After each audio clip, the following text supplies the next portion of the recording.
Hey everyone, and welcome to a brand new video. Tonight we have 35 stories. I hope you all enjoy them. If you do, please be sure to drop a like rating. Let's see if we can reach 1,000 likes on this one. I think if everyone took a quick second, we could do it. Of course, only if you feel that this video is deserving of it. Subscribing if you are new is also very much appreciated, as I post content just like this all of the time. Sit back, do whatever it is that you do to relax, and as always, I hope you all have a great night. I've always been drawn to the dark corners of the internet. Not the dark web, just obscure websites and blogs with next to no users. That's how I stumbled upon the 13th floor ritual. It was just a post on an obscure forum, but it promised an experience beyond anything imaginable. A glimpse into a world that defied explanation, with the promise of good fortune for those who followed the ritual steps correctly.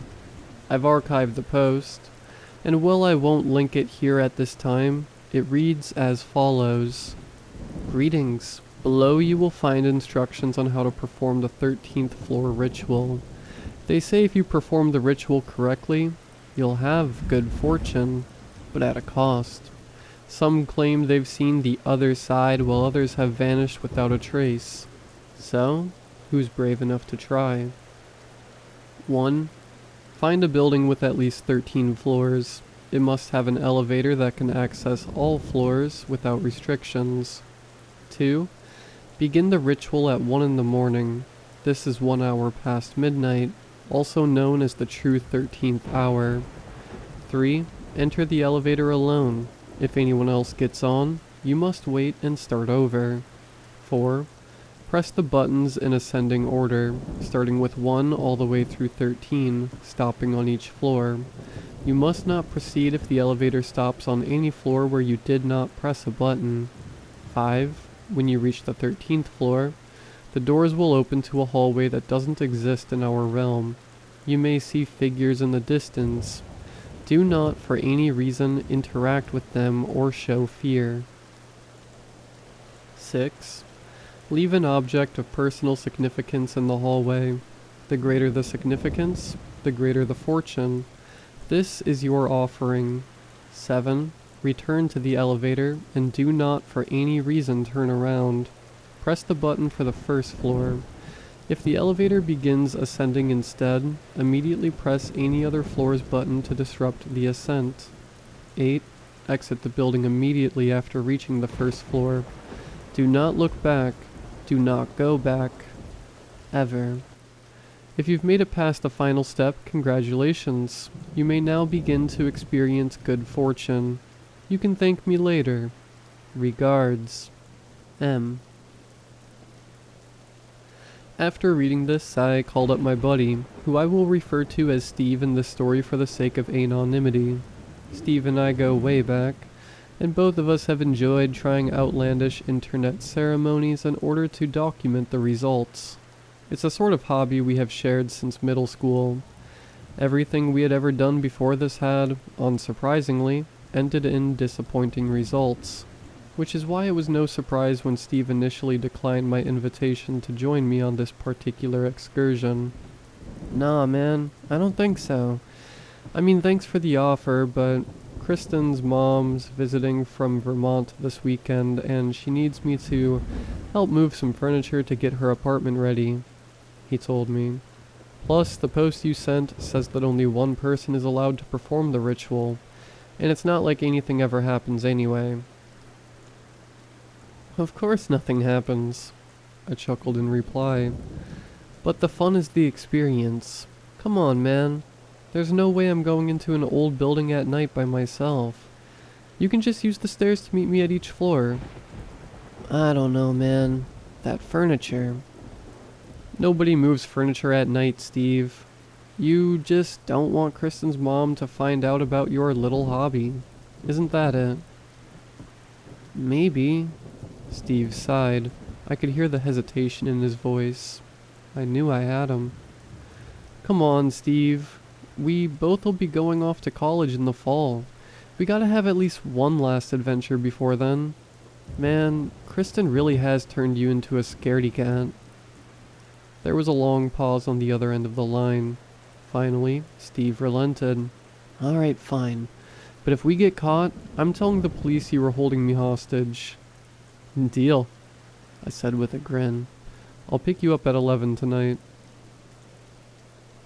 We set out to find a building tall enough, old enough, and most importantly, abandoned enough to perform the ritual.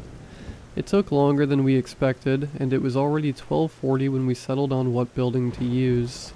After a bit of back and forth between me and Steve, we decided on the Markham building.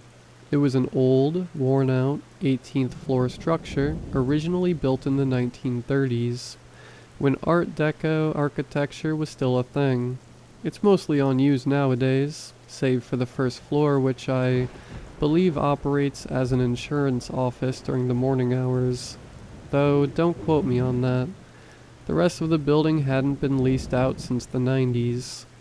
We parked a few blocks away from the Markham building to avoid drawing any unwanted attention. The streets were eerily quiet, the only sounds being the distant hum of traffic and the occasional rustle of leaves in the wind. As we approached the building, I couldn't help but feel a sense of foreboding. The Markham building loomed over us.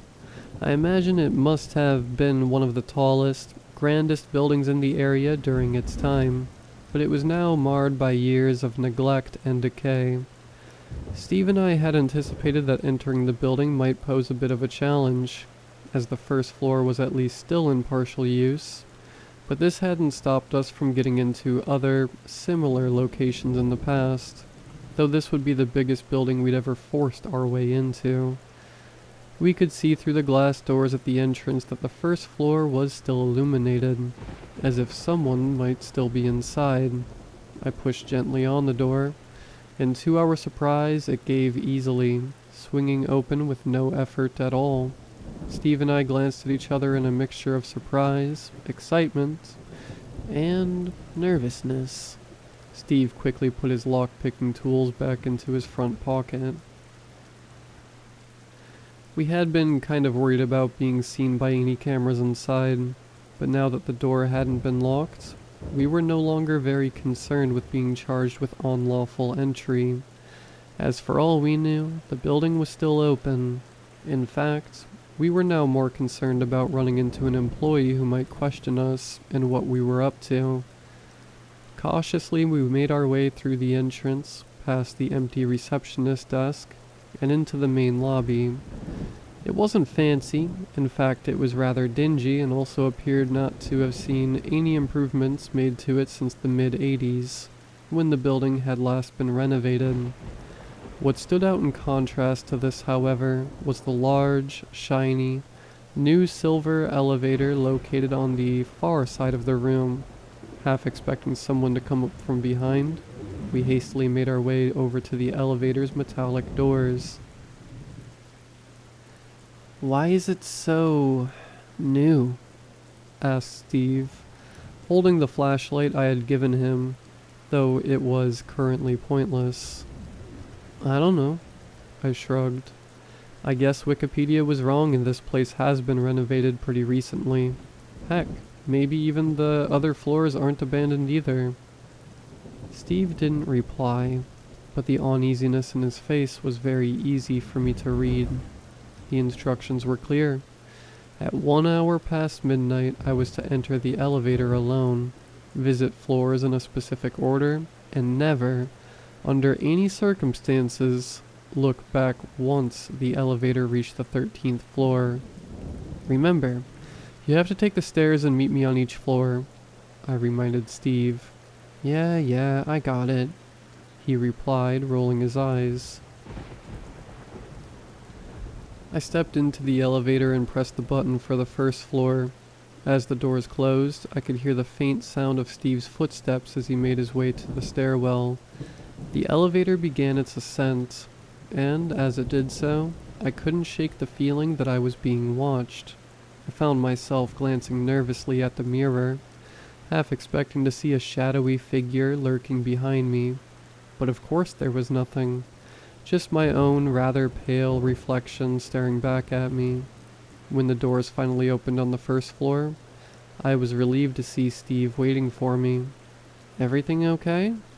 he asked, his voice tinged with concern.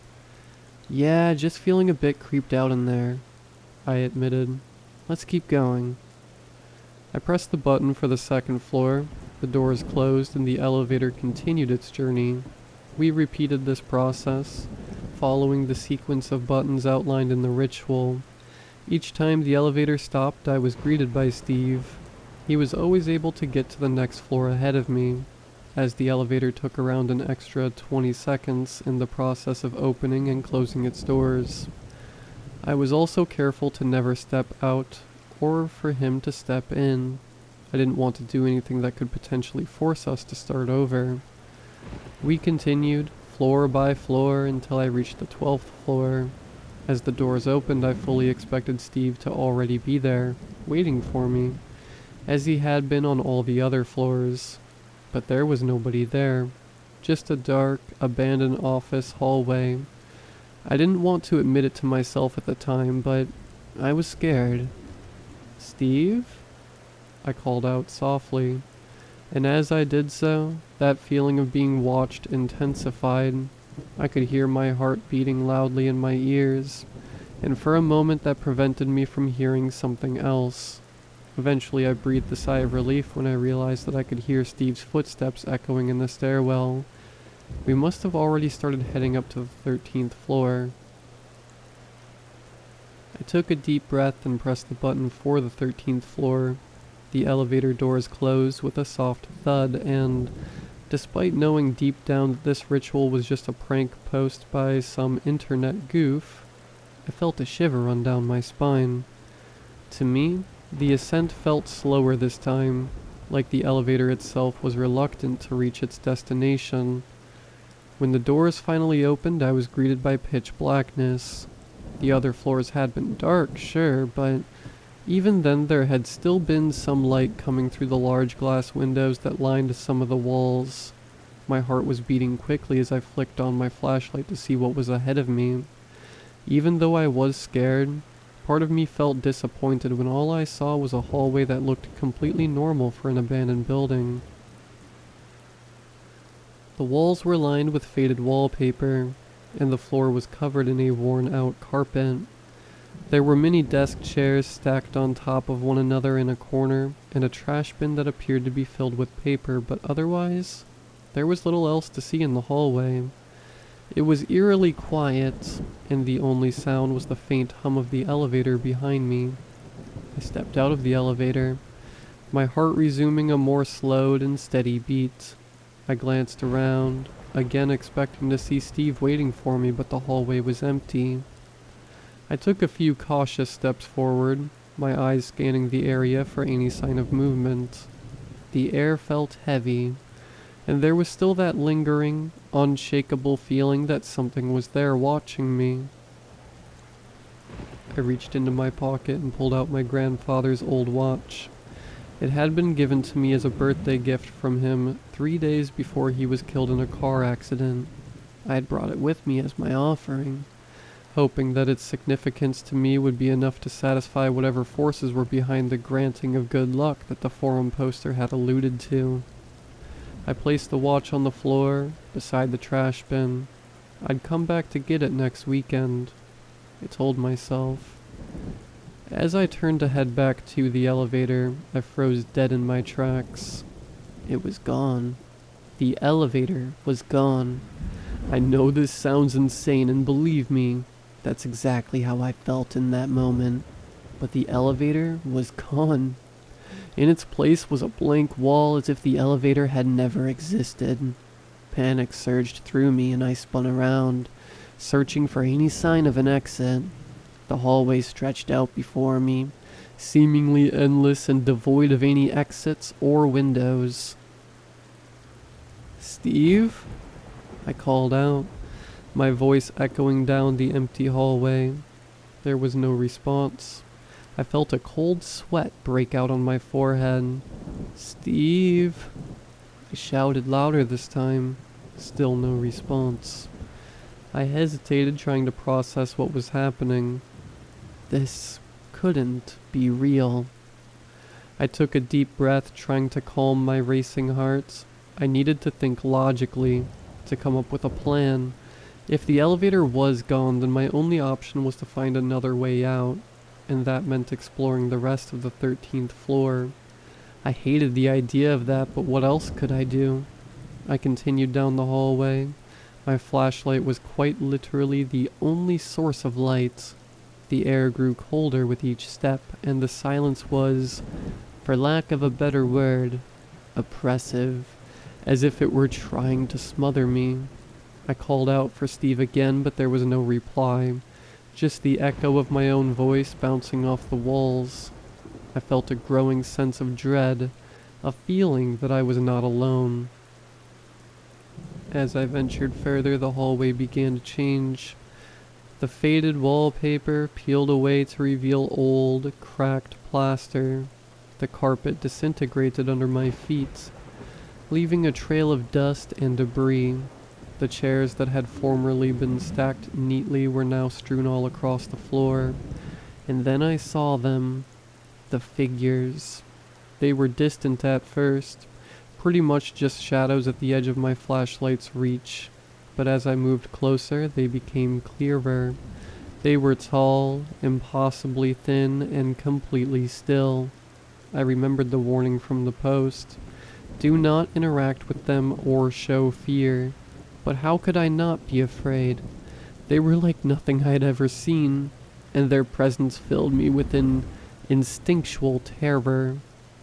I have never felt that level of intense dread before in my life. I don't know how to accurately describe it. Suddenly, I heard a cry. It was desperate and pleading, and the voice was all too familiar. Help me. It was Steve's voice coming from somewhere ahead. Without thinking, I started running towards the figures and the sound of Steve's voice. I knew I was breaking the rules of the ritual, but I didn't care. Steve was my friend, and he needed me. As I approached the figures, they turned to face me.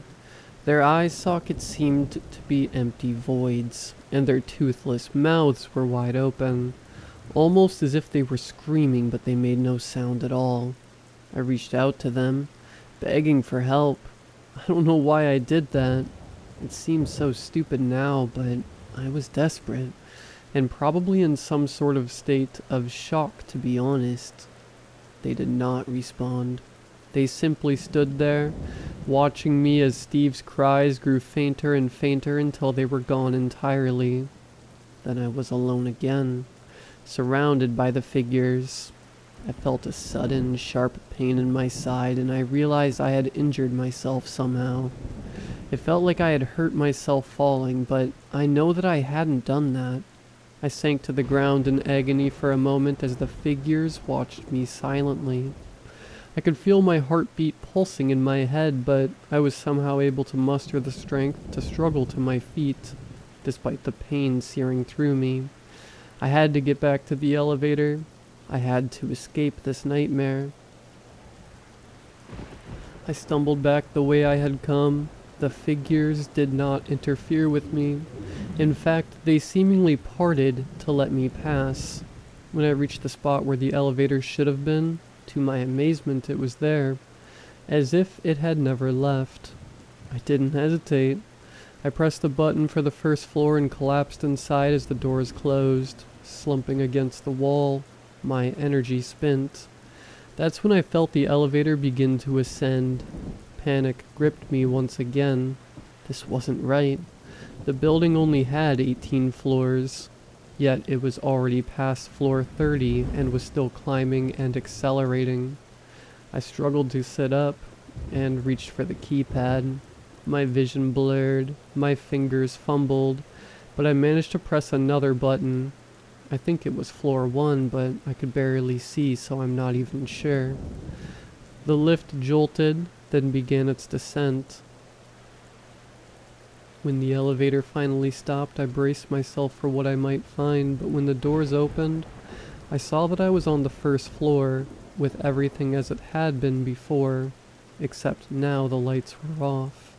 Gasping for air, I crawled out of the elevator, my body screaming in protest. I had to get outside to find help, but I was so weak and tired that I didn't think I could make it. I couldn't push open the glass door to escape. And then, by some miracle, a car drove by and saw me.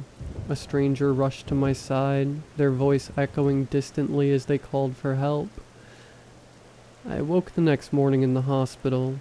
The sunlight beaming into the sterile white room was a welcome sight after the darkness of the Markham building. I sat up, feeling a sharp pain in my side. I glanced around the room, wondered what had happened. The events of last night felt so distant that I began to believe they must have all been a feverish dream. Perhaps I had gotten into a car accident. Just as I had started to convince myself of this narrative, I noticed it, my grandfather's watch, sitting on the table beside my bed. Its hands frozen at 1, the true 13th hour. I felt the pit of my stomach drop. Was it really all real? How did the watch get there? What had happened to Steve? I had to find out. Desperate for answers, I returned to the forum where I had found the ritual. I posted about my experiences, hoping someone could help me. The responses, what few there were a mix of skepticism and concern, but one message stood out. It was from a user named M, the same person who had posted the ritual. "Congratulations," the message read. "You've seen the other side, but remember, good fortune comes at a cost. The figures you saw are now aware of you, and they will not rest until they have what they want. Be careful, and whatever you do, do not perform the ritual again." I realized then with a sinking feeling that Steve must have been the object of importance that I left on the 13th floor. I had meant to leave my grandfather's watch, but somehow I had accidentally left Steve instead. So that's where I'm at right now. I don't expect any of you to believe me, obviously. Heck, I don't even know if I completely believe it myself. I've tried calling Steve hundreds of times now to no avail. Kristen, Steve's girlfriend, keeps texting me, asking where he is. I don't know how to break the story to her. I do know, though, that I have to go back to that building. I have to perform the ritual again. I can't leave Steve there. I got him into this mess, and I have to be the one to get him out. The doctors say that I have to stay here overnight at the very least, but I can't wait that long. I'm just waiting for 11 tonight, when I can sneak out of here with just enough time to get back to the Markham building by 1. I know this is just a forum to post stories that are preventing you from getting any sleep. But if any of you have any genuine advice on what to do or how to get help,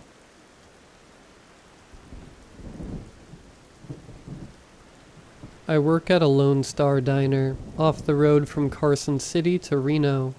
Diner name has of course been changed for obvious reasons. More on that later. Why do I work at the Lone Star Diner, off the road from Carson City to Reno? Well, because, kind stranger, my life plans didn't work out.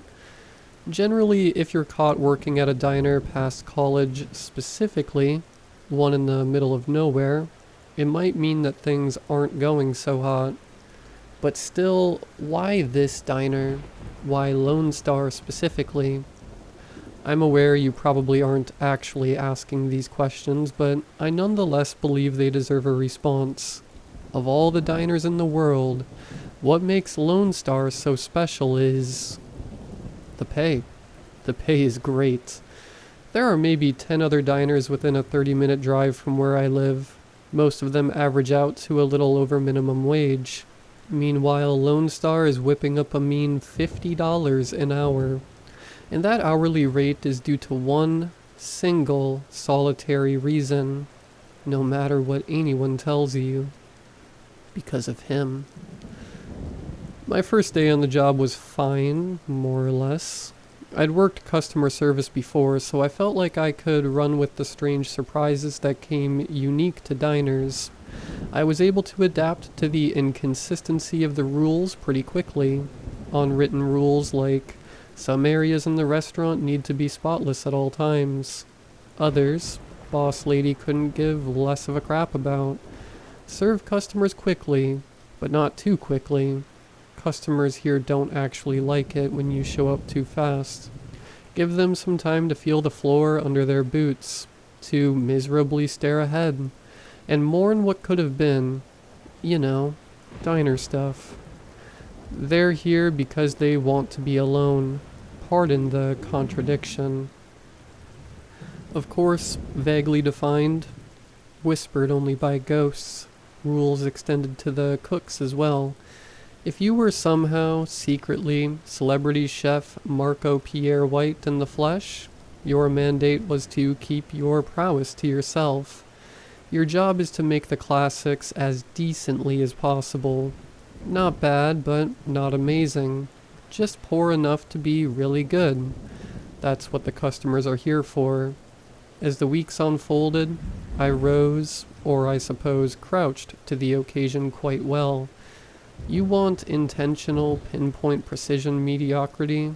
You've come to the right person. Most of the patrons just wanted coffee and brunch, brought to them at medium speed, with a semi-predictable cadence of waiter or waitress check-ins afterwards. Done, done, and done. Not one for subtlety.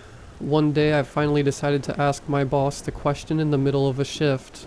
I didn't want to ruin a good thing by doubting it, but screw me if I wasn't a little curious. Not a full look at the gift horse's mouth, more of a skeptical side-eye. Why $50 an hour? She didn't even look up at me from her task at the register, methodically counting out bills. Set it on your first day. You gotta be good at following the rules, and when it's an important rule, you'd better be perfect. High expectations here. I made a face. Right. High expectations. You think I'm joking? No, ma'am. I guess I just... Why did I even speak up? I just think you're running a really cool operation here. Cooler than you might realize. It's still work, but the whole thing seems... fair. Christ, my waffling skills were abysmal. Add that to the list of intentional mediocrity. Booyah.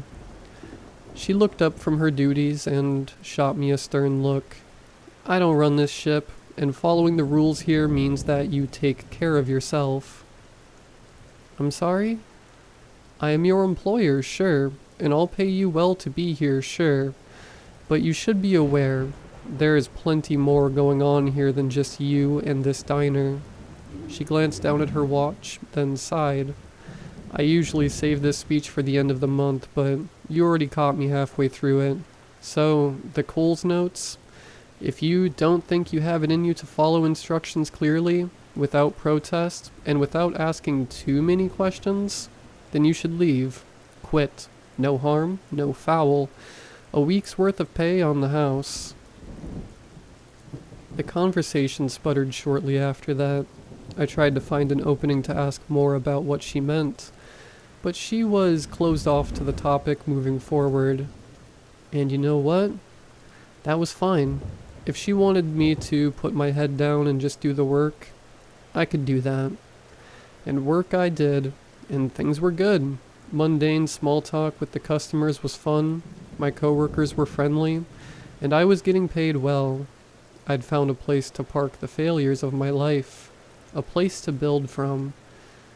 It must have been a Saturday, I think, when I first noticed him, an occupied seat in the far corner of the diner. No idea how long he'd been sitting there and waiting, though he certainly looked patient. I had the strange inkling that he'd been left hanging for quite some time, though I couldn't actually remember seeing him enter. Brown corduroy shirt, short hair, mid-50s, it seemed. A reasonably calm smile. Normal-looking dude. I started making my way out from the back and headed towards him. Immediately I felt a tight grip on my arm. It was Melanie, my boss, with a forceful clutch, enough to make me drop my notepad. Her fingers tightened around my forearm, sharply pinching my skin. "Important rules," she said. "What? You remember our chat about rules? Well, this is the most important one. Okay?" "Okay." "That man over there in the corner," she motioned to the man who had caught my attention, sitting upright, hands softly clasped together, coy smile across his face. "You don't go up to him. You don't say a word to him." "But he's a customer." Her hold intensified. She was hurting me, almost as if she was taking out some sort of unseen anger on me. "I'd like to ask you right now to be smart enough to not ask questions and just follow instructions. You don't go to his table. You don't talk to him. You can look at him. You can shout across the room at him if you'd like, though I can't imagine why you'd ever need to do that. But you do not approach him, and you do not take his order." "Or?" A sharp exhale through the nose, a shake of the head, and a glare from my manager. "It's different every time, but it ain't pretty." I watched him from the short distance I'd been afforded. It was hard not to. She did too. Unlike the other customers here, I didn't get a sense that he was here to be alone, to reminisce, or to take part in the comfort ritual of a lackluster Eggs Benedict over rye. Instead, I had the sense that he was just curious, mild-mannered, content but curious. My shift ended not too long after, so I didn't actually get a chance to watch him leave. Regardless, the experience of seeing him and learning about the rule he was connected to left a bizarre, dampening feeling on my mood. I liked my job. I liked coming home and unwinding. I didn't mind being in the middle of nowhere. It felt nice to look up at the empty sky filled with stars, to see them shimmer and shine, and even occasionally shoot across. I made a wish that things in my life would stay simple. I started to get a sense of his cadence. He'd usually show up once a month. The rare times I got to see him, I'd try to squeak in the odd question to my boss. Questions like, who is he? Where does he come from? And has anyone spoken to him? All mechanically met with, I don't know, and if you're scared, you're welcome to quit. Then, as fate would have it, one day Boss Lady fell incredibly ill. My coworkers and I had to convince her to go home midway through her shift. Her sickness falling, uncomfortably, within the usual 1 to 3 day window at the end of the month when our customer would typically appear. And of course, there he was, right after she went home.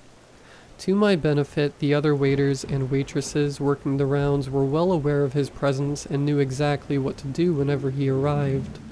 All of them knew to steer clear of him. Nevertheless, driven by a foundational curiosity that I just couldn't shake, I used this opportunity to go for it. I shouted a single thing across the floor, knowing Melanie wasn't there to chide me. "Hello, sir. What brings you here?" I asked him. He turned his head from his fixed position in his seat and put a hand to his ear. Clever. I said, "What brings you here?" I called out again, a few notches louder this time, garnering some odd looks from our Thursday patrons. To my surprise, he spoke back. I'm not sure why I was expecting his voice to carry the tone of some twisted, demented demon. Maybe the fear Melanie had instilled in me. The man sounded exactly how he looked. "I'm sorry, dear," he said. "I'm afraid I'm not sure what you're saying. Can you come over here and ask me again?" Nope, I was good. "And I don't mean to be rude about the service," he continued, "but it feels as if no one has taken my order for quite some time now." I let the exchange end there, diverting my attention back to the other guests. As always, he'd eventually disappear without fanfare, without the clatter of the entrance bell or any sight or sound of his steps across the diner floor. Our backroom conversations about him remaining dreadfully short while he was there. Just, he's here and he's gone. And the odd, when we really needed to say it, I feel really weird about this. It took me a while to understand where my brazenness to address this strange middle-aged man came from. In truth, I was just afraid. His presence and all of the questions tied to his being at our diner were disrupting this otherwise great arrangement that I felt I had. It seemed right, in the moment, to stand at the very edge of my bravery and say something to him. Of course, now that he was gone, I just felt worse. The next week, I was invited to something pretty interesting at work. I generally have a good amount of visibility into what Melanie, boss lady, does on a daily basis. The only element that remained elusive was her bi-weekly check-in with a particularly sharp-dressed agent-looking fella. There was a pretty consistent presence of state troopers, agents, and similarly uniformed men and women dropping into the diner, though I seldom paid it mind beyond simply noticing it. Midway through wiping down the tables, only an hour or so into my shift, Mel swung by and said, "Hey, want you in the meeting room with the big boss, if you have a few." "The big boss?" Sure, yeah, coming. Just, if you don't mind me asking, who is..." She let her eyes speak her unwritten rules to me. Questions equals generally bad. Thank you for the reminder, ma'am. We maneuvered to a back room and sat at a table. Across from us, already seated, was a man in a sharply tailored suit with a subtle earpiece in, the aforementioned agent. The table was littered with a small, messy stack of notes, papers, and documents. He made it a point to size me up, staring me down uninterrupted, like a deer to headlights. No concern at all about how awkward he was making it for me. Then he turned to Melanie. "How long's she been here?" He asked her in a gruff, western drawl. 6 months, she said. "You trust her?" "I trust her, yes." He let his eyebrows say, "If you say so," then went on with it.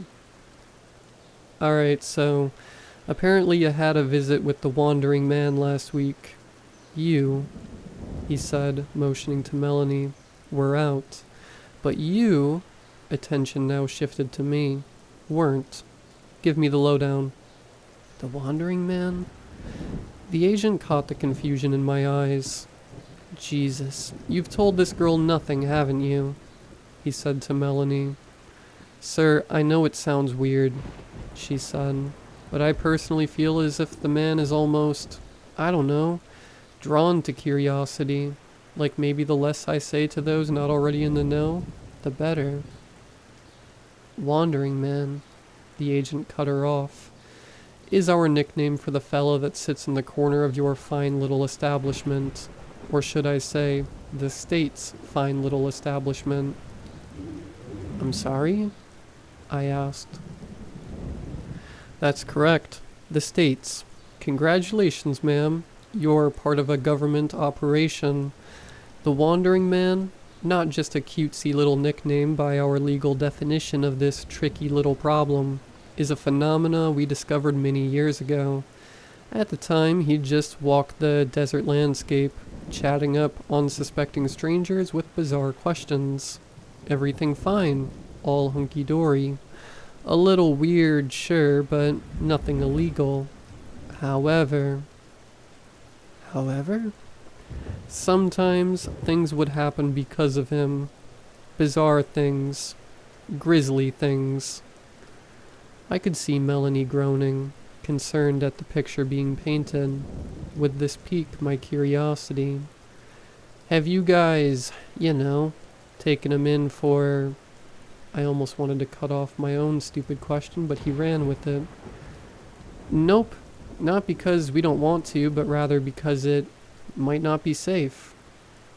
The cozy mental image I had held of this diner was starting to fracture.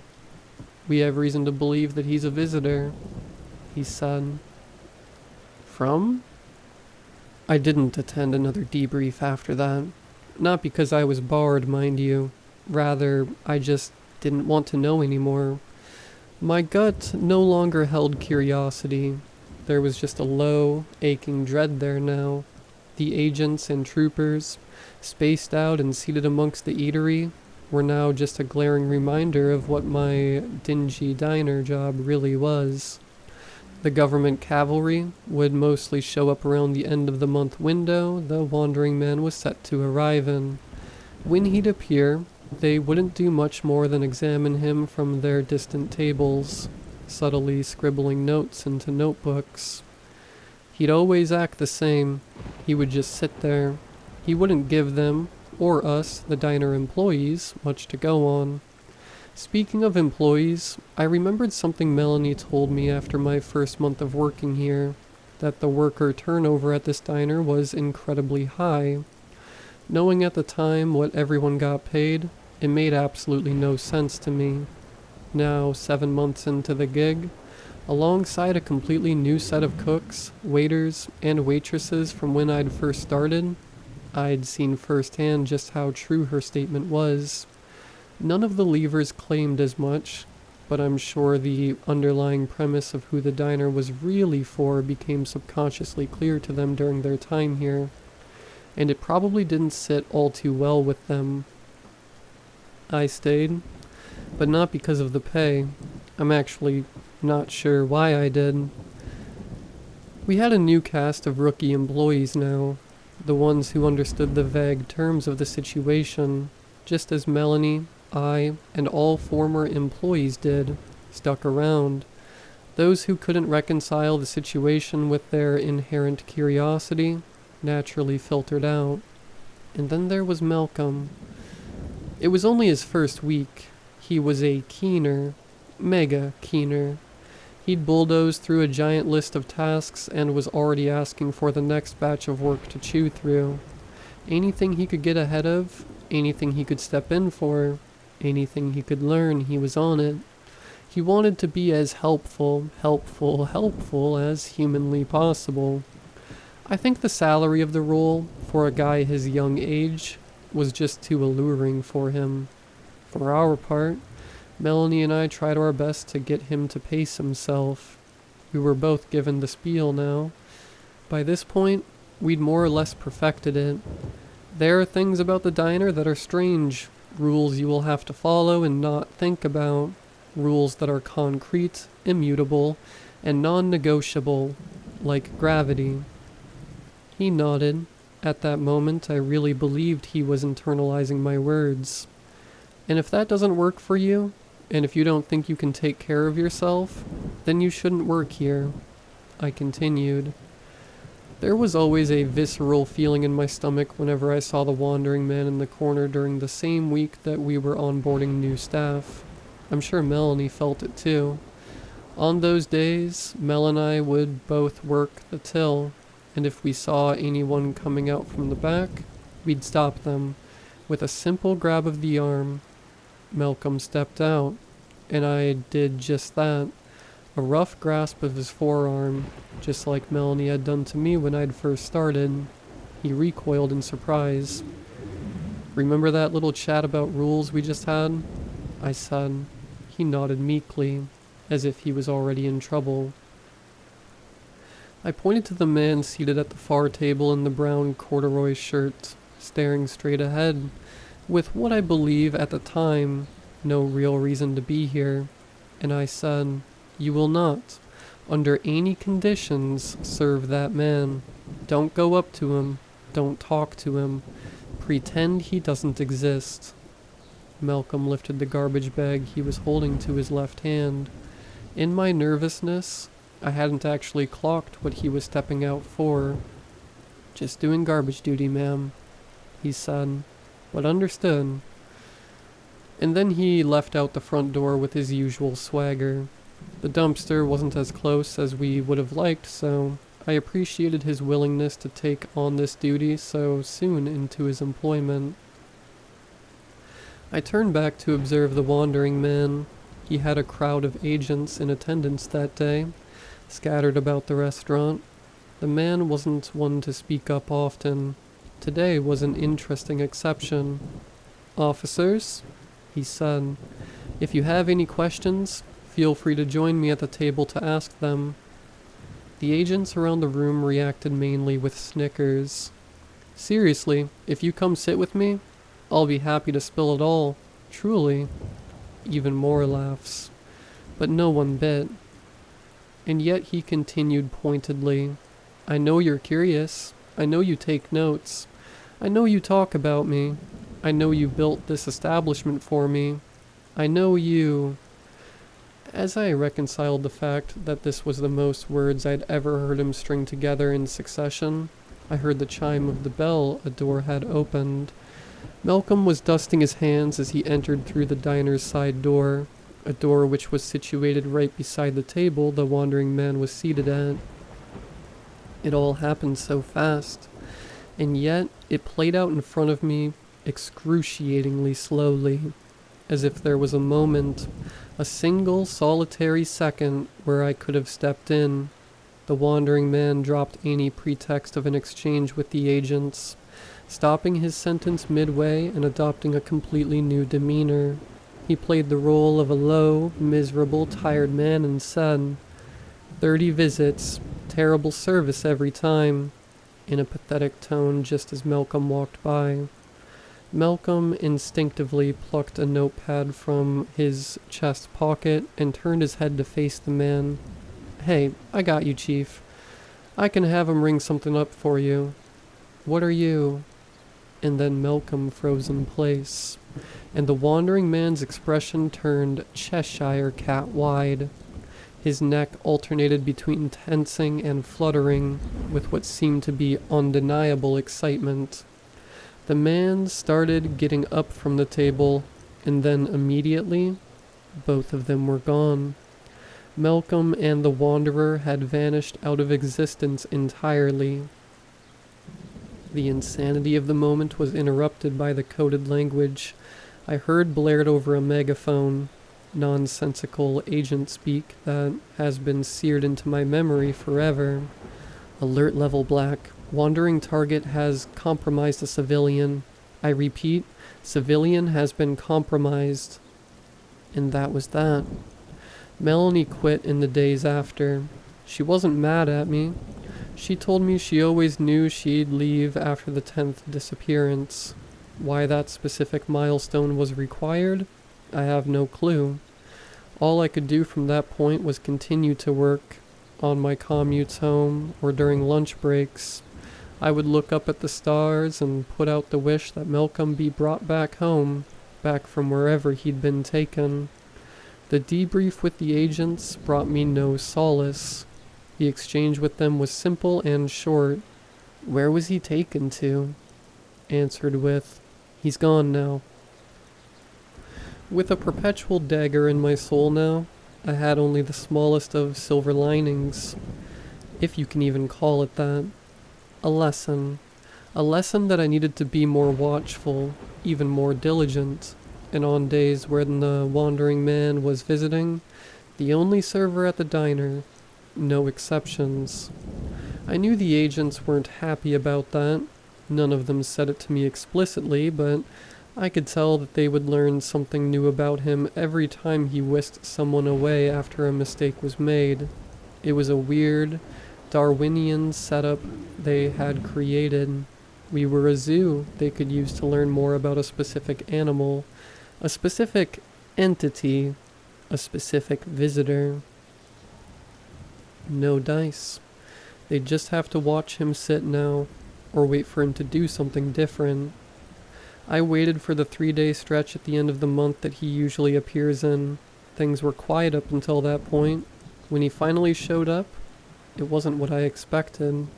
For the first time ever, I saw the wandering man walk right through the front door, in the dead of night, at the tail end of my shift.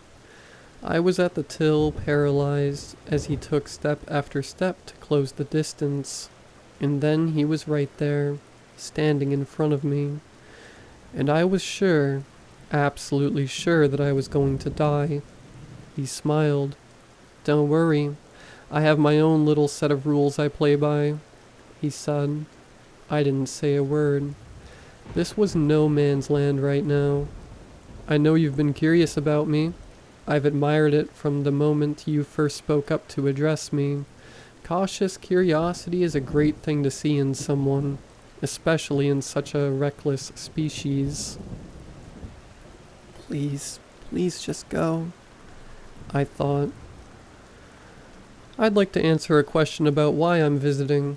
I'm sure you'd like to know why I'm here, right?" "I'm not curious anymore. I swear I'm not," I thought. He laughed. "The answer is really painfully simple.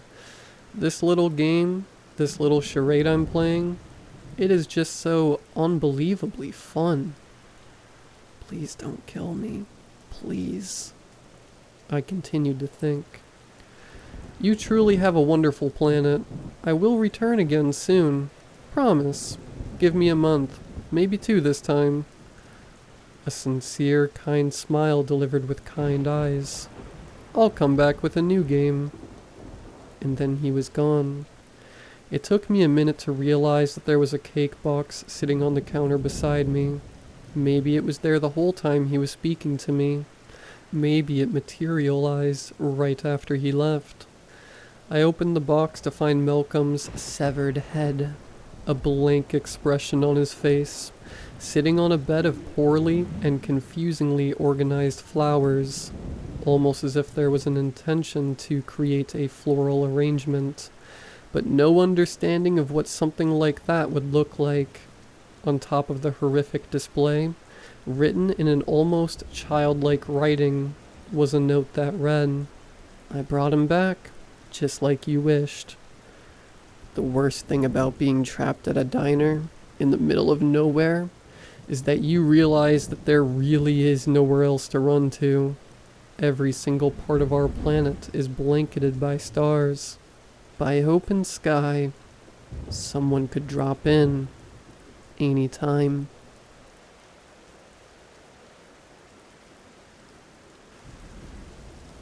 I don't know if there is like a specific format to make these posts or something, but I'm just going to get straight to it. I'm posting this because, I don't know, maybe someone knows more about this. Maybe someone can help me figure out what happened to me and my best friend in the Holly Hills Mall parking garage. My name is Ethan, and my friend Aaron and I have a bit of a niche hobby. We're urban explorers. Basically, for the uninitiated, that just means we like to explore abandoned man-made structures. My favorites have always been places like water parks and theme parks. Aaron is more into the spooky stuff like hospitals and such. We can freak ourselves out at times, but for the most part, we never believed in anything other than the corporeal.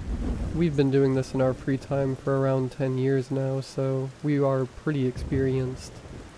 We know what to bring, how to avoid getting caught by the police or security, and when to get out of a place. Recently we went to go visit my brother for a few days in Virginia. He just had a new baby, and I wasn't able to make it down for the birth, so I was making up for it a few months later. He lived in a small town called Holly Hills, about 30 minutes out from Richmond. It's a pretty boring place, but my brother tipped us onto a cool spot to check out near town, an old abandoned mall simply named the Holly Hills Mall. It was built in the early 80s by some wealthy lumber family that wanted to bring more people to the town. Houses need lumber, and that means more money for them. As you can guess, it didn't really work out. The mall was operational for about 7 years before it shut down in 1987.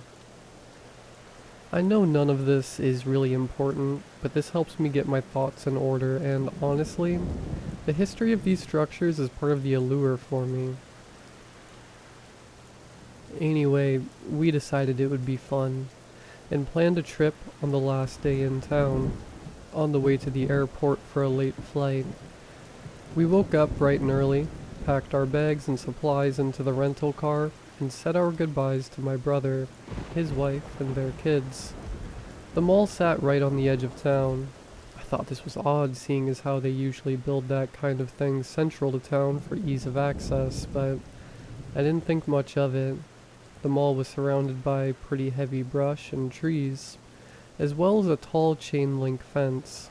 The entrance was blocked off by a typical dilapidated gate, held closed by a simple chain and padlock. Aaron pulled up to the gate, and I hopped out to apprise the situation. Oddly, the padlock wasn't even locked. Unusual, but not on scene. Sometimes people just stop giving a crap about these old places and don't even check on them anymore. Honestly, it makes us a bit more relaxed in these situations because it usually means no security. I opened the gate, and Aaron pulled the car through. The building wasn't the biggest mall we've seen, but it was bigger than we expected.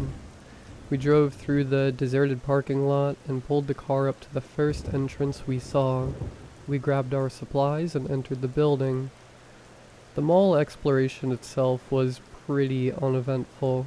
It was cool to see all of the ads and architecture that seemed frozen in time, like we stepped back into a stale, post-apocalyptic version of the 80s.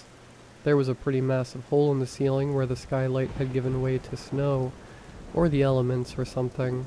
The tree that sat in the center of the courtyard had grown massive, and was protruding out of the hole in the ceiling. Aaron does these explorations for the fun of it, but I am a bit of an amateur photographer, so I do it for the photos mostly. I snapped a bunch of what I think would have been amazing photos, but unfortunately I lost the camera. Well, I didn't lose it per se. I know exactly where it is, but we'll get to that. During the mall exploration, I did have a feeling that we were being watched. Distant sounds of glass crunching underfoot, or a figure just out of the corner of my eye that disappears right when you look in its direction. But I knew this was just my mind playing tricks on me. There were no signs of security, and no real reason that, even if the cops knew someone was in the building, they would even care to come check. At least that was my thoughts on it, so I ignored it. We hung out in the food court for a bit, ate some sandwiches we had packed for lunch, and then decided to make our way to the car. We got to the car, loaded up, and headed out. But on our way to the exit, we noticed a parking garage. It was a 5-story garage from the looks of it, and though usually uninteresting, for some reason Aaron wanted to check it out. We spent less time in the mall than we thought we would, so I figured, what the heck, we had the time. We entered the garage on the first floor, marked as floor 0. We drove up to floor 4, did some donuts, and Aaron tried his best to reenact Fast and Furious Tokyo Drift on the way down. I was clenching the entire time, of course, because I didn't want to die, but also, it was a rental car.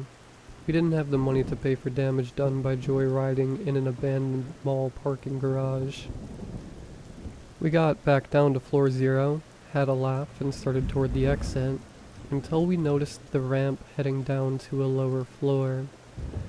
Aaron pointed out how odd it was that there was a huge parking lot, plus a parking garage with 5 floors above ground, and seemingly subfloors below ground, for a fairly small mall in a small town.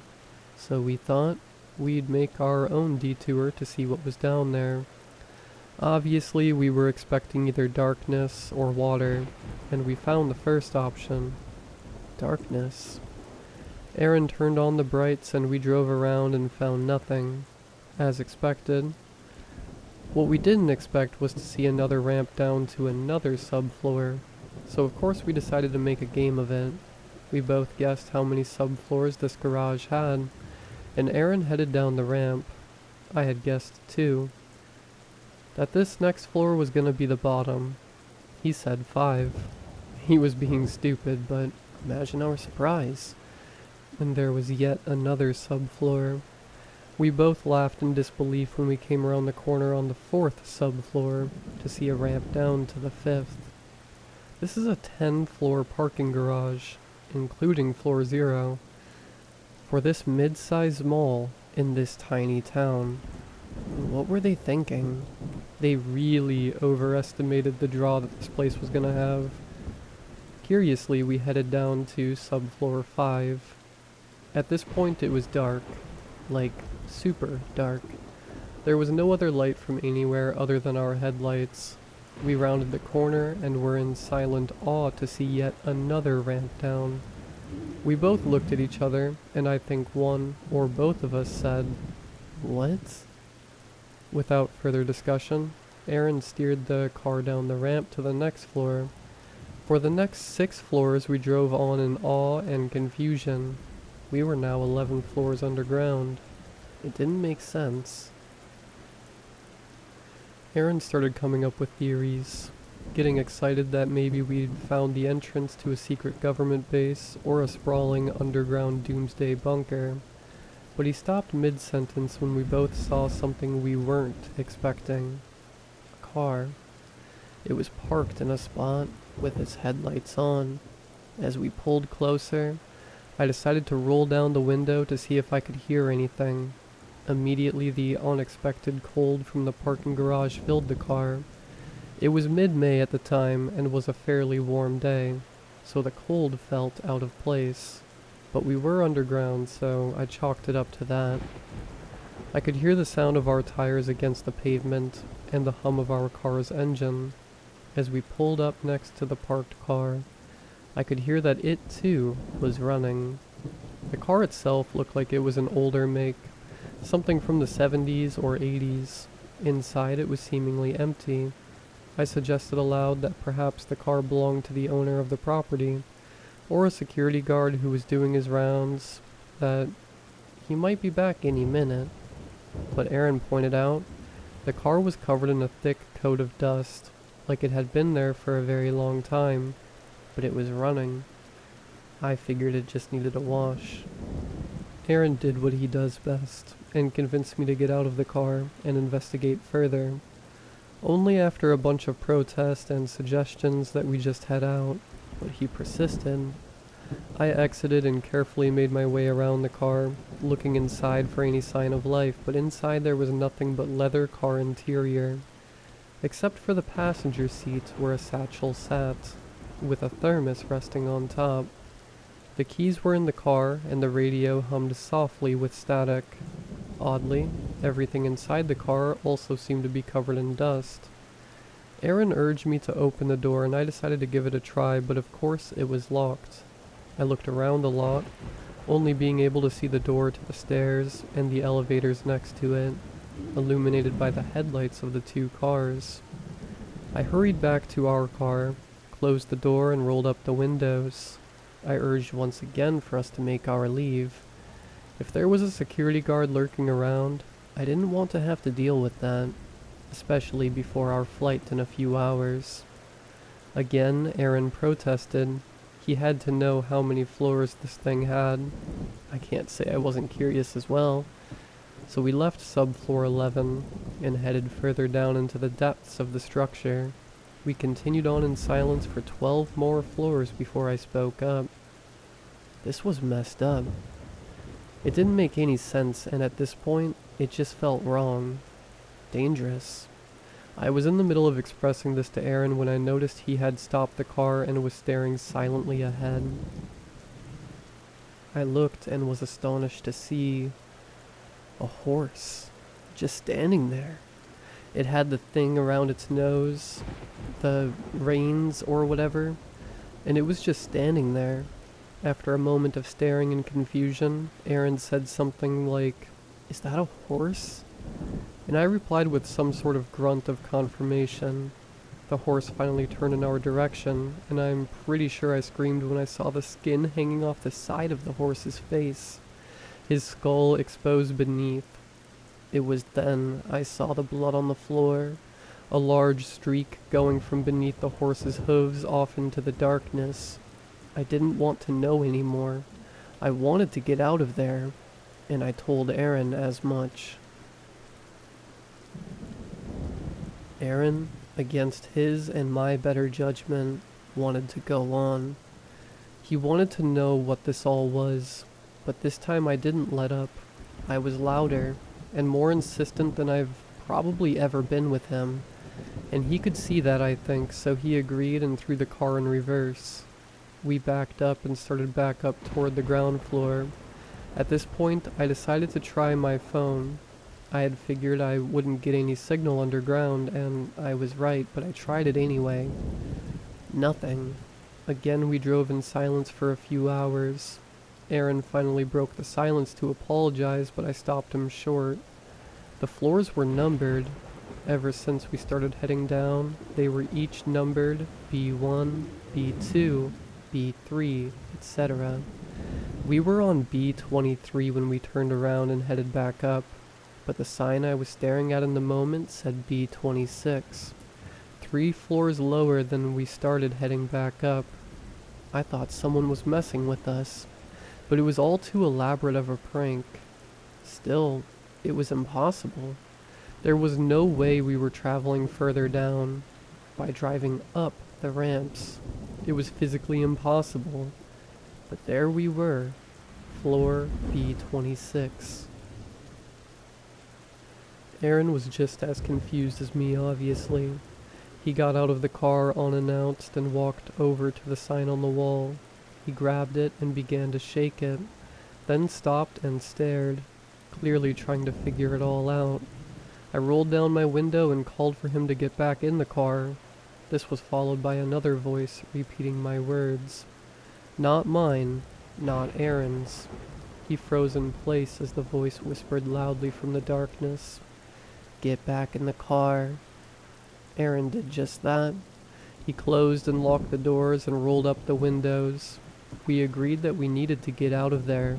This wasn't fun or adventurous anymore, but we didn't know what to do. We thought we were going to get out of there.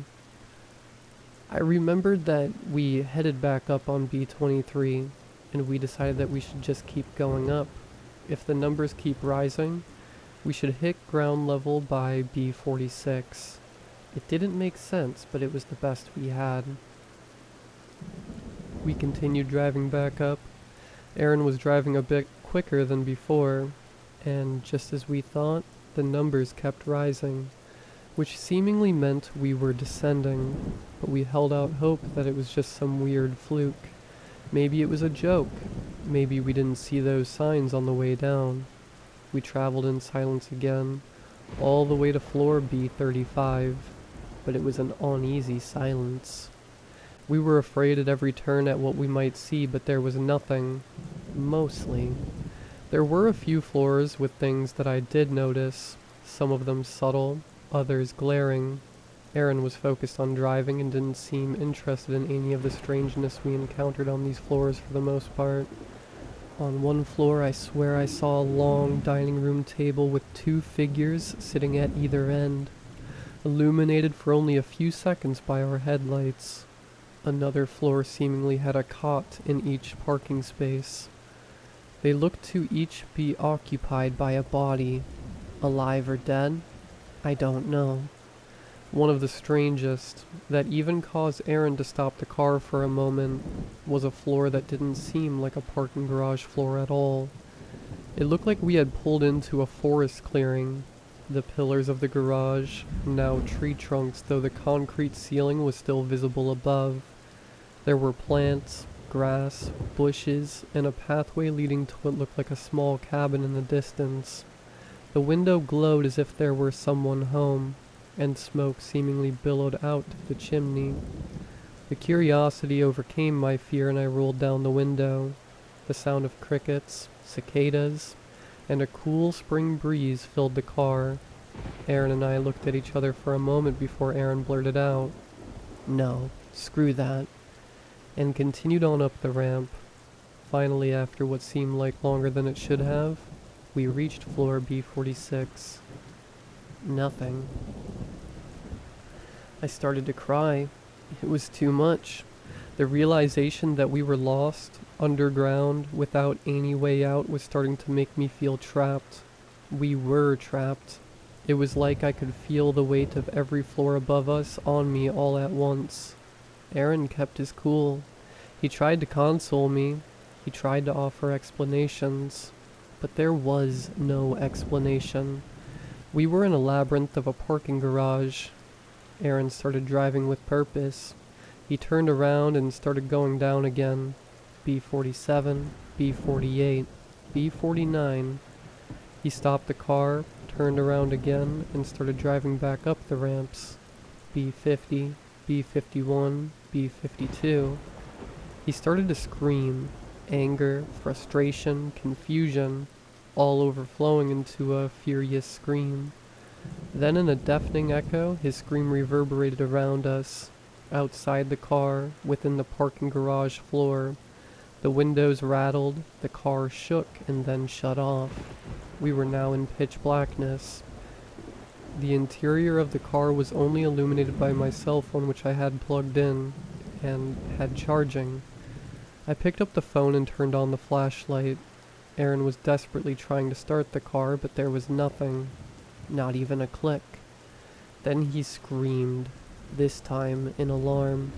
In front of us, in the darkness, were two large eyes, staring right at us. I have to express that when I say huge, they were massive, each seemingly the size of the wall. They felt almost flat and unnaturally still, but you could feel the consciousness behind them. Something was staring right at us. The whites were snow white and the irises were an icy cold blue. The pupils were dilated and pitch black. And Aaron slammed his fists on the steering wheel over and over. A voice seemingly inside the car whispered again, "Get back in the car." Aaron's percussive maintenance seemed to have worked because the car started back up, without him even turning the key. Whatever was down here seemed to want us to leave, and we wanted to leave too, but we didn't know how. Aaron put the car in reverse and spun it around. I could still see the eyes in the mirror. He sped up the ramp, totally disregarding the numbers. He drove a good 6 or 7 floors before I noticed something standing out in the darkness. Each floor now had a dim light. I was able to calm Aaron down enough for him to listen to me, and I pointed it out. He stopped on the next floor to see the light in the distance. It was a door. The door to the stairs is illuminated by an emergency light above it. It was our only chance. It was our last option. He drove over and parked the car in front of the stairwell door, illuminating it fully with the headlights of the car. We both bolted out of the car. Aaron flung open the door and we started running up the stairs. After the first flight, we saw the number on the stairs, B57. We were ascending. I started to tear up in excitement. We continued on faster than before. For 20 floors, we basically ran. Energized by the fact that the numbers were going down, which meant we were going up. Around B30, we started to slow down pretty significantly. We were still making our way up, but we were tired. It was then that I looked back for the first time. The stairwell above was lit on each floor, but as we made our way up to the next floor, the lights on the previous were turning off. Turning back to head up the stairs, I ran into Aaron, who had stopped in front of me. He was looking up at the top of the next flight of stairs. I looked at what had stopped him. It was a person. A figure huddled in the corner at the top of the stairs. They sat with their head buried into their knees, shaking. Their clothes seemed faded, old, and dusty. Maybe a homeless person who had gotten lost. Maybe the driver of the vehicle. I called out gently to the stranger, something along the lines of, "Hello? Are you okay? Do you need help?" Aaron scoffed. He said we needed help. Screw this guy. He started up the stairs, but when he got near the top, he hugged the rail, facing the figure the entire time. Slowly he rounded the corner and called me forward. The stranger didn't move. They just sat there, shaking, arms wrapped around their legs, face hidden. They were mumbling something, but I couldn't make out what it was. I followed Aaron's lead and carefully passed the person. Same as before, no reaction. We moved on, leaving the figure behind. Aaron led as before, and when I made it to the top of the next flight of stairs, I looked back down, startled to see the gaunt face of a man, his cheeks sunken in, his face pale and old, his eyes a piercing pale blue, staring at me, silent, unnaturally still. I didn't say anything. I slowly walked up and rounded the corner. He stared at me the whole time. Again, I ran into Aaron, who was looking up at the top of the next flight of stairs. It was a figure. It looked like the same stranger. I looked down at him on the previous floor, staring at me, and the next floor, his face buried in his knees. We traded what the heck looks, but Aaron said, just ignore it and keep going. We're too close. So we did. Every floor after, he was there, hiding his face as we approached, staring at us as we left. It was unexplainable, but so was everything else so far. We made our way up, finally reaching B1. This time there was no man in the corner. I looked back to the previous top step, and he wasn't there either. I felt like this was a good sign for some reason. We made our way up to floor 0, and we were relieved to see light shining through the cracks of the door. Aaron stopped for only a moment and pushed through the door. He began to laugh. I followed him through, but the cold of the parking garage was back. There before us were the bright headlights of a car. Our car. Where we left it on floor B58. I had no words. Aaron walked back into the stairwell and fell to the floor, distraught and broken. I told him we can just keep going. We could keep going up, but he wouldn't move. He was tired and defeated. His stoic bravery had finally given way to hopelessness and fear. So I decided to go up to the next floor to check it out. I ran up the stairs and I felt a sudden warmth. I could see the light through the cracks of the door, but I knew it was different. I knew it was the sun. I burst through and was blinded by the sudden light of the sun. After the hours and hours in darkness, it took a few moments for my eyes to adjust. We had made it. We were free. We were alive. I ran back down to the previous floor to tell Aaron, but he was gone. I ran out through the door into the garage to check in the car, but he was nowhere to be seen. I called for him, shouted at the top of my lungs. My voice echoed through the parking garage, but nothing. I didn't know what to do. I started down the stairs, but stopped cold. I couldn't go back down. I couldn't get lost down there again. And then I saw. On the top stair of the floor below, the figure was back. It was Aaron, sitting in the corner, his hands wrapped around his knees, staring at me. I called to him. I ran down to him, but when I got to the stair, he was gone. I looked over the railing down at the next flight down, and there he was again, staring. I couldn't go down anymore. I couldn't. I called to him, pleaded with him to come with me, to get it together and get out of there, but he just stared. I promised him I would come back. I cried as I turned around and made my way out of the garage, as I left my best friend behind to save myself, because I was too scared. I ran from the parking garage, across the parking lot, past the gates and to the road. Finally, my phone had a signal and I called the police. They came out and I tried my best to explain what happened. I knew it sounded crazy, but I told them the truth. They went and checked out the parking garage. They searched the entire thing, as well as the mall and surrounding area. Nothing. In fact, they told me there was no subfloors in that garage, like I dreamt it all up. How could that even be? I was tested for alcohol and drugs and fined for trespassing. When my brother arrived to pick me up, I tried my best to explain what happened, but if it couldn't get any weirder, he swore to me he didn't know who Aaron was. They've known each other since they were kids. He's been my best friend for 20 years, but he swore, his wife too, and kids. None of them remembered him. After that, I looked for any evidence of Aaron I could find. All the pictures on my phone were gone. My camera was still in the car, and there was no proof of his existence online. Anywhere. I didn't dream him up. I don't do drugs. I don't drink. I don't have any history of mental illness. I didn't make up 20 years of friendship. I've been seeing a therapist and started some meds. It hasn't helped. Nothing has. Something doesn't feel right. This world doesn't feel right. Like I came out of that parking garage into a life I didn't own. I feel like I don't belong here. Every day it becomes more and more clear to me that I have to go back. I don't know what I wanted to get from this post.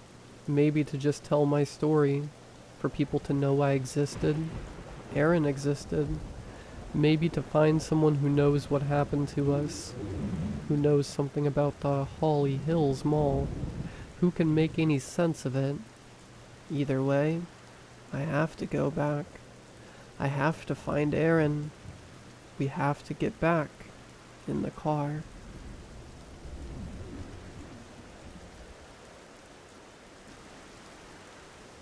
I know that immoral doesn't quite cover it.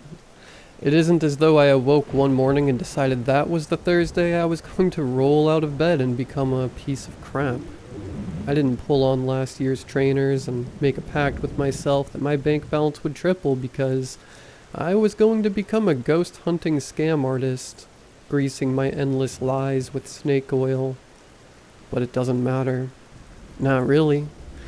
Karma came for me in a big way, and it was deserved. We gained a bit of a niche following online. Nothing to write home about, but we made our money from donations and, of course, the cold hard cash from the people we sucked the life out of. I won't bore with fine details, but we ghost busted 19 homes before we reached the Whistlebees. With each home, we bought more equipment to really add credence to the whole Wrath Wrangler thing. We turned creaky floorboards into demons, water tank leaks into internet views. It was fun, until it wasn't. I'd never met a family quite like them. The others, they were young couples afraid of whistling wind, old singles desperate for validation that their home wasn't heavy with the weight of vengeful spirits. It was easy, muscle memory. But the Whistlebees, God, they were terrified. Young parents and 2 children with their family dog, cowering in the corner when we set up our BS interview. The daughter was so pale she seemed to sink into the walls behind her, face gaunt and eyes haunted. It was her we latched onto as we probed, stifling excited smirks with our palms. "He never leaves," she whispered, staring through us as if we weren't really there. If her eyes glimmered once, they certainly didn't now, lost and soulless as she gazed into the abyss. It was Adam who managed to coax the words from her lips, voice soft as he gently probed. "Who is he? We have plenty of equipment here to find him in whatever corner he's hiding in. We just need to know as much as you can tell us." A wry smile made its way onto her lips as she finally looked at Adam, voice low and deliberate. "You don't need to find him. You'll know where he is. I promise. He walks on the ceiling and crawls down the walls. He'll find you." The young girl's mom spoke suddenly, eyes full of tears. "She didn't used to speak this way," she breathed, gaze darting around the room. "She's so tired. So tired. She doesn't sleep anymore. It doesn't let her. Jonah stood up then, grinning as he clutched his camera for dear life. Ma'am, don't you worry for a second. You're in the right hands. We'll find out what your visitor wants, and we'll cast him right out of here. You have my word. His words meant nothing, but they didn't need to know that. The fear in their aura was palpable. It was as if they had their own pulsing circle of gravity sucking the life from the room. Their dread did something foreign to me. It made me nervous. In all the nighttime giggling and masquerading in people's homes, I'd never been scared. To do this job was to know that ghosts were as real as fairies and whimsical tales. It was to laugh at the notion. But during that interview, I wasn't laughing. The girl's eyes were black holes, and they looked like they'd sucked her soul out long ago. So with the image of those eyes burned into my retinas, we did what we did best. 11 p.m. rolled around, and with the family booked into a hotel, it was showtime. Show yourself, demon. Jonah lunged through the front door as nighttime blanketed the house in darkness, hauling our masses of equipment through. We didn't need any of it, obviously, but it made people feel as though we were legitimately expelling ghosts from their homes with the flick of a battered crucifix. Adam rolled his eyes, glancing down at the EMF reader in his hand. Bro, come on. Did you see how scared that girl was? I feel a little bad. She was creepy. Jonah chomped on his gum, leaving muddy boot stains as he clambered up on the sofa to stick his camera to the wall. He walks on the ceiling. Dude must have the mother of all headaches. I stayed quiet, chewing my lips as I set up our audio equipment and eyed the tired-looking lump of plastic. The older it looks, the more authentic it appears, Jonah had assured me. And sure, I supposed it did look like it belonged in a 1998 horror game, but it was pretty crap. Not that we'd ever picked up anything on it before. There was the great scare of House 12 when the fridge appeared to hum a lilting tune, but it was just super broken. Right. Jonah jumped downwards, nearly knocking over the coffee table. Plan is Megan Donovan is leaving the house party. You guys didn't want to go at like 2 a.m. I say we wrap up here by 1 a.m. Swing by the party and I'll be her shoulder to cry on because her D-bag boyfriend was mean again all night. Adam scowled as Jonah cackled, but I stayed mute, casting my eyes around the room. I couldn't deny this place felt different somehow. Even with all the lights dancing across the house, there sat an empty, tepid coldness that seemed to seep through the walls. There was no warmth here, no safety. Loving family photos littered the room, but somehow it felt barren. Wrong. I'm down to do this quickly at least, Adam muttered, eyes darting around nervously. You guys feel that? Place feels haunted? I finished for him, rolling my eyes at Jonah's guffaws. Alright, if you're both gonna be babies, I'll get started. He stared ominously into our main camera placed across the room, red light blinking towards the sofa we were sitting on. It's time, everyone. As always, first, we'll try to contact the ghost and see if we pick up anything on the microphone or the EMF. Clearing his throat, Adam stole a glance at me. Okay. We're here in your domain, ghost. He tried to project, but I heard the slight crack in his voice. We're here to find out what you want, why you haunt this family. We're here to set you free. I counted down from 6, bulging my eyes as I shrieked, throwing myself backwards. No way, I bellowed, pointing off camera. There's no way.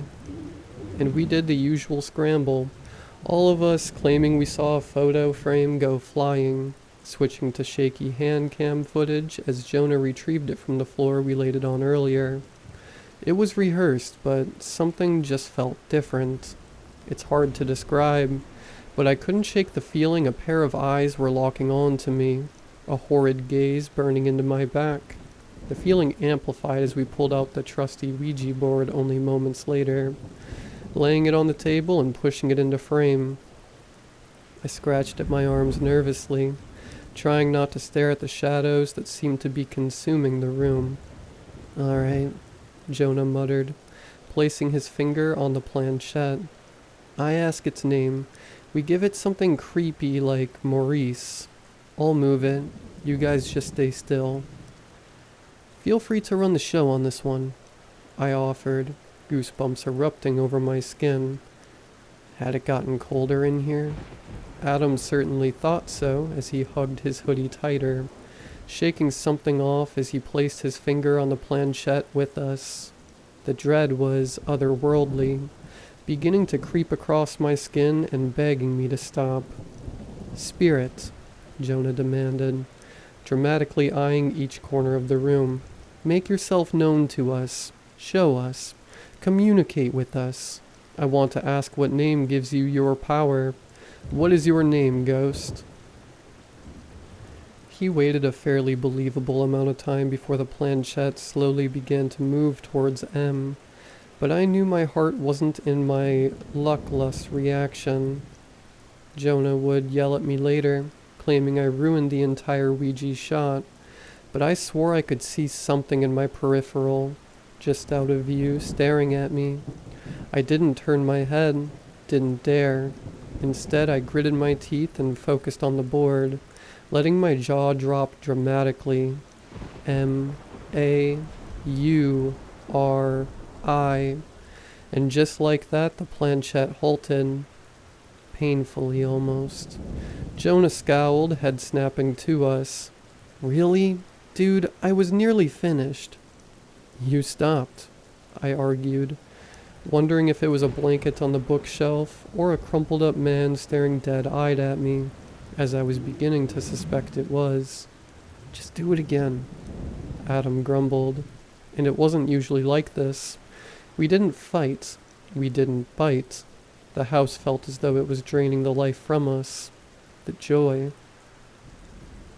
I felt physically tired, as though being here was soul-sucking, but, as I told myself, ghosts were not real. We were not real. We were opportunistic, and we were leaving at 1 a.m. The planchette moved to M with ease again, and we forced our shock, but with less enthusiasm this time. It seemed even Jonah was struggling now, eyebrows knitted together intensely. M-A-U-R-I-C.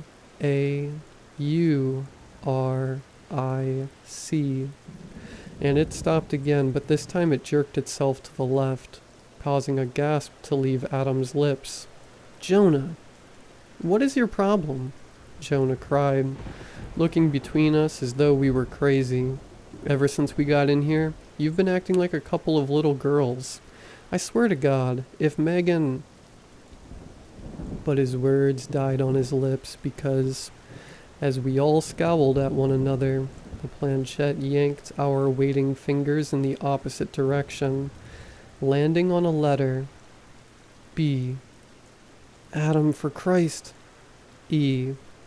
The planchette scraped horribly against the Ouija board, and I couldn't tear my eyes away, sitting between the chaos of my friends arguing as each blamed the other, neither paying enough attention to the board. I swallowed, trying to watch for a twitch of the muscles in their fingers, some indication of which one was messing with us. E. But there was none. The fingers were light, barely grazing the object, jerking clumsily around the board. Adam met my eyes, trepidation lining his features. "Listen, I just want to get this done and get out of here. If this is you..." L. "It isn't," I returned, voice lost in the sound of Jonah growling and wrenching up the planchette, launching it across the room till it hit the wall with a sickening crack. I could only stare in shock at my furious, panting friend, but Adam leapt upwards, throwing his arms up in question. "You can't be serious, Jonah. What is wrong with you?" and they argued, yelled, threw their arms around, ignored the room. But I couldn't ignore the room. I hadn't been able to ignore it from the second we'd stepped in here, the atmosphere wrapping around my throat from the very first second we dared. And they weren't seeing it, but I was. The blanket in the corner of the room, hanging limply from the figure underneath it. Tall, impossibly tall, shrouded in shadow and with the fabric sagging off it horribly. "Shut up," I whispered to the boys next to me, but they didn't stop. They didn't stop as the blanket began to drag closer towards us, the sound of toenails scraping on the floor echoing louder than even my friends. I could see the silhouette underneath it, the darkness that followed, the cold. But they didn't notice, not until a screech sounded, sending our eyes all in the direction of the bleeping monstrosity. Adam cried, shaking his head at the EMF detector, which was flashing a bloody red color, and wailing to attention. I was only distracted momentarily from the carnage, turning around in time to feel a horrid whoosh of air as the blanket fell into a crumpled heap a mere inch from my nose, dropping to my feet. The air was sucked from my lungs as I tumbled backwards, collapsing on the sofa and gasping instead of forming words. Adam looked upon me with concern, but Jonah was done. "Nah," he growled, wincing at the wail of the EMF machine. "Listen, I'm not doing this all over again. Come here. Let's do something with this godforsaken thing. Grab it. Wave it around. Just get up." My eyes were still darting around the room, and only pulled from their trance as a buzzing fly landed on my hand, narrowly avoiding death with the flick of my shaking finger. It woke me up, the voice sounding more strained than I would have liked. "Are you hearing that? It's detecting something. Jonah, I swear to God I saw... faulty microwave. Crappy electrics. I don't know." His voice raised threateningly. "Seriously, stop. Let's leave the room and run in. We'll act shocked about the EMF. We'll walk around a bit. And then we're going. I'm sick of you both." I should have argued. Obviously, I should have argued. But I can't describe the way I felt in that moment. It was as though my fear gave way to denial so quickly that I was already calling myself crazy, reaching desperately for the idea that no, I was seeing things, feeling things, as though I needed to prove to myself that I was crazy, and the horrors my mind was conjuring simply couldn't exist. So I stayed. I stayed as the three of us trudged out of the living room, as we all pulled our clothes tighter and ignored the ice seeping into our skin. I ignored Adam squeezing my shoulder, a sentiment he'd never bothered with before. I ignored my thudding heart as we clutched our cameras, bursting into the living room in our most epic movie yet, ready to contort our faces in horror. But we didn't have to fake it. In the corner was our screaming EMF reader, blinking red as it had been for the last 5 minutes. But the problem was the endless claws wrapped around it, attached to a figure so tall its head brushed the ceiling and black eyes glared upon us. It swayed in the shadows, but I could see its arms, gaunt and as long as its legs, neck cracking awfully as it turned to look at us in an instant. A sick dripping sounded, just loud enough for us to hear, and to this day, I imagine it as thick, crimson blood falling from its fingers onto its dead, curled toes. "Holy," Adam whispered, so I knew in fact I hadn't lost my mind. We ran, of course, scared idiots launching themselves backwards and tripping over everything, legs jelly as we bolted for the front door. I cursed myself for not leaving more quickly, begged for a time machine to have me believe my eyes the first time. We didn't make it. There in the hallway was our 1998 horror movie audio device, except now it was crackling and a rasp sounded from it, too deep and gravelly to be human. Layers of voices sounded at once, so distorted I could barely make them out. "I smell your blood," it rasped, the voice touching me so closely I could practically feel it inside of me. "I'll suck it out of your veins and wear your skin." And then, before there was time to react, every light bulb in the house smashed at once. I know because I heard the shards hit the floor in every room, cried out as pure darkness filled the space, leaving me with no idea where my friends were, and if they even existed anymore. "The door won't open," Adam screeched from my right, audibly jamming the handle. "It won't open." "Where's the crucifix?" Jonah begged, and I could hear the tears in his voice. "Adam, where?" But now it was only footsteps we heard, not slow ones. Thudding, loud footsteps, gaining pace and getting louder and louder, till it sounded like something was running at us. But the sound didn't come from the floor. With the most gut-wrenching feeling of horror, I realized it was coming from the ceiling. "Oh my God." Adam's voice was below me somewhere, because he'd fallen down into a heap of fear. "What is that? What is that?" It was deafening. All of it. The wailing EMF detector, the rasp of crackling audio threatening to break all our bones at once, the footsteps slamming to a stop directly above my head, all leading to the moment I looked up, a silent tear disappearing in a slow trickle down my cheek. Its body was contorted horribly as it glowered down from the ceiling, neck cracked at an unnatural angle with bones jutting out everywhere, dead black holes for eyes bored into mine, hell radiating from them in such a way that I was knocked to the floor by the sheer force of it.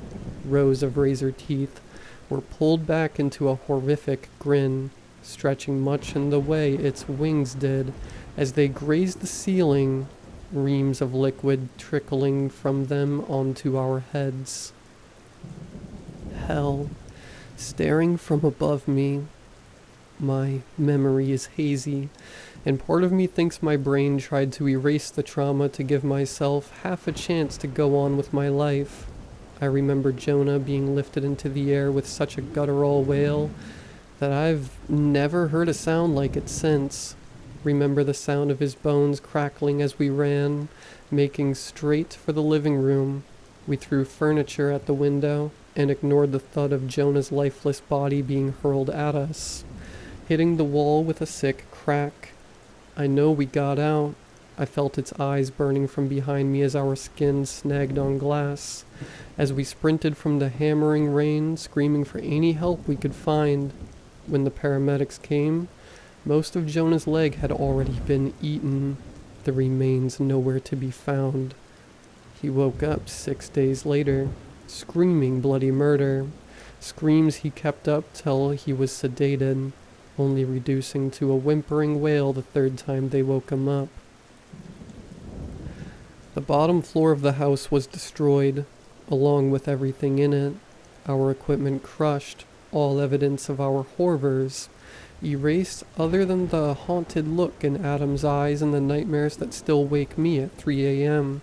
Wild animals tore the leg from an unconscious Jonah, the local police said. We were just idiots holding a seance in a house, leaving the back door open to all manner of wild animals as we partied ourselves silly. At first, they thought we trashed the house, but the Whistlebees assured the police that no, it simply wasn't the case. This had happened before, they told them.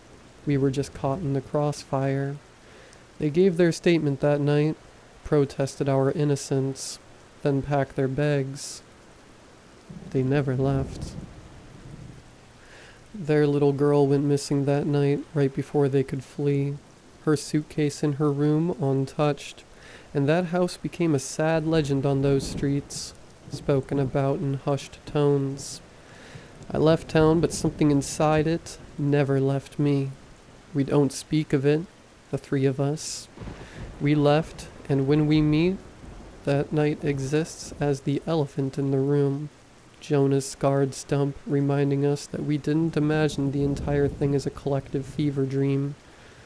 So I left, lived my life, started going to church, took up cricket, and when I hear the sound of thudding footsteps hammering along the ceiling of my hallway in the dead of night, I pull the covers over my head and pray to every god that may or may not exist that I'll live another day. It takes such a long time to pick up all 104 crucifixes off the floor the next morning, but for the life of me, I'll never stop doing it.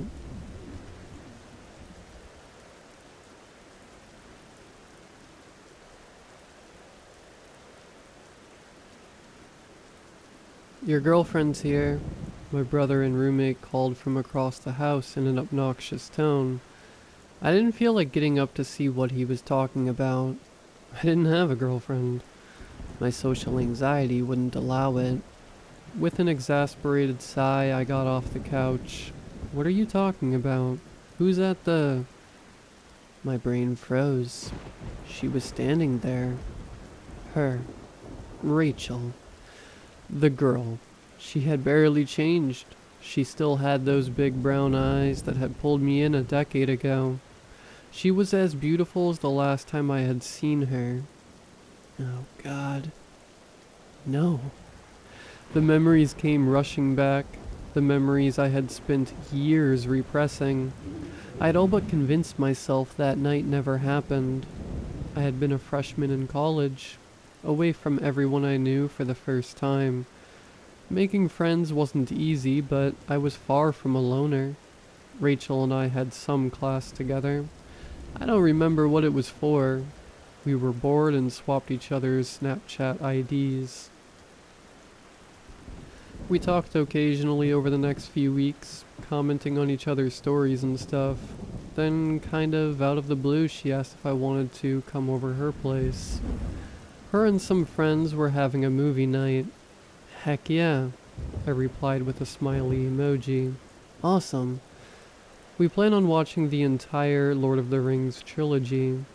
Pull an all-nighter, but you know how that's probably gonna go. At the time, I would have barely considered us friends, but if she wanted to explore things past that, I was totally cool with the idea. She was fun, kind, and really pretty. The night came, and sure enough, the living room floor in the house her and her friends were renting was covered in mattresses. She greeted me with a hug. It was nice. I think that was the first time we had any sort of physical contact. After some introductions to the people already there, we settled down to watch the movie. It's funny what your brain locks onto. It went to hell right after the troll is killed. 3 guys and a girl abruptly stood and started walking backwards until they were each against opposing walls. Their eyes were blank, almost clouded over. Rachel was standing in the hallway. The white claw she was holding fell to the floor, but she didn't seem to notice. Her eyes were wide. She glanced at me for just a moment. A few people kind of chuckled nervously. The room had a weird tension to it. Like we all knew something wasn't right, but we didn't know what to do about it. Each of the 4 took off their shirts. They threw them to the side, never blinking those awful eyes. Energy was surging through me. I needed to go. I needed out. The girl next to me screamed. I turned to see the chest of the guy standing nearest her bulging. His skin split up the center, revealing writhing mass inside him. Others began to scream and stand. All of the 4 who stood glassy-eyed now had gaping chest cavities, with a wet, squelched tentacle like appendages bursting out from them. My heart skipped a beat, leaving me gasping painfully for breath. The girl next to me was lifted from where she sat and pulled towards the nearest tentacle monster. I didn't help her. I didn't help anyone. Others tried running, but were snatched up and entangled in those wet, dark green arms. Unlike the others, I didn't run for the door. I scrambled up the stairs, pulling myself up with my hands as my feet tried to keep pace. I lost my fingernails, but I didn't care. I needed out. Rachel didn't move. She didn't so much as glance my way. I didn't have time to think about that. I reached the top of the stairs just as one of the creatures started up after me. I ran to the nearest bedroom and closed the door behind me. Running on pure adrenaline, I ripped open the window and climbed onto the roof. I stopped myself from jumping down. I was directly over the front door. I could see light spilling across the front yard. The door was open. Grabbing the gutter and praying it would hold, I pulled myself up above the window. I had just cleared the window when I heard the bedroom door shatter. I ran across the roof at a reckless speed. I didn't think, I just jumped. The house was on a hill. That fact might have been what saved me. I fell from what was probably 30 feet but landed on my butt on an incline. Rather than shattering my legs, I slid down the hill until my foot caught something and sent me tumbling headfirst through the ferns and brambles. Once I caught my foot again, I ran to the bottom of the hill. I found a road and followed it. At some point, I cried myself to sleep under a tree. I never went back. I didn't even pack my things. Somehow my car ended up back at my dorm. After searching it, I climbed in and drove 2 states back to my parents' house. I told them I flunked out and couldn't afford my dorm. They were mad, but I didn't care. I should have gone to therapy, but I felt like that would have been like admitting it was real. I just couldn't do it. I buried the memories by self-medicating. I lived by leeching off others for years before I started getting my life back together, before convincing myself that night had never happened. Dude, that was ridiculous. My brother's voice pulled me from my memories. My dream. I was back on the couch. Rachel was nowhere to be seen. Seriously, man. She's cute and all, but passing out because a girl talked to you? That's next level, bro. I sat up looking around. Where is she? I demanded. Chill, man. You probably freaked her out when you went all limp. Don't worry. Not only did I catch you and drag your heavy butt to the couch, I got a note from her. I ripped the paper from his hand. She took off pretty quick. She looked spooked. Anyways, I have to get going. Someone needs to pay the bills around here. I ignored him. My entire focus was riveted to the handwritten note. I'm sorry to barge into your life like this, but we need to talk. It's urgent. She left an address and said to be there Saturday by noon. I don't know what to do. My memories of that night have to be false. There was no police reports, no missing people. It had to have been in my head. Maybe Rachel can clear things up for me. Give me the closure I need. I needed closure. I had spent so long slogging through life because of what might have happened that night. I needed to know. I followed the instructions on Rachel's notes. Maybe I was being stupid. I didn't care. I was ready for this to end. The address she gave me was of an older home across town. It wasn't run down or giving off any massive red flags, but it was well past its prime. I walked up the worn concrete steps. I knocked on the front door. My heart was beating painfully. My anxiety was at a peak. Actually, I wasn't ready for this to end. I could happily live my life not knowing for sure. The door opened. Rachel stood there in sweatpants and a t-shirt. She looked disappointed to see me. You came. There was a slight tremble to her voice. Her fists were clenched and she stood unnaturally stiff. Unsure of what to do, I just stood there, both of us looking at the other and neither speaking. Rachel shuddered, almost violently. It seemed to snap her out of her weird trance. She waved me forward before walking back inside. She left the door open. I wanted to close the door and go home, but I also wanted answers. And Rachel didn't seem to be doing so well. If she needed help, I couldn't just leave. Frustrated with myself, I followed her. None of the lights in the house were on. It was lit by some windows, but not very well. It had a dim atmosphere that put me off. My hand instinctively dropped to my waist. I felt the unfamiliar handle hidden under my shirt. It brought me some relief to know I wasn't helpless.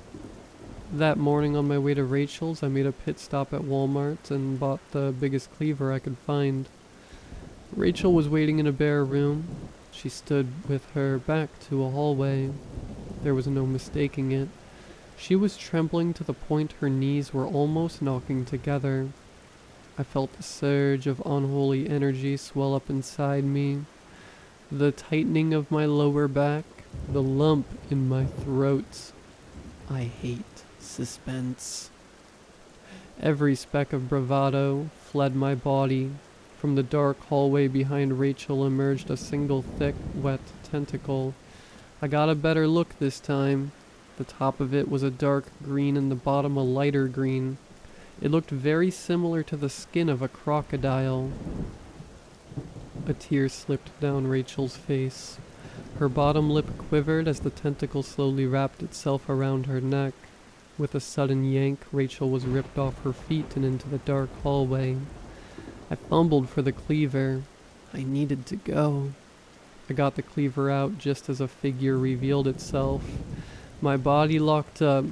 I didn't know his name, but I recognized the guy from around town. 4 of those awful tentacles protruded from bloody holes in his shirt. He spoke. I don't know why I assumed he couldn't, but I had. "Welcome. You have been lost a very long time. Come, return to your home." I focused on not wetting myself. One of the tentacles reached out for me. It wasn't moving very fast, but it was enough to break my stupor and spur me into action. Dropping down, I grabbed the cleaver. I felt the thing try to grab my shoulder. I swung with everything I had. The cleaver cut into the tentacle. It wasn't a deep cut, but the monster recoiled in shock.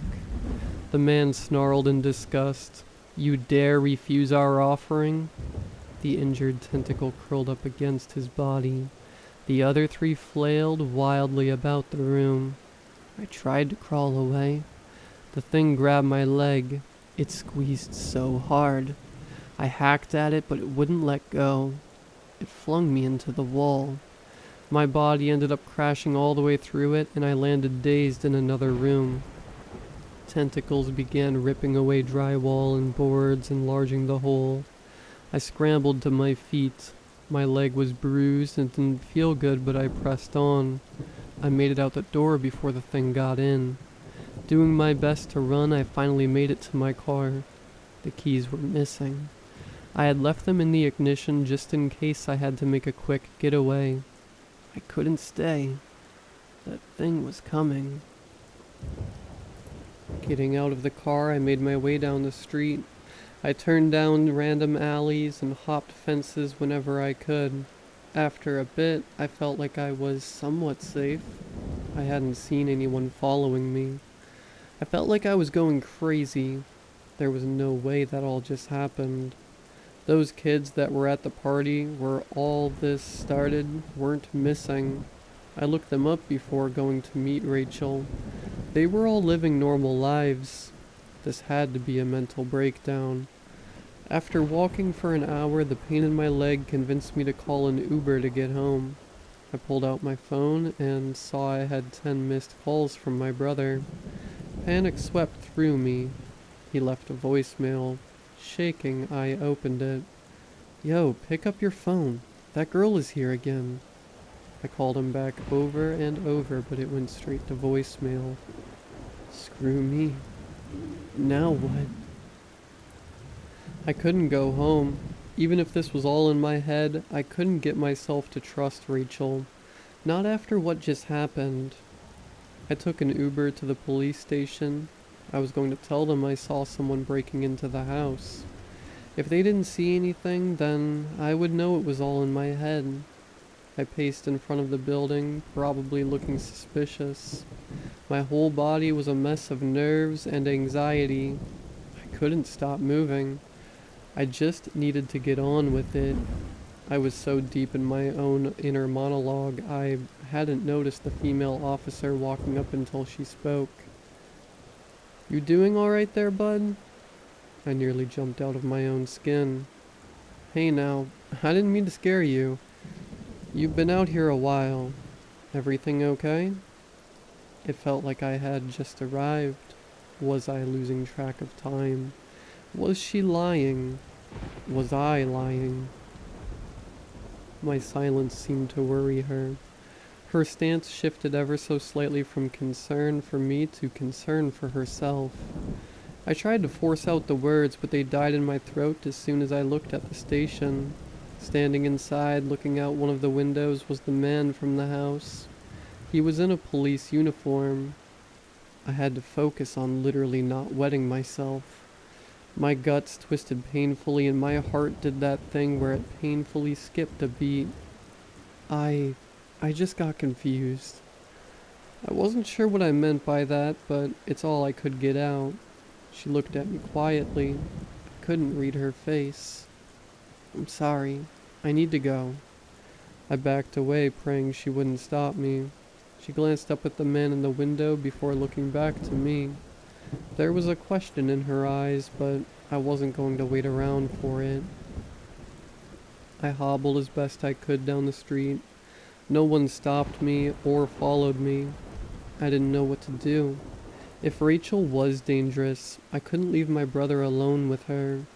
But if what I suspected was true, and this was all a figment of my imagination, then maybe I was the dangerous one.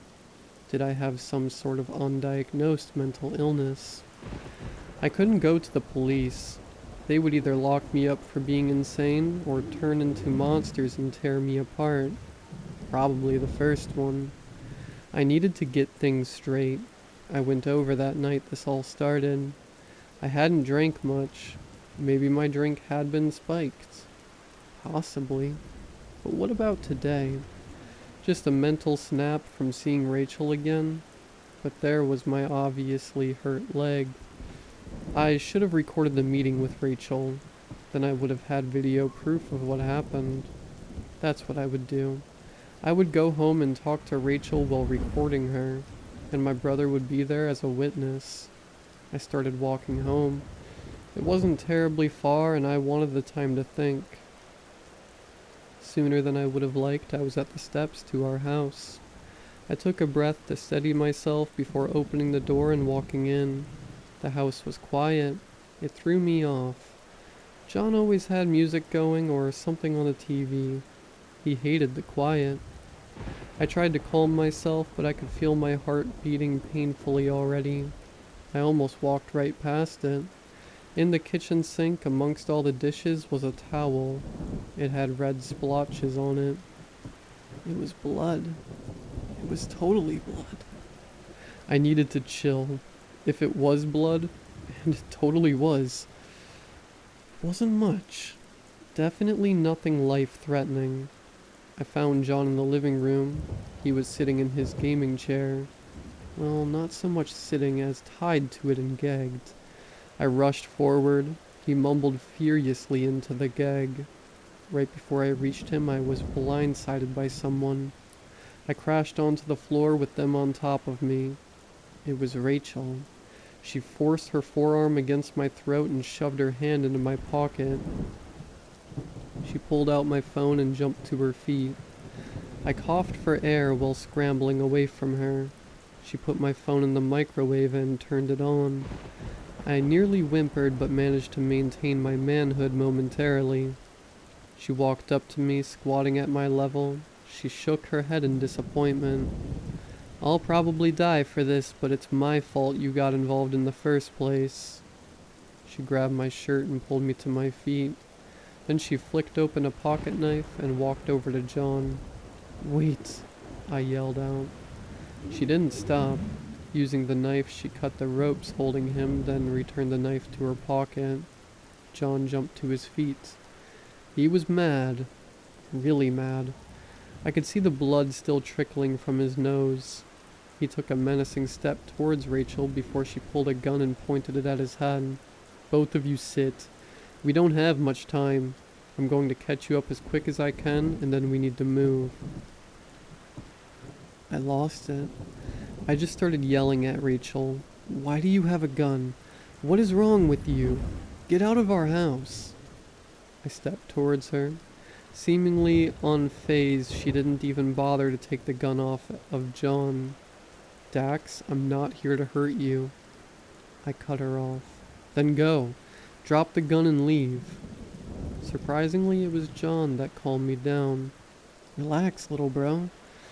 People don't smash you up, tie you to a chair, then let you go if they plan on hurting you. That kind of tactic is used by people that need someone to shut up and listen because all parties involved are in danger. So why don't you do that? Shut up and let her talk. I didn't know what to say, so I didn't say anything. I sat next to John on the couch. Rachel put the gun back into the holster she had hidden in her waistband. Your buddy is right. We're all in danger and really should be going as soon as possible. He's my brother, I told her. I don't know why I felt the need to correct her. Rachel looked at John. There was no family resemblance between us. My skinny build and red hair had nothing in common with John's broad chest and curly black hair. You remember John, right? He was deployed while I was in school. John nodded. Yeah, I was speedrunning my way to a double purple medal while Jody was swinging by my place. Thanks for the lovely reminder. See? He's a trained fighter. John let a joyless chuckle slip out. Oh yeah, I'm real good at meg dumping at muzzle flashes while my friends turn into pink mist. Top-notch government training. He turned to Rachel. Let's cut the crap. What did my brother get himself tangled up in? Rachel glanced outside. We can talk in the car. I'm sure they're on their way here. John groaned as he stood up. Alright, let me grab my foot. While John retrieved his prosthetic from his room, I sat in awkward silence. Rachel kept checking different windows as well as her wristwatch. She suddenly ducked down. They're here. This is bad. Just then John returned, shotgun in one hand and duffel bag in the other. I heard car doors slamming outside. Get down, Rachel hissed at John. He glanced out the window before dropping to a knee. He shot me an annoyed look. Seriously, Dax, what have you done? I didn't know where to start, or even if we had time. Turns out we didn't. Something slammed into the front door. There were surprised grunts before more impacts rattled the door. I was real glad John had insisted on upgrading our deadbolt. I jumped as John yelled out, Hey, identify yourself. The assault paused. John turned to the back door. From my angle, I could see the doorknob turning back and forth ever so slowly. Thank God we had locked it. John was thinking. That was probably his strongest feature. The dude was always playing four-dimensional chess while others were playing checkers. Reaching over, he grabbed Rachel's shirt and pulled her close. I couldn't hear what he said as he whispered to her. Rachel nodded, then made her way to me. We're going to get in the car and get out of here. He's going to meet up with us later. I tried to protest, but Rachel didn't give me a chance. Before I knew it, we were in the car counting down. Suddenly, Rachel floored it, and we went crashing through the garage door. I was surprised at how little damage it did to the car. There was a couple of shouts, but we were gone before anyone could do anything. I wanted to scream. I wanted to take it all out on Rachel. My life was flipped upside down and getting crazier every minute. I couldn't take much more of this. Rachel pulled onto the highway. Should we wait for John? I asked. Rachel gave me a strange look but didn't reply. I shoved her. Hey, we need to wait for John. Rachel turned to me. What? What are you talking about? I hesitated. Had I missed something? My brother, John, the one we left at the house. We need to wait for him so he can catch up. Rachel didn't say anything for a bit. Without looking at me, she said something that chilled me to my bones. Dax, you don't have a brother. Of course I have a brother. You just met him at our house. You know, right before you tackled me and broke my phone. I felt my face getting red. I was mad. Dax, you live alone. You have ever since you inherited your parents' house. No, that's not right. She cut me off. If I broke your phone, then what's in your pocket? I pulled my phone from my pocket. But that's not possible. You... She was crying now. Seriously, Dax. I want to help you and be your friend. Really I do, but you make it so hard sometimes. I don't know what's real right now. I need to get out of this car. I need some distance so I can think. The body in the trunk of my car is starting to stink. I expected it to take a lot longer, but I guess the heat accelerated the process. I should probably start at the beginning. It's been quite a night.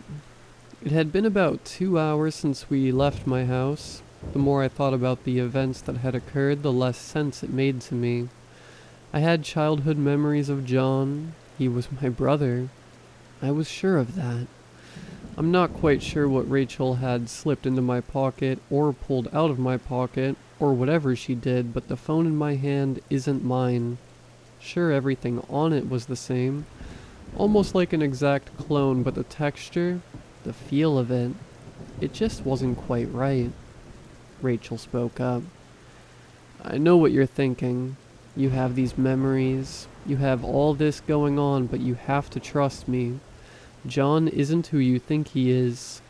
She stared ahead as she drove. These things, the tentacle monsters, not only can they imitate people, they have a little bit of telepathic abilities. They can mess with memories. They can even get a gist of what you're thinking. That's why I had to get you away from him. The more time you spend apart, the clearer your thoughts will be. Where are you taking me? I asked. I can't tell you, she said. Why not? I don't know how strong the connection is between you and that thing in your house. If I tell you where we're going, it might be able to get an idea and follow us there. In fact, I should probably blindfold you just so it can't guess where we are and attack us or ambush us. I was not okay with this idea. But as I had learned earlier, she could kick my butt, so there wasn't really a point in trying to refuse.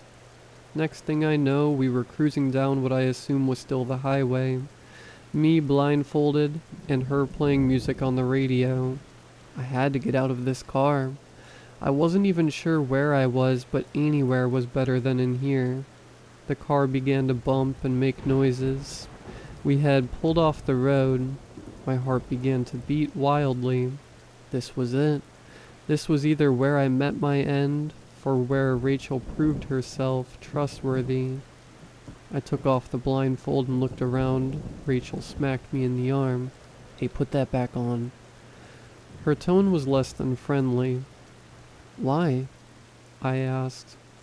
If I don't know where we are, how could he know where I am by seeing what I see or seeing what I think I see? Or however that works. Fine, she said. Let's just get inside. There was another crappy looking house in front of us. I was not a fan of how things went down last time. I followed Rachel into a house. Why don't I just stay in the car? Rachel glared at me. It was clear that I was getting on her nerves. Dax, get out of the car. I held up my hands, and before opening the door and stepping out, the yard was overgrown and the entire property was surrounded by trees. behind us strung a long gravel driveway, and in front of me stood a small 2-story farmhouse with no windows or paint. Behind it, dilapidated-looking shed sat in the back. "Rachel?" I began. "This place gives me the creeps. What are we doing here?" She ignored me. She went to the back of the car and opened up the trunk. From inside, she removed a baseball bat and a roll of duct tape. I was officially freaked out. I started to back away and she pointed the bat at me. "Don't." I froze. "Rachel, what are you doing?" I asked slowly. She rested a hand on her hip and gave me an exasperated look. "Would you just calm down? Seriously, if I wanted to hurt you or kill you, wouldn't I have done it already? I've been risking myself to keep you alive, okay? A little gratitude would go a long way." I wasn't sure if I believed her. Actually, no, I was pretty sure I didn't believe her.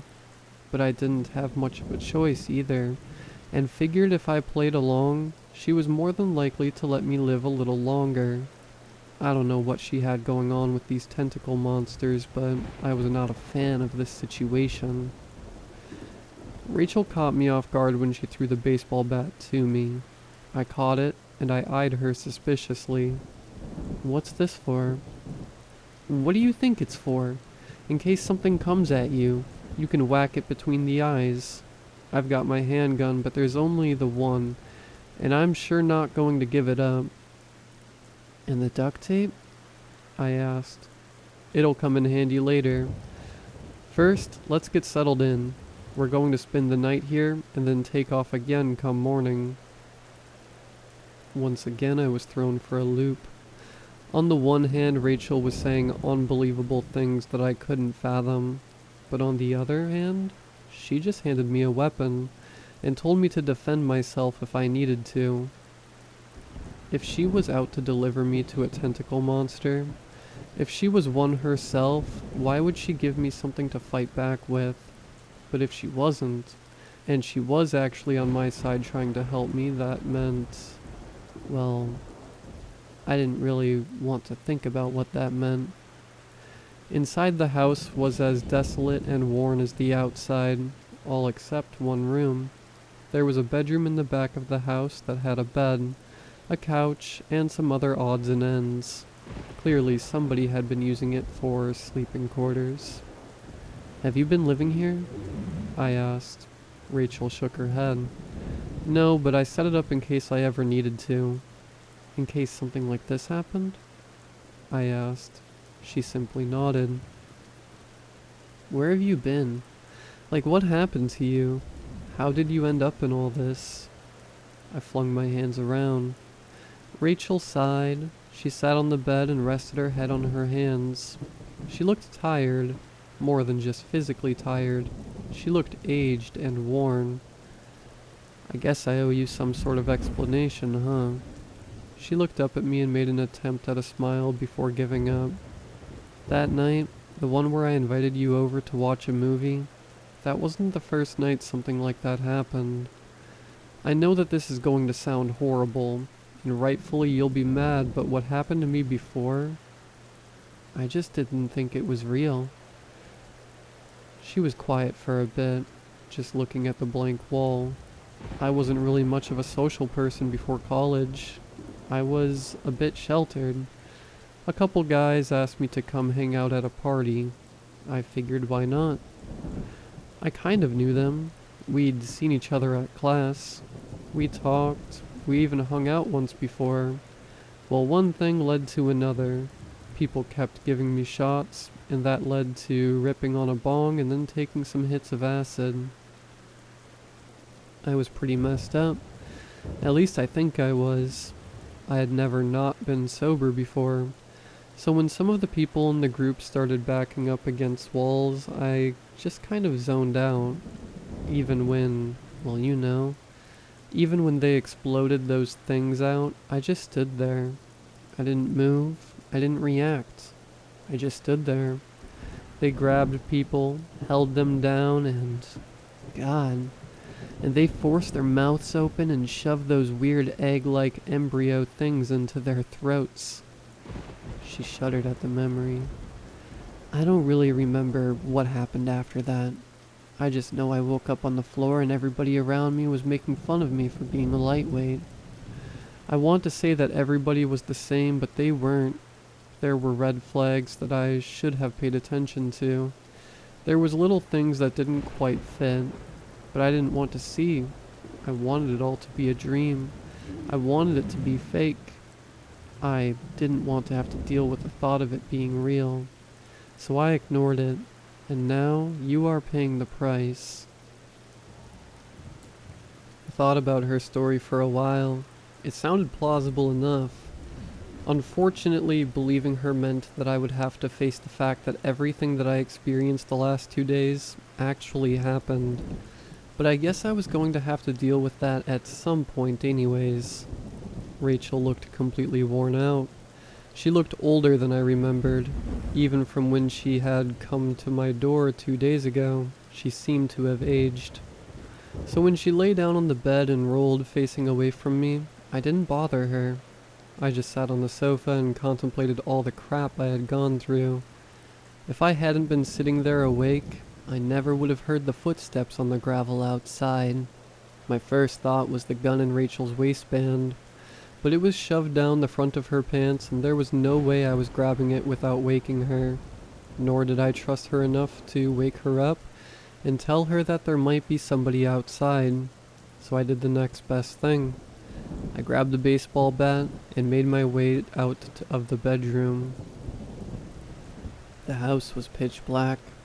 Nothing was moving except the shadows of the trees outside. The moon let off with light to navigate by. The sound had since stopped, but I was certain of what I had heard. Bat held firmly, I made my way to the door. I winced with each creak of the floorboards, the sound seemingly deafening in the eerie silence. My arms were trembling and my throat felt light. It was difficult to breathe, which was not helping my anxiety. My heartbeat was audible, but at least it was steady if a bit fast. I reached out to the front door. It glided open without a sound. Stepping outside, I looked around the overgrown lawn. There was just enough of a breeze to stir the tall, dead grass. Each time it rustled, I swore there was something moving inside it. I hesitated to step down from the front porch.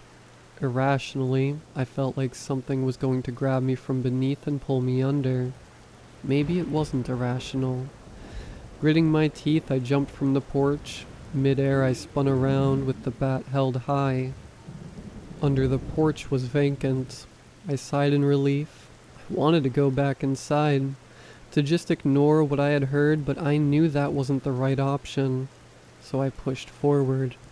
I walked alongside the house, careful to scan the area before moving on. I circled the house without incident. I was starting to calm down. Perhaps the entire thing had been in my head. The only place left to check was the shed. I was painfully aware of how loud the dry grass crunching under my feet was. There was no way anything hiding in there wouldn't know I was coming. I tentatively tugged on the door. It was stuck tight. The ground had swelled, locking the door in place. That was all I needed. The coast was clear. I turned back to the house. Screw me sideways. Standing next to the house was a figure. Its identity was hidden by the shadow being cast by the house itself. We both stood there watching one another. I raised the bat. Who's there? I tried to sound authoritative, but it came out as an almost unintelligible squeak. The figure came closer. It had a familiar hobble to its stride. Even before he stepped into the moonlight, I knew it was John. I gasped when I saw him. His hair was matted down. He had a head wound that I could see even at a distance. His left eye was swollen nearly shut. His clothes were torn and stained, and he was missing his prosthetic foot. All right, We're going to get out of here, and then I'm going to kick your butt for dragging me into this crap. I was frozen. John was the last person I had expected to see. He still held his shotgun, but it wasn't pointed at me. I tried to think back to my memories of him and I growing up. Was he really my brother? Was Rachel the one lying? I had memories. There was no doubt about that. But they weren't as clear as they should have been. Or maybe they were. John wasn't around much. He was 5 years older, and we didn't hang out a lot growing up. He was getting impatient. Let's go, Dax. Where's that B word at? I didn't like him calling Rachel that, but it fit with the character I thought I knew. She's inside sleeping. He glanced at the house behind him. And is she one of those squid things? I took a step back. How do you know about that? He growled. Take a look around. 2 of them came in after that girl took you and tried to violate me. It didn't go well for them. No more talking. Let's get out of here. I saw movement behind John. It was Rachel. She raised her gun up, pointing it at the back of his head. I yelled out, "No, Rachel, don't!" John spun around and leveled the shotgun at Rachel. Guys, please, I begged. Both of you put the guns down. John snorted. So she can squid me? No thanks. She ain't cute enough to pull that off. You know you can't trust him, Dax. Let's get out of here before the rest show up. John looked offended. He can't trust me? I've been looking out for him his entire life. Dax, who gave you a place to live? Who drove you to interviews? Bailed you out of the drunk tank? My head hurt. I had so many memories pushing and pulling. Some I knew were fake, others were convincing. But I now knew who was manipulating me. Well? John demanded. Are you going to pick some girl over family? I walked up to John. I knew what needed doing. Give me the gun, John. He looked shocked. Rachel must have sensed what I was up to. I saw her finger drop onto the trigger. I threw my shoulder into John, knocking us both to the ground. A bullet whizzed over us.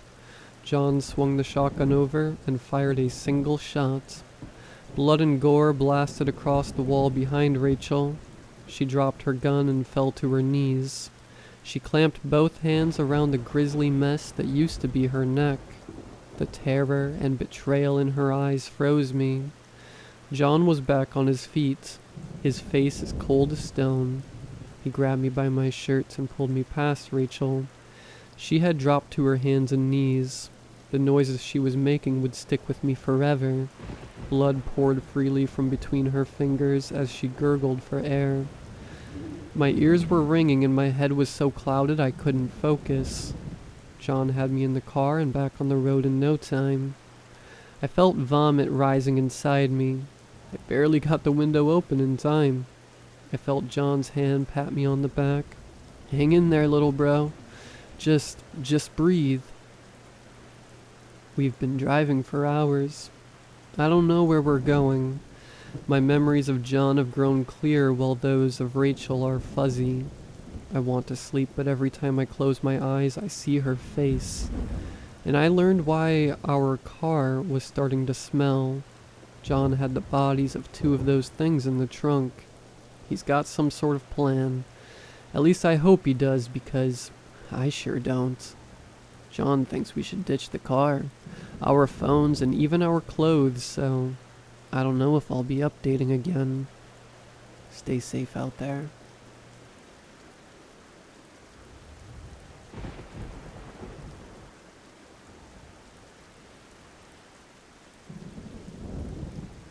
I'm writing this in the beginning of May 2024.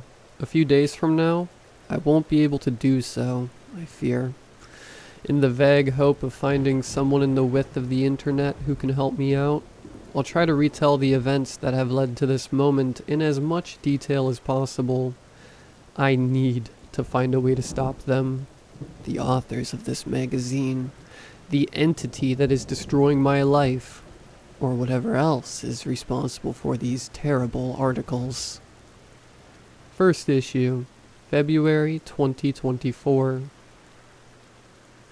Even though the knocking on my door was very soft, it managed to find its way into my dreams and I slowly woke up. On that Sunday in January, I wasn't quite sure if I actually heard someone knock, or if my brain had just made up the sound. Back then, I don't know that this sound would cause me a lot of shivers in the future. I rolled out of bed and slowly made my way to the front door. No one there. Just as I was about to turn around and go back to bed, I saw something lying in front of me. A magazine. The shiny front cover read, "Embrace Your Life." Why would someone just drop it on my porch and then leave? I suppose that this was a newsletter published by a religious group. But shouldn't they use their chance and try to talk to me? On second guess, it could also just be a free magazine full of ads. This still wouldn't explain why the person delivering it knocked, but what did I know? I stopped speculating, grabbed the magazine, and went back inside. I hopped back into bed and started to read. After all, it was a Sunday, and I didn't have anything else to do. The magazine seemed to center around lifestyle, beauty, food, nothing you've never seen before. While skimming through it, I was surprised that I couldn't find any ads. Who had published this? I read a few headlines which didn't really spark my interest, when I suddenly saw something that caught my eye. Stressed at the office, counteract bullying, and finally start making friends at work. If only it was that easy, I thought to myself. For half a year I had been working a more or less boring office job close to my home. At first it wasn't so bad. Most of my coworkers were friendly, but after a while, a group of women in their mid-30s seemingly had chosen me as their target. I really couldn't figure out what I did wrong.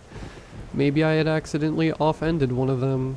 Whatever the reason, they started to spread cruel little lies about me. Apparently I had an affair. I never washed my hands after using the bathroom and was overall a terrible human being. The rumors had evolved, and a few weeks later, I started having a really tough time on the job.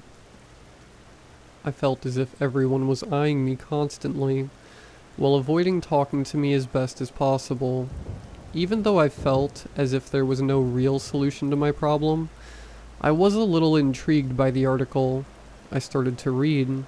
Do you know that awful feeling of loneliness at the office? As you enter the break room, everyone suddenly remembers that they really have to get back to work. Your mails asking for support usually go unanswered.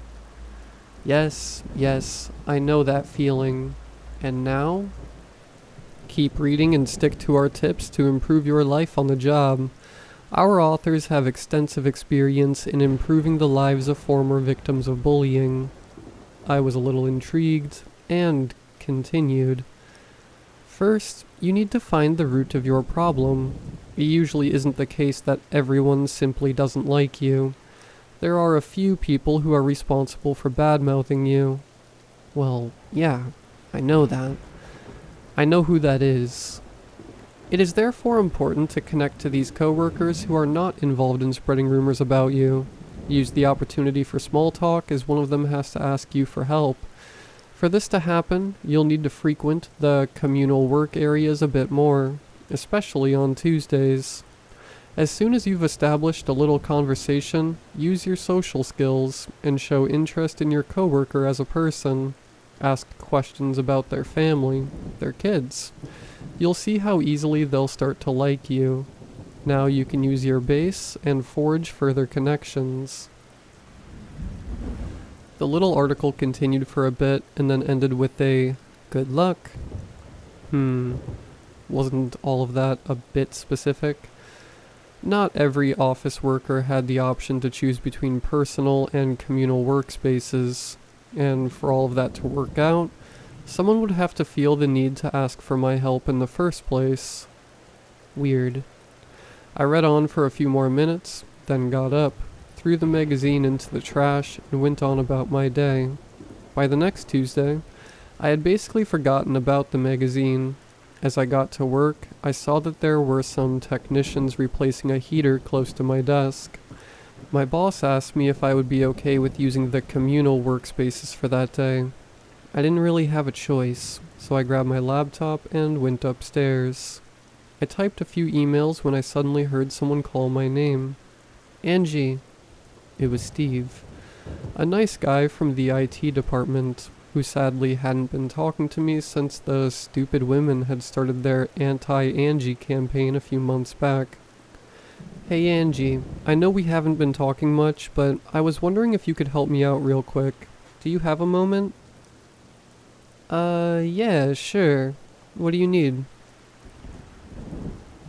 I've just reconfigured some details on our webpage. I'd like to see how it looks on different devices. Could you quickly open the page on your laptop, and maybe your phone as well? I did what he had asked. Steve seemed happy with the formatting of the page. He thanked me and was just about to leave again when I spoke up. I went all in. This was such a weird coincidence. I just had to try it. Hey Steve, I was wondering, how are your kids doing? Oh, you mean because of the surgery? Yeah, sure, the surgery, I replied confused. Well, Georgie is a lot better today. It went pretty well, and Sabrina is coping with it much better than I thought. It's not that easy, but I think we have overcome the worst. That sounds great. I'm happy that he's better. I didn't really know what happened to Georgie, but Steve's tone told me that the surgery had been something that was stressing him out a lot. Honestly, Angie, it means a lot that you show interest in them. Some people in this office only care about themselves, it seems. But I need to get back to my computer. I'll have lunch in an hour. It would be nice to chat some more in the break room then. He smiled at me and left. I sat in front of my laptop and was practically beaming. It was so good to finally talk to someone who seemed genuinely friendly. My day went on ridiculously positive. In the break room, I soon learned that the three bullies, I'll just call them the Karens, had called in sick today. Apparently they had some stomach issues. I continued to talk to Steve, who also introduced me to a new apprentice who was equally nice. They even asked me to have a beer after work, but I had to decline. My social battery was completely drained and confused by all the conversation I had held that day. Even as I entered my home, I was still grinning. This magazine surely was something. I took it out of the trash, put it on the counter, and happily patted it. Great advice, I must say. Later, as I sat on the couch, I read some more. I saw an article that pitched starfruit as a superfood for clean skin. I immediately noted it on my shopping list. It was worth a try. I went to bed happily. A few days went by, and it seemed as if the gods, if there were any, decided to start treating me as their personal favorite. I felt healthy, my skin cleared up, my time at work became bearable, pleasant even. I had been talking to a few more people, of which some even excused themselves for blindly believing the stupid rumors the Karens had spread about me. They had recovered from their sickness, but upon their return, no one really bothered to listen to their gossip. Even though I had read the magazine a few times by then, I couldn't manage to throw it away. I saw it as a kind of good luck charm and kept it on my couch. Another week passed. As I was vacuuming, it accidentally fell to the floor. A card made out of thick, structured paper fell out. Dear reader, are you interested in more content from our professional lifestyle authors? Subscribe and receive a new issue of Embrace Your Life every month. All of that for an unbeatable price. Simply fill out your address and send this card back to us. See you with the next issue. I was interested. Of course, usually I never gave in to money-wasting subscriptions, this one even being an outdated paper medium. But it was intriguing. I couldn't really figure out the payment method, but I assumed they would send me a bill along with the next issue of the magazine. I quickly filled in my address information and threw the card into a postbox the next day. Second issue, March 2024. Even though the first issue I had received appeared on my doorstep on a Sunday, I didn't really expect the second one to do so as well. Was it a special delivery company that worked on weekends? Probably a pricey service, I thought. By the time I heard the soft knocking, I was in the middle of preparing breakfast. I had changed my morning routine up a bit, got up earlier and ate a healthy breakfast, as I was unusually motivated to start my days. It was the 25th of February, the last Sunday of the month. As I picked up the new issue of Embrace Your Life, I felt a warm feeling in my stomach. What a fitting title, I thought to myself. I really feel like I'm embracing my life for the first time in years. On the cover was a beautiful woman holding a fancy heart-shaped cake. Receipts that will make everyone fall in love, the subheading read. I really wasn't skilled at baking. Maybe this issue wasn't for me after all. I opened the front page. How to get your crush to only have eyes for you. A receipt that will immediately spark love in his stomach. This sounds as if it was targeted at 14-year-olds, I thought. And also, isn't it a bit conservative to automatically assume that my crush is a he? All of this didn't really appeal to me. My thoughts drifted away. To be honest, I myself had developed quite a crush at that time. I again started to think about Steve, as I had done many times in the last weeks. He was really amazing, but not only did he have 2 kids, but also a wife. She was quite nice. I had chatted to her 2 times by now, as she sometimes picked up Steve after work. But still, I wouldn't have been mad if he had turned out to be a single dad. I tried to distract myself. These thoughts about Steve felt somewhat wrong and continued. An easy-to-make cake with only 7 ingredients, which you probably already have at home. Try it out. Almonds are the key. I actually did have all of the ingredients at home. Coincidentally, I had just bought almonds the day before. I had an unusual craving for them. Maybe this could be the start of my baking career. I giggled to myself. Worst case would be me losing a few of my almonds. I decided to give it a shot. Of course, I didn't plan to present the cake to Steve only. That would have been weird. I was planning to simply put it in the break room. My coworkers surely wouldn't mind some free cake. The receipt was ridiculously easy to follow. A little suspicious. I cut off a tiny piece of the cake for myself to try it after it had cooled down a bit. I was really surprised. Not to brag, but this was the best cake I ever had in my life. At this point, I was actually a bit excited to see what my coworkers would say as they would taste it. On Monday, I brought the cake to work and placed it in the break room. After 4 hours of work, I came back, ready to receive praise for my amazing baking skills. Only a few crumbs were left on the plate. Angie, did you make this? Wow, you should have made 2. This is just amazing, thank you. Could you bring the receipt tomorrow? Needless to say, everyone was a big fan. I was a bit proud, even though I had just followed the instructions of a simple 20-minute recipe. Steve suddenly approached me. This is really good. I didn't know you were such a talented baker, Angie. Then his tone changed a little. Maybe you could teach me sometime. Did he just wink at me?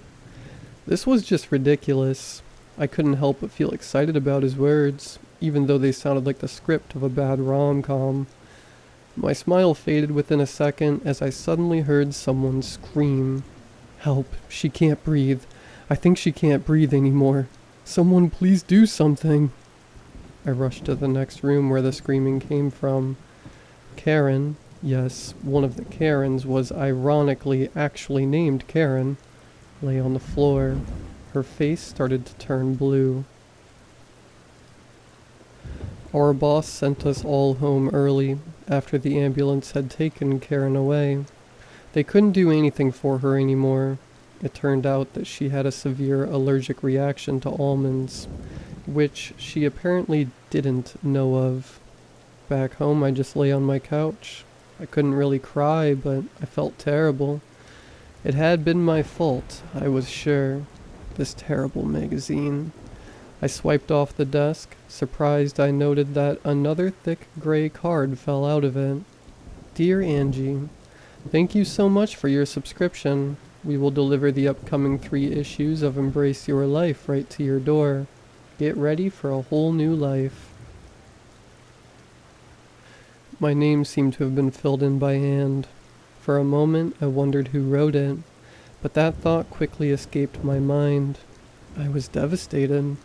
At my current state of desperation, there was nothing I wanted less than to see more of this magazine. I crumpled up the card and pushed it and the magazine itself under the couch. Sometime later, I fell asleep. Abruptly, I was woken up by my ringtone. I had received a message from Steve. He had never contacted me like that before. The message read, "Hey, I'd like to talk to you. What we've witnessed today upset me so much. Maybe have a glass of wine together." I replied, "Sure." I was exhausted and sad, but it felt somehow right to talk. Steve and I spoke for a few hours. While we did so, I noticed how the distance between our 2 seats on my couch became smaller and smaller. What can I say? One thing led to another, and as Steve finally went home at 2 a.m., I was simply confused. What was happening with my life? There was so much change in so little time. I couldn't really comprehend it. I didn't sleep that night. The following days at the office were strangely quiet. I met Steve in private a few more times in the afternoon. 2 weeks went by. In the middle of March, I nearly slipped and fell after I had stepped on a small gray card that lay on my porch. I picked it up. Dear Angie, we hope that you enjoy the improvements initiated. Don't be afraid to follow our advice. It will surely pay out. The message was handwritten, a type of handwriting I had seen before. It wasn't hard to put 2 and 2 together. It was the same as on my thanks for your subscription card that had been laying under my couch for weeks. I noticed that I had goosebumps all over my body. 3rd issue, April 2024. The 3rd issue was left on my porch on the 31st of March. As I heard the soft knocking, I ran to the door. There was nobody there. I had a bad feeling. Before throwing the issue in the trash can, I didn't even look at the headings. I copied the publishing information. I had never before heard about this company, Better You Publishing. They seemed to be located in another state. Later that day, I wrote a short letter. Dear Sir/Madame, I would like to cancel my subscription of the magazine Embrace Your Life with immediate effect. Please do not send me any further issues. Thank you. I signed it and then went to the post office. It seemed strange to me at the time that there was only this address. No phone number, no email. Who doesn't have an email address in 2024? Days went by, and I heard nothing more from the company. My affair with Steve went on. It felt wrong, but I couldn't really help it. It was the Wednesday in the 2nd week of April that I saw Steve's wife in his car pulling up into a parking space outside our office. The other times she had picked him up, she had been driving her own car. She slammed the door shut and ran into the office. One of my coworkers jokingly said, "Man, looks like Steve is in for some trouble."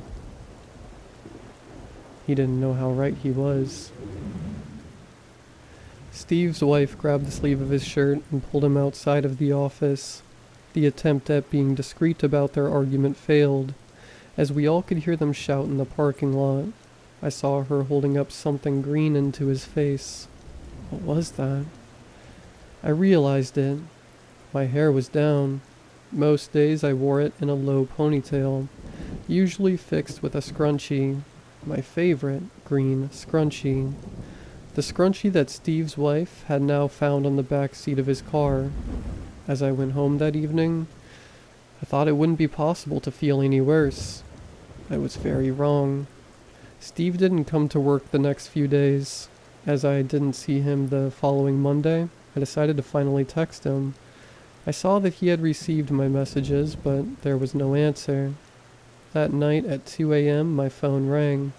Angie, I won't be coming into work the next days. I have to... Silence. Then he hung up. An hour later I received a text. I have to prepare her funeral. I couldn't breathe. I sat in silence for hours. The next day Steve called again and explained what I had already assumed. His wife had hung herself the night after confronting him in the parking lot. She knew of us. It was my fault. After repeating this sentence in my head for hours, another thought silently joined. It was the fault of this magazine. I wanted to scream, cry, destroy something. I ran outside, grabbed the magazine from the trash, and started ripping it into little pieces. It felt therapeutic until I saw it. Maybe their breakup is just what you need. This issue's feature heading I read. Many women worry more about the luck of others than their own. It is time to focus on your luck. Don't wait for him to run towards you and leave his wife by himself. You can push things into the right direction by following a few simple steps. 1. Leave a piece of clothing or accessory in his car for her to find. I read it over and over. I had received this issue on the 31st of March. I hadn't even looked at it. I had lost my scrunchie in Steve's car on the 9th of April. Even as I am writing this weeks later, I cannot put into words how I felt upon reading this. Just so scared. I don't know what to do. Later I found myself in Steve's arms, the only place I felt somewhat safe in. For the rest of April I stayed at Steve's place. I get along well with his kids, but they were missing their mom terribly. Even though I was eaten up by guilt, I stayed in their home. I was so terribly afraid to find another magazine in front of the door of my house. It was the 28th of April when I heard the soft knocking last. I was having breakfast with his children in Steve's home. 4th issue, May 2024. I will now get back to the start of my story. As I have said, I don't have much time left. Today is the 7th of May. If I don't find a way to stop this magazine's authors, or its power, or whatever it is, I will end my own life soon. I won't leave you in the dark about the latest issue's main article. Its heading reads, "You want your man just for yourself? Remove his distracting children from your life in just 3 easy steps."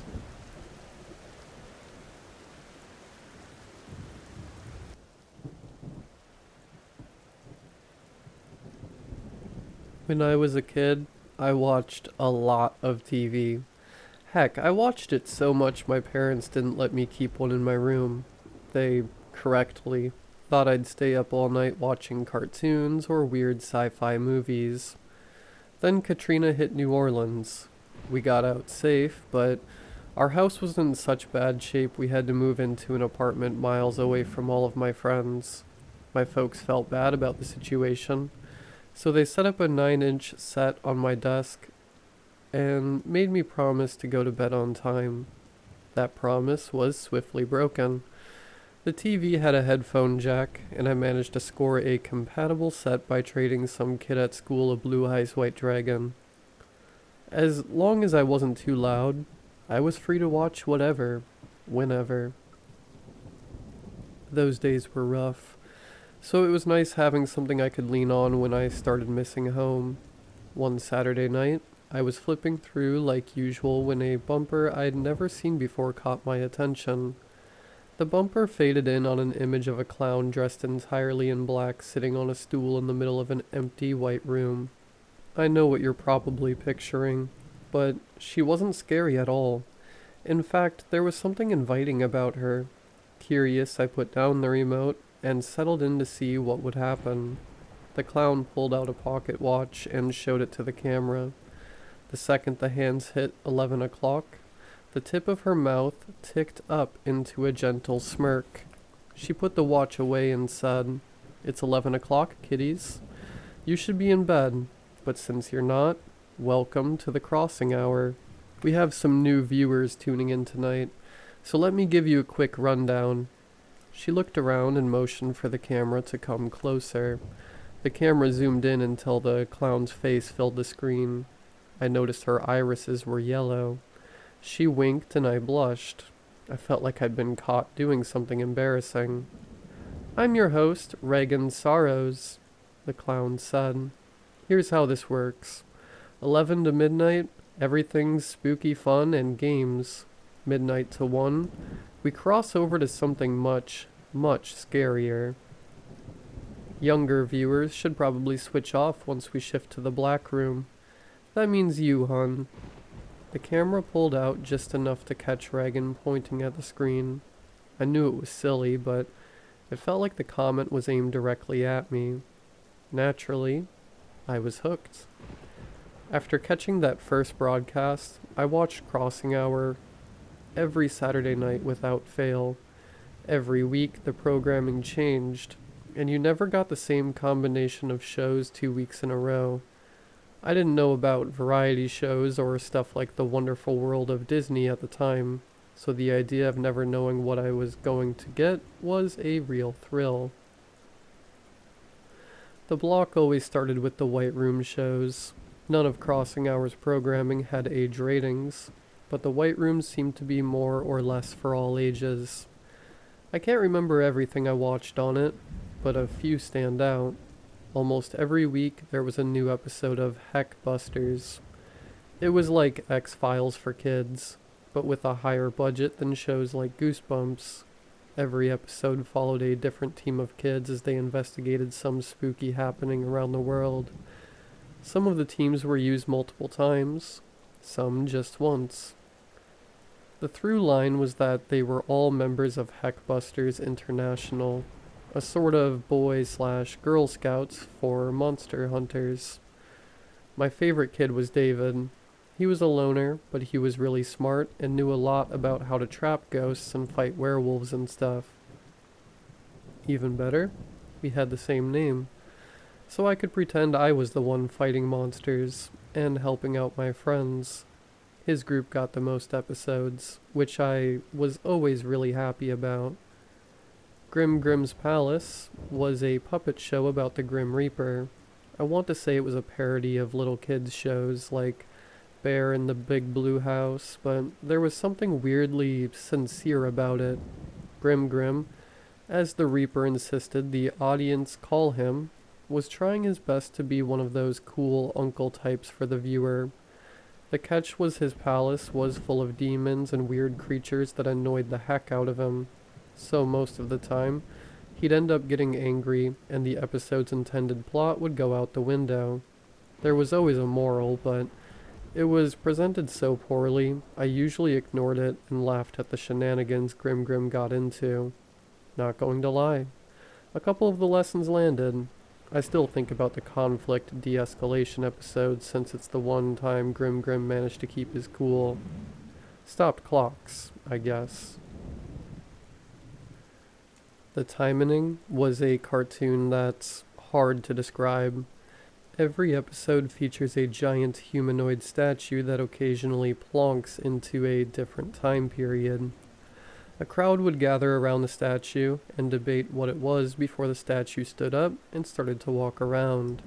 What followed was usually some sort of trippy chase scene, involving the statue transporting people through time and space on a whim. At the time, I couldn't wrap my head around it. I think if I watched it now, I'd like it more. Some of the visuals were pretty out there. Tony's Rat Time Kitchen only ran once, as you might expect. It was a cooking show starring a giant rat named Tony. It played out like a regular cooking show. But all of the ingredients were moldy and rotten. There wasn't any music, and it didn't seem like Tony had an audience. But he kept acting like he did for some reason. It didn't help that Tony was kind of disturbing. The way he moved wasn't right. He was too fluid to be a puppet, but the proportions were so stretched out. He couldn't have been a guy in a suit either. His eyes were constantly moving too, never settling on one thing. He was so manic it was like he was drugged or something. At the end of the program, Tony took a bite out of his nasty-looking pizza, moaned with pleasure, and said he'd get me to try his food one day. It was so creepy, Reagan actually apologized for it the week after it aired. That rat has starred in many of my nightmares. Still can't watch cooking shows because of him.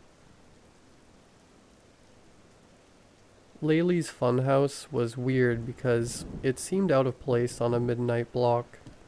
It was a kids' show about these three bulbous mascots named Laylee, Lulay, and Lo. They bounced around and learned how to share or whatever. I was a bit too old for it, but it was nice background noise while I caught up on comics or doodled. Every episode, the mascots sat down and told the viewer how much they cared about them and how great a friend they were. For some reason, I always caught myself saying it back. Dumb show, but charming. Saving the best for last, my favorite show was Regal, Radiant Retribution.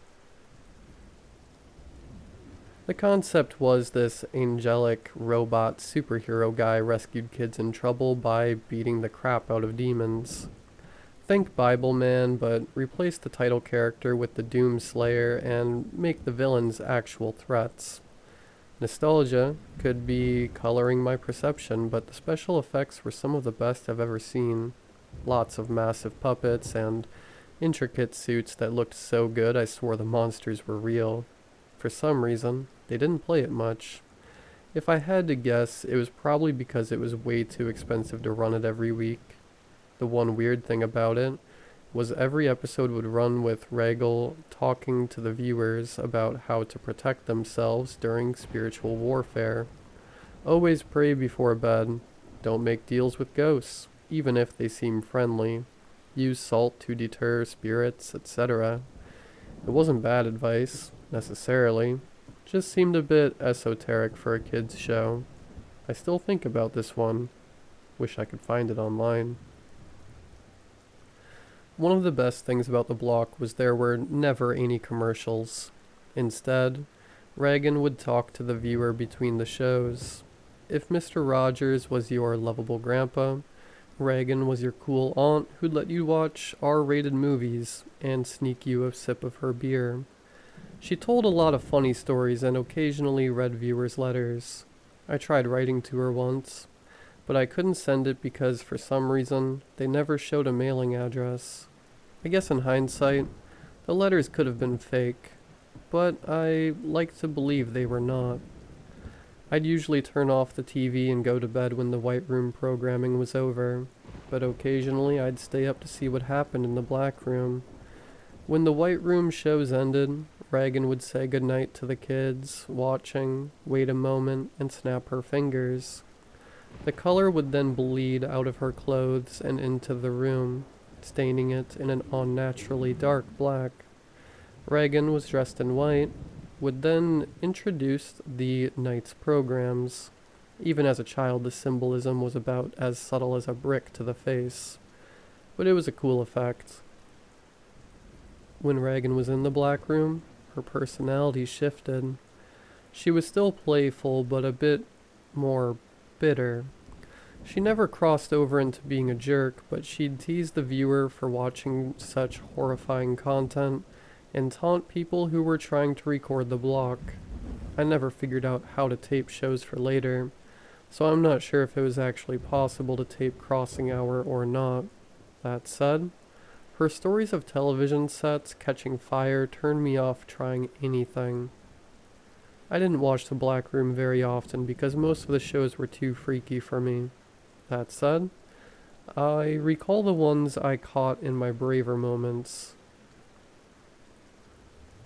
Stolas Round Table was a recurring segment that played every couple of weeks.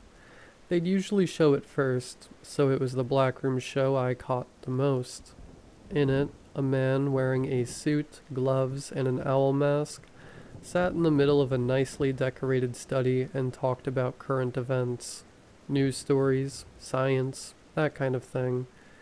He had a chair, but for some reason he was always sitting in the middle of a white circle. Usually he was alone, but sometimes he invited guests on.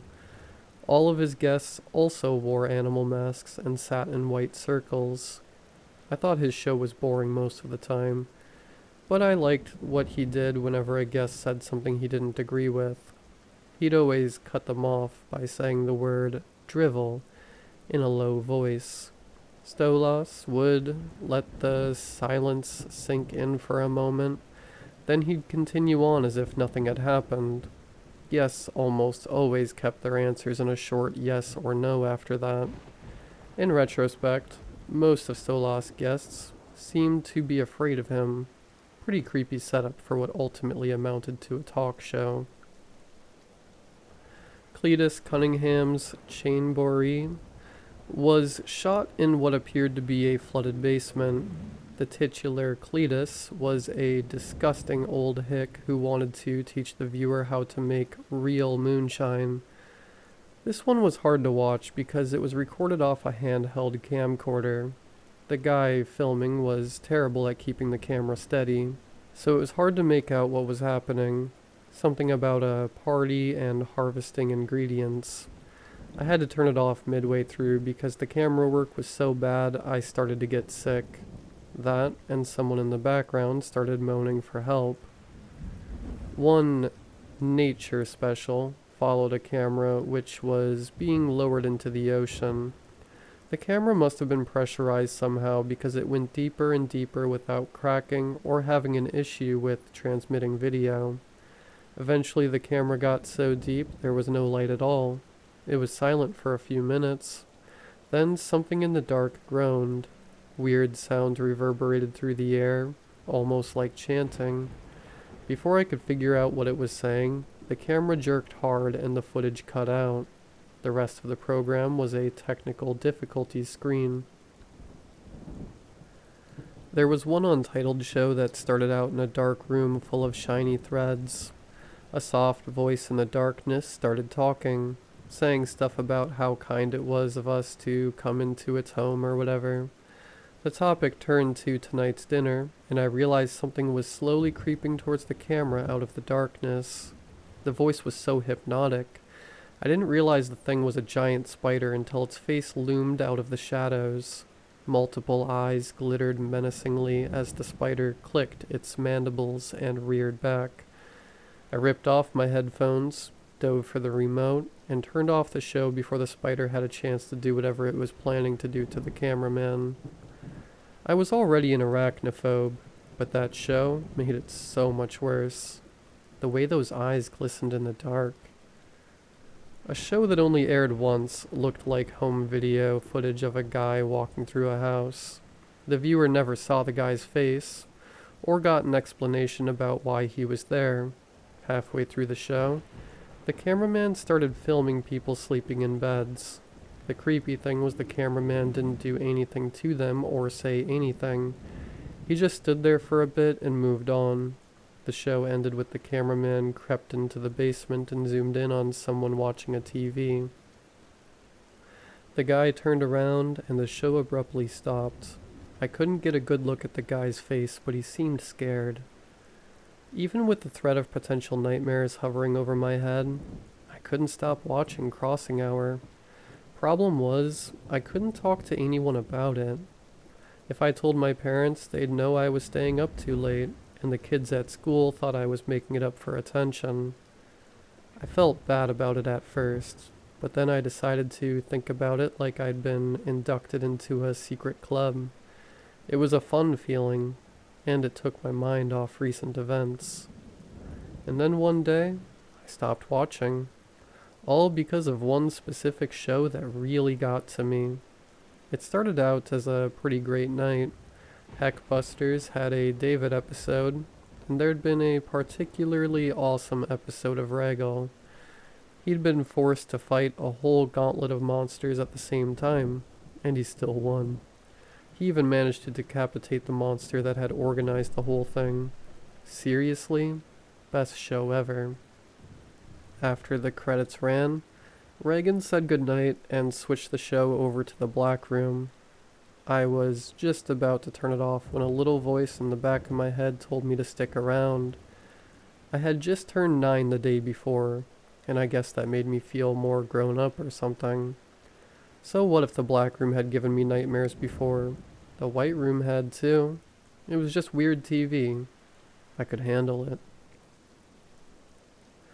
I settled in and watched the first program. Another episode of Stolas. Nothing special.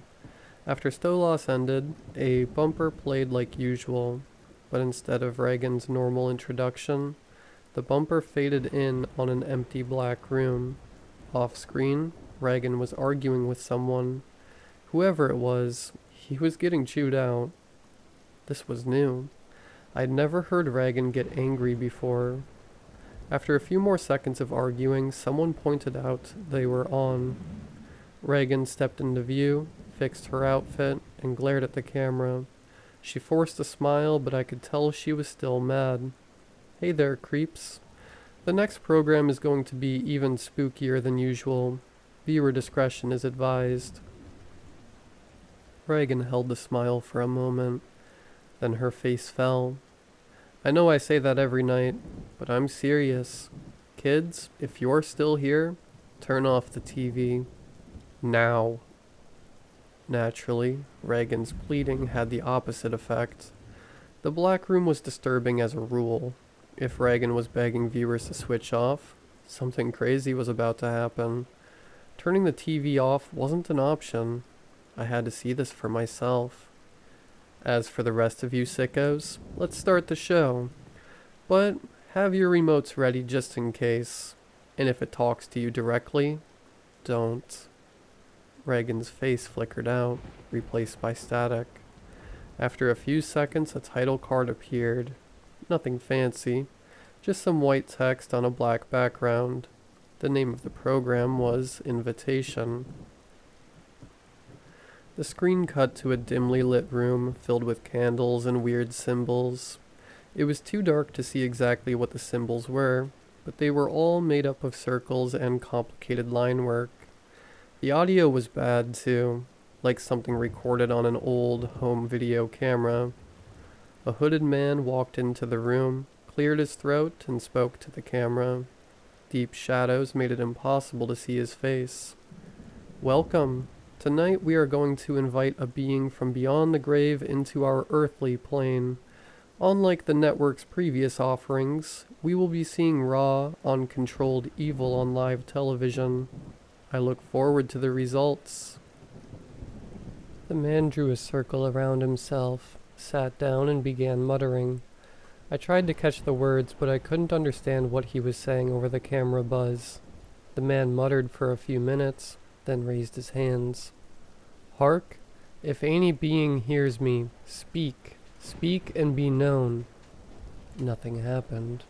I laughed. All that build-up for nothing. The man shouted again, trying to get a response. Still nothing. He stood, enraged.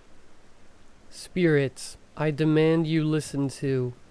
The man screamed.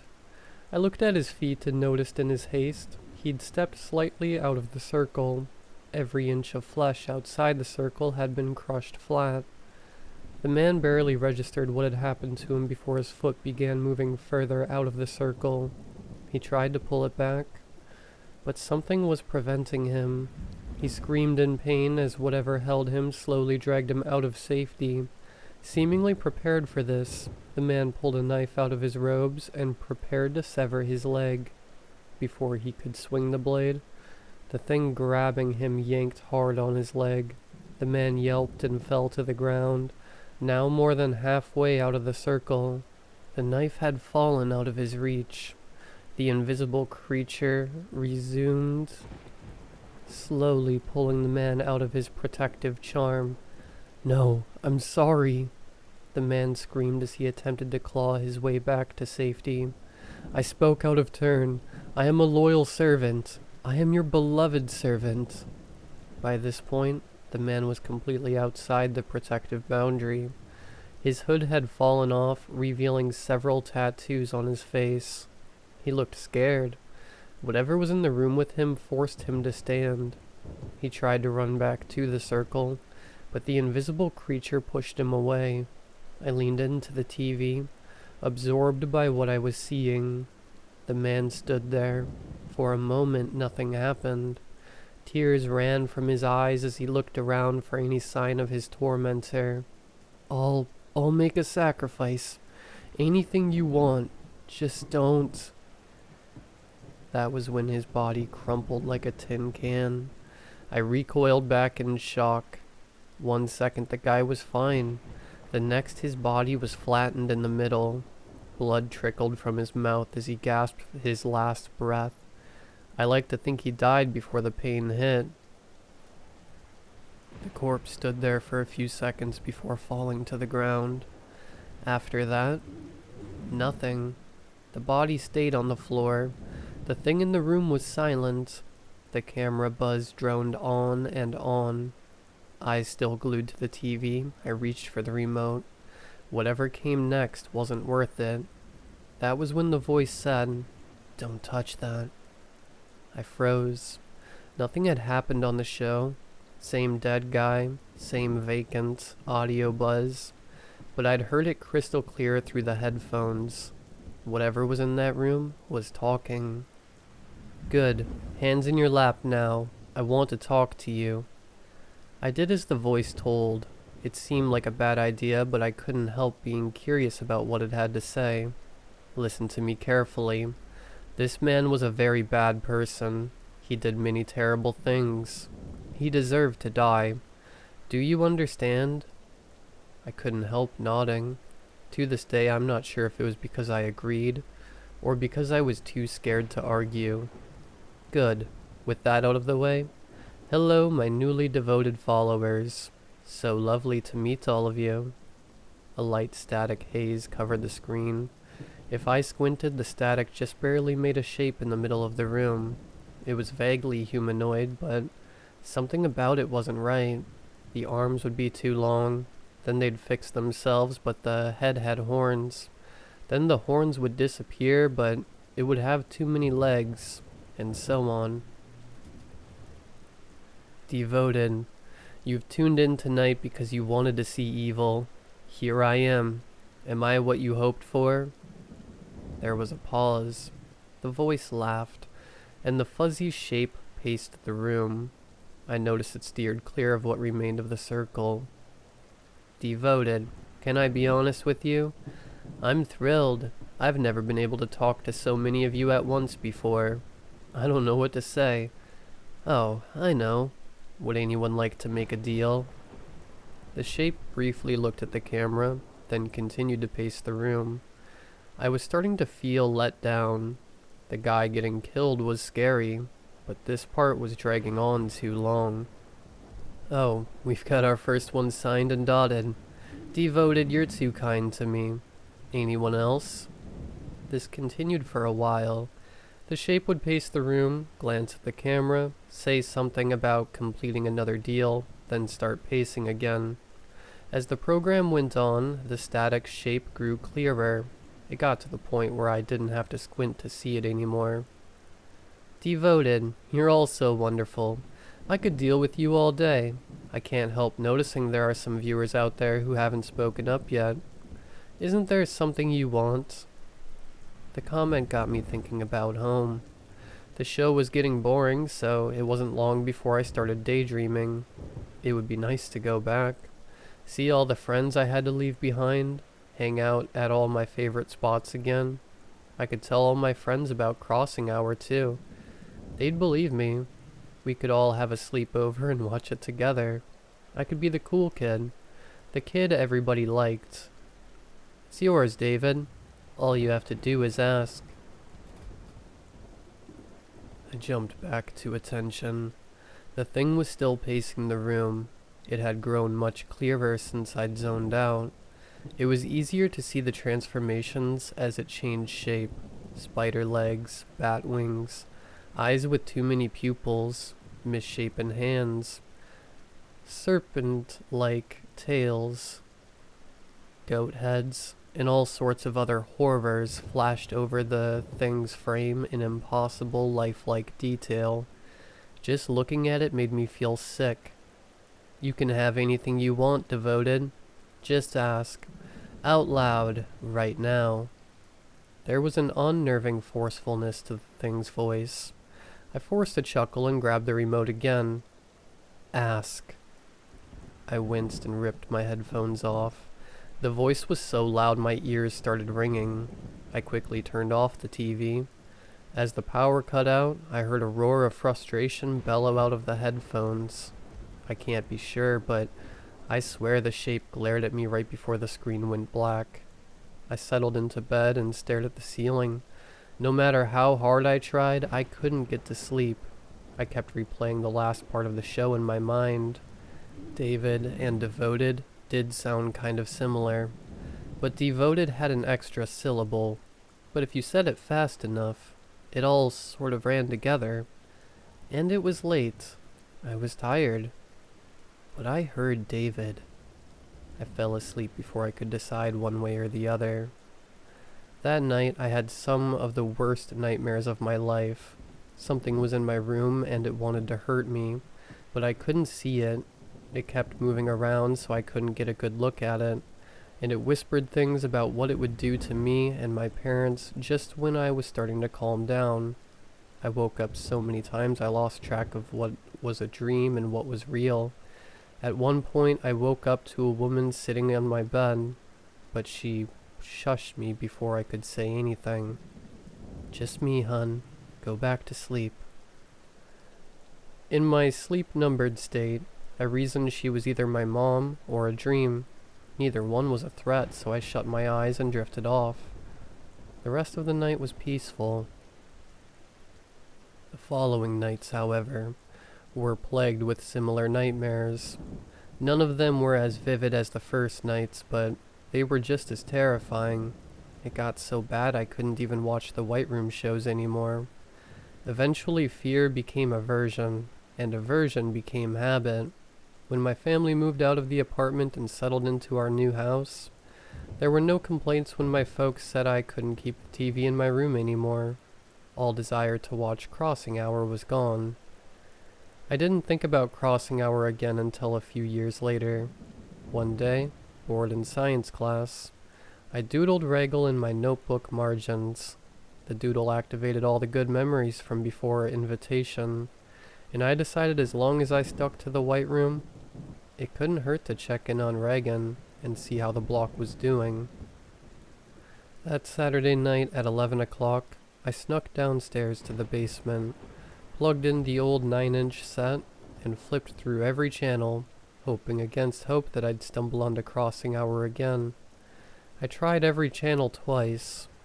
It wasn't playing on any of them. Every couple of weeks I tried again. No luck. Maybe it was a regional thing. Maybe it got cancelled. Maybe Reagan just got sick of it and shut it down. Whatever the reason, Crossing Hour was off the air. Which brings me to this post. A cooking show came on last night and it reminded me of that rat. Normally, I click the show off and try to forget. But this time got me thinking, has anyone else seen Crossing Hour? If you have, shoot me a message and we can chat about old times. Even better, let me know if you have tapes. I'd love to watch Regal again.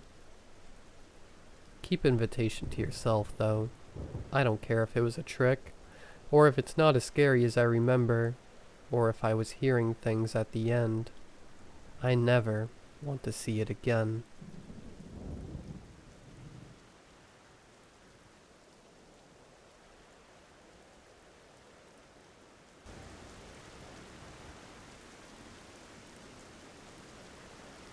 Me and Leela always carved dozens of jack-o'-lanterns every October, so they'd absolutely saturate our lawn on Halloween night. It was our thing. But looking back on it, now that I've lost her, I just feel bad for the pumpkins. I almost relate to them somehow. The way they were carved up, had everything of substance inside of them torn out, and left as hollow, rotting shells with forced smiles. Needless to say, I didn't cope with her death well. I didn't want to cope with it. I wanted the world to drown in the black sludge of my grief. I loathed the people I saw going about their lives, unaware that the world had already ended the moment Leela died. The earth shouldn't keep spinning. Life shouldn't go on. Not without her. Even my relatives bringing me along on a trip to Kauai only made it worse. The most gorgeous place on earth, and it made me sick with hatred. Nothing that beautiful deserved to exist if Leela wasn't ever going to see it. It wasn't fair. I thought I'd never enjoy or care about anything again. Then I discovered media preservation. It started with taking some of Leela's old VHS tapes to a video repair place to fix some issues with the footage before it's digitized. The job fascinated me. In a universe based on entropy, where everything inevitably fades away and is forgotten, restoring something lost is like snatching it from the jaws of death, right? Like flipping the bird to the universe and its so-called natural order. People die, but information doesn't have to. Now it doesn't matter how small, be it some god-awful plug-and-play licensed game, or a serial commercial from the 80s.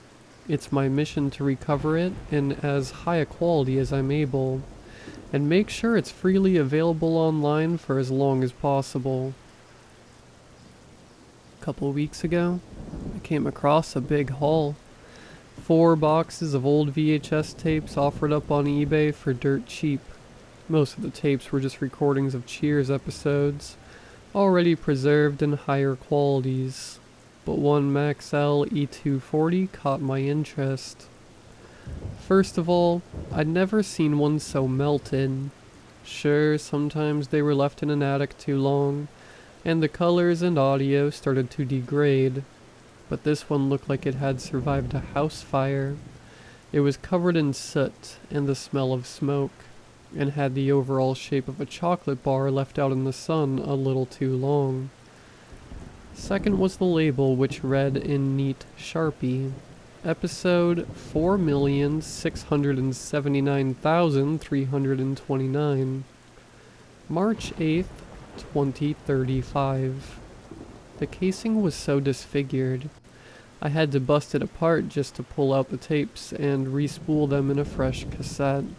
I tried to iron out the creases in the tape as best I could, but I had no illusions about it accomplishing much. The mylar surface had been irreparably warped in places by whatever fire had half melted the thing. Imagine my despair at the sight of that dreaded no signal. I could clearly see the tape wasn't blank, yet no amount of adjusting the tracking or trying different TVs or VCRs accomplished anything. Just as I was about to give up though, the thing just suddenly started playing properly at the exact instant the clock struck 3 a.m., as if it had only now decided to work. My all-nighter had paid off. I didn't dwell on the fact that this miracle fix had been impossible. If I'd had any sense, I'd have torn the horrid thing out of my VCR and buried it beneath holy ground. Instead, fool I was, I sat down and watched. At first, the thing seemed unwatchable. The audio was so distorted that the show's theme song emerged as a low, crackling, staticky wail that made my head throb, and the logo was completely indistinguishable through the flickering and interference. I thought it was a lost cause for a moment, but then a figure appeared and cleared away the static, like Moses parting the Red Sea. It was the sight of the show's host that hooked me. He was just perfect. Perfect in every way. I knew it just looking at him. Infinitely handsome and likable and charismatic, And he always said the exact perfect thing. The only issue is, I don't remember a single thing about him now. In the same way you can't remember a dream that seemed so clear to you while you were experiencing it. He just appears in my memory as this abstract blur in a sharp suit. Yet at the time, I was awestruck, even before he said a single word. I can't even remember a word he said. It was like he was speaking another language, one I felt as opposed to heard. I'll try and transcribe it as best as I can into words, but know that it's only a pathetic imitation. For another night of laughs, prizes, and fun for the whole family, with your hosts. I noticed that the audio and visual distortion seemed to suddenly intensify the instant he said his name, rendering it completely illegible. Idiot I was, I figured that was a coincidence.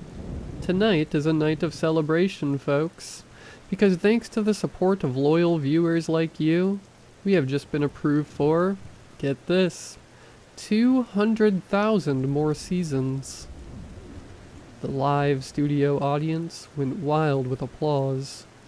I put that in scare quotes because, as far as I could tell, besides the host, the studio seemed completely empty, as if he was standing on a plain white stage that extended outwards into infinite darkness on all sides.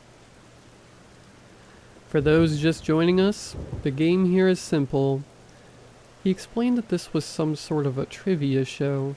Every time a guest got an answer wrong, it brought them a little closer to some sort of unspecified punishment, and if they got it right, he smirked. Well, they get to delay the inevitable. I wondered what he meant by inevitable. I didn't have to wonder long. The host gestured to a curtain that hadn't been there moments ago, which raised to reveal a middle-aged man. You know the type. Bushy mustache, gray hair, round-rimmed glasses. Kind of guy you'd have doing your plumbing. He couldn't look any more out of place stood up and restrained in that. What is that? I recognized that metal coffin-looking thing from a medieval torture museum I went to once. The Iron Maiden. The lid hung open, countless, long, needle-like blades poking inwards, threatened to poke a million new holes in him if it was shut. His situation was not lost on him. Where am I? What is this? Oh, lucky guess, the host joked, more canned laughter. I know you always loved watching those trivia shows, Malcolm. Weren't you always sitting there, grinding your teeth, seething that it wasn't fair, that you should be the one up on stage winning big? The man paused. Even he seemed mesmerized by the unreal perfection of the host before him. This is a game show? All you have to do is answer a few questions. Think you can handle that, Malcolm? He pulled out a cue card without waiting for an answer. And our first question. What were you doing the night of February 18th, 1998?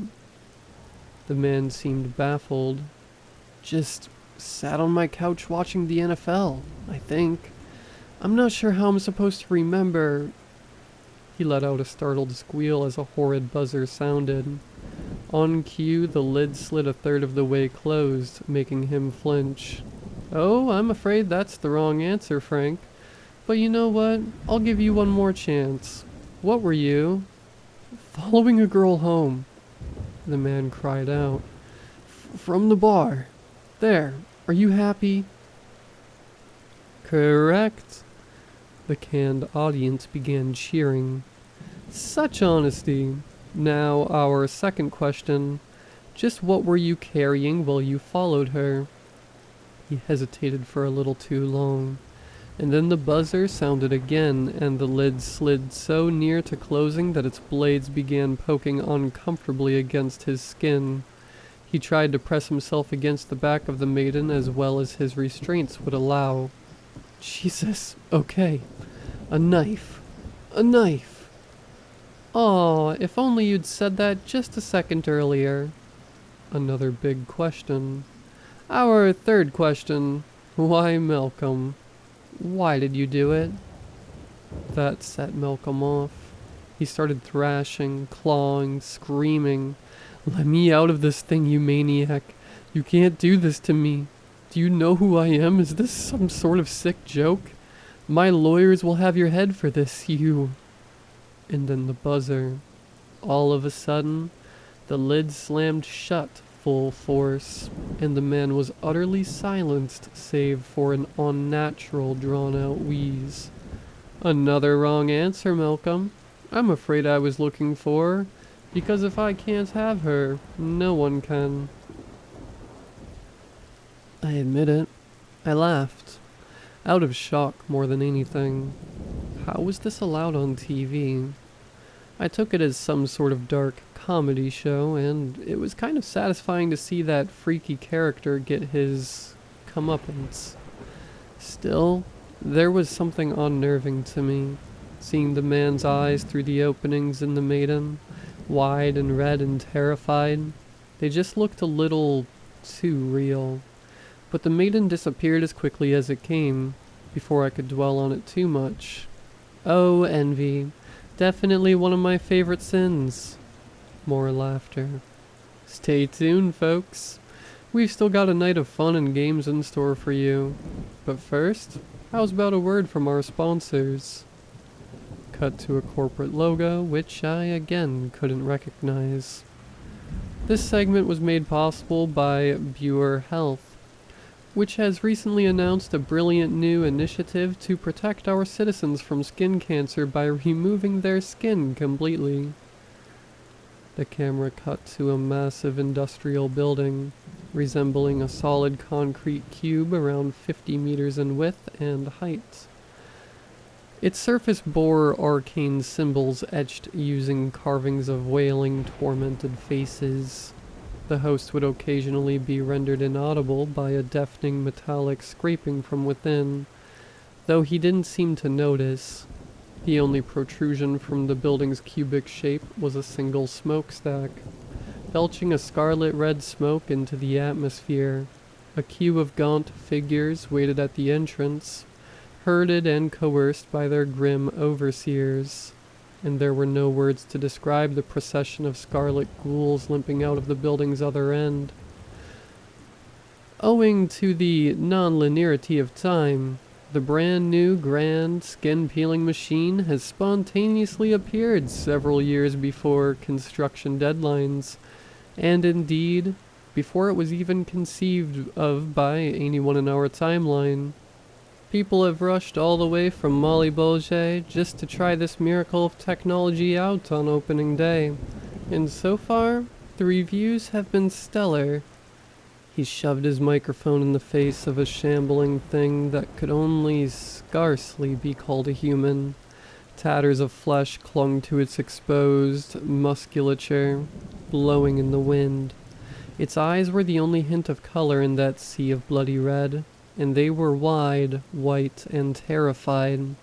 The thing screamed and wailed for as long as it could before the last tendons connecting its jaw to its face snapped, and it was left to choke and gurgle. An amazing wail. The results speak for themselves, folks. The grand skin-peeling machine is a hit. So far, I was still laughing along and having a good time. The sight of the next guest, however, started making me nervous. It was an old lady. She couldn't be a day younger than 60, the sort of sweet elderly woman who in a gist world would be cooking chocolate chip cookies for her grandchildren in a comfy cottage somewhere. But here she was, tied to a metal chair, eyes wide, shaking like a leaf. Unlike the last contestant, she seemed to know exactly what was happening. In exchange for our loving endorsement, they've agreed to loan us one of their star employees. Ladies and gentlemen, put your hands together for the Lakisma. Something slunk from the darkness far behind her. Or perhaps it'd be more apt to say that the darkness birthed it whole cloth. It was like a living shadow, and it took my eyes a moment to register what I was seeing. How do I even begin describing this creature? I could say it looked almost human, or at least like something that may have been human long ago. Or I could start with its skin, which was all black and shiny as latex and seemingly smooth on first glance. But if you looked closer, you'd realize it was covered in a million tiny reptilian scales, almost like a shark. Its head was a bald man's, utterly devoid of any distinguishing features, like the basic stock template for a human being. It was notable only for a complete lack of pupils and irises, its eyes a pure white. Its body defied basic biology in so many key ways. I had to stare at it for what felt like an eternity just to wrap my mind around its physiology. It was at least 5 or 6 meters long by my estimate, composed of multiple human torsos stacked one on top of the other like segments of a centipede, each melding with the ones around it at the waist and shoulders. Each torso sported a pair of short, stubby arms that propelled it with terrifying grace. It ended with a pair of human legs perpetually bent on their knees, beneath a tail that looked more like a coccyx was poking free from its body. The old lass could clearly hear it, and kept futilely trying to turn her head around enough to get a peek at what stood behind her. I mouthed uselessly, You don't want to know." "Glad you could join us again, Miss Withersby. Judging by our ratings last week, you seem to have been a fan favorite." Her voice was so soft, I could barely hear it below the static. "Oh God, please. Why won't you people let me go? I've told you. I've never done anything. Never hurt anybody. There must be some sort of..." He waved a hand over her, and it seemed to forcefully snap her mouth shut. "Please, Miss Withersby, save your breath for our questions." Another cue card.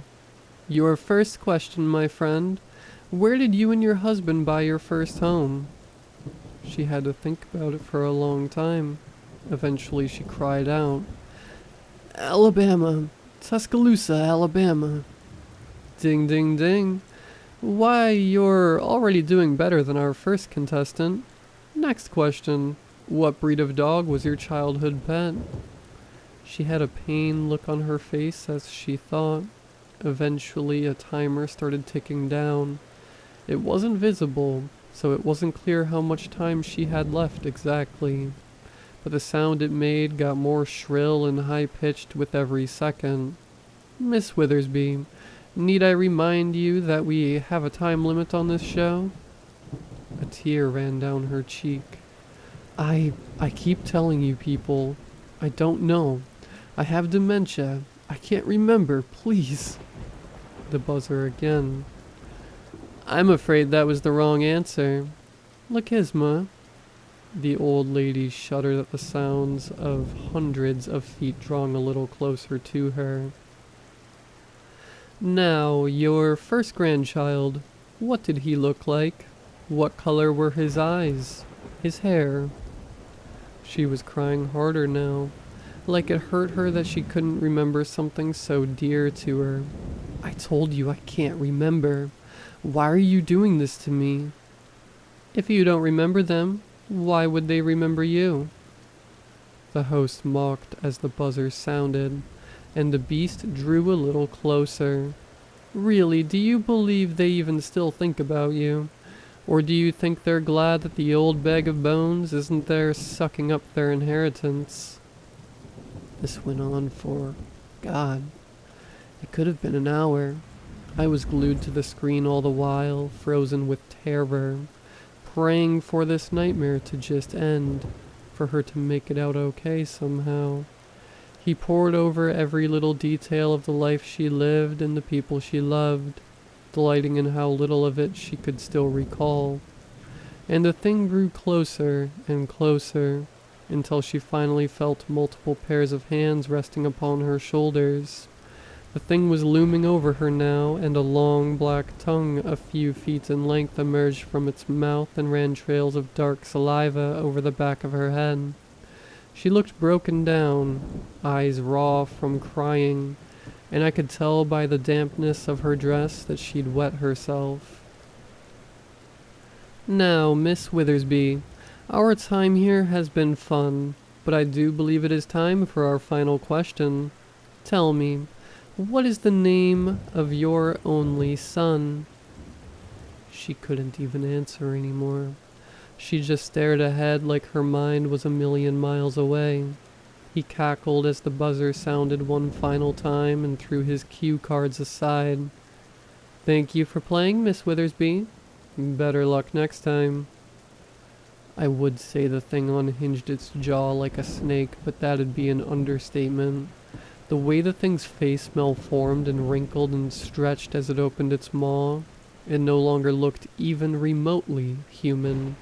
Its jaws must have parted at least 30 centimeters apart, revealing a second pair of jaws that lashed out and gripped the woman's skull, pulling her headlong into the darkness. I could hear bones crunching and snapping as its throat constricted down around her body. Peristaltic muscles compacting her into a meat slurry, bit by bit. Yet she just wouldn't die. Even as her skull and upper body were already crushed and compacted, organs and muscles pressed into mulch, she still kicked her legs, twitched her fingers, let out a gurgling that must have been some attempt at screaming.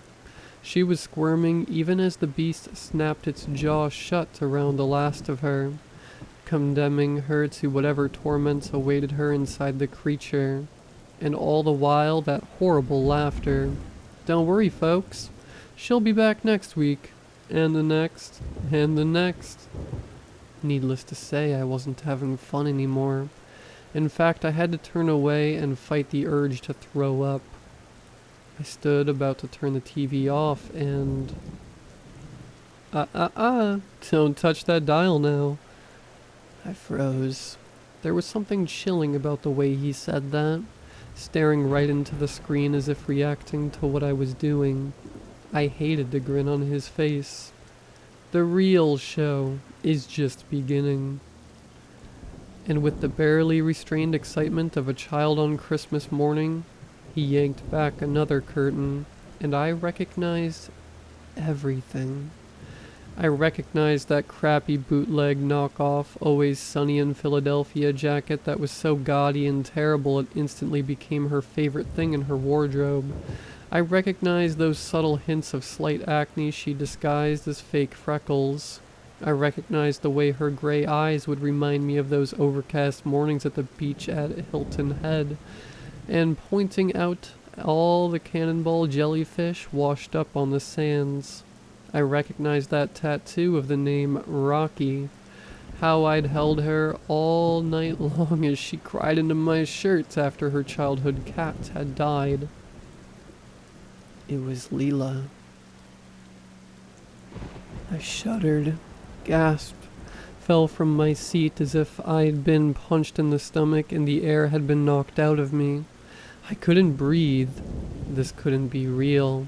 I was dreaming right now. I must be. I just had to wake up. But I couldn't wake up. Nothing I could do dispelled the sight of her curled up in that thing. That bronze statue of a bull, horns jutting on either side of a head that roaring silently up at the heavens, all while the love of my life was locked in its hollowed-out belly, visible only through a pane of glass. I could hear her cry out in shock at where she'd found herself, and every whimper felt like it drove a knife through my chest. The host soaked in that moment. It was ecstasy for him, the suffering of it all. He stared dead into the camera like he was looking right at me as she called. "What is this? Where am I?" Why, I have good news, my dear Leela. You're exactly where every American dreams of being. You're on TV. He pointed to the camera. And we have a very special guest in the audience tonight. Your very own beloved Jackson. I shuddered hearing my own name ooze from his fetid lips. His facade of perfection was slipping, and there was something so profoundly ugly beneath it. Her eyes snapped to the camera, confused, despairing. Jackson? Baby? What's happening? What is this? I don't know, I thought, gripping the sides of the TV so hard my knuckles turned white. But I'm going to get you out of there, baby. I'm going to find whoever did this, and I'm going to bury them all so far beneath that studio that they'll never... I'm afraid Jackson hasn't joined us quite yet, my dear. But if you truly love him, surely you'll give him a show to remember, won't you? He taunted her. All I want, after all, is to ask you a few questions.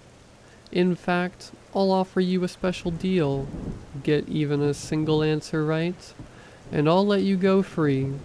But get one wrong, and, well... On cue, a fire was lit beneath her, small, smoldering for now, but she whimpered as she noticed the heat. We both realized in that instant what this was. By now I was screaming things I can't repeat here, and slamming my hands against the TV screen as if I could reach through and save her. She bit her lip and acquiesced. Not like she had any room to argue. The host grinned and readied a cue card. Your first question. Where are you, Leela? I don't know. How am I supposed to know? You do know, Leela. You know exactly where you are. He smirked at her. Here's a free hint. What's the last thing you remember before you woke up here? She thought about it and choked back a sob, visibly shaking as the realization slowly settled in. But why? I... The horrible wail of the buzzer cut her off. Oh, too bad. I'm afraid you've run out of time. Seemingly as if on its own, the fire doubled in size. Sparks licked the belly of the bronze bowl and began to ever so slowly heat the surface. She pawed around in the tight confines, searching for any reprieve from the scalding heat all around her as the metal grew hot like it had been left out in the sun on a summer's day. Please, God, let me out of this thing. It hurts. The host seemed to breathe in her pain as if stealing a moment's indulgence.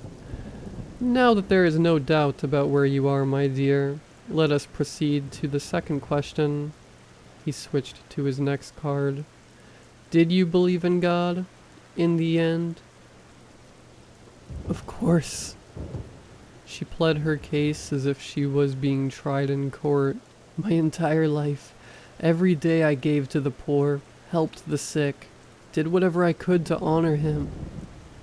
I'm afraid you misunderstood my question. I asked, did you believe in him at the end? The very moment your pitiful little life was snuffed out. I always believed. I'd never forsake him. Yes, I know. You lived a good and holy life, didn't you? He cackled. But what of the very end? You and your little husband were so excited to deliver your first little baby boy, but oh tragedy. It all went wrong, didn't it? Your precious little boy didn't make it through childbirth, and you followed closely behind. That whole business was the botched pregnancy, it was. What did you call it? Ah, yes, a test of faith. And I'm afraid you failed. In your final moments, you watched the light fade from your child eyes, and you seemed, wisely, in my humble opinion, that no kind and loving God would allow something like that to happen. He laughed. Funny how after a lifetime of dutiful service, all it takes is one little mistake at the end to bring you here, to us. I'd never seen such depths of despair in a person's eyes, such emptiness. Like with every word, he'd been scooping out another piece of her until she was hollow. And then that buzzer roared again, more shrill than ever, and I could barely see her little window through the smoke and flames. The belly of the bull was turning orange in places, and I could hear her flesh start to sizzle like meat on a grill. There are no words for the noises she made. No words at all. And our last, final question, he continued. What were your last words to your poor, beloved Jackson? I love you. I called out the answer. Bloody fingerprints stained the TV screen from me slamming my hands against it. As I screamed the answer over and over. At some point I forgot that there was ever a question. I was just screaming it at her as if hoping that she could hear it, that it could bring her a modicum of comfort in that place. The buzzer sounded again. I couldn't bring myself to look. All I could hear was the roaring of the bull and the steam rising from its bronze nostrils. The curtain fell, silence drowned the sound. The host dropped all pretense that he hadn't been speaking directly to me. Now, Jackson, you might just be one of my new favorite audience members the show had ever had. I know this must have been hard for you, but if you'll just stay tuned, I have one more show I know you're certain to love. I didn't bother to touch the remote. After all, nothing could be worse than what I'd just seen, right? Wrong. Horror racked me as the curtain rose and I saw the man chained to a chair. I pulled away like a caveman witnessing fire, cringing and stuttering, face wet with sweat. It was the sort of fear that worked its way into your bones like a bad chill, that left you shaking, teeth chattering. It was me. An older me, sure, but not by much. 10 years, maybe. A gaunt and hollow version of me, one twisted by 10 years of depression and hard drugs. But it was unmistakable. His eyes widened as he recognized the host. Oh, God, please no. It can't be. Let me out of this chair, you. Come now, we wouldn't want to use the Lord's name in vain, would we? I mean, that would be a sin. The host laid a hand on the other me's shoulder. It may have been a few years since you watched our program, but I'm sure you remember the rules, don't you, old friend? The other me was wordless, on the verge of hyperventilating, just as I was. The host was giddy with delight.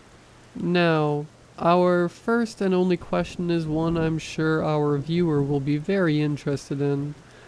What sins exactly do you think landed you here? The other me tried to speak, but the words caught in his throat. I could see it in his eyes.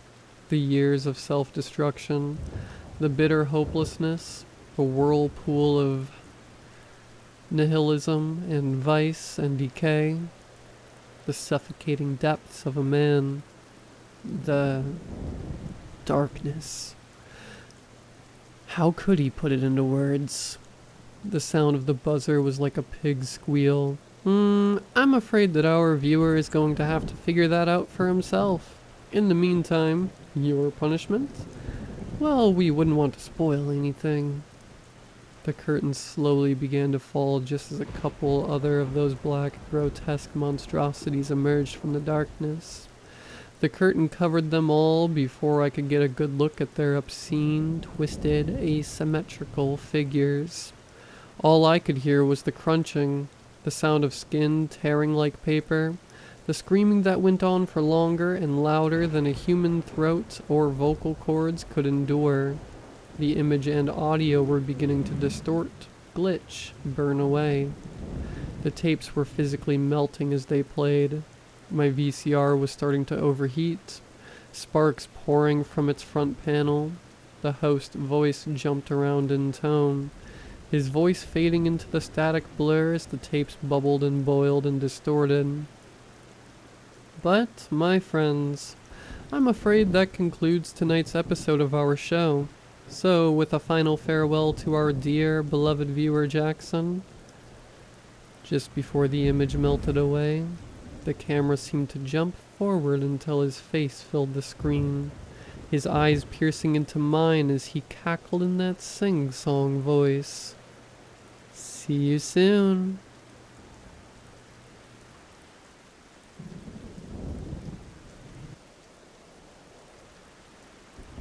Ever since I was a young boy, I would wake up in the morning with my furniture arranged differently than when I went to sleep.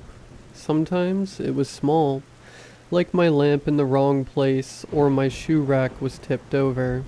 Other days I'd wake up and the bed would be in the wrong spot, the dresser on the wrong wall, my desk in front of the door. In the beginning, it wasn't in a messy fashion. It seemed like a perfectly normal way to arrange my bedroom, just in a different way than I preferred.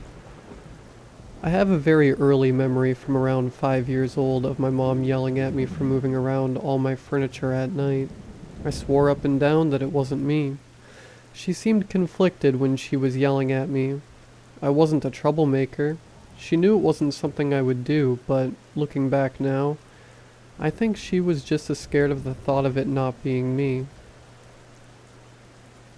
After a couple of hours, I convinced my mom it wasn't me. After all, I was a small kid. I don't think I could have physically moved it on my own. Next to blame was my older brother. He was 11 at the time, so it still would have been hard for him to move my stuff, but not impossible. My brother liked to mess with me. No more than any normal brother, but never any over-the-top pranks. Mostly just because he was lazy, though.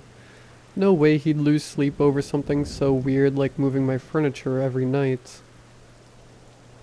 After my brother denied it, and adding on that he stayed at his friend's house for sleepovers often, gave him an alibi. My mom attempted to blame my dad next, but of course, that comment was not taken lightly, and ended with my parents just pointing fingers at each other. My mom spent that night with me in bed. She tried her best to explain why she was sleeping in my bed without making it sound scary, but I could tell she was scared. I wasn't scared at all because it felt normal. I see now as an adult why she was freaked out. The night felt normal. If anything, it was a fun night, like a big sleepover. My first sleepover, even. We woke up the next morning, and my mom gasped and gripped the sheets. Wait, how did this happen? I was right here. My mom looked around the room. It was pretty easy to do so, given that the bed was right in the center of the room. This hadn't happened before. It was always in a normal spot against the wall. It was like the room was showing off that it could put the bed in the middle of the room without us waking up. My mother always claimed to be a notoriously light sleeper. She said she can't fully turn her brain off in case we need her in the night, but she always seemed to sleep deeply to me. The rest of the day she kept insisting that someone was sleepwalking or something. She didn't think anyone was playing a prank, but she knew someone in the house was doing it. She had to believe it. My parents ordered a security camera online to put in my room so they could watch the footage the next morning. They got next day delivery, so I'd have to go one more night without them being able to watch me sleep. That night, they decided to let me sleep in their bed. I was even more excited than the night before. Now this was really a sleepover. That night, my mom tucked me in tightly in between her and my dad. I remember she held me all night long. I woke up the next morning to my mom sounding terrified. My parents' bed wasn't even in the bedroom anymore. It was sitting in the living room right outside my parents' bedroom. My dad sat up and started to get as concerned as my mom. How did our bed get out here? He whispered with a stutter. It can't even fit through the door frame. Was it taken apart and put back together out here? He hopped out of bed and picked me up into his arms in the process. We all stared at it confused. Even as a young boy, I knew something was really wrong. My dad started to take the bed apart to bring it back into their bedroom and noticed that the screws were loose. Some were even missing, like it was put back together in a rush. I remember my parents being on the phone with, I think, the police, but they never showed up. I remember my mom being upset on the phone when they wouldn't help us at all. That night, my dad installed a camera into the corner of my bedroom. My mom once again slept next to me. The camera they got was basically like a baby monitor that recorded the night. My dad had the monitor beside his bed to be an extra set of eyes. The night came and went. My mom and I woke up with my room yet again rearranged. She looked up at the camera to see that it was destroyed. All video from the night was destroyed as well. This was right around the time when baby monitors could record to an iPhone, and you could watch the video the next morning, but everything about the video was corrupted. My family went to the police station that night, insisting that someone was in our house. The cops wrote down a statement, but that's all that came of it. My parents for the next couple of years kept trying to figure out what was going on, trying different solutions to find out how this was happening, only to find dead ends over and over again. My mom started to believe the house was haunted, and after a couple of years, my dad believed her. This was the main reason for our move when I was 8. I was so excited to be done with whatever was going on. At this point, the sleepovers weren't cute. I wanted my own space. My parents didn't let me go to summer camp or stay at friends' houses like my brother did. I was sick of it. It was night 1 in the new place. It was only about 30 minutes from our old house. Not too big of a change, but just enough that I was excited. My parents felt so good about the new place that they let me sleep in my own bed. I remember they told me at dinner while we ate McDonald's over a makeshift table made of cardboard boxes. I jumped up and down and hugged them both. That night, I got tucked in, and my mom was hesitant to leave me in my own bed. She seemed worried but knew I needed this. My room didn't have much in it, just my bed, dresser, and a few boxes with my clothes in them. I remember falling asleep that night and thinking how creaky the new house was. But I didn't mind. I was hopeful. I woke up the next morning before my mom and dad. I didn't have curtains yet, so the sunrise woke me. I sat up and stretched. I rubbed my eyes to wake myself up, and I immediately felt a knot in my throat. The furniture was moved. At that moment, I made a decision. I knew if my mom saw this, I'd be stuck sleeping next to her for my whole life. My little imagination took over, and I thought about coming home from my job one day as a grown man wearing a suit and my mom still tucking me into bed. I sprung up and quickly moved everything back to where it came from. Luckily, nothing was too heavy for me to move. Just as I got everything back into place, I heard my mom's footsteps. I jumped into bed and pretended to be sleeping. She cracked the door and let out a sigh of relief and shut the door. How I wish I could go back in time and tell my mom the truth. I spent the next month doing this same routine. My mom always woke up at 7:30 to check on me, so I'd always get up at 7 and fix everything. It was exhausting, but worth it. My mom was warming up to the idea of me going to summer camp, so I was motivated. My mom got comfortable enough to send me to camp. It was only a one-night camp that year, which was fine.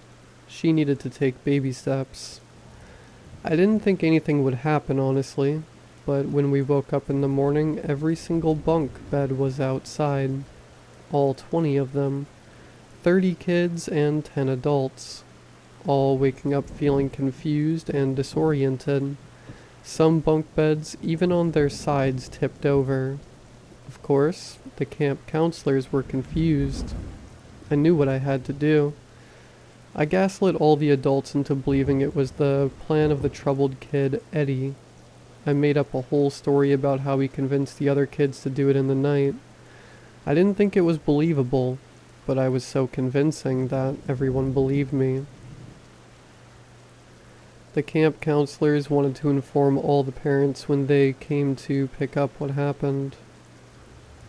Of course, it was a violation and needed to be explained to all the parents what happened.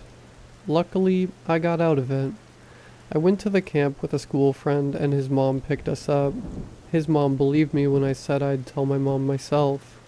As the years passed by, I realized no matter where I slept, this would happen to me. I turned it into a sleepover trick. I'll tell my friends to come over and sure enough it would happen. I'd even sleep at their houses and it would happen.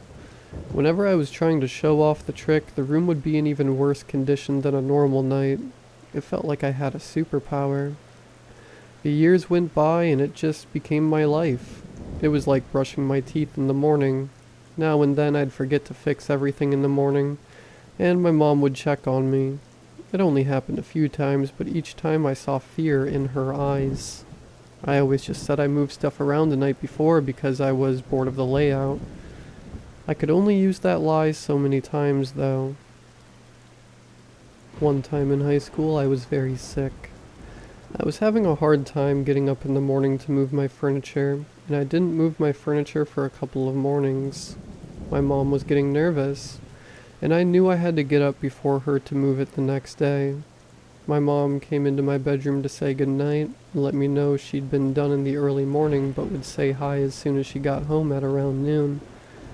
This was music to my ears. I could sleep in and not worry about moving everything before she could barge in. The morning came, and I got to sleep until about 11. I couldn't believe how much better I was feeling. I knew I should have probably started to move my furniture and be proactive, but of course that's not what I did. I could hear my brother in his room next door playing video games, so I went to see what he was playing. Him being my brother, he wasn't letting me play with him, so I instead stood by his bed for way too long and annoyed him. I lost track of time and heard the garage door open. My heart sank.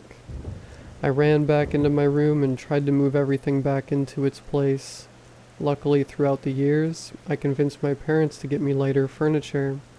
They never caught on, and it made life so much easier.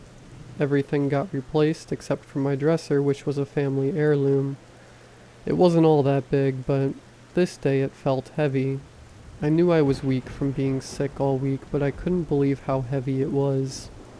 It was the last thing to move, but it just wouldn't budge. I frantically ran to my brother and told him I needed help moving my dresser.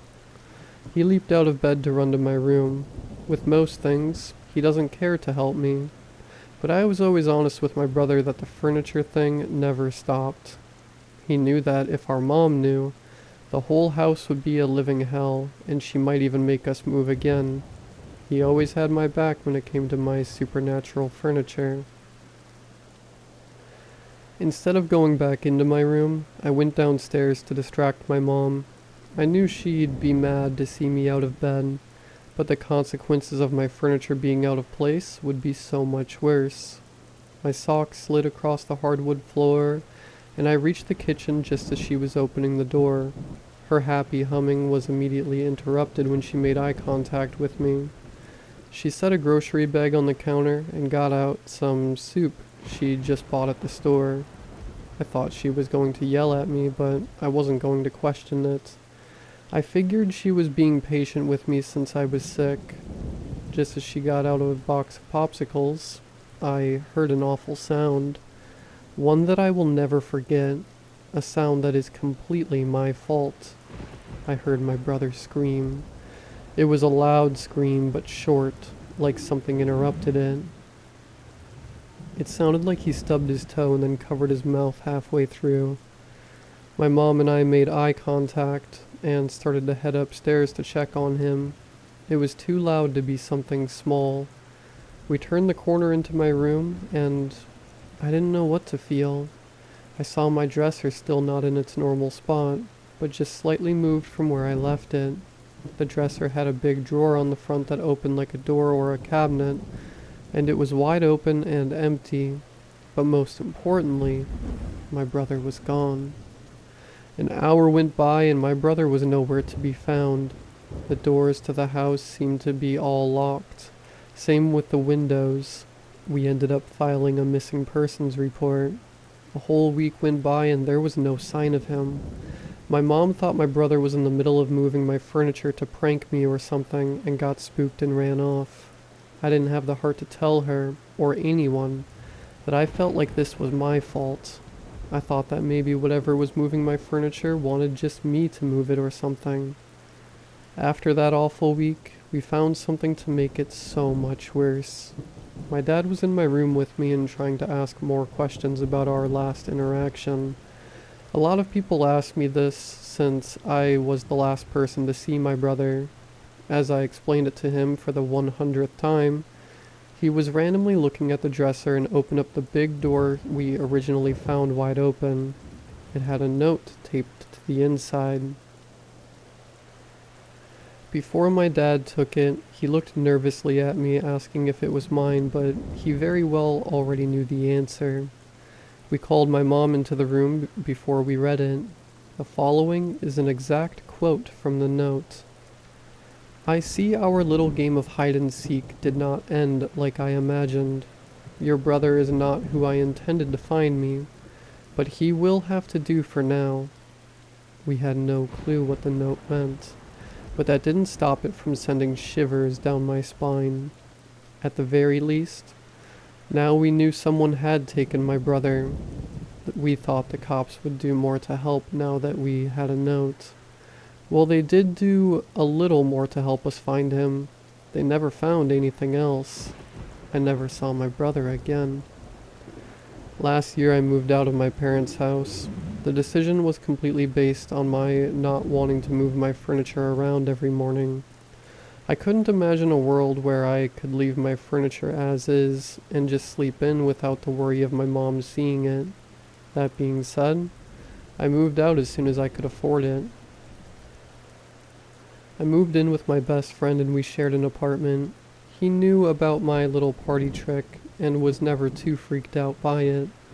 Although part of me was scared that once he saw it was legit, he would be scared. The first morning I woke up and the room was a mess. Everything was in the wrong place just as usual, although I didn't think there would even be a usual for how my room looked anymore. I was sick of fixing it. It was going to look however it wanted to look. After a couple of days of just letting my furniture do whatever, I noticed that it was being arranged more and more chaotic, messier. Like the furniture was mad that I wasn't putting it all back. I started straightening things, but nothing too wild. I'd just leave the big stuff. I mean, my roommate was weirded out, but he didn't care at first. One morning, about 2 weeks into living at the new place, I woke up with my bed on our deck outside. I knew it was starting to get out of hand. The whole reason of me moving out was to not have to move my furniture around like crazy. I was so mad I couldn't just leave the furniture as it was. For some reason, it had to be put back to its normal spot. I let it go one morning. I wanted to see what would happen if I just left it, just once more. I woke up the next day in the middle of the woods with no clue where I was. I felt like when I was a kid and this happened with bunk beds, but this was so much worse. It was relatively easy to find my way back, but just a long walk. In all, it took me about 2 hours to get home, not to mention having to figure out how to get my bed back home. When I got back, my roommate had a chat with me. He said how he never really thought the weird furniture thing was real, and thought it was a very elaborate joke, and now that he lived with me, it was affecting his mental health. He felt paranoid and really tired and wanted me to move out. I was of course bummed, but knew it was for the best. I tried to tell him I'd start moving the furniture back every morning, and it would all be okay, but that didn't seem to help him feel better. I called my parents to tell them I was coming back home. They seemed excited to have me come home. They seemed very cheerful, actually. When I asked them what was making them so happy, They said they felt better than they had in years and felt so well rested. It felt nice to hear them happy for what felt like the first time since my brother went missing. I had most of my stuff packed up and was ready to move in just a couple of days. We both knew this whole moving thing might cause problems for our friendship, so we wanted to do something fun before I moved out. We did a spontaneous week-long road trip. The morning I left, I didn't move any of the furniture back. It didn't seem necessary. I noticed something strange about the road trip. At no point in the trip did my furniture move. It was the first time since I can remember I woke up with everything looking the same. I thought maybe I found some kind of weird hack. We got back from an amazing trip feeling closer than ever, feeling thankful that we did it. I walked into my room and saw everything just as I remembered leaving it the day we left for our trip. Everything except for my dresser with the front facing down right in the middle of the room. I went over to the front of it to try and lift it into place, but it felt heavy. I immediately felt the memories of the day my brother went missing flash back into my head. This thing being heavy is bad news. I wasn't sure why, but I knew I didn't like it. I called my roommate in to help me move it.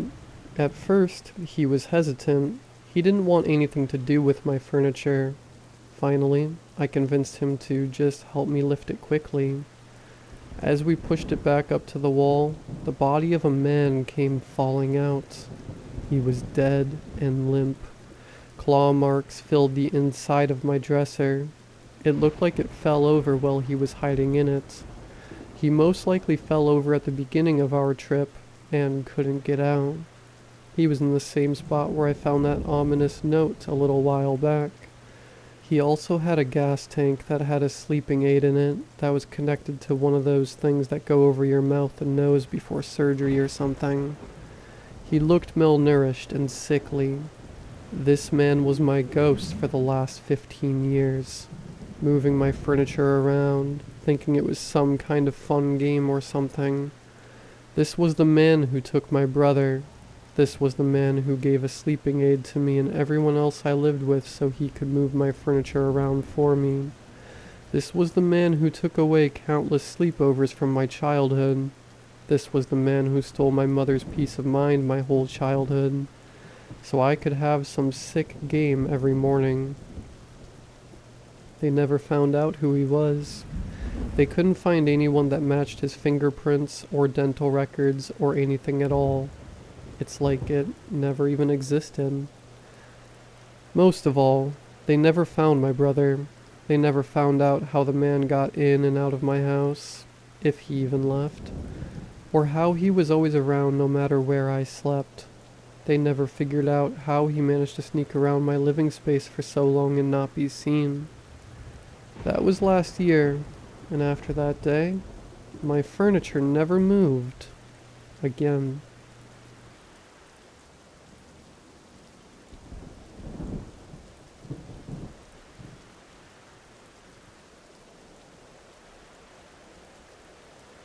Hey guys, my friend has gone missing and this is the only thing he's left me. I wanted to post this here. I recently tried to visit an old college friend. His name is Jason. I got lucky and had a work-related event in a city near his town. I would talk to him quite a lot over the phone, trying to maintain regular communication. However, this stopped just after we had called and agreed to meet. I just couldn't reach him anymore. Once I was done with the conference, I drove over to his place. That's all that was left for me to do after my last calls failed again to reach him. I rang the doorbell and there was no response. I desperately tried calling again. Nothing. I decided to call the police and ask them to check on my friend. They would at least be able to get through the front door without getting arrested for it. Well, the authorities came and went. There was still no sign of my friend. One of the cops, however, handed me a crumpled letter. I gave them my name, and seeing how the message from my friend started, I could quickly guess why they gave it to me. I've read it over and over again. I can't make sense of it. That is where I hope you can help me. The cops ended up launching a proper investigation after I called them again 3 days later after no sign of my friend. There was no sign of him or any break-in. Everything was in order. They said they would keep looking, even try the lake just outside of town. The suggestion made me shudder. However, it's in their hands now. I called everyone I could who might know something. My friend is still nowhere to be seen. Give this a read and let me know what you think. Here's his letter to me. Please. My name. I know you are likely looking for me, and please don't stop. I am here. I'm still here. I got this. And then in crossed out, it says painting art. Abomination of a German cabin in a birch forest. I just hung it up over my bed. As you know, Allison had just left me and was taking a break from work. I found it at a yard sale. I don't know. Just picked it up because it reminded me of a similar cabin my Oma had back in the fatherland. I guess the nostalgia that came when seeing it made me feel just a little less alone, but I didn't know. As soon as I hung it up, something, and then crossed out, it says itched at the back of my neck. Just felt plain wrong. I had just bought it and something was off.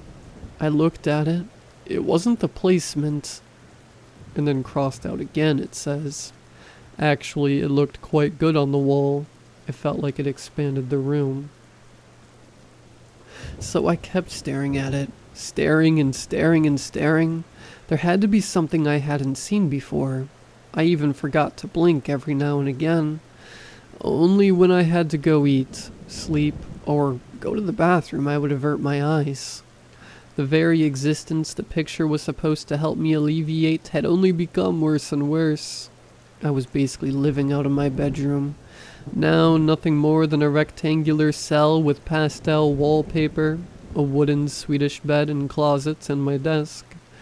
I was so thankful for you calling me when you did, reminding me of your visit. I thought I was going nuts. Your voice really helped me. Finally, I wasn't feeling so alone anymore.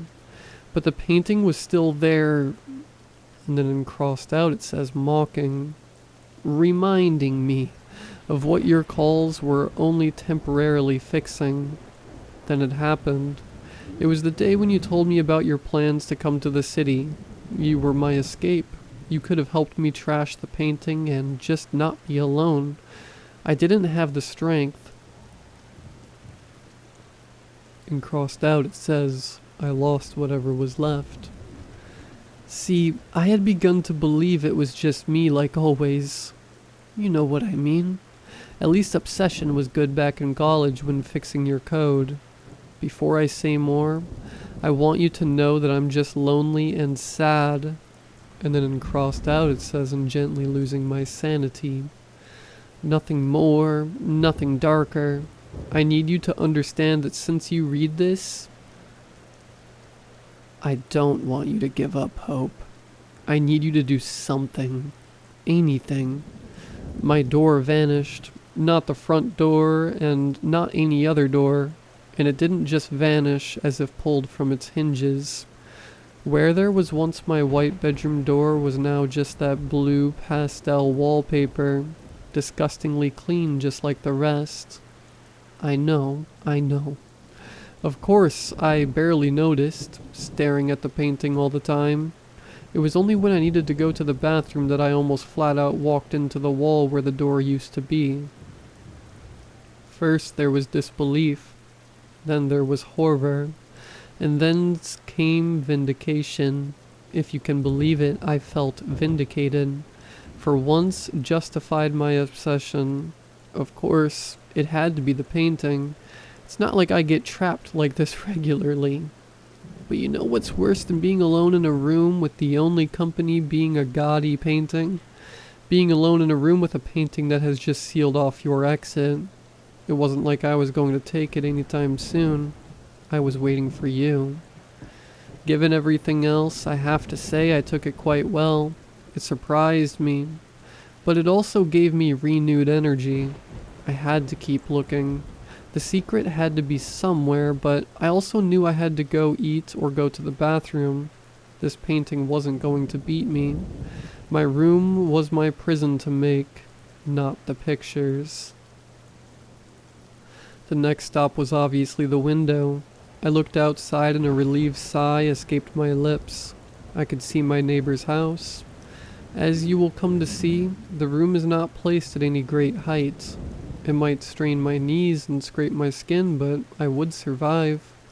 An escape was there for now. I felt a tingle at the back of my neck.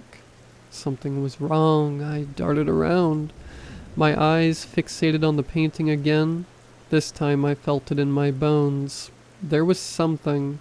I thought I saw movement on the two-dimensional layers of paint that made up the picture.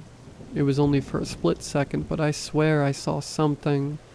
I grabbed my chair, placed it facing the painting, and planted myself securely. The light outside was getting dimmer and dimmer, but this time I wouldn't just give up.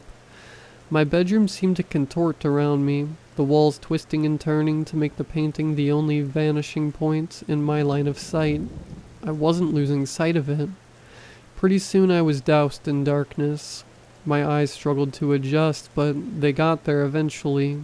Licking my lips, I leaned in closer. Then crossed out, it says maybe it was just the moonlight. Maybe the moonlight helped me, but I saw it again. It moved between the far-off bony whites of the forest in the background. Again. It was for a split second. If I had blinked, I would have missed it, but I swear to you, I saw something move. What it was, I couldn't say, just that it moved. I clapped my hands in triumph, but this time my order of emotions was reversed. First validation, then horror.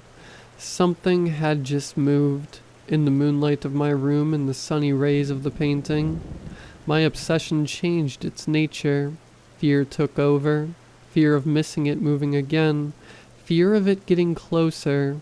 How many times had it traversed the painting when I wasn't looking?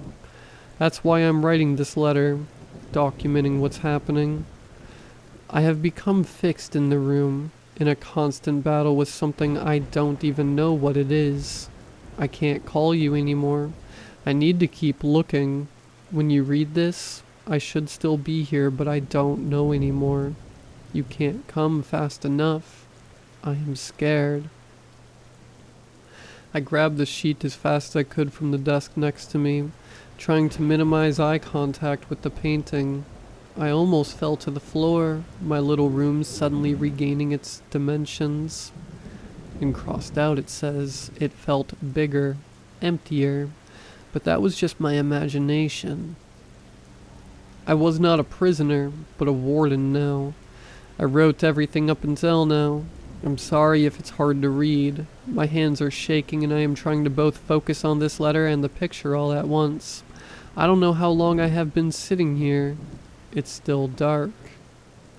I saw movement, but only as it vanished behind another skeletal tree. I hate myself for being right. It was closer. I will throw this letter out of the window if I have to. I will jump out of the window if I have to. There it is again. God save me. I could make out a shape. It was walking. Please come find me. Break down the door if you... It's coming through the trees. It's behind the cabin. I see an arm. Help. I'm going to make a run for it. I have to. God help me. I just have to work up the courage to turn away and open the window. Letter in my hand. One last glance. It's here.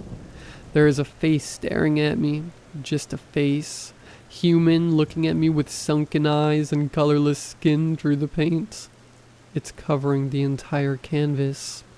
Its world behind it. Finally looking directly at me. It doesn't blink. It doesn't move. It just stares. I have to go now.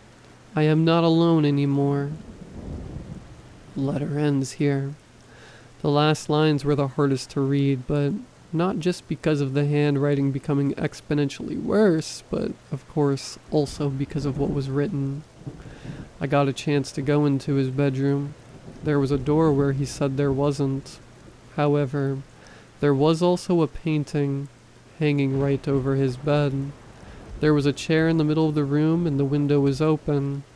I walked out as soon as I could, trying not to stare too long at the picture of a beautiful cabin in the birch forest.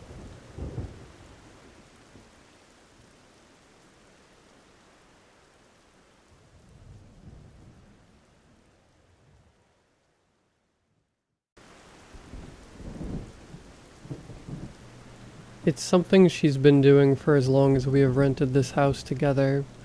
When she is sleeping, normally in her deepest sleep, I've noticed, she itches and scratches like there are bugs creeping between the hairs of her skin. Some days she wakes up with freshly scabbed scratch marks where she dug in too deep. Typically, I try and hold her hands before bed, just to stop her from scratching, but I tend to get antsy when she falls asleep, and I end up reading for a bit until I can doze off. Lately, it's been like insomnia, maybe due to anticipation of change. We have definitely been coming towards a turning point in our lives, as our lease is ending. We have been sorting out what to sell and give away furniture-wise, because we are moving out west and won't be bringing much with us. I collected everything else I could think of that would be worthwhile with the intention of hitting a few pawn shops to see what I could get in return. I had some baseball cards and a PlayStation I never used. I even listed my TV for a great price online, and got rid of it the next day. We planned to drive separately across the country, but we still didn't have that much space in two sedans. As I kept reminding her, I asked her if she had anything unnecessary that would take up too much space in our cars. She would only say she had everything handled, and we had plenty of time. But I had been getting anxious over her inaction.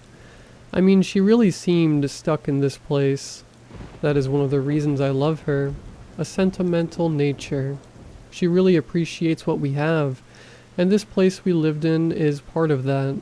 But this felt different somehow, like she actually could not let go, and this place was feeling hard for even me to leave for some reason, which was stupid. I mean, I wanted to move. I was ready. We were ready. And it was my OCD that propelled me to go through her areas and belongings while she was out for her friend's birthday dinner. At least, that's what I told myself. Surely there was a part of me that was investigating.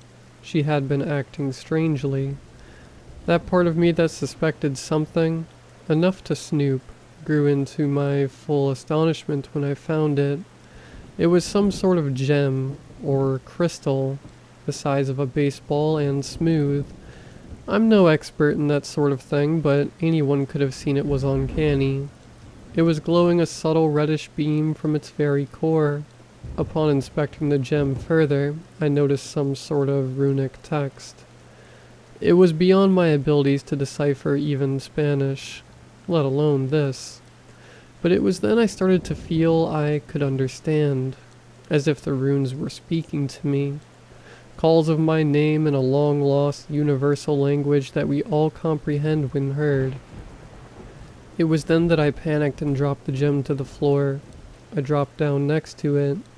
I gazed upon the glow illuminating towards me. I panicked and pulled myself back towards the wall. I caught my breath and pulled a pillowcase off the bed. I wrapped the gem thoroughly so the gleam of the gem ceased to show through the opaque linen wrap. I staggered my way through the house all the way to the kitchen table and sat the gem atop it. I felt relieved upon setting it down, for it had begun to feel heavy, and so was the sinking feeling that now sat in my chest. I waited there at the table for her to return. I had no clue how I would confront her about this. She tried to call me as she was on her way home, but I couldn't answer. I wasn't ready to face this looming confrontation. She greeted me from a distance, sensing something was off. I bid her closer. That sinking feeling was dragging me deeper into the depths of what was covered in the pillowcase. I decidedly uncovered the gem, because I came up with nothing to say. "What are you doing with that?" she had asked. I posed the retort that I ought to be asking her the same question. "That's mine, and you shouldn't have gone through my stuff," she had said, and I became flustered and pointed out that she had been concerning me with her recent behavior. She seemed aloof and was scratching worse than ever, and this gem, this object felt wrong, like it wasn't supposed to be here. I told her I needed to know where it came from, and then she made me feel bad. She explained that it had been a family heirloom passed down for generations from mother to daughter. It was a precious item for her, and she had been worried I was going to try and convince her to sell it. I wanted to believe her then, but something just felt off. What about the glow of the gem and the runic text? She looked puzzled at the assertion. She referenced the gem itself, which now to my disbelief did not shine in the slightest. Furthermore, I failed to locate the runes I had seen before. Had I been beside myself? Was I hallucinating something this vividly? She calmed me as only she could. She rubbed my shoulders and played with my hair. I believe her when she said that everything was okay. She took the gem, which in her hands looked resiliently inert. For just a moment I was suspicious that the gem was hiding its true self from us, but she took my hand and led me to bed, and I followed as one does. It was when she started scratching that night that the suspicion came back. I held her hands for a moment to stop her from digging into her skin. This time her temperature had seemed to rise, and her skin felt clammy. Her arm struggled as she attempted to scratch herself. This fit was the worst I'd seen. I knew then what I had to do. I waited until she was in the shower the following morning. I went back to her possessions where she kept the gem. The gem called to me as it did before. Its illumination felt like a familiar friend's embrace. The euphoria felt like her, a calming yet intense sense of belonging. But then it cut off, and everything I had been feeling was taken away, and I felt fierce annoyance, and it was consuming. Thoughts of paranoia followed, and my suspicions I had for the gem were gone. My eyes had turned to her. That night I waited for her to sleep, and surely she began scratching, even more violently than before, and in that moment I felt she deserved it. I went to the gem and basked in its call. The gem told me lies I perceived to be truths, and whispered ideas I had never thought of before. I felt frightened, but the gem reassured me. The gem wanted her for itself. She had found the gem here in the basement, and she had lied about it because she wanted to be with the gem too. As long as the gem could have her, I could have the gem forever. But this promise reminded me of a promise I had thought of making before.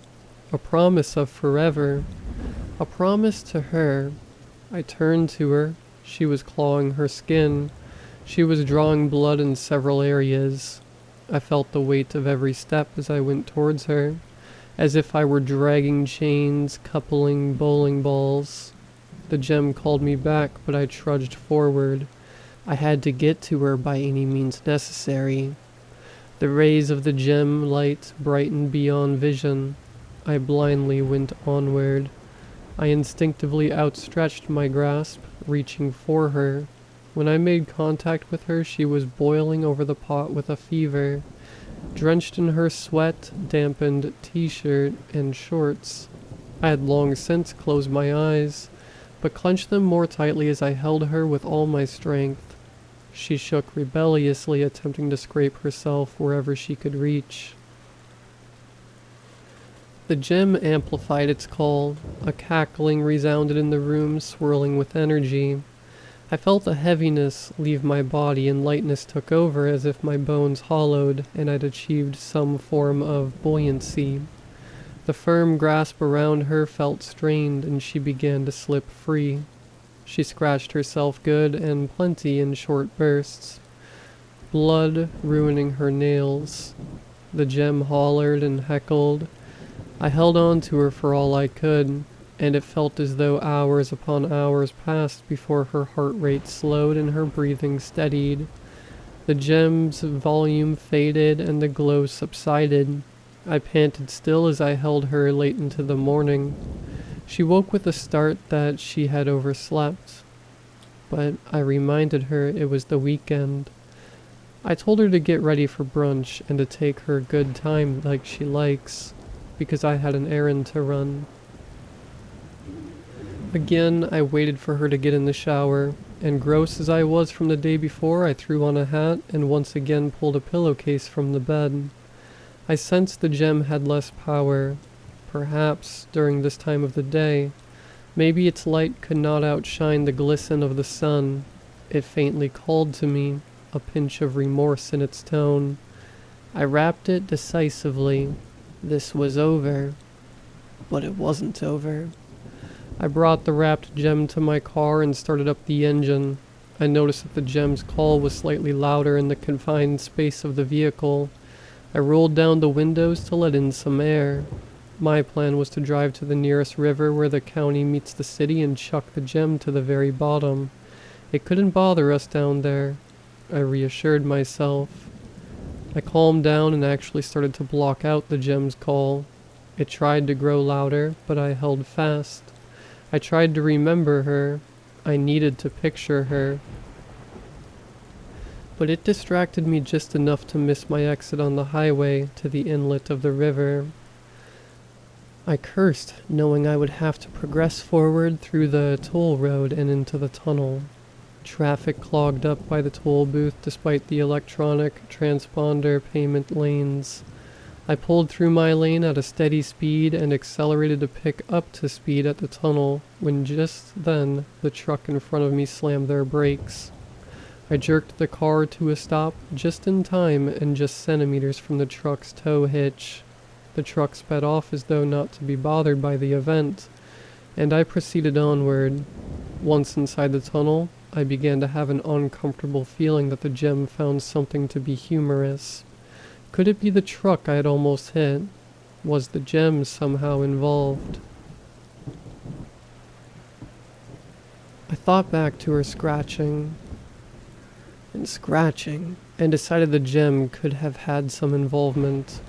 It was at this time that the gem started outright chuckling.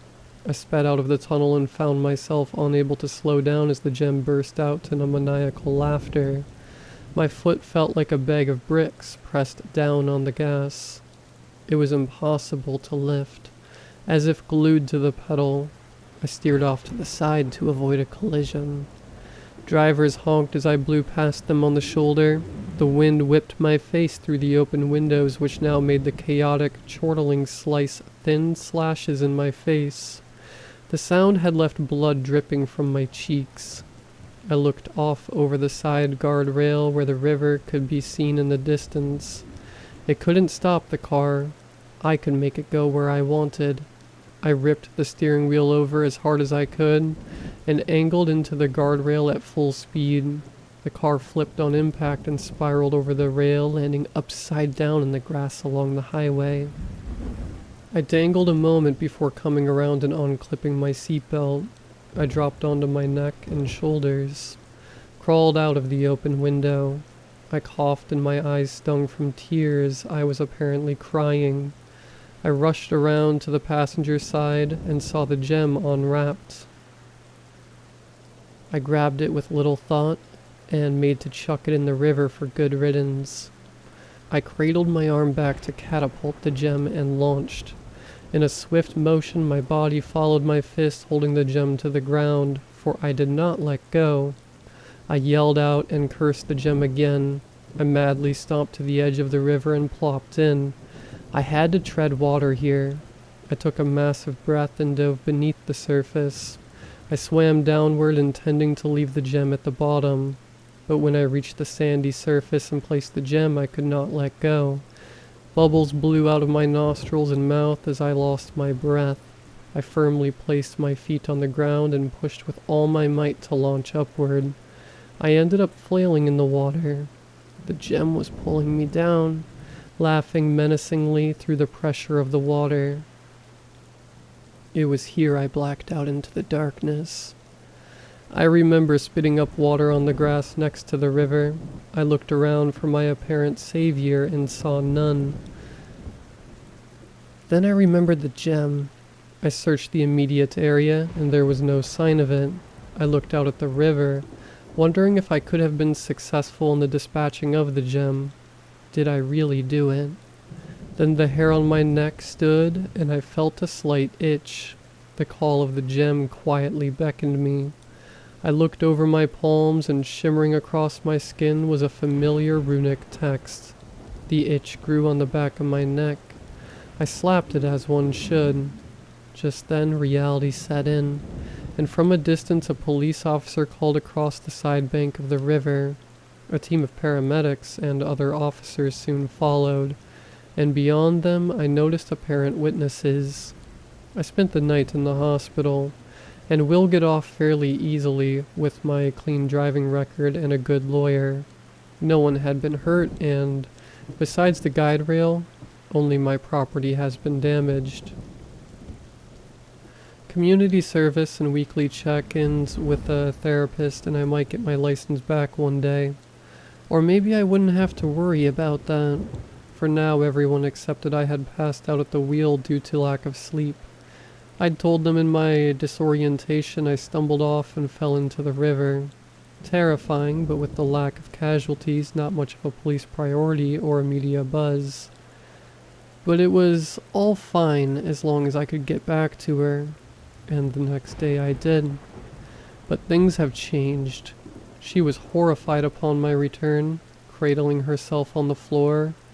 My first thought was the gem was still with her, like it was still with me. But her horrified state simply came from the current date. The last day she remembered was the day we moved into the house. The day she had apparently found the gem, I presumed. She'd spent the day I had been gone sobbing, and figured she was seriously ill, perhaps dying. I calmed her and assured her we'd go to the doctor, that she would be fine. She asked for space, so I went to the couch. And now here I am collecting my thoughts, writing these events down, so maybe she can understand what really happened to her. As for me, I now feel the itch. It crawls across my skin in the worst of moments, and especially now at night. I've been applying lotion and drinking water, but this seems like the kind of itch that must be scratched. And so here I sit scratching, hoping she will believe me, while the runes shimmer across my palms. Maybe only I can see them. Maybe the call was always meant for me, because now it serenades me as I fuss over an itch that's been hard to scratch.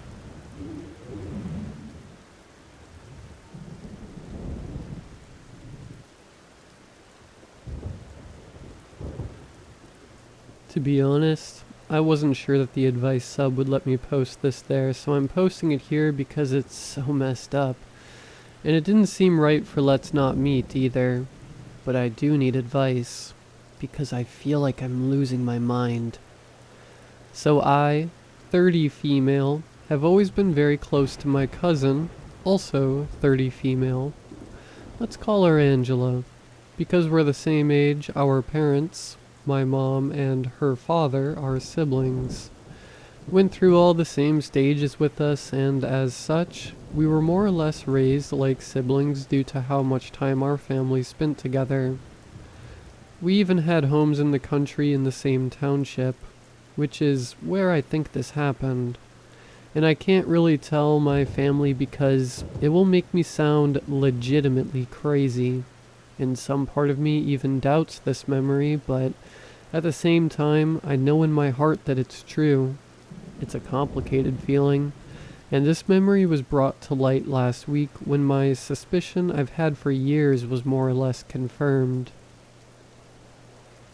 One winter, 16 years ago, when Angela and I were both 14, both of our families were at our cottages, a 20-minute drive from each other. Angela and her little brother, my cousin, let's call him James, parents, my aunt and uncle, were going skiing one morning, and I wanted to go too. So I spent the night at their cottage, like I often did when we all went up north. Angela's bedroom had 2 single beds in it, and James' room was down the hall. The whole house was open concept, so the hall from Angela's room to James' room did not have walls, but rather was bordered by 2 railings over which you could see down into the main floor, the open concept living and dining rooms. James is 4 years younger than us, and when he was 10, he was such a typical little boy / little brother. It's almost cartoonish to look back on. Like, I'm talking constantly bothering us. Putting a stink bomb on a remote control car that he would sneak into our rooms. Trying to read Angela's diary when we weren't in her bedroom. Just all the stuff, but never anything cruel or out of the ordinary or sinister. Just a massive handful. The basement of James and Angela's cottage was filled with storage and old toys, and sometimes, on the rare occasion, that we'd willingly play with James, we'd all go down to the basement and try to freak each other out. Anyway, one of the toys in the basement was your typical Raggedy Ann doll from the 60s or something.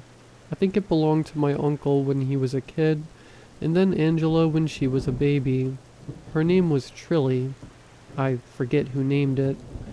Anyway, I have vague memories of playing with it when we were younger, and pretending it was our 3rd cousin or our little daughter. But since then, she'd sat in storage in the basement. But what great nightmare material, right? A creepy, limp, smiling doll. So the night I stayed over, before we went skiing in the morning, James, Angela, and I were up to our playing in the basement. And I remember we tried to freak James out by pretending Trilly was alive or something like that. Whatever. Game over. We all had dinner with our parents, then watched a movie as a family and went to bed. James to his room, and Angela and me to Angela's room. Now, this is the thing. Angela and I still joke about this night, and she remembers it just like I do, which is why I sort of wrote off my hypothesis until last week. That night, in the middle of the night, I started tossing and turning. I woke up and could tell that Angela was stirring as well. One of us said to the other, "Are you awake?" And the other said, "Yes." And we realized that we both couldn't sleep, or were woken up by the same thing, or were both just feeling restless. But then at the other end of her room, Trilly was sitting in the desk chair. I think it was Angela who pointed it out. We saw a shadow, thinking it was a person, freaked out, and then relaxed briefly when we saw it was just a doll. But then we got freaked out all over again and were like, "Why is this doll in your room?"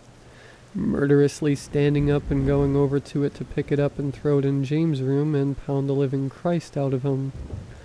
We turn on all the lights, turn on the hall light, stomp down the hall into his room and turn on his lights, and see he's not in his bed. We then go downstairs. My aunt and uncle's room was on the main floor, Trilly still in Angela's hands, and here my aunt and James in the washroom. Turns out James had been sick for the last few hours, and my aunt had been up all night with him as he was throwing up in the washroom. And when we saw the scene, we immediately could tell that James had nothing to do with Trilly. Like, it was just one of those really believable situations where we could tell James truly had no idea what was going on.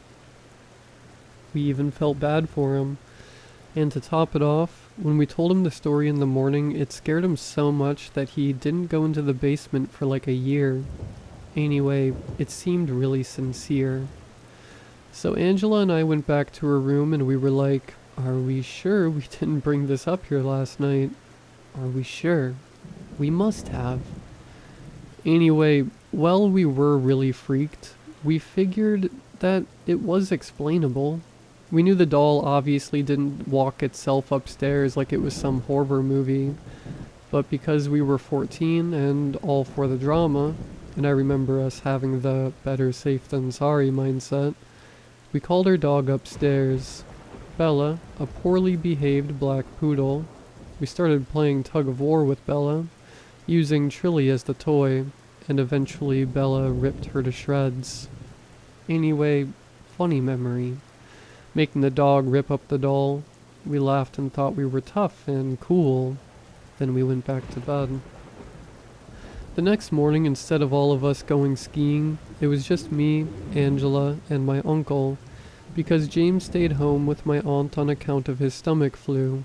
But when we woke up, Angela was acting weird. Nothing too notable, just really bizarrely quiet as she moved around her room to get her clothes out of her drawers and get changed. She didn't, acknowledge me in her room. I said something like, "Morning," when she didn't acknowledge me, and she looked at me and then turned back to her drawers and kept getting changed. And she was looking around weirdly. I remember that too. Almost like she'd misplaced something, but a little more dazed than that, just moving strangely. Then she went downstairs without saying anything to me at all. I thought maybe she was just super groggy, but it still felt really weird. When I went downstairs, she was standing at the island in the kitchen buttering toast that my uncle had put in for us. I distinctly remember walking up beside her and to the toaster, pulling a piece of toast out of it, putting it on the plate that had been set out for me, and when I dipped the knife into the container of butter, Angela smacked my hand away, hard, and looked at me and snapped, "What are you doing? Don't take things that aren't yours." I was shocked. It honestly felt like being struck in the face. She'd never spoken to me like that before, and even though we were like siblings, I still felt that kind of mortifying embarrassment you feel when someone calls you out on misbehaving, even though I wasn't doing anything wrong. But it was her family's butter and bread. I don't know. That's what I remember thinking, but it was awkward and weird, and I just said, what? And then she didn't say anything, just kept buttering her toast, and I mumbled some apology. The three of us then drove to the ski hill, and I kid you not, Angela and I didn't speak the whole way there. I had no idea what was up, but I didn't want to ask with her dad in the car.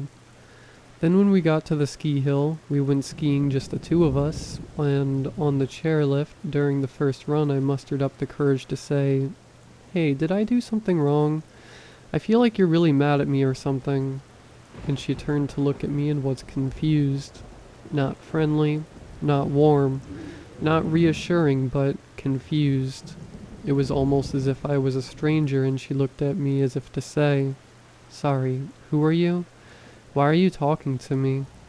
And she responded in a formal way, "Sorry, I have no idea what you're talking about." The distance in her voice was really eerie, and I started to think maybe this had to do with the doll incident the night before, and either she was trying to extend the prank, and she was the one who had put the doll on the chair, or she felt guilty that we ruined the family doll, and she resented me for being a part of it. Anyway, when we got to the top of the hill, she skied down quietly and didn't wait for me to go back up again, and we ended up skiing separately. I felt awkward and embarrassed, like I'd done something wrong. I ended up skiing with my uncle, who asked me what was up with us, and I just said I didn't know. Then after our day of skiing, he dropped me off at my family's cottage and continued on home with Angela.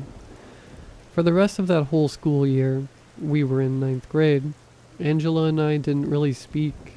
It was really sad. We were like sisters before, but better because we weren't actually sisters, but cousins.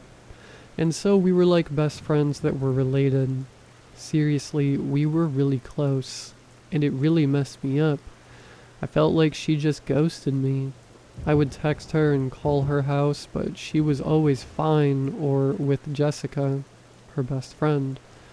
I chalked it up to her just outgrowing me, and it really sucked. But to be honest, it was so jarring and such a stark shift that I was more confused than hurt.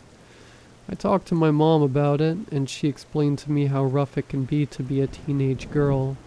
But that following summer, we were up at our cottages again, and our family had a barbecue and invited over my aunt and uncle and Angela and James. I had seen Angela at family things a couple of times since, and she would just kind of ignore me and spend the whole time texting. Which is what I expected this time. Sure enough, that's what happened for the first bit of the barbecue, but then when the food was ready, she came up beside me as we were dressing our hamburgers at the condiment table and said, "Oh my god, remember that night we got Bella to ruin Trilly?" And I was so shocked by her friendly tone, by her acting as though she were picking up a conversation we were just having, that I just stared at her and said, "Yeah, that was crazy." And she said, "Yeah, so funny. Anyway, how have you been?" Again, really different and formal. I almost couldn't get past how altered her tone was, like we'd never even met. In fact, she seemed so sprightly and kind that I thought she was mocking me. And our relationship since that barbecue carried on just like that. She started talking to me more, but I'd reference inside jokes or ways we used to be, or things we used to do, and she never really latched on to any of them. I was caught between thinking she'd outgrown me, and thinking she was like embarrassed of our closeness before or something, and was trying to move on. I talked to my mom about this, and again got the speech about how teenage girls can be really cruel and strange sometimes.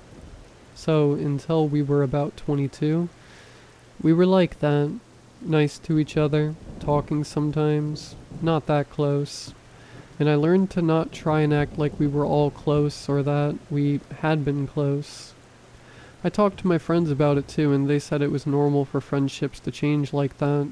But something felt off about this.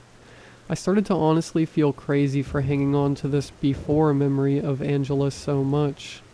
Then when we were 22, we grew apart. This time it was mutual and natural. I moved cities and she got engaged and became a real estate agent, and we just had nothing to talk about. It was gradual and I didn't notice it much, which brings us to 8 years later, just last week. I was traveling in Iceland. I had to be there, very randomly, for a conference/workshop I was leading for work, and turned it into a vacation. Rented a car, decided I was going to drive across the island after the conference was over, and stay on the east part and explore a bit. Day 4 of my 7-day-long road trip. It's mid-afternoon. I'm hungry. I've been driving for 3 hours and have come across no sign of civilization at all, and it was 50 miles to the next town.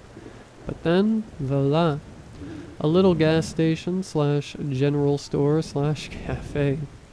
Perfect. I can't believe I'm writing this. It makes me sound crazy, but here I go. I park in the little 3-car parking lot. I get out of my car, step onto the gravel. The sky is white, expansive. There are mountains everywhere around me, fields, sheep. The air is fresh. Seriously, middle of nowhere. I walk up the wooden rickety steps and push open the door and hear the door chimes go. A man walks out from the back room and greets me, and the place is cute. There's a little handwritten menu above the cash register, and I asked him in my pathetic Icelandic/English mix if I could have the gravlax toast. He's very friendly and kind and says yes. Asks if I want a coffee. I say yes please, blah blah. He rings me up at the cash register, and I go and sit at the one table they have and wait for my food. I look around. It's mostly a fishing supplies store with some general groceries. The man opens the door to the room from which he came, the kitchen I suppose, and says the order to the lady in the back who looks like she's doing some prep cooking. Immediately I stop. It's fricking Angela. Or I thought it was. Now remember, I hadn't seen Angela in about 8 years, since her dad passed away when we were 23, and because I'd moved cities, we just had no reason to really see each other, especially after growing so far apart. So, like, it's Angela. She's working at a random general store in the middle of nowhere, Iceland. But, wait, I thought, no. This is obviously not Angela. Angela is a real estate agent in my hometown. I'd obviously know if she lived in Iceland, right? I don't really use social media, but the odd time I do, she'll pop up here and there. But I guess not enough for me to confirm she still lived in my hometown. But anyway, she looked enough like Angela that I went right up to the cash register and rang the little bell, and the guy came back out. And when he opened the door, I was able to get another look at her, and my heart skidded. A chill spread across my crown. It was 100% Angela, like my full-on cousin. So, looking over the guy's shoulder, right at Angela, I smile and say, "Angela, oh my god." And before she could respond, the door shut again. And the guy at the cash smiled really big, a nice, friendly smile, and he looked surprised as well, and pointed back over his shoulder and then at me, as if to say, "You two know each other?" Which confirmed for me that her name was Angela, because he seemed really delighted at the coincidence. Expecting her to emerge from the kitchen, I walked around to behind the cash register. The invitation was implied by the guy, and he put his arm back to open the door for me, or for Angela, whom we both expected to be making her way over to me too.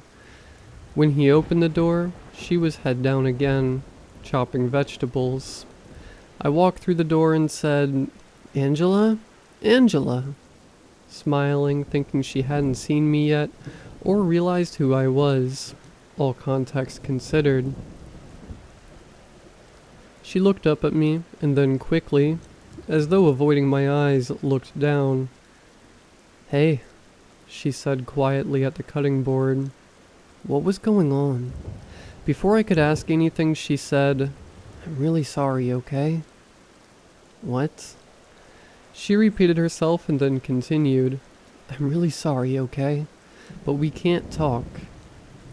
I actually, had no clue what was happening. I was looking into the eyes of my cousin, whom I hadn't seen in forever, in some random shack in Iceland, and she was acting skittish and afraid. I opened my mouth to protest, and she said, "I need you to leave." Then she called the guy's name and said something to him in Icelandic. She can speak Icelandic? The guy came in, his demeanor totally different, almost like he was a bouncer. He gestured to my coffee and toast that were ready to go, took them in his hands and ushered me out of the kitchen, and I could tell I no longer was welcome. Either I wasn't welcome or I was in danger, or both. It felt more like the former, and I don't think the guy had any idea what was going on either.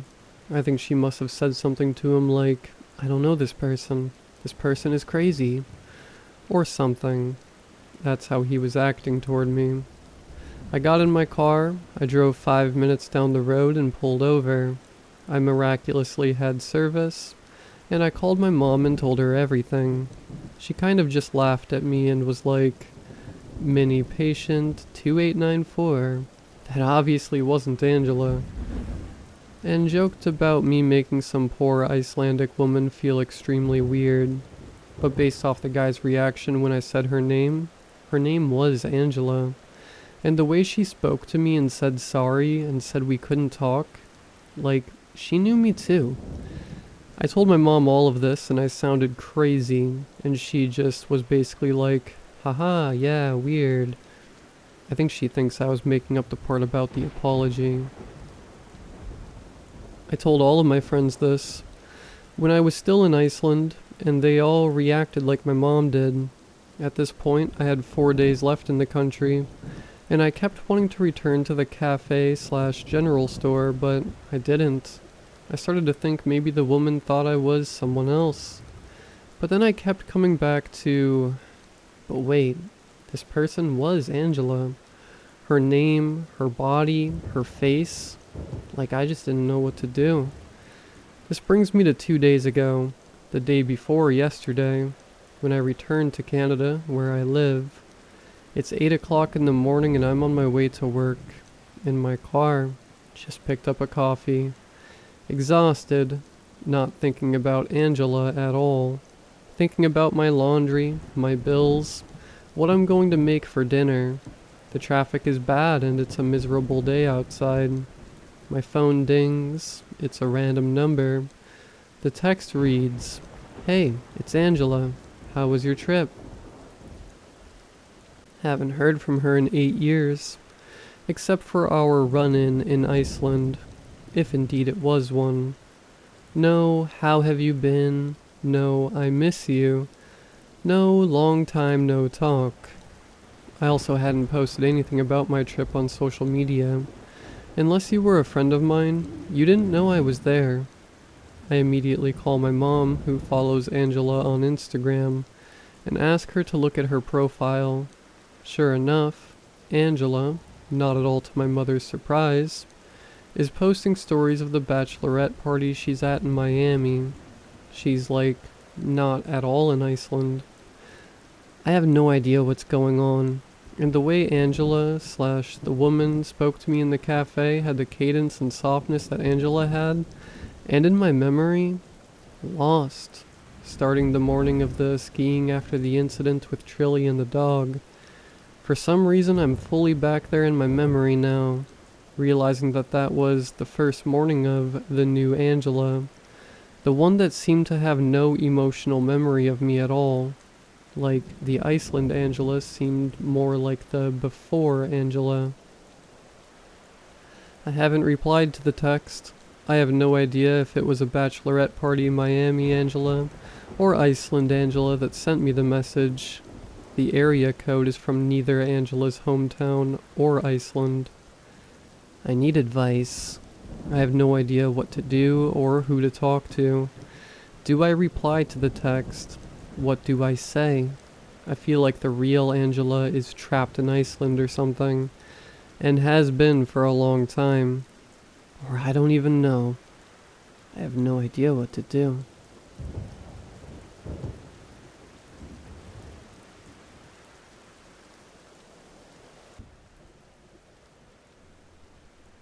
A couple of years ago, I went on vacation with a couple friends of mine. My friend Kelly came from a place called Chatterblinds up in New England. Well, her family had long since moved out. They kept a summer home in the area. Small town living in a place down by the coast? Sign me up. There were 4 of us in total. Kelly, who arranged the whole thing, was a work friend of mine. Then there was Mary. I didn't know her very well, but she and Kelly went way back, to the point where they could probably finish each other's sentences. Finally, there was Annie. I don't know her all that well, but I'd seen her around the office a couple of times. Apparently she was related to Mary somehow, but I hadn't bothered to ask how. So on a late Thursday afternoon, we headed to a New England Labor Day weekend. Chatterblinds is a peculiar town, just past Brunswick. The place is along the coast and houses, at most, a couple of hundred people. Most of it looks sort of frozen in the 1970s, and you can tell by the sun-beaten signs that not a lot has changed since then. We made our way to the old summer home at the edge of town. It was the kind of place where you needed firewood to keep warm in the winter, and where your water might suddenly run out. There was a well on the property. Electricity was spotty at best, and there was a massive wasp nest hanging from the southwestern corner of the roof. Still, it was exactly what we bargained for. Cheap country living.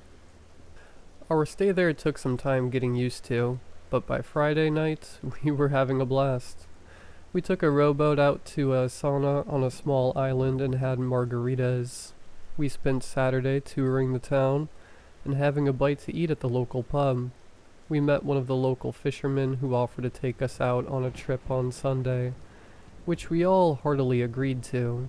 Subsequently, Sunday turned out great.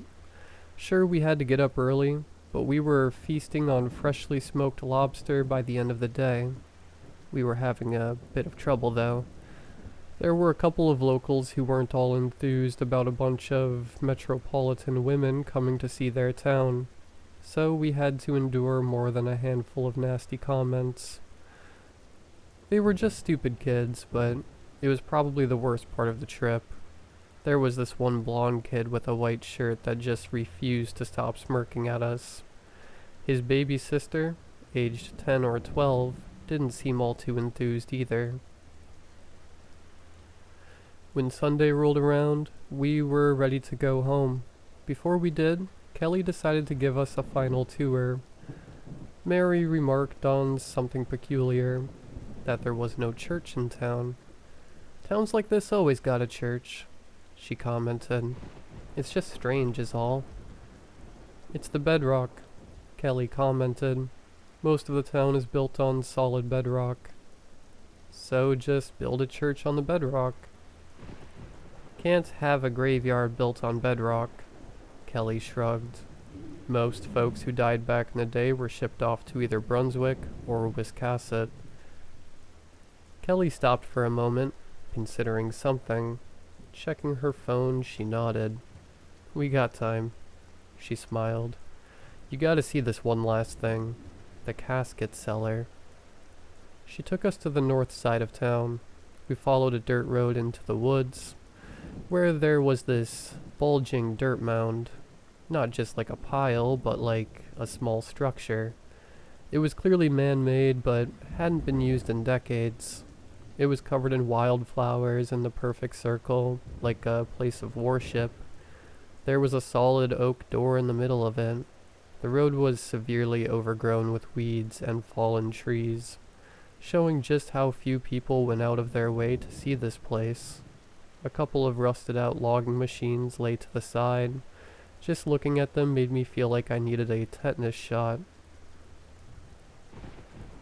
"This is one of the few patches of land around that isn't just solid rock," Kelly said. "It was too small to build a graveyard, but they figured they could make a kind of storage." "A storage for what?" Annie squinted at her. "For a while it was logging stuff, but back in the day it was dead folks. Like, you know, a temporary thing before the bodies were shipped off north. So it's like a cooler, a cellar," said Mary. "Yeah," Kelly nodded. "People don't use it anymore, but it's sort of a morbid local curio." We all fell silent for a moment. Kelly turned to me with the biggest grin. "Wanna check it out?" Of course we wanted to see it. We were 4 women in our mid-30s hopped up on true crime podcasts and Stephen King novels. This was the sort of thing that gave me the goosebumps. I'd never heard of anything like it. A body cellar? Sick. The door took some convincing to open, but we managed to squeeze through. The air was damp and cool, much colder than expected. Using our phones as flashlights, we walked down a narrow set of stone steps, deeper into the ground. The cellar was about 9 by 9 feet, and we had to crouch not to hit our heads on the ceiling at times. The ground was solid bedrock, but the walls were a combination of propped up planks and deep dirt holes. This reminded me of the wasp nest back at the house, where you could see these deep chambers built into it. It was the same here. About a dozen holes in the wall, going deep into the dirt. Of course, there was nothing there. The place hadn't been used for decades, maybe even a century. There was some kind of opening, somewhere, as I could feel a puff of cold air going through the room, but I couldn't see any ventilation or opening. To add to the ambience, Kelly decided to light an oil lamp she found in the corner. We were a bit skeptical, but it seemed to work well enough. She hung it on a hook in the middle of the room. The light flickered a little as we turned off our flashlights and looked around the room. There were these small notches in every hole where caskets were once slid in. There were tools along the left-hand wall, things like hooks to drag the bodies out, hammers and rusted nails to fix broken casket lids, masks to shield workers from swarms of flies. Every item told a story, and once you put it all together, it painted a grim picture. This place had been something real and sorrowful. This wasn't a tourist attraction. It was a remnant of a grim reality. This was a place of necessity, not curiosity. I felt a little bad about it and suggested we leave. Mary and Kelly wanted to take a couple of pictures, so they asked me to help. They sat down by the edge of one of those holes and pretended to look scared. I took a couple of photos while Mary giggled about having a new Tinder pic. I wasn't amused. It was too morbid. The cellar was uncomfortable. We turned to leave, hurrying up the stairs. Annie was first. As she reached the door and pushed on it, she stopped. She pushed again and again. "It's stuck," she said. Hold on." She tried a couple more times but couldn't get it to budge. She switched places with Kelly, who was the more athletically gifted of us. Kelly gave it a proper shoulder push, but the door didn't move an inch. She gave it another push, a kick, and an impressive effort, but it didn't move. Then I heard something. Giggling. It was those kids. They'd locked us in and put something against the door. Annie yelled at them to let us out, or we'd press charges. That just made them giggle more. It didn't take long until we could hear them leave, with a faint "bye" echoing off in the distance, while Kelly and Mary took turns punishing the door. Annie and I tried to get a signal on our phones. Even at the very top of the stairs, we were still underground and off the grid. This place was isolated, and we couldn't get a signal through. Kelly and Mary came back down dripping with sweat. Annie was curled up in a corner trying not to panic. There was no doubt about it. We were stuck, for the time being. Maybe someone else could pass by and let us out. Kelly tried to use some of the tools to break the door, but it didn't work. The hammers were termite-ridden, and the handles were falling apart. There was a saw, but the blade was rusted straight through.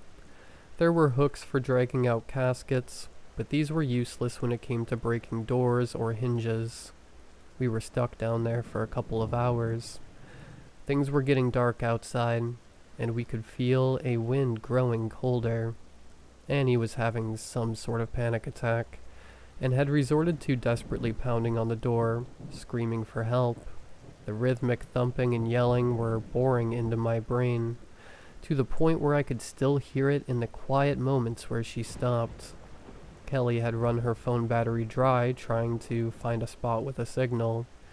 Mary had just fully given up and collapsed against the wall, taking a stress-induced nap. The oil lamp was still burning strong. Kelly had tried to set the door on fire, but it just wouldn't catch on. The air was too damp, and it only resulted in smoke blowing down into the cellar. It seemed that no matter how hard we tried, we couldn't MacGyver ourselves out of this one anytime soon. It was getting annoying since we all had work in the morning, and we'd have to drive late into the night to make it back on time at this rate. Inevitably, we turned on one another, blaming each other for provoking the locals, for not keeping the door open, for going there in the first place.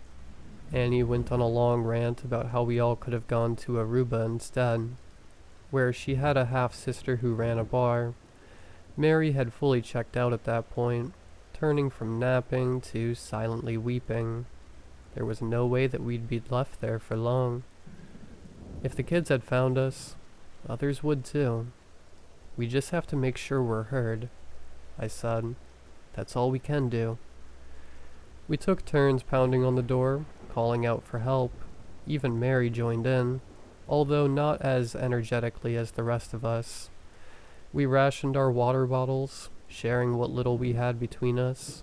It went on and on for hours. Banging on the door, call for help, banging on the door, call for help, over and over and over. We were lucky that cellar was empty, or that kind of brain-dead monotony would be annoying enough to wake the dead. It got colder a lot quicker as the sun set. There'd already been an overcast during the day, so we figured it wouldn't be long until it started to rain. Maybe someone would come looking for us in the morning. The four of us not showing up for work ought to raise a few eyebrows. We huddled together for warmth, watching the light of the oil lamp flicker back and forth. There was a cold chill reaching us, pulling me back from the brink of an exhausted sleep over and over. It must have been close to midnight when I looked up to see Annie standing in the middle of the room, staring down the holes in the wall. She was breathing heavy, as if trying to psych herself up. I squinted at her, trying to get the sleep out of my eyes. "What are you doing?" I whispered, as to not wake the others. "I heard something," she said. "In there." She pointed straight into one of the holes. As she did, an icy wind swept through the cellar, swirling the dirt around and stinging my nose. Mary shuddered in her sleep. "I'm gonna look," said Annie. "Real quick." I got up and stood behind her. She crawled into the hole face first. She could barely move, but I promised to pull her out by her feet if I had to. As she got to the back of the hole, I couldn't see anything but her shoes sticking out. "Anything?" I asked. "No," she sighed. "I think it's just some..." She stopped. Another wind passed through the room, this time a little stronger. The oil lamp swayed and fell off the hook, falling to the ground with a clunk. The flame went out as Mary and Kelly sprung awake. For a moment, everything went deathly quiet. I felt this strange sensation in my chest, something tightening over my ribs like my blood constricting, something poking my heart to provoke it into racing. "Annie?" I whispered. Nothing. I picked the lamp up, lit it, and hung it back up. I could see her feet dangling at the edge of the hole, not moving an inch. Then she moved. A sudden lurch. Her legs motionless, moving further down the hole, as if something was dragging her in by the head. I grabbed her foot and felt a tug on the other end. A sudden pull and her shoe came off. The hole went deeper than we thought. A lot deeper. Mary and Kelly panicked. Mary rushed up the stairs and resumed banging on the door while Kelly battled against her instincts to follow Annie into the hole. She poked her head in to look, but couldn't bring herself to go further, instead pulling at her own hair in frustration. I didn't even notice how I'd stumbled backwards into the opposite end of the room, flattening myself against the wall. It was subconscious. As Mary and Kelly panicked, running back and forth, all I could do was look at Annie's shoe. It still lay there at the edge of the hole, the same hole we'd used for a nice profile picture earlier in the day. A stray thought hit me. I still had some battery left on my phone. Not much, but a little. As the screams for help faded into screams for Annie, I fumbled through my photo album. I didn't even notice how much my fingers were shaking until I had to precision tap which image to view, where I picked the wrong one at least 3 times. Finally, I brought up the picture of Kelly and Mary standing in front of the hole. The flash had gone off, giving them a bit of an eerie glow, but it also allowed me to see straight into the hole behind them. There were these 10 white spots in the dirt, laid out in a sort of crescent semicircle. They were too dull to be eyes or glass. They weren't really reflective. My mind wandered as I pondered the possibilities. My eyes blurred looking away from the screen and down onto my dirty hands, my pale thumbs, holding the device in a cramp. Looking back at the picture, I couldn't help but to see a similarity. 2 sets of 5, deep in the dirt. Fingers. I looked down the oil lamp and carefully moved up to the hole. Kelly and Mary joined me.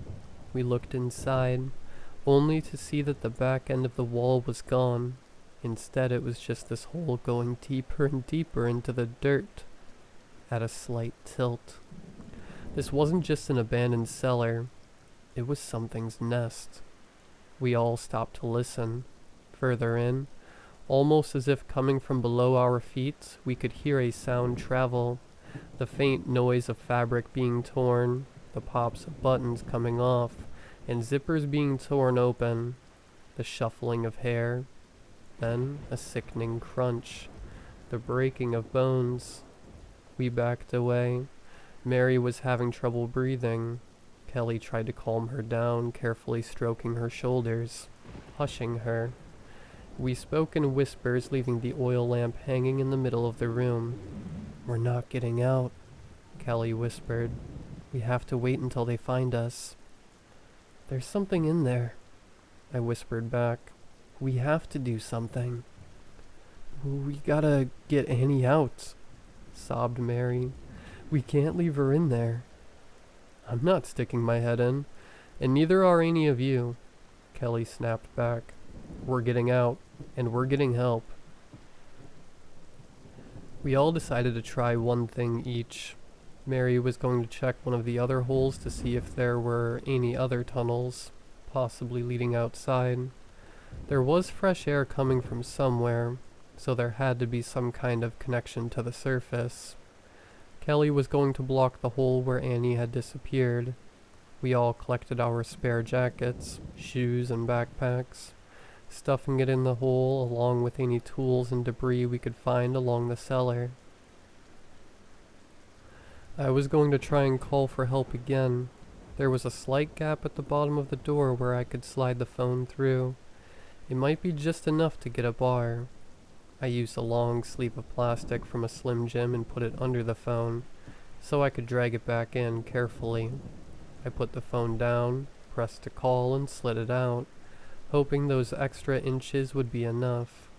It briefly sounded like a call went through, but I couldn't hear anyone picking up.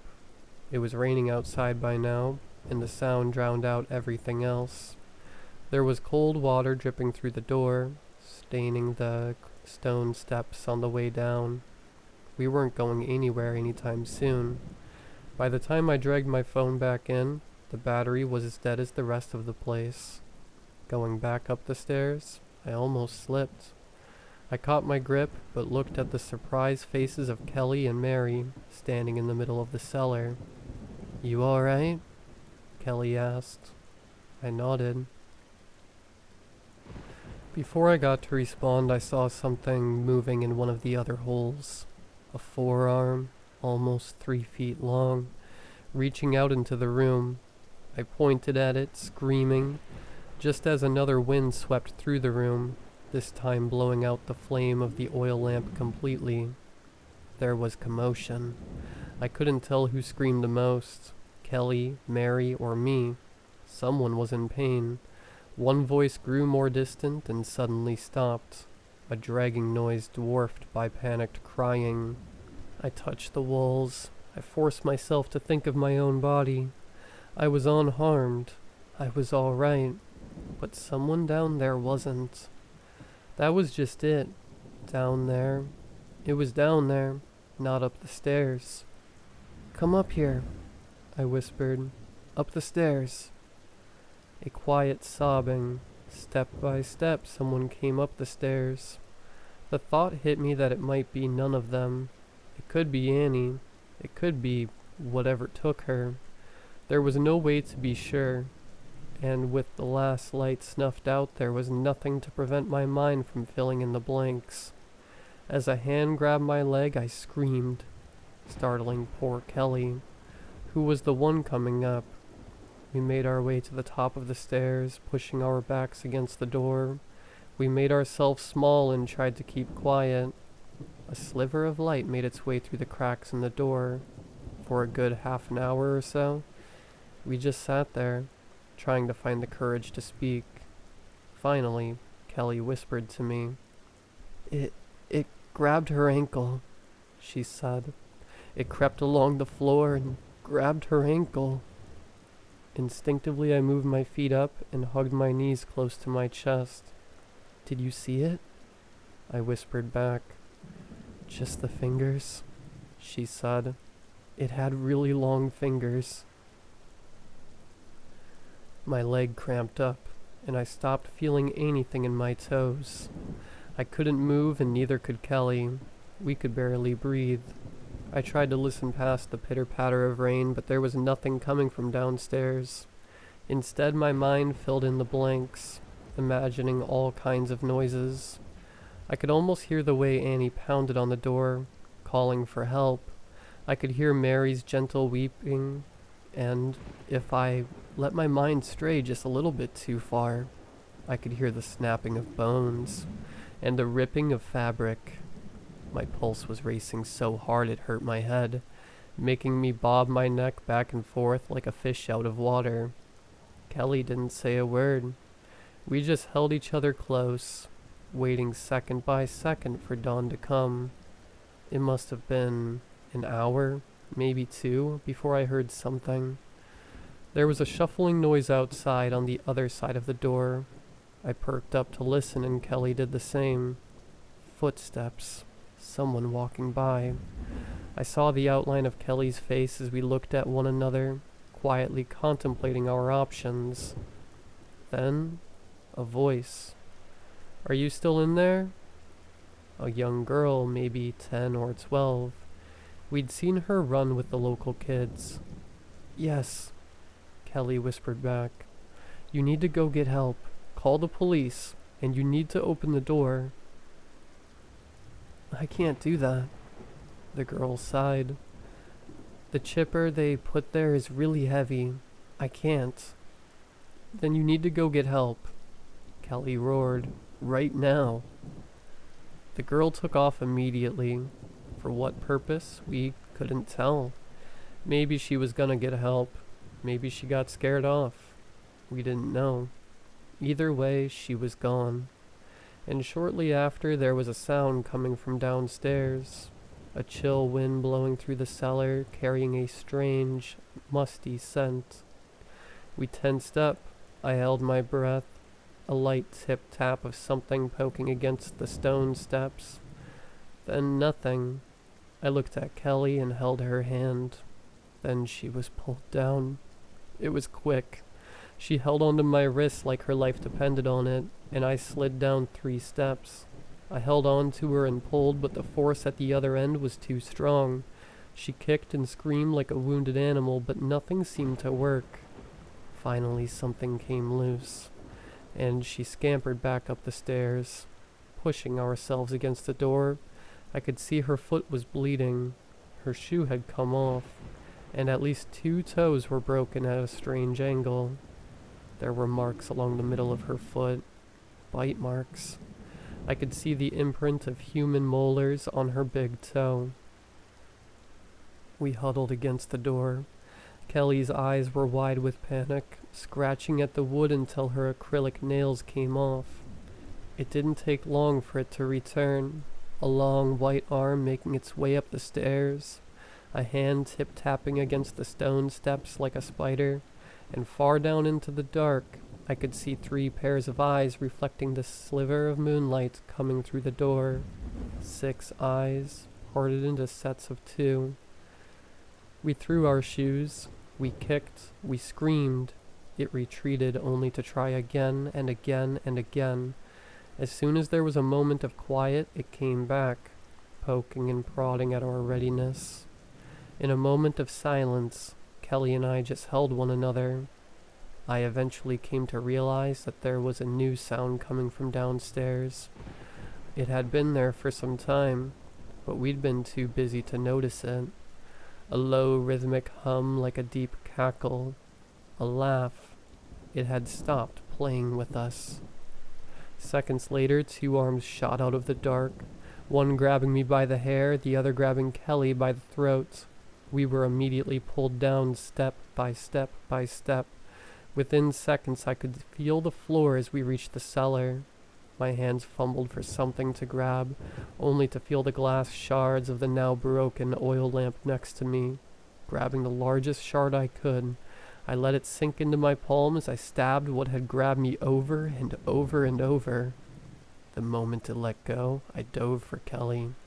I drove the shard into the pale white arm grabbing her, forcing it to let go. A dark blue kind of blood, thicker than jelly, pooled around the edge of the shard as both arms sunk back into the holes. Kelly was barely breathing, struggling to get air past her neck. I grabbed her under her arms and tiptoed my way back up the stairs, only to see those white arms slowly coming back out. I couldn't survive another attack. It'd be our last. I dragged Kelly back up the stairs, hoping against hope we'd make it somehow. She kicked helplessly at the white fingers that poked at her wounded feet, teasing her, a reminder that it was going to get her next time. Laughter. No, Kelly mumbled with what little breath she could muster. No. We reached the top of the stairs. The arms grew closer, nails tip-tapping against the stone steps. It was joyful, eager, expectant. I pressed my back against the door. If it came to it, I would have no choice but to drop Kelly. I had to do whatever it took to make it out. I remember coming to that conscious decision that if it came down to it, I'd do it. I had to. Then I lost my balance. The door gave out from behind me as it opened. I fell backwards, keeping Kelly in my arms. A sudden burst of moonlight lit up the hallway as a mound of pale limbs retreated into the dark. The local kids had pulled an old, rusted-out machine aside, unlodging the door. Kelly coughed, crawling away from the entrance to see a grown woman crawling through the dirt like that in a panicked weeping. I'll never get that image out of my head. Even the kids who trapped us seemed shocked. We thought you could open it," one of them said. "It wasn't meant to get stuck." The blonde kid with the white shirt, he wasn't smirking anymore. I just stayed there in the rain, the palm of my hand slipping on a couple of trampled petals from a blue sunflower. I looked at the cellar, unblinking. Even then, despite the rain and the excuses and the weeping, I could hear the tip-tapping of nails against the stone steps. Something waited for us to slip up, for someone to look the other way, for another chance to take it all away in the blink of an eye. This was a couple of years ago, as I mentioned. It was all written up as an animal attack, but there wasn't even an attempt to elaborate. Just an animal attack. The local sheriff ordered the place permanently closed so they could just fill it up with gravel and dirt. They never recovered Mary or Annie. They never even said what happened to them. Kelly had to amputate part of her foot, but was otherwise fine. But she, like me, wasn't going to be the same ever again. That's why I sleep with the lights on, and something playing on my laptop. As soon as the dark gets too dark, or the silence gets too loud, my mind fills in the blanks with something from that night. The weeping, the banging on the door, the tip-tapping of nails against stone. And I will do what it takes to drown that out for the rest of my life.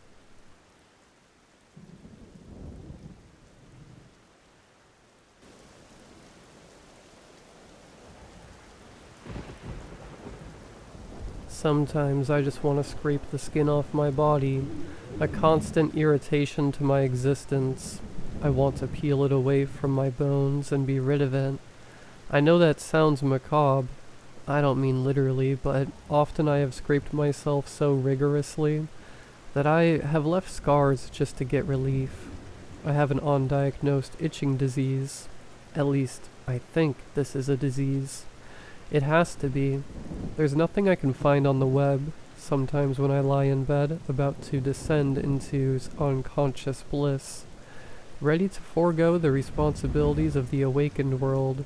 An itching spell overcomes my entire body. It's much worse than the common description of bugs crawling all over your body. It feels like a moving, unreachable itch under the skin. I scratch one area, only to be cognizant of yet another area that needs scratching. My fingernails are tools without effect, too dull to get the job done. I keep a screwdriver and a pair of scissors on the nightstand beside my bed. Sometimes the finite point of the screwdriver is adequate.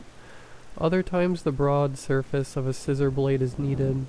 I scrape and dig, plowing sharpened edges across my skin with little or no relief. And yes, I've tried medications of every sort. My dermatologist is bewildered and thinks my condition is more akin to a mental disability rather than a physical ailment.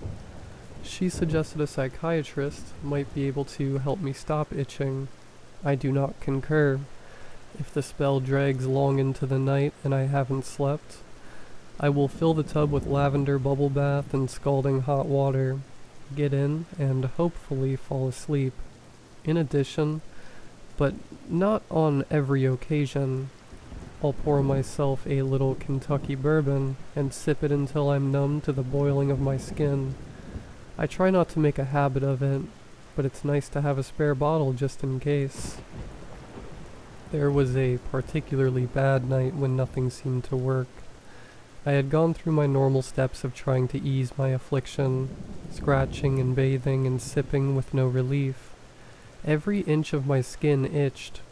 When I scratched my legs, I felt an itch in my back. Scratching in one locality made it universally worse. I decided another bath may do the trick, and maybe instead of sipping, I'll get straight away drunk and get some sleep. If I can't fall asleep, then I'll pass out. I know I was in the tub for a long time, for my hands and feet were wrinkled, and usually by that time I had fallen asleep. I was in a state of consciousness between slumber and wakefulness when I noticed a little flashing light under the skin in my forearm. A red point of light blinking fast and then slowing down, a continuous pattern alternating between the two. I immediately felt nauseous, my head spinning, stomach churning, and my ears ringing. I vomited in the tub, not once, but numerous times until the contents of my stomach were empty, and then I was dry heaving. This lasted for about an hour. My throat was raw and sore. My stomach muscles were tight, balled up in tension, and then it stopped. My entire body relaxed, and a warm sensation enveloped my body. The light in my forearm was flashing green, slowly fading away, until it was gone. Needless to say, there was no sleep that night. I tried to call out of work, but my manager told me that I had already used all my time, and that another absence would amount to a critical written. I slugged through the day, checking my arm every now and then to make sure there was no blinking light. Over time, my fears subsided, and I reasoned that I was probably drunk. There were the classic symptoms of being way too drunk, except for the blinking light lodged in my skin. Maybe it was a rare hallucination, something I never realized I was prone to, but these things often develop late in life. And then one day, it happened again. I was at work running the forklift, and as I turned the steering wheel, I saw the blinking red light. I jumped off the forklift and ran to the bathroom. I started vomiting before I got to the toilet. Green beans and regurgitated meatloaf spilled out onto the floor. I slung open the stall door and crouched down over the toilet. "Oh, crap," someone said as he walked across my lunch. "Man, are you okay?" I was unable to give a coherent answer. The only sound I could make was an involuntary gag. The door opened and the mysterious stranger was gone. Whoever it was must have been seriously concerned with what he witnessed. Dave, my manager, came to check on me. "John, are you alright? You've been off the dock for an hour now." I managed to communicate something intelligible as to my assertion that I was in fact not alright. An hour? His sense of time was well removed from reality. This must be food poisoning or something. What did you eat? I guess I'll take you to the hospital. You think you can stop throwing up before you get in my car? The blinking red light slowed and turned green. I think I can manage. Dave drove me to the emergency room and dropped me off at the door. When they're done with you, call the center and Todd will come pick you up. You're good with the absence as well. I won't count it against you for leaving early. I turned and lumbered towards the automatic doors. As the doors slid open, I noticed a tall, slender humanoid, dressed in a black robe, standing next to the nurse behind the desk. It was hunched over to fit under the ceiling. It had an elongated skull that split in two at the back of the head and curled in under its cheek lines, a broad face with 4 eyes and a wide gaping mouth. Its skin was gray, mottled with bright red scars. As it moved its arms, they extended well beyond its body and over the top of the desk. The creature reached around the nurse and motioned for me to come forward. I ran away from the building and to the entrance of the parking lot. I called the center and got an irritated Todd on the phone. "Already? Dave hasn't even gotten back yet." "Yeah, I'll come get ya." "Todd, I'll meet you at the store. I'm going to get something to drink. Something to calm my stomach," I explained, not wanting to be anywhere near the hospital. "They didn't give you anything there?" "I didn't go in. I'm fine. Waste of time." "Well, does that mean you can finish your shift?" I told him politely that just because I didn't go inside didn't mean I was ready to go back to work. I was still sick. "Whatever. You know we had time to clean that stuff up," he answered.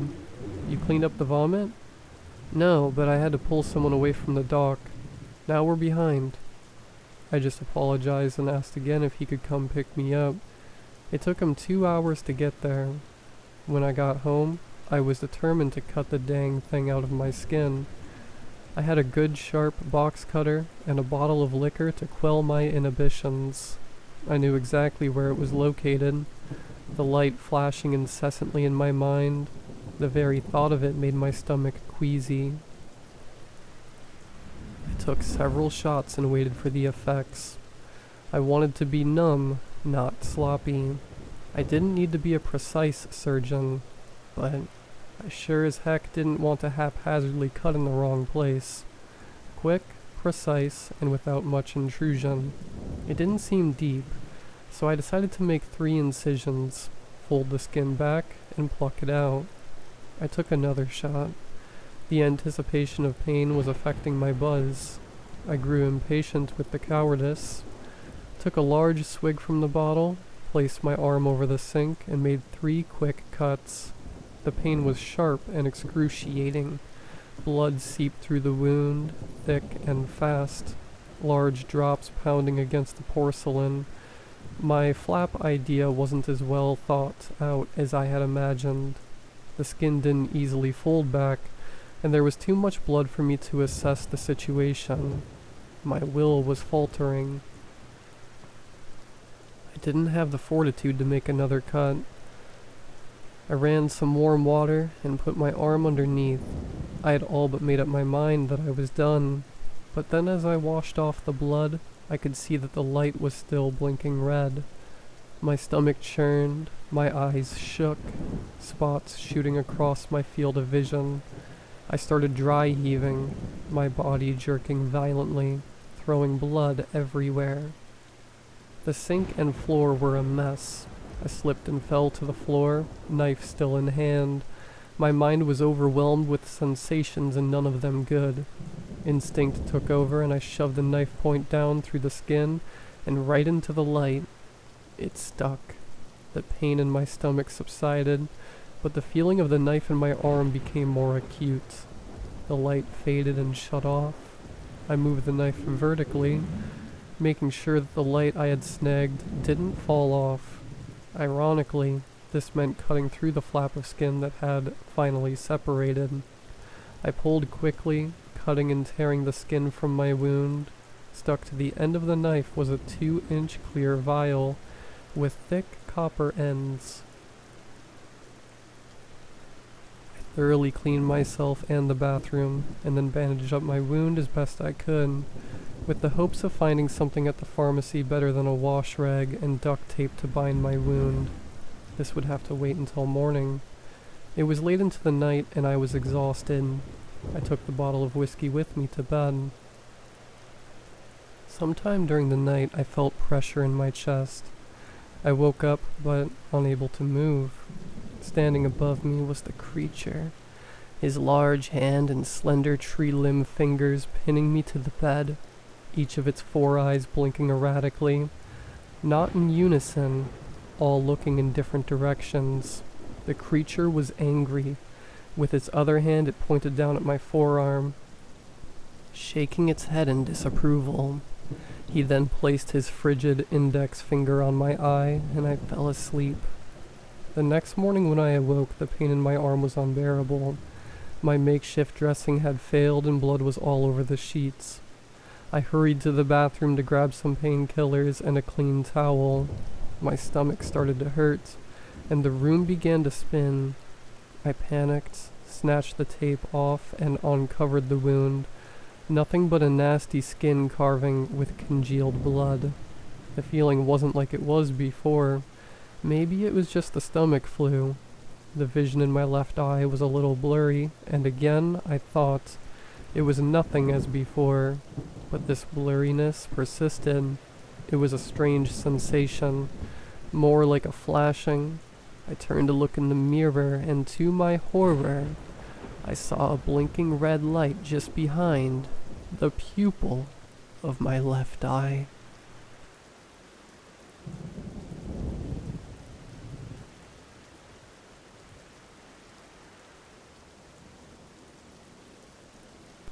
I don't allow myself to buy a doormat for my home anymore. I lived in an apartment complex about 5 years ago, right in the heart of New York City. I was living alone at the time. My family was in Rhode Island. And with me being new to the area, I didn't have many friends to speak of. I moved into Shallow Reed with my backpack and 2 large suitcases. Boxes from home were on the way, but it couldn't be anything too big to not fit in the mail, and had to be light enough for me to not go dirt poor in fees. My family helped, but they've already done enough. I was fresh out of college and looking to be an editor. This lifestyle didn't come with the highest hope. Just an immature energy that will push your loved ones away from you, but will fulfill your personal aspirations. My apartment was small, but fulfilled with more than enough. The rooms were clean, and the utilities worked. I was stressed, but happy. Excited, even. The area was, well, pretty rough. I had to grow a pretty thick skin to not take it personally if someone was calling me something or trying to hassle me. Crossing the street was once stressful, but it's nothing new. The bus station was only down the street, and it took me everywhere I needed to go. I didn't take my car with me, so walking and public transport was my way to go. It was about 2 years into my job at a publishing house that I had to leave. I had recently gotten a few shelves, a few wall decorations, and a welcome mat for the entrance to my apartment. It was a tufted mat with a rainbow, and under it was a white lettering of welcome. Something sweet, subtle, queer pride, you know, a homey feel. The day of the incident went about as expected. I woke up for work, did what I had to do, and came home. I didn't go out to a club or a bar that night. I liked the nightlife of the city. I had a few people over and every now and again, but no one really stuck around. I had a relatively defensive disposition with where I lived. There were a few times that I had to fend off solicitors. I always kept my door locked and bolted. I didn't take any risks, especially when I lived on the first floor. I was pretty mad that night, to be honest. The unit above me was blasting music, and the couple in the room next to me was enjoying their relationship just a bit too loudly. It was a little after 8 p.m. and I was watching something on my TV. I didn't really watch a lot of TV shows. I read what I needed from my phone and heard office gossip at work. I did watch the nightly news though. Got into that habit from my parents. I had to be in the know about literary news, not so much local news. Suddenly, I heard the faintest sound of a knock. I perked up from my seat on my couch but didn't mute the show I was watching. It could have been anything. There was a knock again, this time sounding more firm, more confident. Immediately I stood, some panic starting to rush through me. Who would be knocking on my door at this hour? The police? Maybe a neighbor. I walked over to my door quietly, sneaking up to look through the peephole. The person was looking down at the floor and had a red jacket on with a hood obscuring their face. They looked small though, like a child. They nervously shuffled as they waited for me to respond. I cleared my throat and put on my man voice, trying to sound somewhat intimidating. They were knocking at my door after all. Hello? Who's there? The person turned to look at the door. I could see the tears running down the young girl's face. I barely even gave it a second thought as I opened the door. With her being what, no more than 9, I was concerned for her rather than myself. Hi, little one. Are you looking for someone? Is someone out with you? I can't find my mom. She sniffled and wiped her eyes. She was wearing a simple red raincoat that was soaked from the rain outside. I peeked down each end of the hall and saw no one else there. I knelt to be closer to her height. I'm not a big guy, but I towered over her. When did you last see her? She was here, but then she was gone. She continued to talk, but her words came out as a blubbering mess. It's alright. Listen, we'll find her. Do you know a phone number we can call? She nodded and wiped her face once more. Come inside and we'll get you dried off. I gently offered my hand, which she took after a moment. There was no such thing as a front office to shallow read, and at this time of day, I doubted any of the landlords were here. She wiped her shoes on my doormat, and when she looked up, her eyes were wide, scanning around the apartment. Not that I felt embarrassed at the time, but my house wasn't really geared toward young children. I had a nice little cart of different alcohols, and various collections strewn about that I used for decoration. I led her to the living room where the TV was. She took off her raincoat after I asked if I could leave it on the doorknob outside the apartment. Anyone who knew her would recognize it, and I doubted anyone in my building would steal a children's raincoat. I quickly rushed to my bathroom to grab her a towel. She was standing in the center of the living room staring at the TV. I offered her the towel and grabbed my phone. Here you are. I'm Derek. Can I get your name? I'm Cho. I'm calling Mom, she said in her small voice. I offered her my phone, which she quickly snatched up, dialing the numbers. She turned her back to me as the dial tone rang. I stepped away to the kitchen to give her a moment. A small marble island separated the two rooms, which allowed me to peek over at her while I got her a cup of water. After a few moments, she spoke in a different language, which I only knew enough about to know it was some Asian language. She turned to me as I handed her the water. What is this place? She asked. Shallow Reed Apartments. I'm Unit 5, first floor, I clarified. She spoke again to the person on the phone.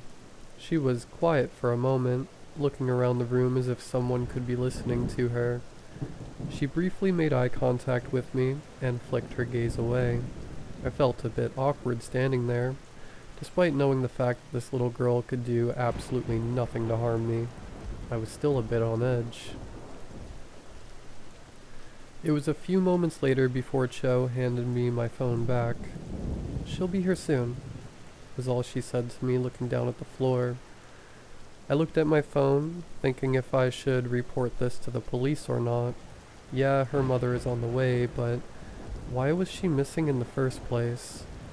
"How come you knocked on my door and not Unit 1? "Sorry, the first door in the hall." "Your carpet." My carpet? I thought. What did she mean by that? "There's a rainbow. No one else had a rainbow," she said simply, like it was obvious. I realized then she was talking about my doormat. Shallow Reeds wasn't exactly the most queer inclusive, but I didn't worry about someone knocking down my door for having a rainbow on my mat. I hoped to show a bit of friendliness. Didn't expect it would lead a kid to my door. I moved on and asked another question. "How did you and your mom get separated?" I asked her in the most peaceful tone I could. She didn't answer. She just kept staring at the ground. Her eyes darted to my TV when the opening theme for the news started playing. "Can you change this, please?" she asked. I mean, it felt out of the blue that she asked me that, but then again, I don't think the news is the most popular children's show. I found the remote right where I left it on the arm of the couch and put on a kids show starring a blue healer family. Figured that would be better than the nightly news. She didn't really seem open to talking much anyway. Well, the quicker she's out of here, the better, I thought. It was maybe 5 minutes later that a hurried knock sounded through the apartment. I immediately stood up from where I was on the opposite end of the couch from Cho and rushed to the door. I instantly opened it up and found a woman clutching the red raincoat in her hands. Unlike Cho, she had long black hair and a slight hunch on her back. She looked younger than what I expected to be walking with a hunch. She was maybe in her 30s to 40s. Cho cried behind me, "Mama!" I quickly stepped to the side as the woman moved past me and into my home. I kept the door open, expecting them to be on their way shortly.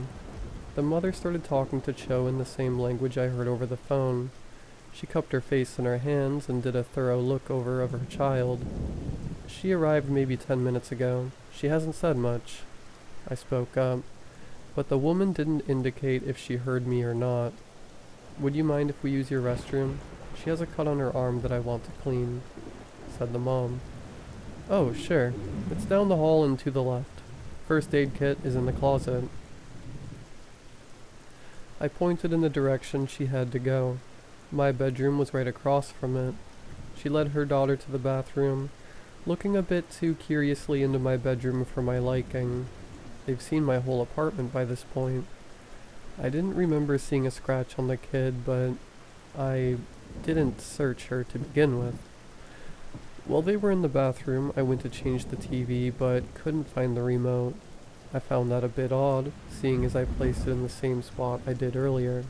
The great thing about today's day and age is that everything is digital. So I pulled up the TV app on my phone and changed it from there. When I changed the channel back to the news, I was met with the video of a roaring house fire that happened earlier in the day. Well, I didn't miss all of the nightly news coverage.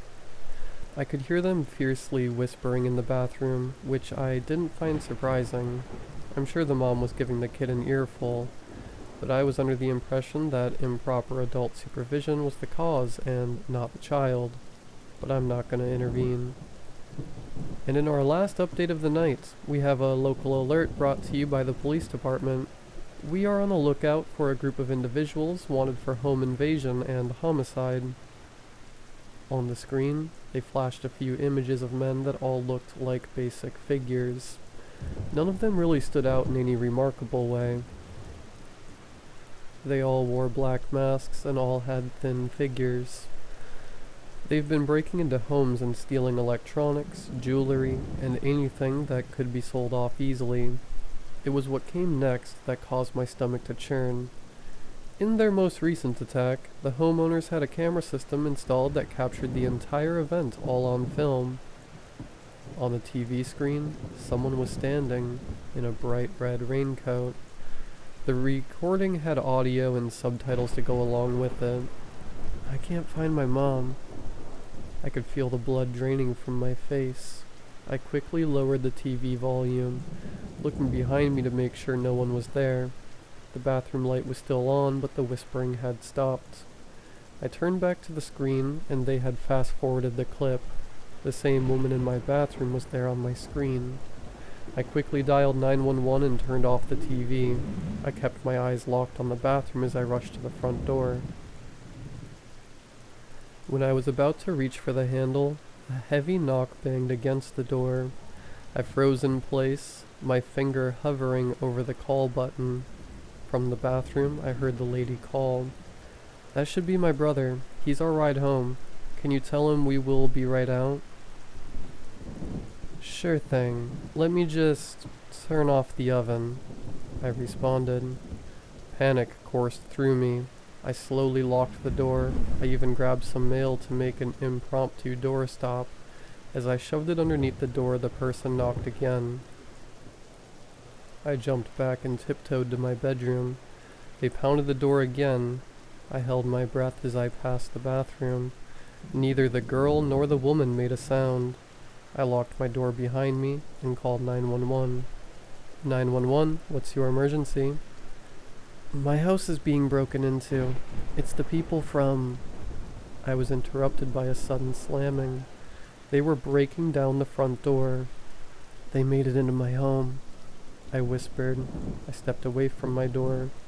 "Sir, what is your location?" There were shouts from the men who busted the door down. They were smashing my stuff and God knows what else. I knew my door wouldn't hold long enough for the police to get here. I had to do something now.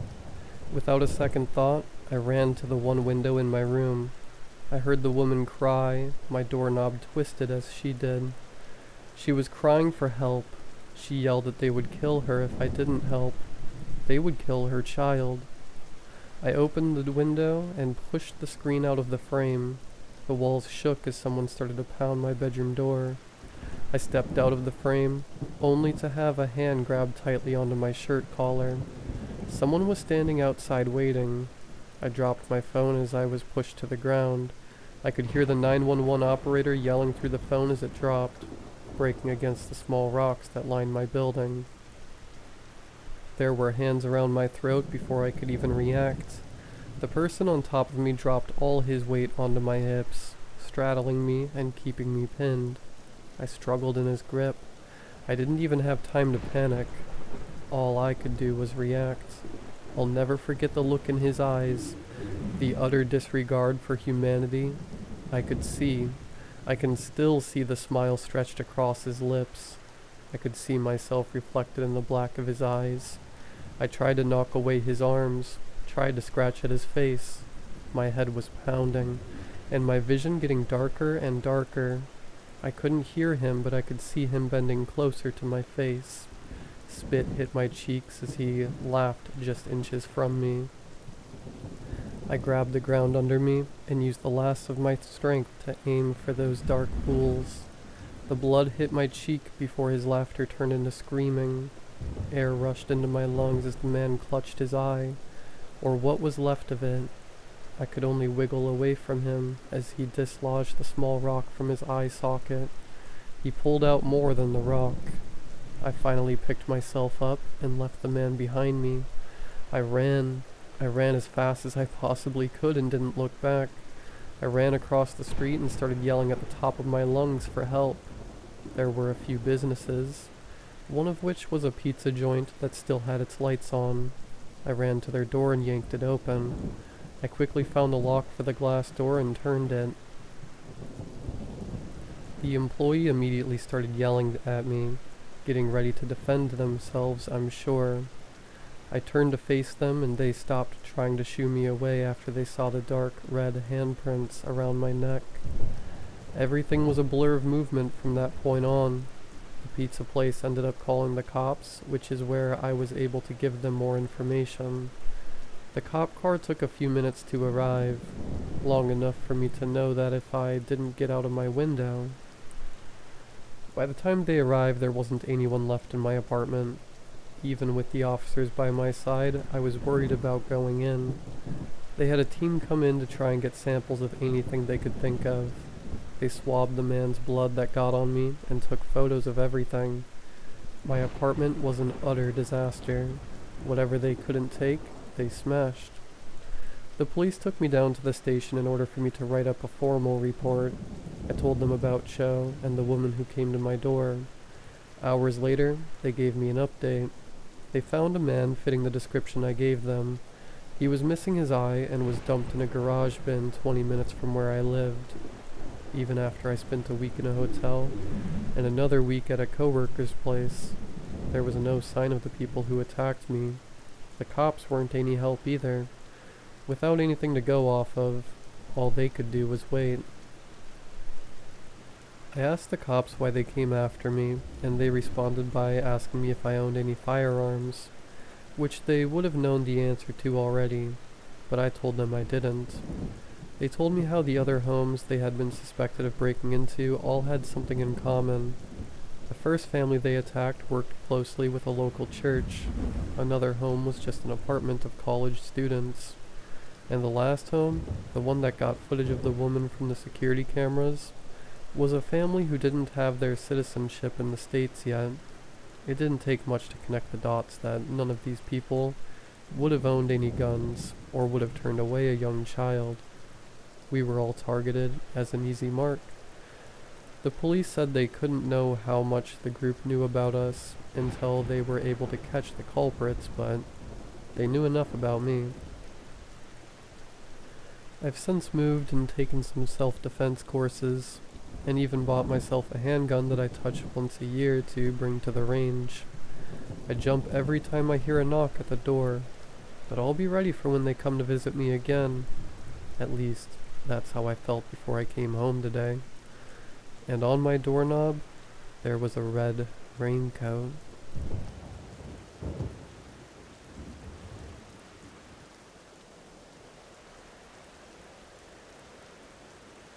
May 9th, 2024. Hey guys. I'm not usually the type of person to ask for advice on the internet, but I don't really know what to do right now. I don't want to be like one of those recipe pages where they tell you their entire life story before actually getting to the recipe. But in order to help me, I think it's important to get some background on my situation. I met my roommate, we'll call them Cameron, online. I know what you're thinking. I had kinda signed up for some weird rooming with some rando. The reason I resorted to finding someone online instead of asking a friend is that A, I don't have a lot of friends, and B, the few friends I do have either want to live alone or live with their partner or family, so I didn't really have a choice.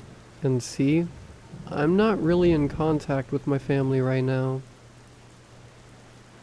I would live on my own if I could, but I'm currently working as an intern and barely make enough to scrape by. This is how I ended up on the Looking for Roommates in Their 20s Facebook page. Cameron messaged me first, and I thought it was really weird that they didn't have any Facebook friends nor a profile picture, but I thought the polite thing to do was respond. However, we got to talking and it seemed like we had a lot in common. We both are okay with clutter as long as it's not gross, i.e. moldy food or poorly unkempt bathrooms, or hygiene, and loved cats, horror movies, and time to recharge on our own. Cameron told me that they specifically made their Facebook page to find a roommate and isn't really interested in having a social media presence, which is why there is very little info on their page. I can respect that. Sometimes I wish I never got my first Facebook account at 13 and relished unrestricted internet access. Cameron said that they were just moving into the cities this year from a small farming town up north, and was a little nervous about living in the cities for the first time. After talking more, we decided to meet up in person. We agreed to meet at a small diner halfway between their current home and mine, which still ended up being a 2-hour drive. They had gotten there first, and when they stood up to greet me, I was stunned as they did not look how I expected them to. Cameron was tall, muscular, and incredibly attractive. Their pale blue eyes seemed to glow in the dark, and their teeth lined up as straight and uniform as a military cemetery. I found myself jealous, as my eyes were dark brown, and not the pretty dark brown like puppy dog eyes, like sewer water brown, and never got braces when I should have. After I got over my initial shock, I bustled my way over to try to cover up my reaction. We shook hands and sat across from one another in an old booth that seemed incredibly worn but still felt welcoming. We discussed our desired living situation. How many bathrooms? Did we need a dishwasher or in-unit laundry? Was AC necessary? Are we okay with pets? Rent budget, and neighborhood we wanted to live in. Cameron appeared to be the perfect roommate. Agreeing with everything I said, I was looking for in an apartment. I readily accepted their offer to move in together. We found the perfect apartment and started moving in 2 months after we first started talking on Facebook. Neither of us had much, so we were able to move all our things ourselves without having to rent a moving van. Our layout looked something like this. Our bedrooms were linked with a Jack and Jill bathroom that had plenty of space for 2 people to keep their things and get ready at the same time. The front door opened up into the living room, with the closet containing the washer and dryer to the immediate right. The kitchen was to the left, and there was a small island between the kitchen and living room. I already had 2 cats, Seymour and Audrey, that Cameron was very happy to live with. At first glance, it seemed like we were going to be great roommates. Okay, sorry for rambling. I just want to show that everything was normal at first. Our lives intertwined seamlessly. I left for work before they got up, and they got home when I was starting to get ready for bed. We would occasionally eat dinner together on the weekends and play video games and watch movies and stuff, and sometimes go out for a beer. That is how it was for the first 5 months or so, until I noticed the hole in my bedroom wall. I saw it after I started to hang things up on that wall and noticed a small chip in the paint. I inspected it, as I did not notice it when we were filling out the form with all the damages from before we moved in, so they wouldn't be counted when we got our security deposit back. As I looked at it more closely, I saw something that reflected off my lamp for just a second. I got my phone to use as a flashlight and spotted a small, round, black object that was no bigger than a peppercorn. The hole was too small to reach in with my fingers, so I started searching for things small enough to grab whatever it was. I tried everything I could think of: tweezers, toothpicks, tape, pliers, cotton swabs, you name it. Eventually I gave up and just went to bed. I couldn't sleep that night.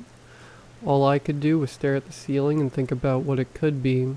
After a few hours of tossing and turning, I decided that if I couldn't get it out, I have to make the hole bigger.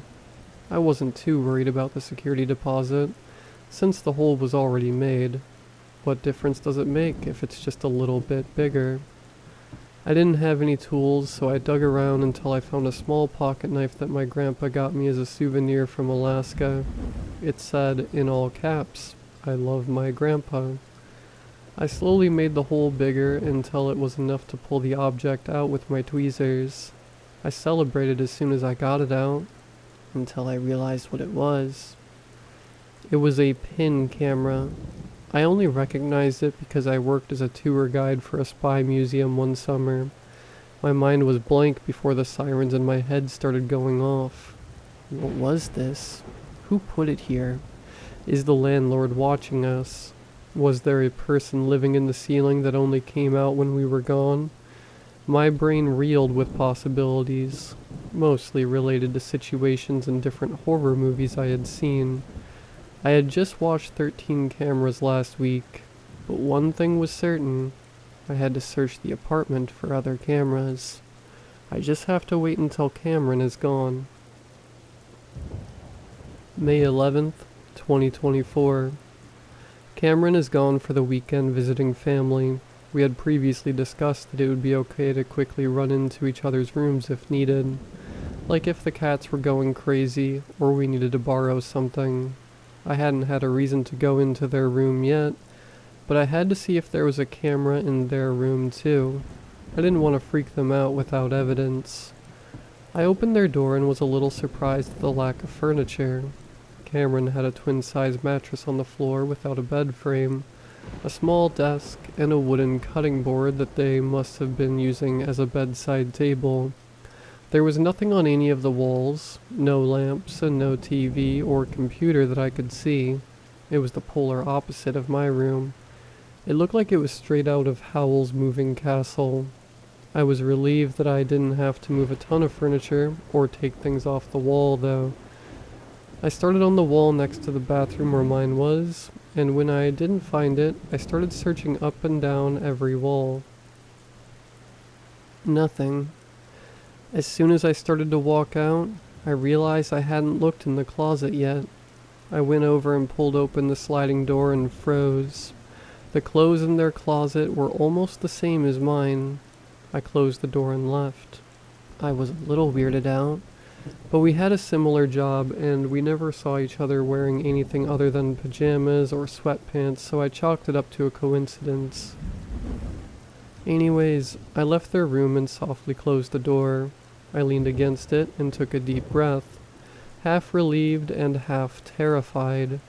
It was good that Cameron wasn't being targeted, but that meant that someone was watching me specifically. May 21st, 2024. After our last conversation, I'm pretty sure it's Cameron. The next Saturday that we were both home, I decided to bring it up. I brought them into my room and showed them the hole and the camera. They said, "What is that? That's messed up." But his face showed little emotion. I suspected they were just in shock, as I was when I found it. Then I told them I had gone into their room. They became rigid and slowly turned their whole body at me, as if they were one solid being without joints or limbs. They stared at me and I felt their eyes in my soul as they blazed with an emotion I can't name. Fear, hatred, confusion. I wasn't sure. "You went in my room?" they asked coldly. I guess it was more of a statement than a question, but I answered them anyways. "Yeah, I wanted to make sure that there were no cameras in your room so you didn't freak out and tear apart your room trying to find one. I didn't find any though. I guess they're only interested in me." I laughed, trying to avoid the fear that was striking its way through my veins. "You went in my room?" Yeah." I was confused. This was something clearly stated in our roommate agreement that we could go into each other's rooms if necessary. "Did you see anything weird in there?" "I just told you I didn't see any cameras. Don't worry, your room seemed normal." "Okay." Silence filled the space between us. I stood under Cameron's gaze, feeling as though I were being dissected. Then Cameron flashed their 100-watt smile. "Good," they said. "I can help you search your room and the rest of the place for other cameras." We searched our apartment top to bottom. Nothing. While I was still on edge, I felt better knowing it was the only one. Maybe it was left over from a previous resident freak. I decided to plug the camera into my computer to see if there was any footage on it. Thankfully, it seemed like it was really outdated and had no data on it. I threw the camera away, but decided it would be a good idea to put a small camera in my room to see if anyone strange came in or out. I didn't think to tell Cameron about it since it was my room, and it was a good thing I didn't. June 13th, 2024. After a few weeks of recording, I decided to review the footage. It was mostly normal stuff. Me on my computer, sleeping, cleaning, etc. That is, until the second week. The door to my room creaked open slowly and a large figure began to walk through the darkness. My breath refused to come out of my lungs as my heart pulsated. When the light turned on, I felt like I was having a heart attack. It was Cameron. They started by doing a quick scan of the room before opening my closet. They didn't do anything, just stared at it as if he was taking pictures with his mind. They did this all around my room, spending the most time looking at the pictures of me and my friends and family on my desk. After a few minutes, they turned off the light and quietly left my room. After that, I really didn't know what to do or how to interact with them. I tried to keep it cool, but I could tell that I was acting weird. They didn't say anything about it and went on as usual. I decided to do some background research on them, something I should have done in the first place. I started easy by Googling their name. I knew they didn't have a social media presence, but I still expected something to come up. A LinkedIn profile, a news article, a mention in a dean's list or something, but absolutely nothing came up. I thought maybe I didn't spell their name right, so I decided to look at their ID when they were in the shower. I quietly went to the basket in the entryway where we keep our wallets and keys, and slid the ID out of its pocket and froze. Cameron's name was not the one printed on the ID. The picture was definitely them, the blonde hair and wide smile, but the eye color description said BRO, not BLU. I looked closely at the picture and realized that instead of their piercing blue eyes, it looked like the person in the picture had brown eyes. I quickly took a picture of their ID and put everything back as I found it and escaped to my room. I decided to Google the name on the ID. Sure enough, a fair amount of information popped up. Whoever this person is seems to be a carefree and easygoing person with lots of pictures of them with friends and family. I sighed in relief when I clicked on the Facebook profile as it was public. I started from the bottom and scrolled through their posts. Most of it was the normal stuff. Happy birthday wishes, memories from years prior, pictures of them at events and stuff. I couldn't help but notice their eyes. Again, they were not that piercing blue that I have come to know. They were brown, like a puppy staring at you with unconditional admiration. I didn't think that Cameron wore contacts, and I never saw any in our bathroom. The final post was dated 2 years ago. It said, "Can't wait to move into my new apartment. My new roommate Cameron is the best." Posted with the update was a picture of the person with the brown eyes, and another person that I did not recognize at first, until I noticed their piercing blue eyes. Cameron's eyes. I have no words to describe what I was feeling at that moment. My heart sank so deep into my body. I closed my laptop and stared at the wall, my thoughts coursing through my head so fast that it felt like I wasn't thinking at all. I decided to just go to bed. June 15th, 2024. I usually try to write these a few days after stuff happens, but I'm not even going to have time to proofread this because I am typing as fast as I can. Cameron is outside my door right now, banging on it. I just want to document this and post it because I think I know what is going to happen to me.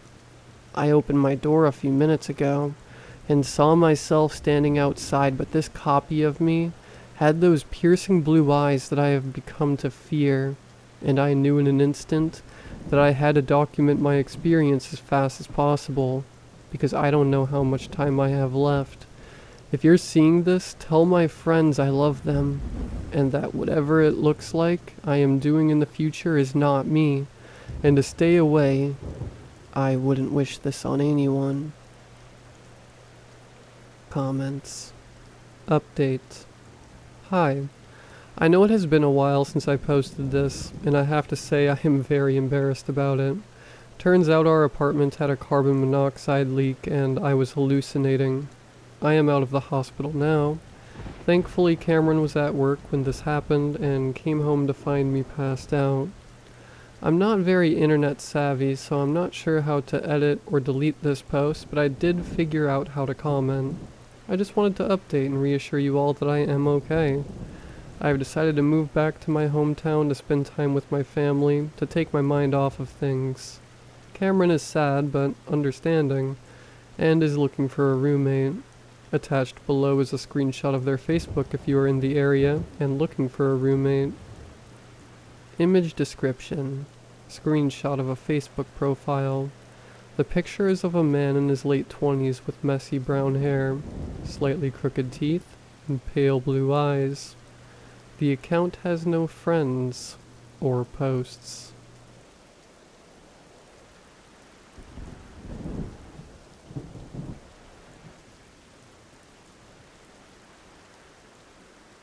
If you are local, I'm sure you've noticed the old yellow gas station has been closed for a long while. They say it was because of low revenue and vandalism, but that's a lie. I was there the night it was open.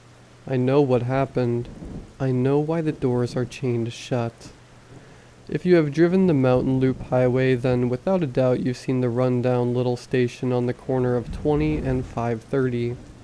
And if you stopped by on a weekday between 5 and midnight, you would have been served by either myself or Iris. I was 16 at the time. Technically I couldn't work the hours that I was, but the owners were pretty relaxed when it came to certain things. Iris was 2 years older, and in my teenage opinion, simply beautiful. She stood equal to my 5'8", had long dark brown hair that she kept in a ponytail while working, and the most mesmerizing blue eyes imaginable. It was the winter season. The pass over the mountain was closed due to snow. This meant we went from being nearly overrun by customers to seeing 1 or 2 people an hour. The later hours were even slower. Sometimes we would go the entire shift, only getting a single customer. During these times I would wander around bored out of my mind, or watch movies that I had downloaded at home. There was no cell service or Wi-Fi, so scrolling social media wasn't an option. Iris preferred to lean back in her chair behind the register and read books. I would try and make conversation occasionally, but it would always die quickly. The night of the incident was like all the rest. The sun had set depressingly early. We hadn't seen a soul in hours. I pulled my phone out of my pocket out of habit. Realizing there still wasn't any service, I put it away. "What time is it?" I nearly jumped at the sound of her voice. "What?" I asked in confusion. She took her feet off the register and placed her book on it instead. Raising an eyebrow, she repeated, "What time is it?" "Oh, it's..." I had to pull my phone out again. "It's 9:45. She sighed. "We still got another 2 hours until closing." I just nodded dumbly. An awkward silence hung in the air for a minute. Iris picked up her book and continued reading. Feeling the moment slipping away, I blurted out, "Hey, you want to do something?" "Like what?" she asked without looking up from her book. "I don't know. Something to help pass the time." "As in?" I just shrugged.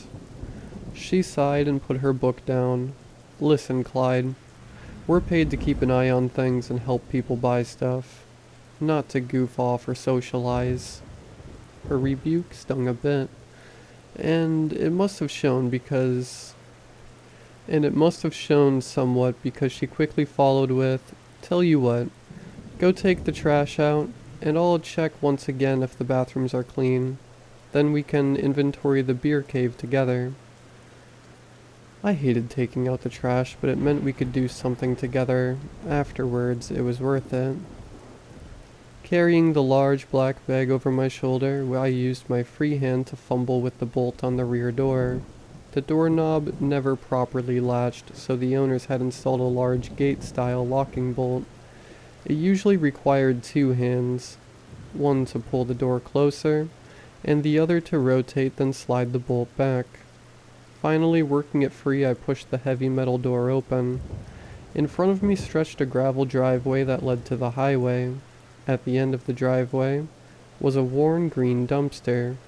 Iris hated taking the trash out for the same reason I did.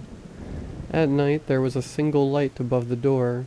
The rest of the walk was in near blackness. One night I had stupidly bragged about how I didn't mind taking the trash out. How I kind of liked the fresh air. From then on, Iris had let me take it out every night. Willing myself forward, I walked out into the all-absorbing darkness. I felt eyes on me. Despite knowing it was just my imagination, I couldn't hold back a shiver. I lifted the dumpster lid and swung the bag inside. The lid slammed shut, echoing through the night. I almost didn't notice the rustling bushes just off the path. I froze. The sound grew closer. I nearly screamed as a figure stood from the blackberry bushes. Leaves and twigs sticking out of their hair and clothes, they took a step closer. I let out a breath I was holding. I knew that face. "Geez, Iris, you nearly scared me to death. Why are you in the bushes?" She stared at me without blinking. Her eyes were completely void of emotion. She slowly opened her mouth. "To death," she whispered in a voice that was not her own. Instinctively, I took a step back. She matched it with a step forward. "Iris?" She took another step closer. "Reese," she whispered, despite her mouth being open too wide to be whispering anything. Fear coursed through my veins. Her enunciation was wrong. But even worse, it wasn't her voice. It was mine. My legs were beginning to shake. There was something wrong with her. Not only was it the way she sounded that freaked me out, but she looked incorrect. The color of her hair and skin was just a little off. Her dimensions weren't quite right. It hadn't been enough to notice at first, but the more I looked, the more off she felt. She spoke again, drawing closer with each word. "Iris, to death. Iris, why? To death, Iris." The words were flat and emotionless. Each time she spoke, she sounded more and more like me. A car happened to drive down the highway. Her right eye jerked to the side, watching it pass as her left eye stayed focused on me. I snapped. I turned tail and sprinted for the building. Bursting through the back door, I slammed it shut behind myself and barred it. I slid to the floor with my back planted firmly against the door. I waited for something to happen, but the only sound was my ragged breath. Regaining my composure, I started to doubt what I had just seen. I don't know why she did it, but Iris had pulled one heck of a prank. I started to get mad. She had made a total fool of me. I could just imagine her out there doubled over in laughter. She probably even had a camera set up. I stood up ready to throw open the door and give her a piece of my mind when I heard her in the main room. "About time you finished. What were you doing out there this whole time?" she asked. Confused, I stood up. She couldn't see me in the back room. How did she know I was back inside? She spoke again. "Are you going to come in or just stand outside?" It was then that I heard my voice come from the room she was in. "Iris, stand outside. Iris." "Are you okay, Clyde?" she asked with obvious concern. I heard her walk towards the front door. The voice that sounded like me encouraged her. Come outside, Iris. The inflection was still wrong, but it sounded so much like me. Realizing what was happening, I ran out of the back room. Iris, wait, I yelled. She jumped in surprise. Spinning around, she looked at me in confusion, then back to the empty front door. How did you... She trailed off. There's something outside. I don't know what it is, but there's something out there. She looked quite annoyed with me. Okay, Clyde. Work isn't the place for pranks. You got me. Now stop goofing off before we get in trouble. I glared right back. Listen, Iris, I'm not doing anything. And unless you were crawling around in the bushes a few minutes ago, there's someone out there messing with both of us. She didn't look entirely convinced, but apologized anyways.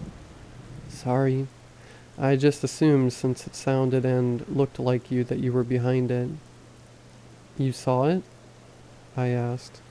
Yeah, well, you know as best as I could. These windows are so old they distort everything. We agreed to hang out together. So long as we could see each other, nobody could pull any more pranks. I was actually starting to enjoy the evening. For the first time, Iris and I were having actual conversations. I learned she was paying her way through community college and was an only child. I told her about myself and my plans for after I graduated. We talked about dream vacations and what plans we had for next summer. It wasn't too long before we had both forgotten about the night's previous incidents. Iris stood. I gotta use the bathroom. I'll be right back. While she was gone, I went over to the soft drink fountain and filled up a cup. Iris walked behind the register. Picking up her book, she began to read. You want something? I asked, holding up my cup. Before she could reply, something metallic clattered in the back room. Iris jumped to her feet. We both looked at the door marked Employees Only with apprehension. Stay here, she commanded. Before I could protest, Iris ran through the door into the dark room. A panicked cry came from the dark. Clyde? Just as I was about to rush through the doorway, a toilet flushed. I froze. Behind me in the bathroom door opened, and Iris walked out. I felt sick. In the darkness of the back room, I could make out a figure standing just a few feet away. Iris noticed something was up. What's wrong, Clyde? I didn't take my eyes off the figure in front of me. There's someone in the back room. She ran up to me. What? She demanded. Who? Looking through the doorway, she gasped.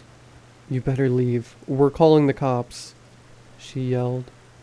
The figure stepped farther into the dark, disappearing from sight. To death, Iris, came my voice, followed by Iris's voice. Come here, Clyde. There was a pounding of footsteps as the figure charged us. I slammed the door shut just in time. An inhuman scream rang out as the creature slammed into the door. Iris and I held it closed as the door was assaulted over and over again. We didn't relax until we heard the back door slam shut. What was that? Iris asked. I didn't know what to say. This was too much. Iris jumped to her feet. I'm calling the police. I don't care who or what is out there. It just tried to attack us. I nodded. Yeah, that's a good idea. Iris went to the payphone behind the counter. She punched in 911, then held the phone to her ear. She hung up and tried again.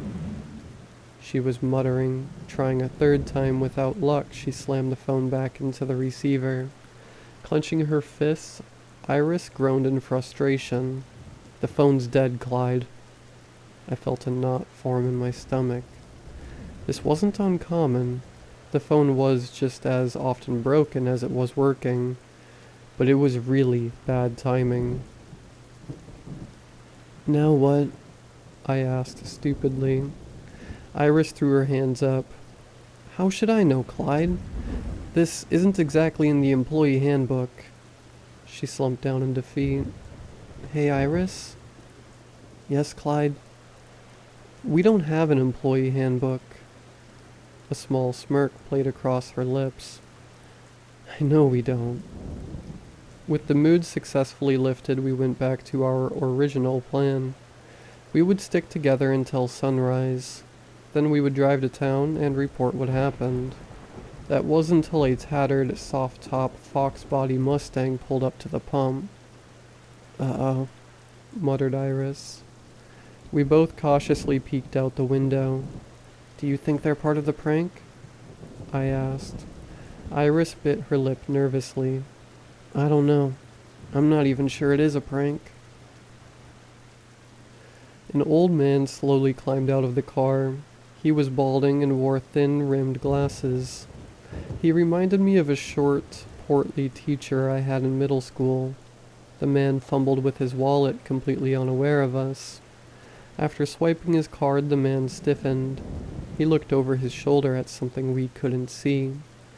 Iris Doppelganger came striding into the light. Behind me, the real Iris let out a soft gasp. I was frozen in place. I stood there as that thing approached the man.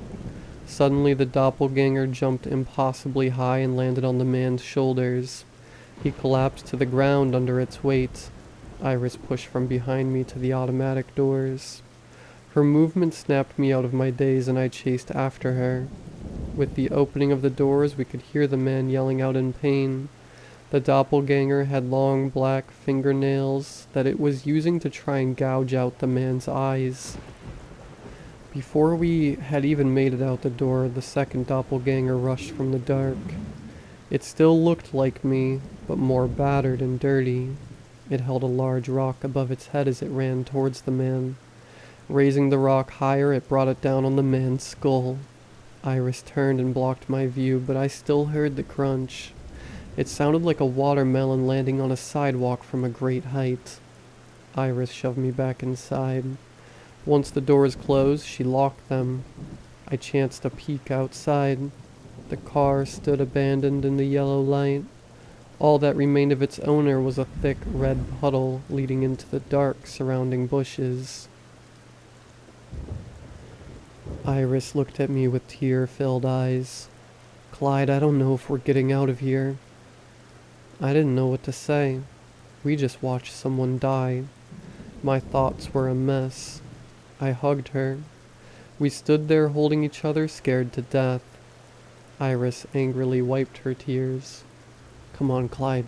We need to lock this place down. We pulled down the security gate and locked it in place, hopefully sealing off the front door. Not that it would do much good if something really wanted to get in. The windows on either side of the door were plenty big enough for someone to crawl through. The back door was locked, but for good measure, we pushed the baked goods display in front of it. We both froze at the sounds of footsteps above us. Iris covered her mouth to hold in a gasp. They're on the roof, she whisper-shouted. We both looked to the access hatch that led to the roof. It was locked, but how sturdy was it? My heart lurched and a scream slipped out of me. At the front window was my face, blackened and grinning with its eyes open far too wide. No, it wasn't black. From the nose down, the face was stained with blood. It had been feasting. Iris jumped when I screamed. Seeing the face, she turned me and pulled me into a hug. Wrapping her arms around my head, she pulled it against her chest, blocking out my view of the thing outside. Just don't look at it, she whispered. Don't acknowledge its existence. That didn't last. The creature wearing my image started tapping the glass. At first lightly, but with each tap the force increased. Soon the old glass pane was flexing under the force. I looked up at Iris. I saw in her eyes that she knew as well as I that the glass wouldn't hold. The second creature dropped from above to join the first. Cracks began to appear. I was frozen in place, but Iris sprang into action. She managed to move the display blocking the rear exit all by herself. The window shattered. The creature stood there seemingly surprised by the sudden destruction. Iris came from the supply closet. In her hand was the broom we used to sweep the floors at the end of the shift. She snapped the head off, leaving a sharp point. Iris had a look to her. It was as if time itself slowed in respect. She took my numb hand and put her car keys in it. She shoved me towards the back door. I stumbled into the back room. I looked over my shoulder to see her charging across the store. Improvised spear held out in front of her. The creatures were coming through the window, their faces twisted with hatred and hunger in their eyes. I made it out the back door. I made it to her car. I made it home that night. As soon as I had service, I called 911. I bawled my eyes out as I tried to tell the operator what happened.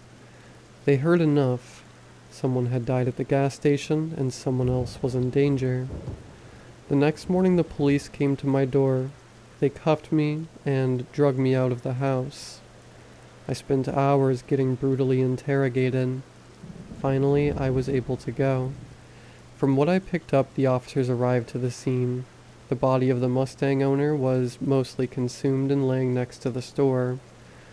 Inside there was bloodied hand and footprints everywhere. Iris was nowhere to be found. If it wasn't for the fact that there was no DNA evidence pointing towards me, I would probably have taken the blame. We moved within a week. Despite the charges being dropped within 48 hours, the court of public opinion had determined I was guilty of murder, and probably worse when it came to Iris. It's been 7 years now since they closed that station. I drove past it yesterday. I had to take that route for my job. The windows are boarded up and the blackberries have taken over half the building, but it didn't feel empty as I drove past. Thank you, Iris. You were braver than I could ever hope to be. I hope you can see what I did with my life and be proud. I miss you. I'll be taking the long way home. The extra 4 hours of driving is worth not having to go past that station again.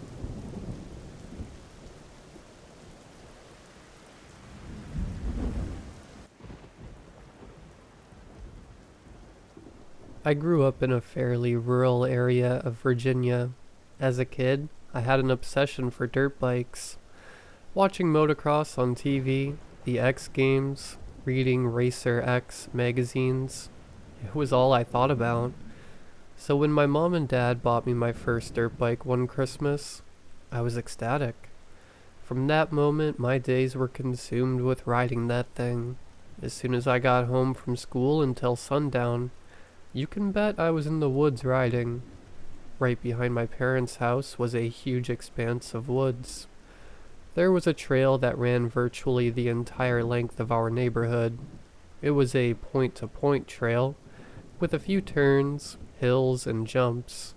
It would take about 15 minutes on my dirt bike to ride the length of the trail from end to end.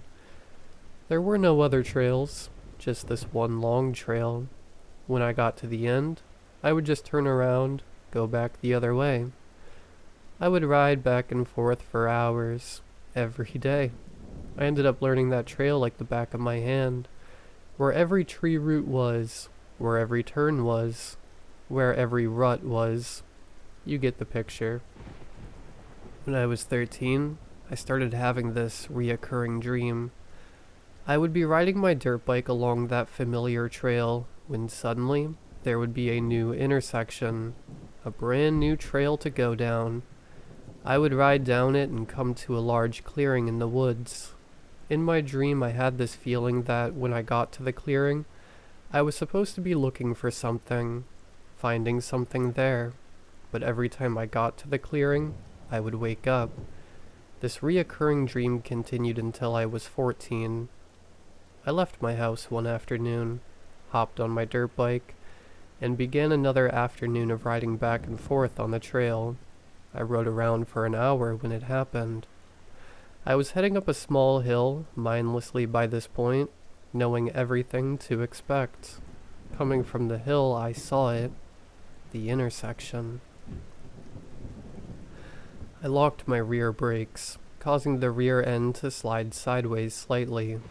I couldn't believe my eyes. Was this real? I sat there for several minutes, my bike's motor idling, staring down at the trail. 1,000 thoughts raced through my head. How was this possible? Was it always here? Looking down the trail, I couldn't see the end. It went straight for about 50 yards, but I couldn't make out what was at the end. It was as if I couldn't focus on it clear enough. It was just a straight trail. It matched exactly what was in my dream. I decided not to go down it, almost not believing it was really there. I told myself that if it was there again tomorrow, then I'll go down it. The next day came, and I again ventured out into the woods. I rode straight to the point where I saw the new trail, fully expecting it to be gone. But sure enough, there it was again. I made the turn at the intersection, and slowly began riding down the trail. I drove down the trail, staying in third gear, slow and steady. The trail was completely straight, and it only took me about a minute to reach it. The clearing. The exact clearing I always saw in my dreams. Dumbfounded, I stopped, put my kickstand down, turned off the motor, and got off my bike. I took off my helmet, looking around. What the? I whispered to myself. The clearing itself was a perfect circle, around 50 feet in diameter. It was surrounded by dense forest, minus the single trail leading to it. I couldn't make sense of this. I thought I was losing my mind. I walked around the circle, confused, contemplating what it all meant, and looking around for answers. I began to feel an eerie feeling, as if I was being watched, a feeling of dread and danger. I felt as if I was suddenly somewhere I was very much not supposed to be. Screw this, I said. I threw my helmet back on, not bothering to buckle it, and kick-started my dirt bike, bringing life back to the motor. I peeled back down the trail, shifting gears and hauling it back home. I rode for a few minutes when it hit me. Why was it taking so long to get back? It took less than a minute to reach the clearing, yet I've been riding down this trail for what I felt like was several minutes, and I hadn't met back up with my familiar trail. I started to panic, getting disoriented. I told myself, maybe I'm going the wrong way. I knew it didn't make sense, but I was willing to try anything to get out of there. I spun the bike around, and within about 10 seconds, I made it back to the clearing. I peeled around again, back down the trail. Again I rode and rode, never making it back to the intersection. I stopped, got off my bike, feeling defeated, confused and scared. I threw my helmet and collapsed next to the tree, sobbing. On my knees, I let out a frustrated and terrified scream. I sat there, trying to think of what to do. I'm not sure how long I sat there for. It felt like hours. I could see the sun dropping in the sky, the woods getting dimmer. I started to feel like I was never going home. I closed my eyes and somehow, probably out of mental exhaustion, fell asleep with my back against a tree. I'm not sure how long I slept for. I woke up, immediately jumping to my feet, wildly looking around and quickly gathering my bearings. The sun was shining brightly, and I was back on the trail. My trail. My blessed, familiar trail. The intersection and the new trail was still there, but I was out. Quickly, I jumped on my bike, riding as fast as I could to get back home. I had no idea how long I was gone for, and thought my parents were probably worried sick. Exiting the woods by the house, I parked my bike and ran inside. "Hi, honey," my mom said. "I'm sorry. I don't know what happened. I lost track of time." I managed to get out. "Well, it's only been an hour. I'm surprised you're already back inside," my mom said. I stood there, mouth agape, staring at my mom. "You okay?" my mom asked, a look of concern growing on her face. I forced out an awkward smile. "I'm fine, just not feeling well." I went to my room, a million questions running through my mind. I spent the next few days confused, replaying every moment through my head. I wanted to just make sense of everything, to have some logical reason, but there just wasn't one. I devised a plan that, looking back, was incredibly stupid, but I couldn't live with not knowing what happened to me in those woods. My dad was a bit of a tool connoisseur. Any tool, hardware, rope, bungee cords, he was your guy. Among his collection, he had a giant spool of yellow polypropylene rope, around 600 feet of it. I decided I was going to use the rope, tie it to a tree at the intersection, and then ride back down the trail to investigate. The rope would serve as my lifeline, helping guide me back when I was ready to leave. That day, I went back out. Getting to the trail intersection, I tied one end of the rope around my waist and used several bungee cords to tie the spool to a tree, giving me slack but staying secured to the tree. I headed back down the trail. Feeling a new boost of confidence and determination, I rode back down the trail and quickly arrived back to the clearing. I kept one hand on the knot on my waist, being sure it stayed there. I got off my bike, leaving it idling, and walked into the middle of the circle. I started to get that eerie feeling again, as if being watched. I shook it off, a new feeling of bravery. I felt determined to discover what it was I was supposed to find, and what the point of all of this was. I forced down the feeling of dread, scanning the clearing. I suddenly became fixated on one tree in particular. This tree was darker than the rest, almost looking burned. I got closer to it. Flaky black scorch marks covered the tree. I was staring at the tree, almost feeling stuck in place, when suddenly, something began slowly peeking its head out from behind it. The face was black, burned, decayed, inhuman, like a bad imitation of a human. It had short, wiry black hair that looked oily and covered in soot. As soon as its eyes met mine, my dirt bike's motor shut off. The sudden silence caused me to turn around to look at my bike. Then I quickly turned back. The thing was gone. The woods were silent. For a split second I froze, until instinct in my body kicked in and told me to get out of there. I sprinted back to my bike, kick-started it harder than I ever had.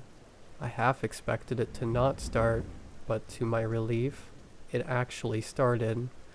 I left my helmet behind, riding as fast as I could. The image of the thing's eyes burned in my mind, a shade of orange like fire. Looking into them had made me feel as if I was being sucked into an endless pit.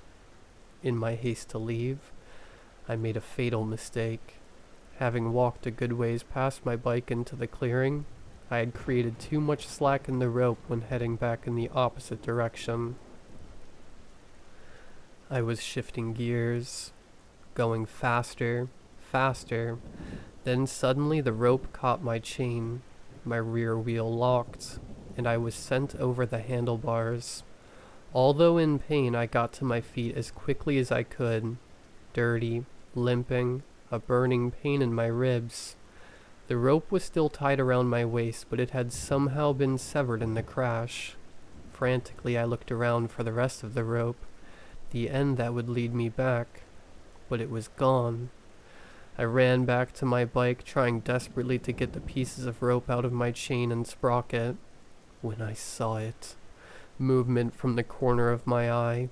I stopped, froze. looking in the direction of the movement. I then saw more movement, again out of the corner of my eye. It was as if it was anticipating my moves, staying just out of eyesight, staring between the trees. I took off running down the trail, abandoning my bike. My adrenaline was pumping, and I knew I was running for my life. I then spotted the yellow rope, the beautiful yellow rope. Yes! I screamed, running as quickly as I could toward it, following it to salvation. But the rope began retracting, dragging on the ground back up the trail. No! I screamed, running as fast as I could towards it. I ran after it, as it seemed to run away from me. I was hoping to see the intersection, praying to see the intersection, and then I did. I reached it, crying, heaving, trying and failing to catch my breath. For a second, I felt pure relief for making it out alive. But I noticed something. The yellow rope. The spool was no longer bungeed to the tree. The rope now led to behind the tree. Slowly it stepped out from behind the tree, revealing itself in its entirety. It was the thing from the clearing. The woods were silent. A feeling of pure dread came over me. It had a look of pure malice in its gaze and a terrible smile as it continued to gather up the rest of the yellow rope. I was frozen in fear. I felt as if I was in ice water. I couldn't catch a breath, couldn't scream. I can only describe what I saw as a distorted imitation of a human. Black, charred, its form twisted and contorted into a grotesque mockery of life. Its eyes were pools of endless darkness, devoid of empathy and humanity, gleaming with an ancient predatory intelligence. It began to move toward me slowly. Its steps were silent, as if the ground itself recoiled from the touch of its feet.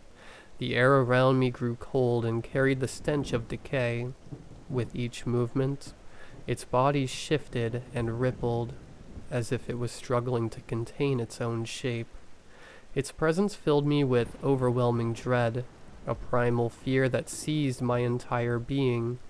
Its voice was a twisted mixture of a whisper and a scream. I felt as if its gaze seeped into my mind, into my very being, turning my thoughts into twisted and nightmarish desires.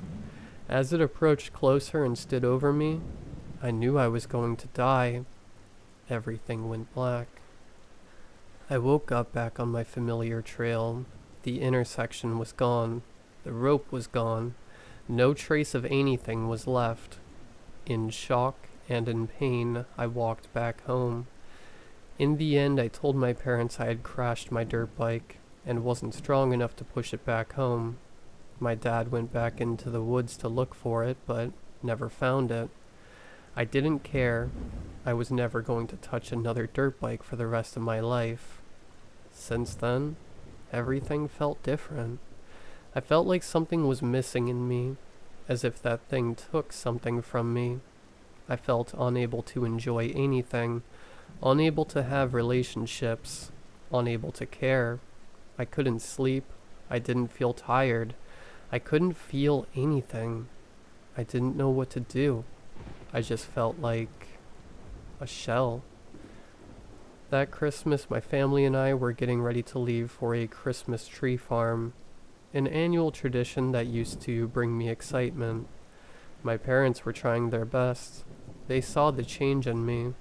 Everyone did. Putting on brave faces, my parents asked me if I was excited to pick out our tree.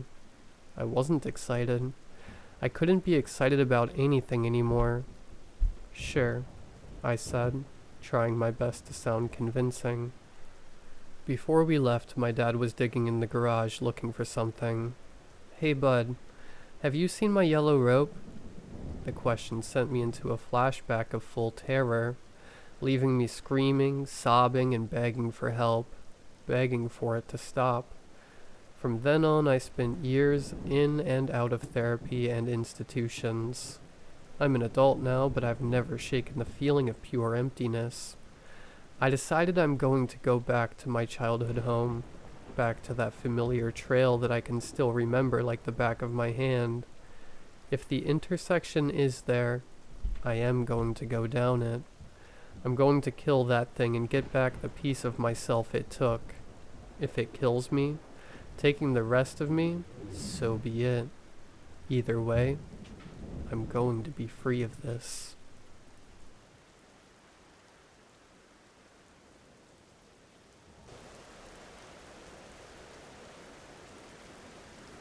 I had always loved the small, picturesque town of Miller's Crossing, a place where everyone knew each other and crime was practically non-existent. So when I inherited my grandmother's old Victorian house on the edge of town, I was thrilled. My grandma had passed away a few months back, leaving behind a lifetime of memories and a house filled with antique furniture and dusty knickknacks. I decided to move in temporarily to sort through her belongings and maybe get a change of scenery. The first few days were uneventful. I spent most of my time cleaning, organizing, and occasionally chatting with the friendly neighbors who stopped by to offer condolences and share stories about my grandma. It wasn't until the fourth night that things started to get strange. It began with the knocking. I was in bed, just about to drift off to sleep when I heard a soft, rhythmic knocking coming from downstairs. At first, I thought it was just the old house settling, but the knocks were too deliberate, too patterned to be random creaks. I got up, grabbed the flashlight I kept on the nightstand, and cautiously made my way downstairs. The knocking continued, echoing through the empty halls. It seemed to be coming from the basement. I hesitated at the top of the basement stairs, and the flashlight was trembling slightly in my hand. I took a deep breath and descended, one creaky step at a time. When I reached the bottom, the knocking stopped. I swept the flashlight around the basement, illuminating dusty shelves and cobweb-covered furniture, but saw nothing out of the ordinary. I shrugged it off as my imagination playing tricks on me and went back to bed. The next morning, I found something odd. In the kitchen, on the small table where my grandma used to have her breakfast, lay an old leather-bound journal. I didn't remember seeing it before. Curiosity piqued. I opened it. The journal belonged to my grandmother. It detailed her life in Miller's Crossing, but towards the end, the entries became increasingly erratic and paranoid. She wrote about hearing strange noises at night, about feeling watched, and about something she referred to only as the Watcher. The last entry sent chills down my spine. The Watcher is coming for me. It knocks to warn me, to let me know it's near. I fear my time is running out. That night, the knocking started again. This time, it was louder, more insistent. I followed the sound to the basement once more, my heart pounding in my chest. As I reached the bottom step, the flashlight flickered and died, plunging me into darkness. Panic set in, and I fumbled for my phone to use its light. When I finally managed to turn it on, I saw it. A figure stood in the far corner of the basement, barely visible in the dim light. It was tall and thin, its eyes glowing faintly. The knocking resumed, louder and faster, as the figure began to move towards me. I bolted up the stairs, slamming the basement door behind me.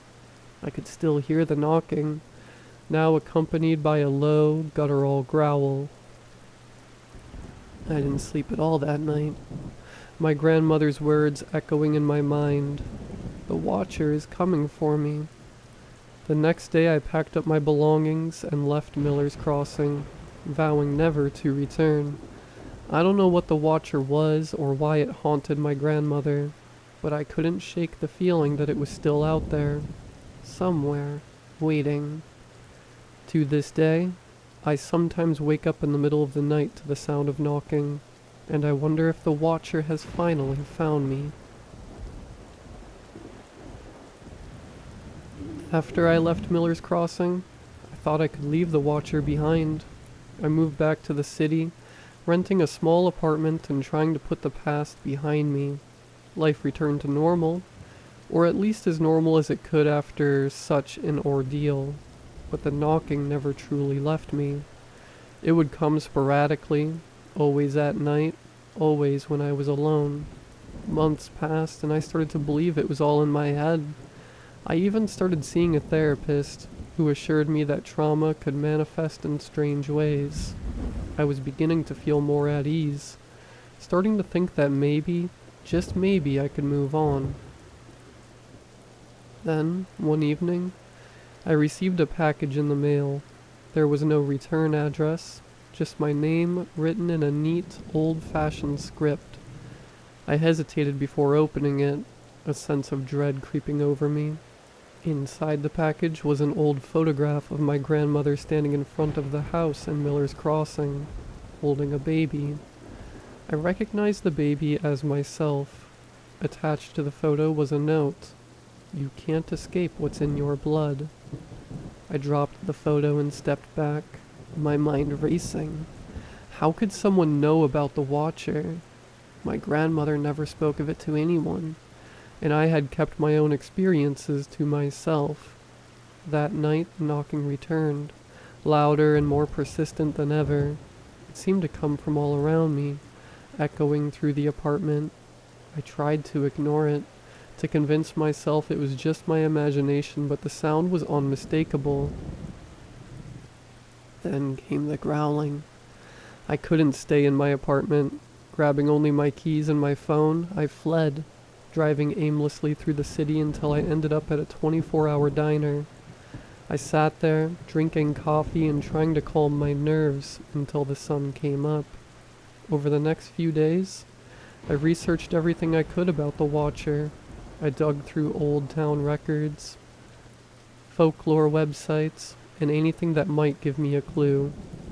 One night, deep in an obscure forum, I found a post from someone in a neighboring town who described a similar entity, a tall, thin figure that knocked and growled, tormenting their family for generations. Desperate, I contacted the poster, a woman named Evelyn. We met at a small cafe on the outskirts of town. She looked tired, as if she hadn't slept in years. She listened as I recounted my experiences, nodding along as if she had heard it all before. "You're not the first," she said, her voice barely above a whisper. "The Watcher is an ancient entity, tied to certain bloodlines. Once it finds you, it never truly leaves." "Is there any way to stop it?" I asked, my voice trembling. "There are ways to keep it at bay," she replied. "Symbols, rituals, protections passed down through the generations. But once it's attached to your bloodline, it will always come back." Evelyn showed me a series of protective symbols and explained a ritual that her family used to keep the Watcher at a distance. I thanked her and left, feeling a mixture of hope and fear.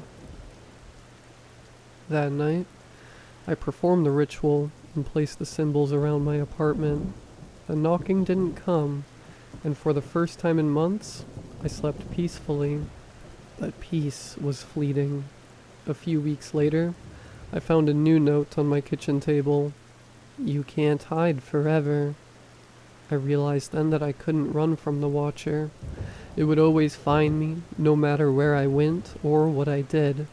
My only hope was to learn more, to find a way to break the curse that had haunted my family for generations. And so, I returned to Miller's Crossing, to the old Victorian house and the secrets it held. I had to face the Watcher head on, to uncover the truth that my grandmother had hidden so well, because if I didn't, I knew I would never be free.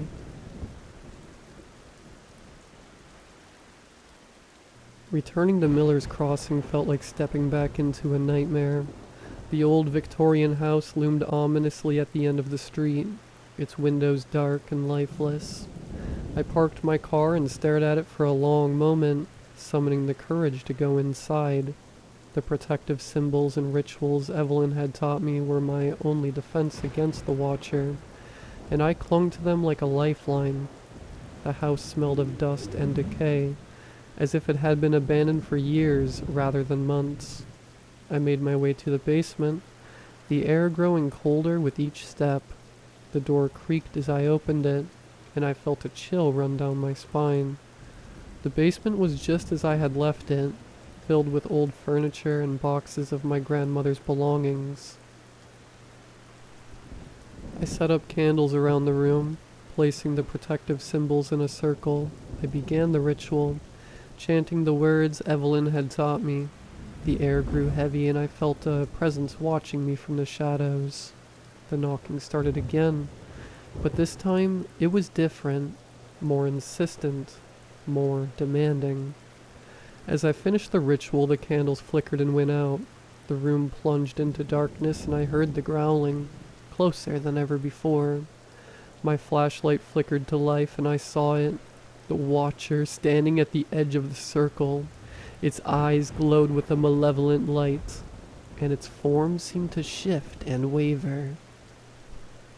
"You cannot banish me," it hissed, its voice echoing in my mind. "I am bound to your blood. I will always find you." Summoning all my courage, I stepped forward, holding out the symbols. "What do you want?" I demanded. The Watcher paused, as if considering my question. "You carry a curse, passed down through your family. Your grandmother tried to hide it, but she failed. The curse is tied to this house, to the land it stands on. To break it, you must understand its origin." With that, the figure vanished, leaving me alone in the dark. I knew what I had to do.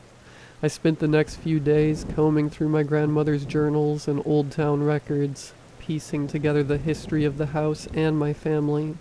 I discovered that the land had once belonged to a man named Jonathan Miller, one of the town's founders. He had been accused of witchcraft and executed in the late 1600s, cursing the land and all who lived on it with his dying breath. My ancestors had unknowingly built their home on the cursed ground, and the Watcher was the manifestation of that curse. Armed with this knowledge, I sought out Evelyn once more. Together we devised a plan to lift the curse. It required a powerful ritual, one that would break the bond between the Watcher and my bloodline. It was risky. It was my only hope. We prepared everything in the basement of the house, setting up an intricate array of symbols and candles. As night fell, we began the ritual. The air grew heavy and the temperature dropped. The knocking started again, echoing through the house. The Watcher appeared, its form more solid than ever before. It howled in rage as we chanted the words of the ritual, trying to break through the circle. The candles flickered wildly, and I felt a surge of energy building around us. With a final, desperate chant, the circle of symbols glowed brightly, and a shock wave of energy burst from the center. The Watcher shrieked and dissolved into a cloud of darkness, which was sucked into the earth beneath the house. The air cleared, and the knocking stopped. For the first time, the house felt peaceful. The curse had been lifted. Evelyn and I stood in silence for a moment, taking in what we had accomplished. "It's over," she said, her voice filled with relief. I nodded, feeling a weight lift from my shoulders. "Thank you," I said, grateful beyond words. As I left Miller's Crossing for the last time, I knew that the Watcher was truly gone. The nightmare was over, and I could finally move on with my life. But I would never forget the terror I had faced, or the strength it took to overcome it.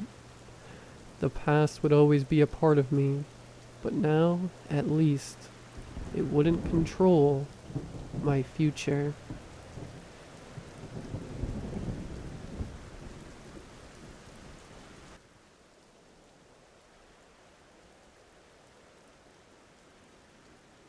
I'm pretty sure I've just broken up with my girlfriend of 8 years and need some advice on whether or not I did the right thing.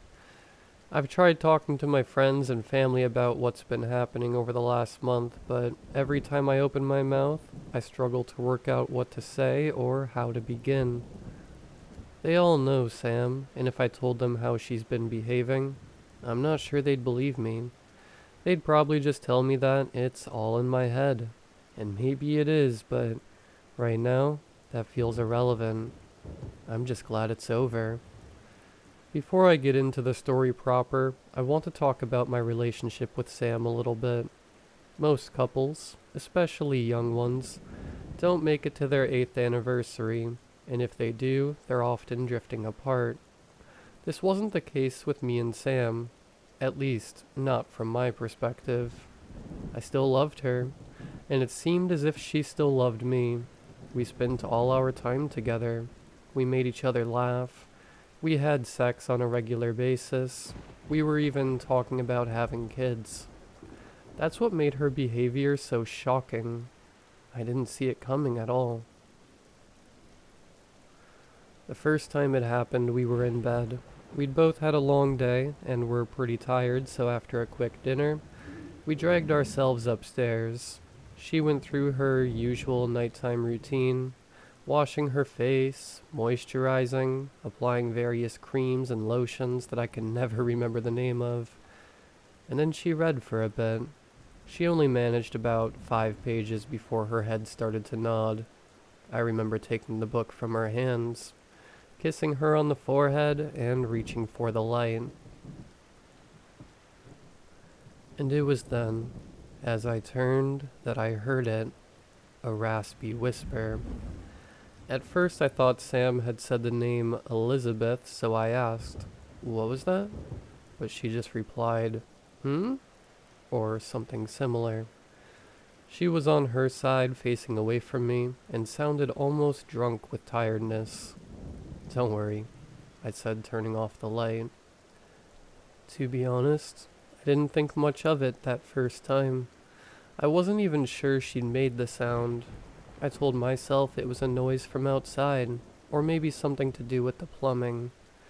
That's what I was thinking as I closed my eyes, and it was only when I was nodding off that it occurred to me that the noise sounded less like the name Elizabeth and more like 2 words, little B word. But at that point, I was past caring, and seconds later I was asleep. I didn't think about it the next morning.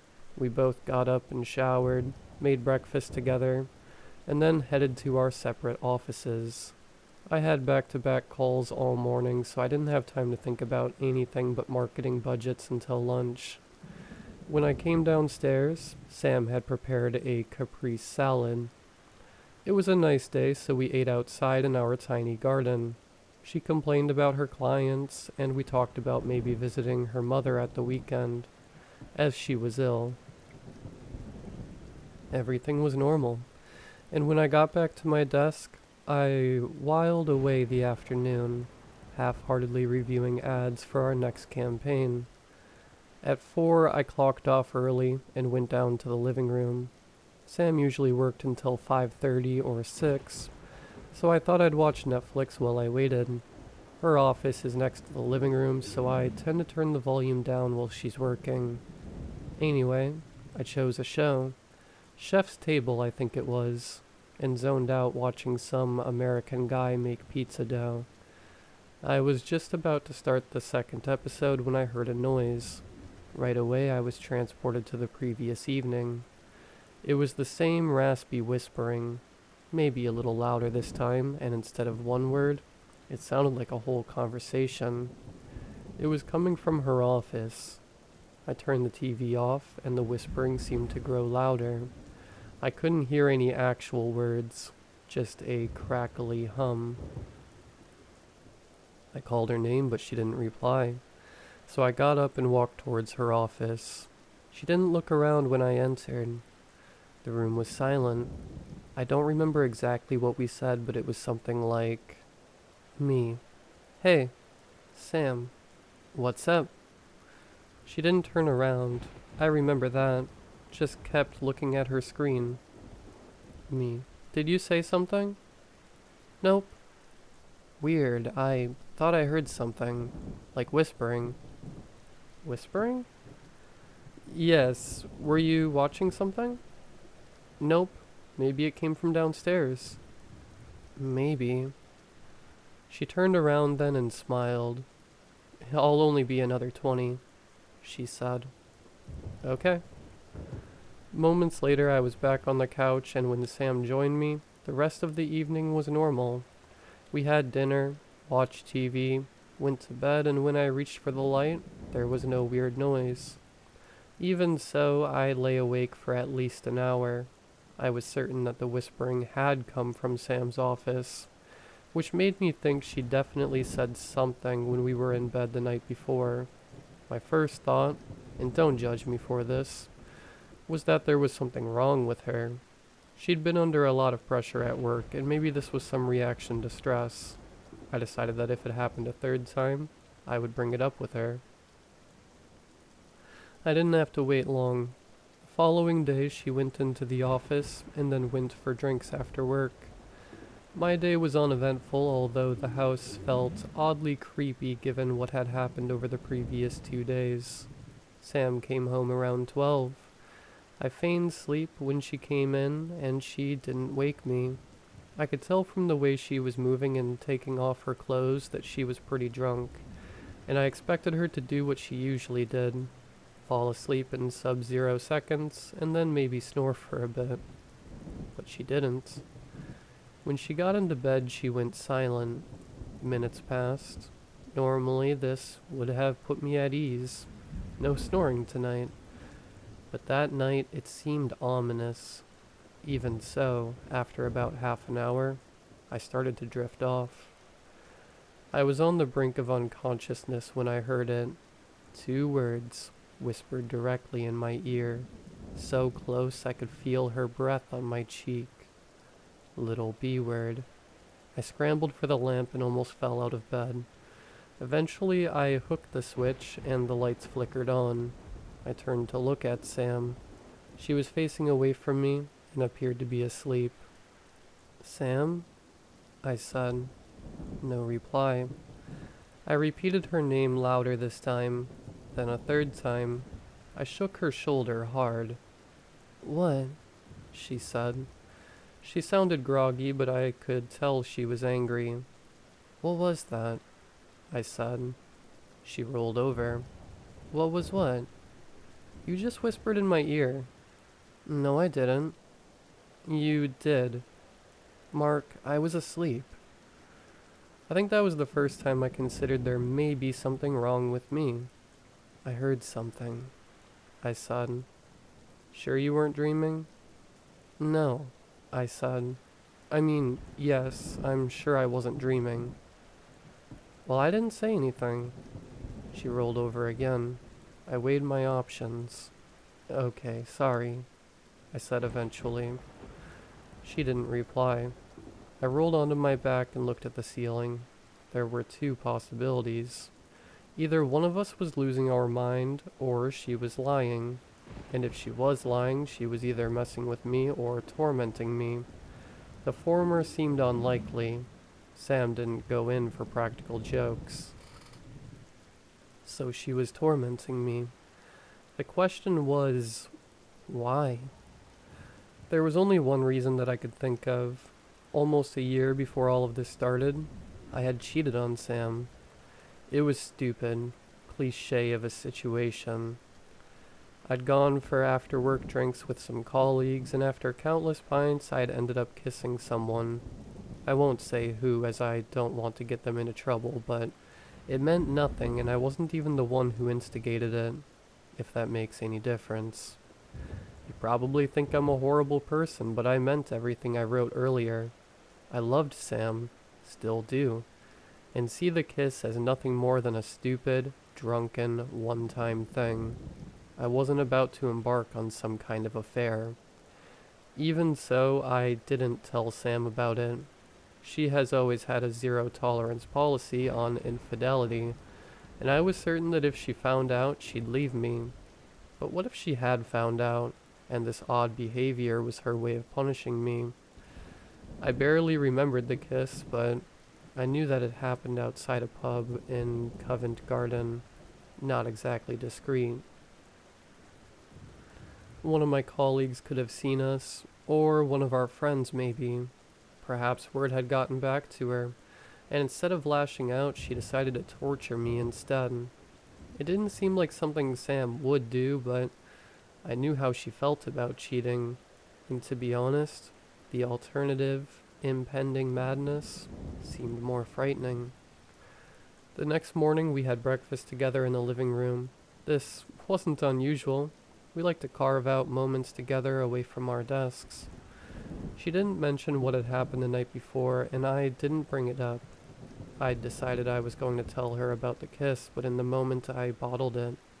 Instead, I said something like, "Hey, are we okay?" She turned to me, still chewing her toast, and frowned slightly. "What do you mean?" she said. "Are you happy with me? With us?" She took my hand. "Where's this come from?" "I don't know. I just feel a bit disconnected from you, I guess." "I don't think there's anything wrong," she said. Her voice was gentle. "Do you?" "No," I said. "No, look, I'm sorry. I love you." "I love you too," she said, squeezing my hand. I let out a heavy sigh. I hadn't realized how much I needed to hear those words. "I'm sorry. I think I'm just getting in my head.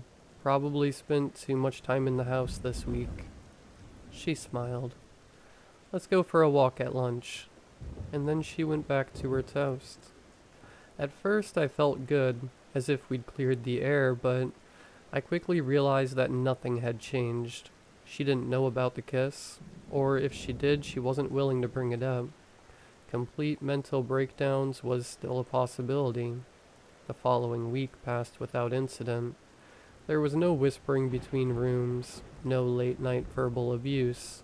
I was still thinking about discussing the whispering with Sam, but it seemed a bit silly now. And to be honest, I didn't want to frighten her. I would tell her about the kiss, but not right away. When the time was right. I remember we got takeaway on that Friday night and watched Sharknado while getting drunk on homemade margaritas.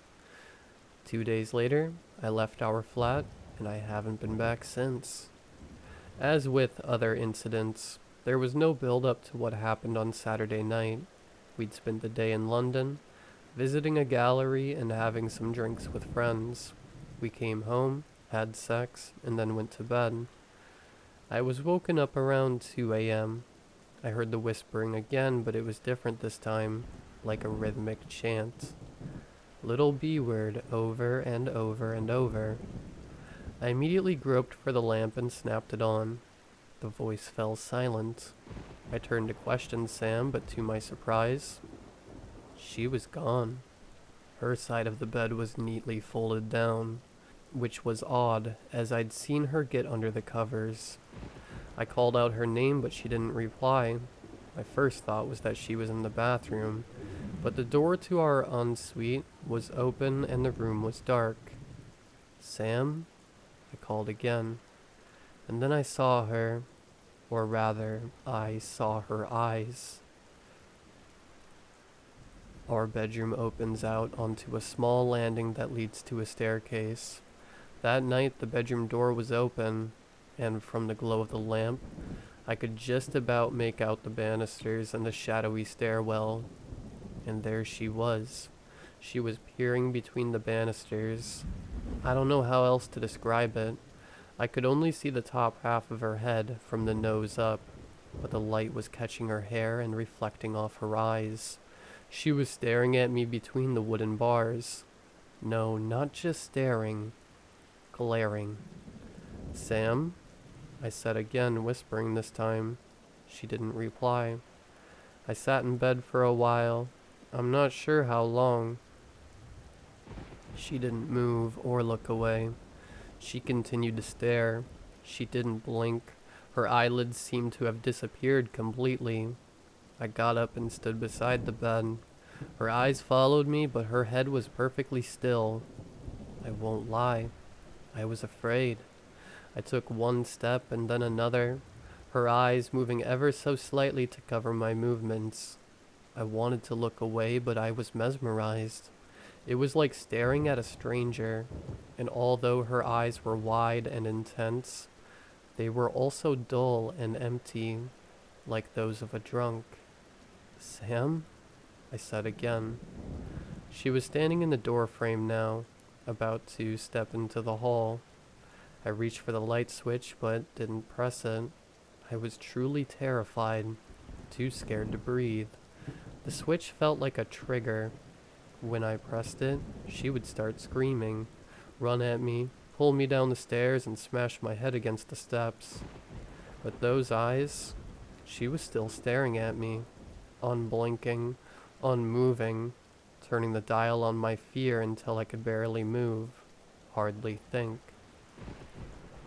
I flicked the switch. The naked bulb pinged into life, and I squinted against the glare. I looked down at Sam and saw that she was blinking and holding a hand up to block the light. Then she looked down at her feet and through the banisters towards our bed. Her face was scrunched up, her eyes slits, and her face puffy. "What happened?" she said eventually. "I don't know," I said. "Was I sleepwalking?"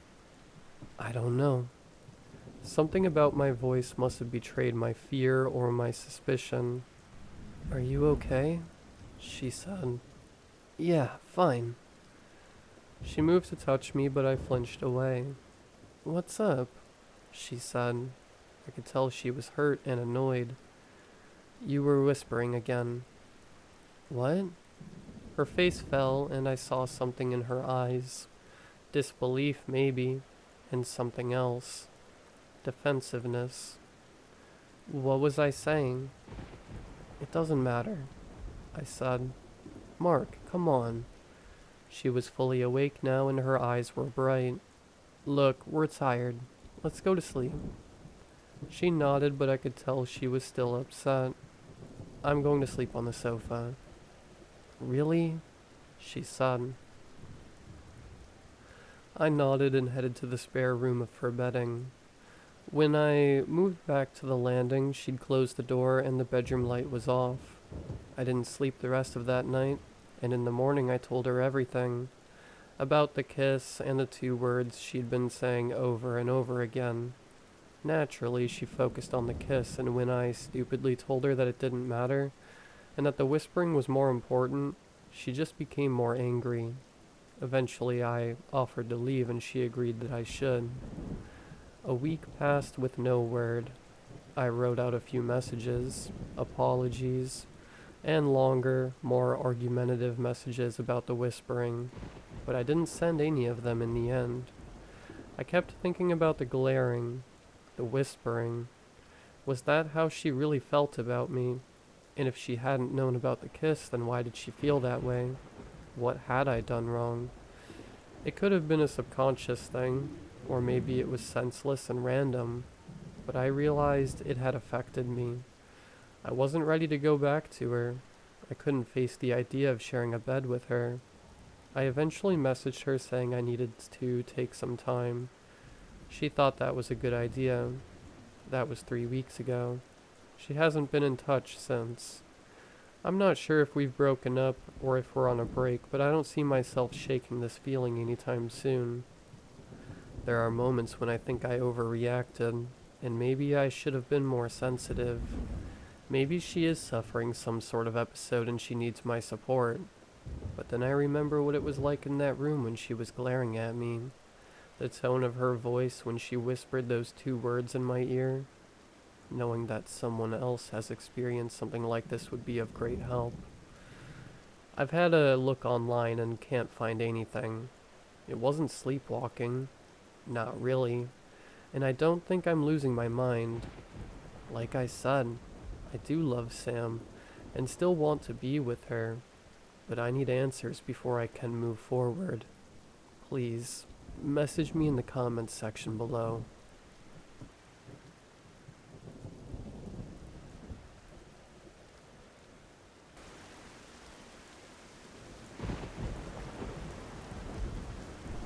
Greetings world. So apparently people share their supernatural experiences on here, so I thought I'd share mine.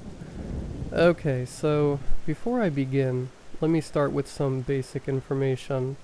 First of all, I've never been one for the supernatural. I'm not an active believer, but I usually find myself doubting stories of demons or ghosts. However, I would call myself a sensible person. So on the off chance that it is real, I try not to mess with those sort of things. While other children would be saying Bloody Mary or using a Ouija board, you'd find me upstairs eating a snack. The simple truth is, I don't think it's a good idea to mess with the supernatural. If it isn't real, then it's pointless. And on the off chance that it is real, I'd rather not poke it with a stick. I also consider myself very good at spotting turnaround points. For example, when I was 10 I saw something in the lake at a summer camp I was attending. The camp was for kids who were starting to go blind, like me. I was one of the few there with usable sight left, and I swear I saw something in the water of that lake. It was dark, big, and looked dangerous. It could have been a large catfish for all I know, but I felt a shiver up the back of my spine that kept me firmly out of the water for the rest of the camp. I refused to touch the lake, regardless of punishment out of that fear. The part of my brain that says turn around has always been a part I listen to. Now, for a minor additional detail, I have a job at my local gas station. I would mostly be a cashier and janitor for the place. This was fine for me. Even blind, you just have to clean entire sections. And working a cash register is easy with certain accommodations. So I suppose that brings us to the elephant in the room. I'm blind. Being blind means that I have to trust in my other senses. My hearing, my touch. This often means I can mistake things for other things, or get scared of what doesn't exist.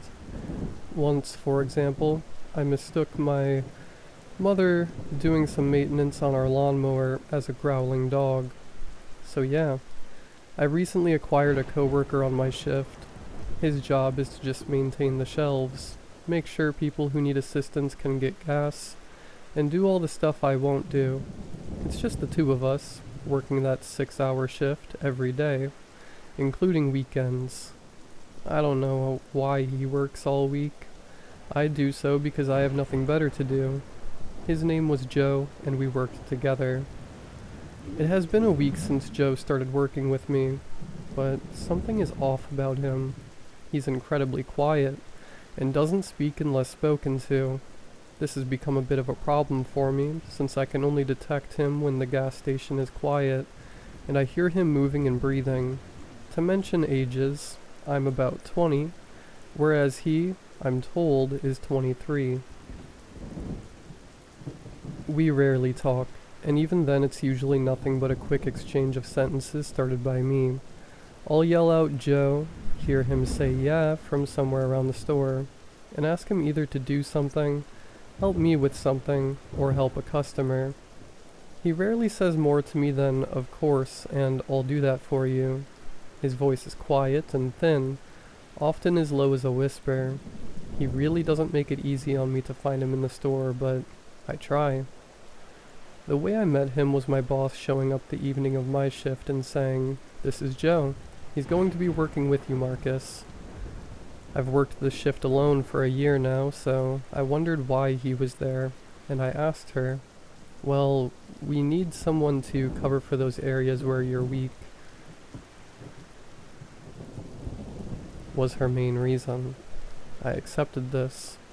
I had always had trouble with customer service and stocking the shelves. His first day was fine.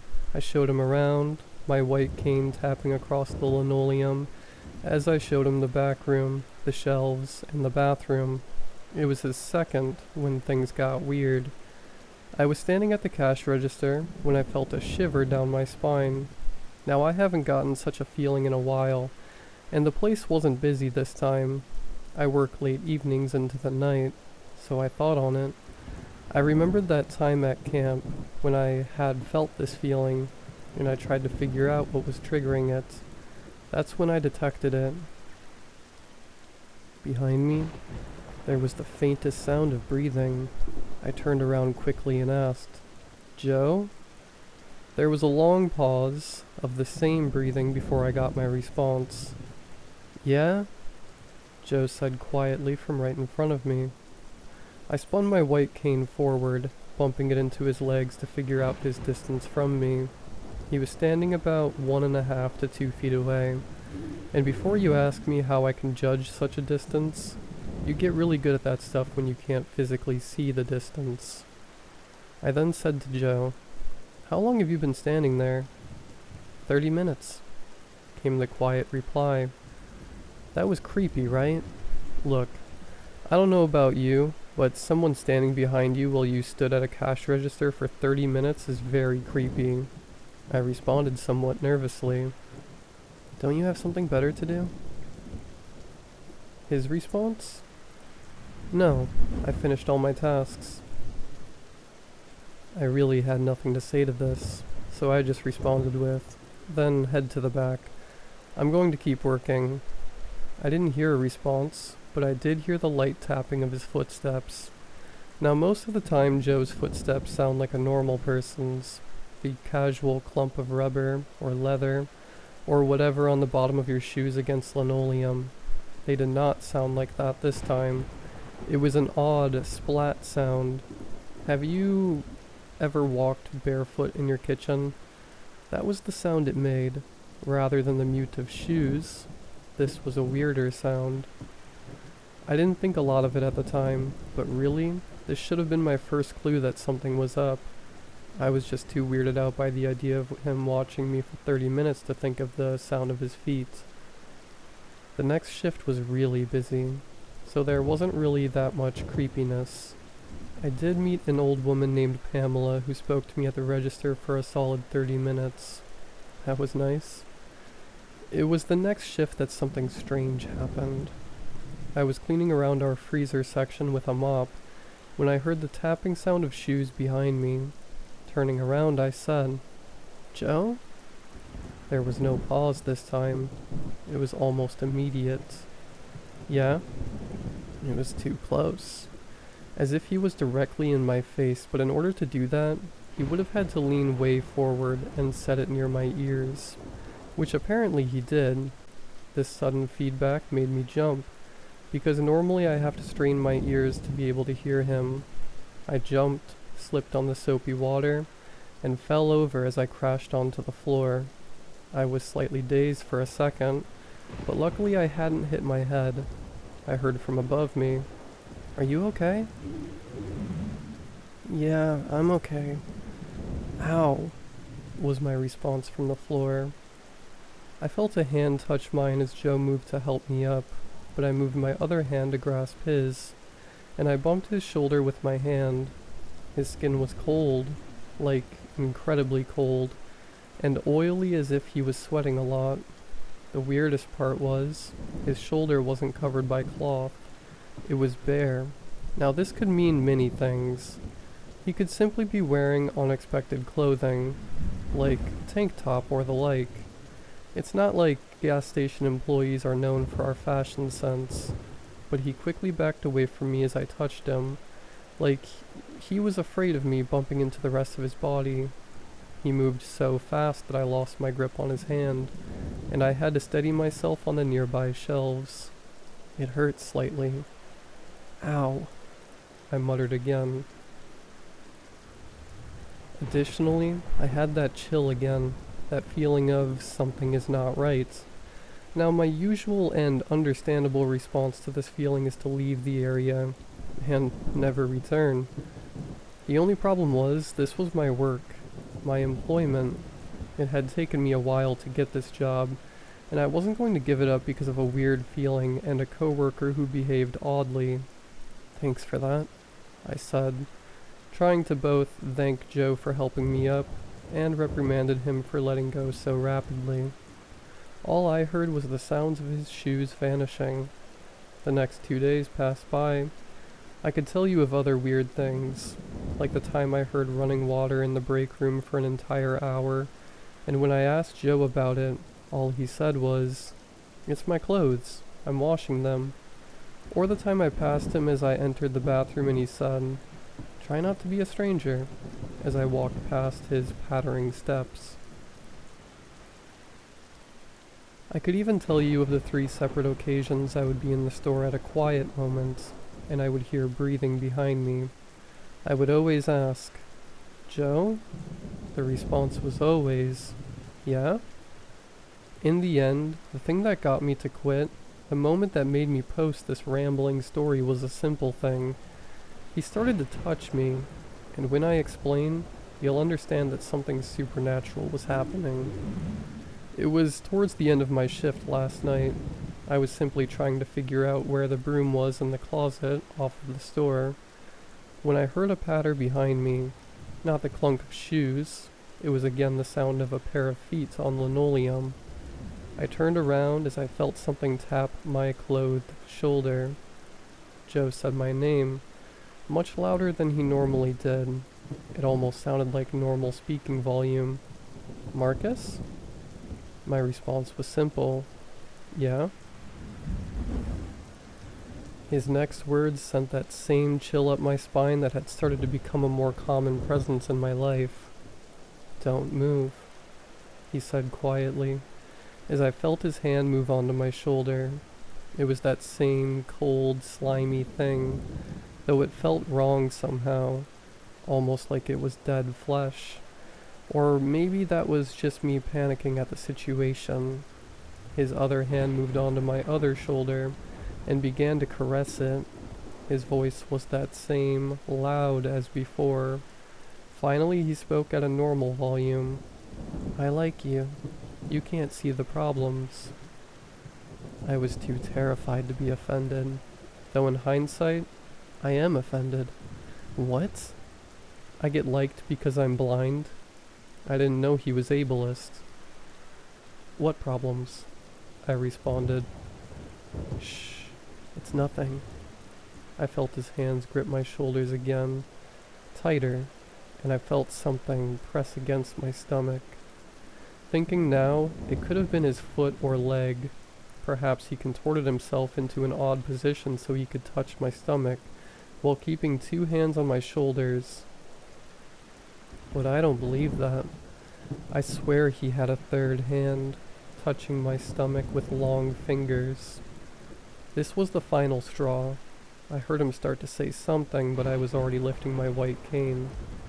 For those of you who don't know, white canes are not sturdy, not even a little bit. They are less good than a solid tree branch in my opinion as a weapon. Mine was slightly better, made of a thin metal and a foldable design. Many solid white canes are not foldable, and are made of fiberglass, which, while light and easy to carry, makes for a terrible weapon. My cane, however, managed to hit his face. I had aimed for where the sound of his voice was coming from, and I had hit him. He let out a grunt, and I could feel his hands loosen slightly. I don't know why, but I simply took this moment to shove forward with my body, pushing outward against him. I don't know how strong he is, but I managed to shove him off of me, and I moved for the door. I did not, in fact, move towards the door quickly. I was disoriented, I could feel my cane was broken, and I needed to find the exit. I heard him quietly behind me as I moved away. "Aw, that's okay." He then made a shushing noise. "It will all be okay. I'll talk to you later." His voice sounded almost infantilizing, fetishistic. I don't know how to put it other than that it creeped me out. Eventually I found the door and just started running parallel to the side of the road, using the sound of traffic to guide me. Next to the gas station was a large cornfield, so I simply followed along the edge of it until I was too tired to run. Then, using my cell phone and the software known as Screen Reader and TalkBack, I called a Lyft and made it home. I emailed my notice of quitting to my boss. The reason? Harassment? I don't know if Joe was supernatural or not. The third hand could have been anything really. I'm just a scared guy, writing this post in my room. It's a rambling, badly edited mess that I'm not even going to proofread. I doubt you all can help me, unless you can somehow identify who or what Joe was. In short, I'm just telling you of my problem. It may have been supernatural, and you guys are apparently experts on that stuff. If you know what Joe was, or have seen him, let me know. I'm not going to reveal where the gas station is, simply because it is within walking distance of my home, and I don't want to accidentally dox myself.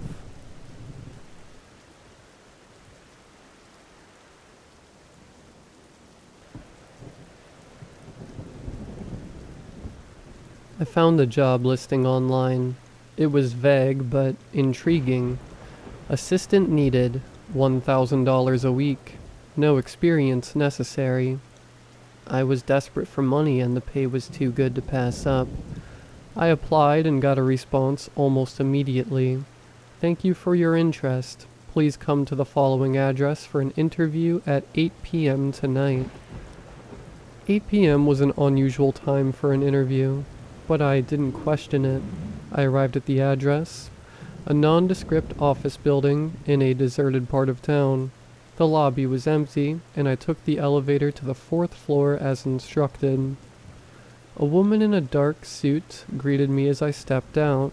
She introduced herself as Miss Allen, and led me to a dimly lit office. She asked me a few basic questions, then handed me a contract. Welcome aboard. Your first task begins now. I barely had time to process her words before she handed me a black envelope. Take this to 1423 Willow Street. Do not open it. Leave it in the mailbox. I nodded, my heart racing. This was odd, but I needed the money. I took the envelope and left the building. 1423 Willow Street was an old, run-down house. I hesitated, then slipped the envelope into the mailbox as instructed. As I turned to leave, I heard a faint whisper. Thank you. I spun around, but no one was there. Shaking, I hurried back to the car. The next day, Miss Allen called me. Good job. Now for your next task. She instructed me to pick up a package from a storage unit and deliver it to an address on the outskirts of town. Again, I was not to open it. I arrived at the storage unit and found the package easily. It was a small wooden box, oddly heavy. I placed it in my car and drove to the address Miss Allen had given me. The house was isolated, surrounded by dense woods. I left the package on the porch and was about to leave when the door creaked open. An elderly man peered out, his eyes cloudy and unfocused. Did you bring it? He rasped. I nodded and hurried back to my car, unnerved by the encounter. Over the next few weeks, the tasks became stranger. I delivered more packages, picked up mysterious items, and even stayed overnight in abandoned buildings. Each time, the instructions were clear. Follow the rules exactly. Do not ask questions. One night, Miss Allen called with a new task. Go to the old cemetery on Elm Street. There's a mausoleum in the center. Enter it and place this candle on the altar inside. Light it, then leave immediately. I arrived at the cemetery just before midnight. The air was thick with fog, and the only sound was the crunch of gravel under my feet. I found the mausoleum and pushed open the heavy iron door. Inside, the air was cold and stale. I placed the candle on the altar, lit it, and turned to leave. As I reached the door, I heard a low moan. I froze, then bolted out of the mausoleum, and didn't stop running until I reached my car. That night, I couldn't sleep. The moan echoed in my mind. The next morning, I found a new envelope under my door. Final task: return to the mausoleum and retrieve the candle. I didn't want to go back, but I needed the money. I arrived at the cemetery just as the sun was setting. The fog was even thicker than before. I forced myself to enter the mausoleum and found the candle still burning on the altar. I picked it up and a chill ran down my spine. As I turned to leave, the door slammed shut. I was plunged into darkness. My phone buzzed in my pocket. Welcome to your new home. Panic set in. I pounded on the door, but it wouldn't budge. My phone buzzed again. You shouldn't have taken the job. Watch out. I stared at the message, my breath coming in short, panicked gasps. The air in the mausoleum felt heavy, pressing down on me. I tried to call Miss Allen, but the call wouldn't go through. My phone buzzed again. There's no way out. Desperation set in. I felt along the walls, searching for any kind of escape. The stone was cold and unyielding. I banged on the door, screaming for help, but my voice echoed back at me, the sound swallowed by the darkness. Suddenly, a soft light appeared in the corner of the room. I turned to see the candle I had picked up, now floating in midair. It began to move, tracing a path along the floor. I followed it, the flickering light my only guide. The candle led me to a small, hidden door at the back of the mausoleum. I pushed against it, and to my surprise, it opened with ease. I stepped through into a narrow, dimly lit tunnel. The candle floated ahead, illuminating the way. I followed the tunnel, my heart pounding. It seemed to stretch on forever, the air growing colder with each step. I could hear whispers, faint and indistinct, coming from the walls. They seemed to be urging me forward, but their tone was menacing. Finally, the tunnel opened up into a small chamber. In the center was a stone altar, and on it lay a book bound in worn, cracked leather. The candle floated above the book, casting eerie shadows on the walls. I approached the altar and saw that the book was open. Its pages were filled with strange symbols and cryptic writing. My phone buzzed again. Read aloud. I hesitated. Everything in me screamed to turn back, to escape this nightmare, but I felt a strange compulsion to obey. I took a deep breath and began to read the words on the page. As I spoke, the air around me seemed to vibrate. The whispers grew louder, more urgent. The symbols on the page began to glow, and I felt a cold swirl around me. The candle's flame flared up, casting a blinding light. When I finished reading, the light disappeared, plunging the chamber into darkness. I felt a presence behind me, something cold and malevolent. I turned slowly, my heart in my throat. Standing there was a figure cloaked in shadows, its eyes glowing a sickly green. It reached out a hand towards me, and I felt an icy grip around my heart. My phone buzzed one last time. You have freed me. Now you belong to me. I tried to scream, but no sound came out. The figure stepped closer, its grip tightening. I felt my strength drain away, my vision darkening. Just as I was about to black out, the grip loosened.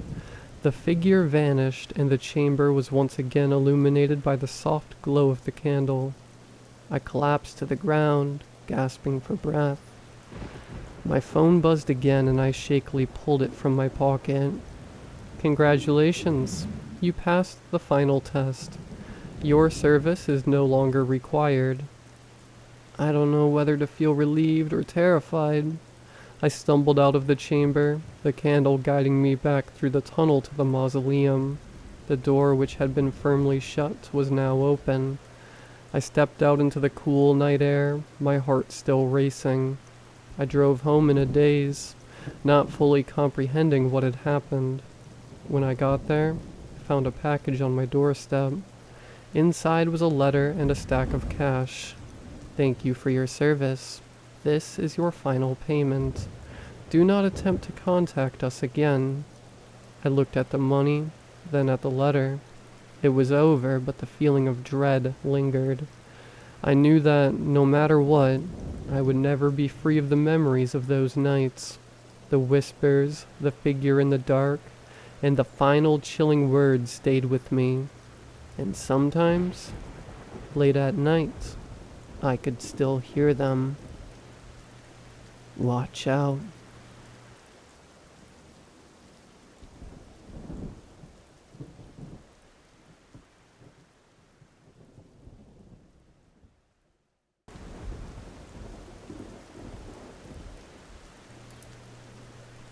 There is a pond on the edge of my town behind a large willow. I've never seen it being used. I've never seen a duck swimming in it, or even leaves or other sea creatures, let alone people taking a bath or just dipping their feet in it. Every time I passed by the pond, it was like walking past a ghost town. It was eerie to see how deserted it was, how the water surface remained still and smooth as glass, even during windy weather conditions. But despite the strange power emanating from it, I couldn't help but admire its purity and beauty. When I stopped in front of the pond with my bike for the first time, my gaze was captivated. I stared at the oval outline, the reflection of the surface, the plants growing on the bank, and the dusk that shone colorfully on the horizon and rounded off the beauty of the pond. I'm sure I sound crazy for wasting so much time and emotion describing a pond. Even my parents thought I was crazy when I raved about it one night at the dinner table. But it's important that I tell you about it, considering what happened 3 weeks ago. I was on my way to school when I saw an ambulance drive past me. It was heading straight for the edge of town and turned into the grassy area where the willow was. I didn't think anything of it at first and went to school as normal.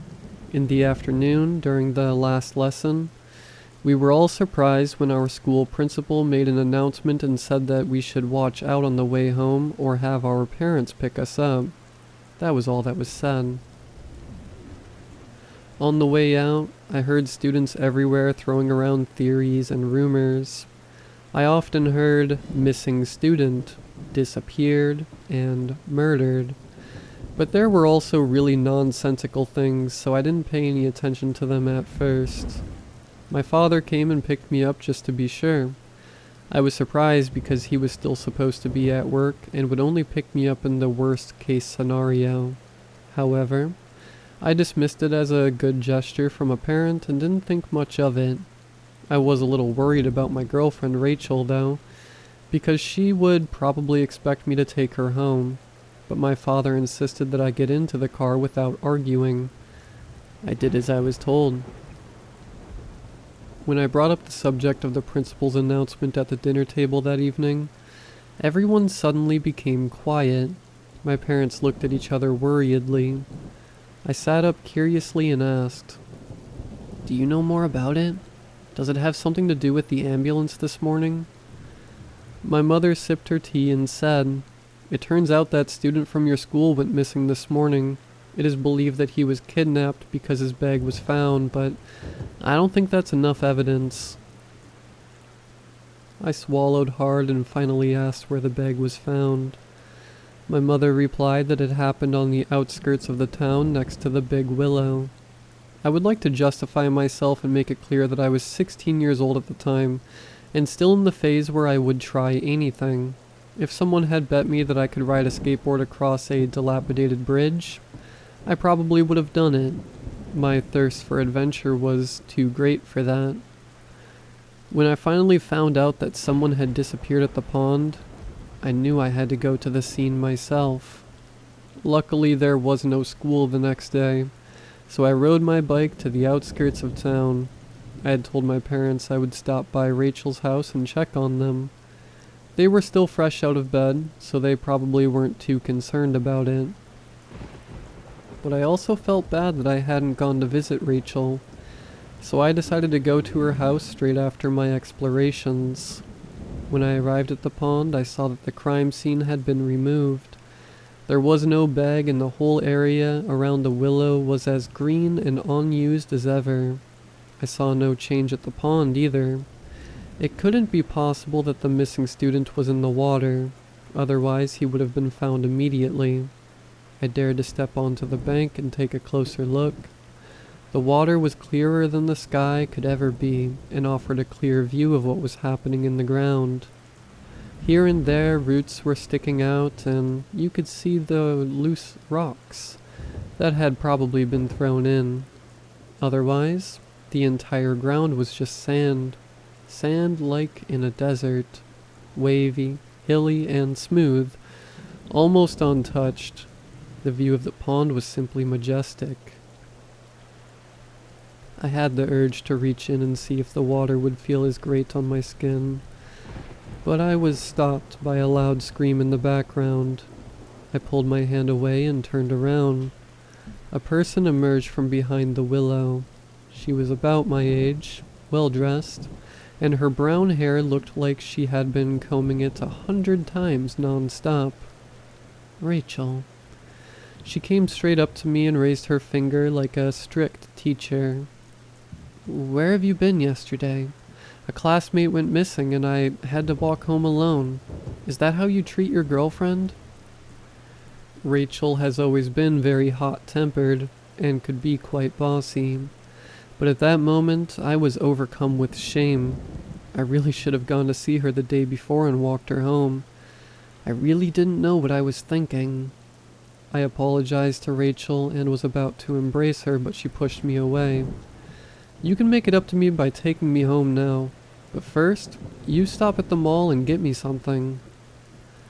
I nodded vigorously and promised to make it up to her. I hated acting like that, but Rachel just had this power that made you feel bad for yourself. My mother had brought it up to me once, but I didn't want to listen to her because I had just gotten together with Rachel, and I was head over heels in love with her. What are you even doing here? Rachel asked.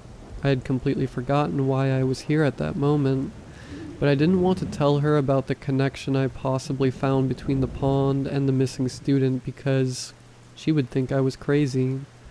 So I just told her that I was here to feed the ducks. Rachel laughed. There aren't even ducks here.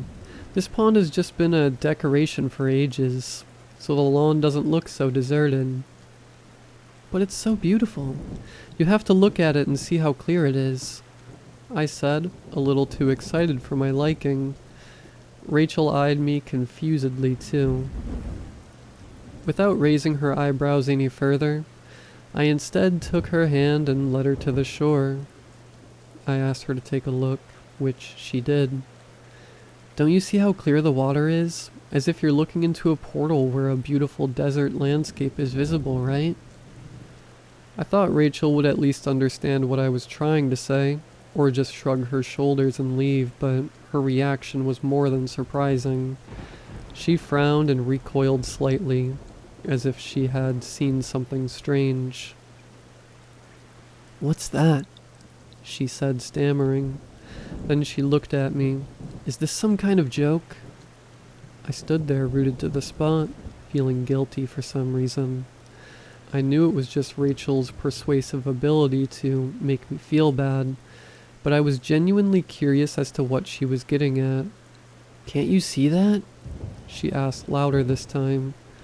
I did as she told me and looked into the water too, albeit a little hesitantly, eager to see what had frightened her so much. But I saw nothing, just the clear water with the sandy bottom. I told Rachel I didn't see anything and she hit me on the head. Don't act like that. Of course you can see it. She turned back to the surface and screamed at her own reflection. No, stop that. I've said you must stop. Now. I felt a mixture of confusion and panic. I really didn't know what Rachel was doing, but at that moment all I cared about was her well-being. Her behavior came out of nowhere and was so strange that I really wondered if she was still the Rachel I had come to know and love. Just as I was about to grab her and pull her away from the edge, something happened that would haunt me for the rest of my life like a recurring nightmare. Rachel reached for the water as if she wanted to attack it and sank into the pond. Even though the area near the bank was less than 3 feet deep, I couldn't see her when she hit the surface. The water was crystal clear. Panicking, I dug my hands into the water and searched for my girlfriend. I couldn't feel any hands, feet, or even a strand of her hair. She didn't make a sound. Aside from my hands splashing in the water and my desperate screams, the pond was dead silent. I jumped inside, stopped thinking about the mysterious strength of the pond, and dug my hands and feet deep into the sand, searching in vain for Rachel. The sand felt incredible on my skin. After 20 minutes, I had waded through the entire pond and had no luck. Rachel was gone. I got out of the pond and sobbed. I didn't know what to do. My only thought was how Rachel's parents would take the news that their daughter had disappeared without a trace. I still hoped that she would mysteriously turn up somewhere. I didn't care how unlikely it seemed. I wanted to hold on to that tiny spark of hope. I got on my bike and hurried away from the pond, away from the willow. My mind, however, worked on its own and made my head turn back once more. Despite the great distance I had covered, the pond was still clearly in my field of vision, piercing my heart with its heavenly appearance. After the incident with Rachel at the pond, everything that came afterwards happened so quickly. I told Rachel's parents about her disappearance, trying to explain everything as plausibly as possible, without mentioning that the pond had literally swallowed her. I also left myself out of the picture and limited my part to a random witness so that the investigation would not target me. It hurt my heart, but it was for the best. All of this happened 3 weeks ago, and Rachel is still missing. She has never been seen since the incident at the pond. Going to school became a nightmare. All I heard was Rachel's name. There were many expressions of condolence. Many of her friends came to me, hugged me, and had assured me that she would return safely, which I strongly doubted. But I also heard very negative voices about Rachel's absence, that she deserved it, that the world would be better off without her, etc. I had seen this coming because Rachel didn't exactly have a good reputation among us students. I ignored the people as best I could, and with each passing day the excitement died down a little. The school dedicated a day to commemorate the events. This has never happened before, but it was a very special case, as 2 students had disappeared at the same time. I also finally found out who the first missing person was, and I was actually a little relieved when I heard his name. His name is Riley, and he is one of those students who thinks it's cool to bully others. He has often caused younger students to see the nurse, and has never been seriously punished for it. I would have at least been somewhat understanding of his behavior if he had a difficult home life. But I've heard from friends that he grew up in wealthy circles, and his parents are the kind of people who defend their child at all costs. So it was no surprise when they recently planned to sue our school for poor protection measures. The lawsuit is still ongoing, but I don't see much hope for Riley's parents. Now Rachel and Riley were gone. Both were victims of an extraordinary perpetrator. And now I have only one question. What did they see in the pond that sealed their fate? And why couldn't I see it? Today I rode my bike up to the willow again, simply because my instinct told me to.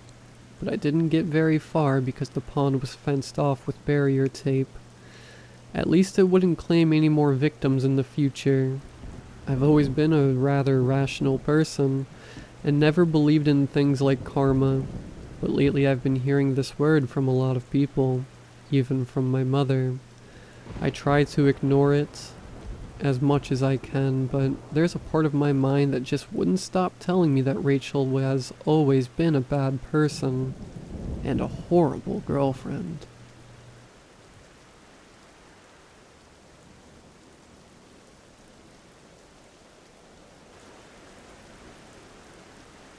I've always loved kids and thought babysitting would be an easy way to earn some extra money while studying for my degree.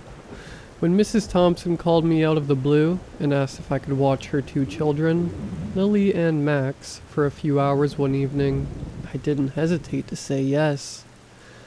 She offered an incredible hourly rate and assured me that the kids were well behaved.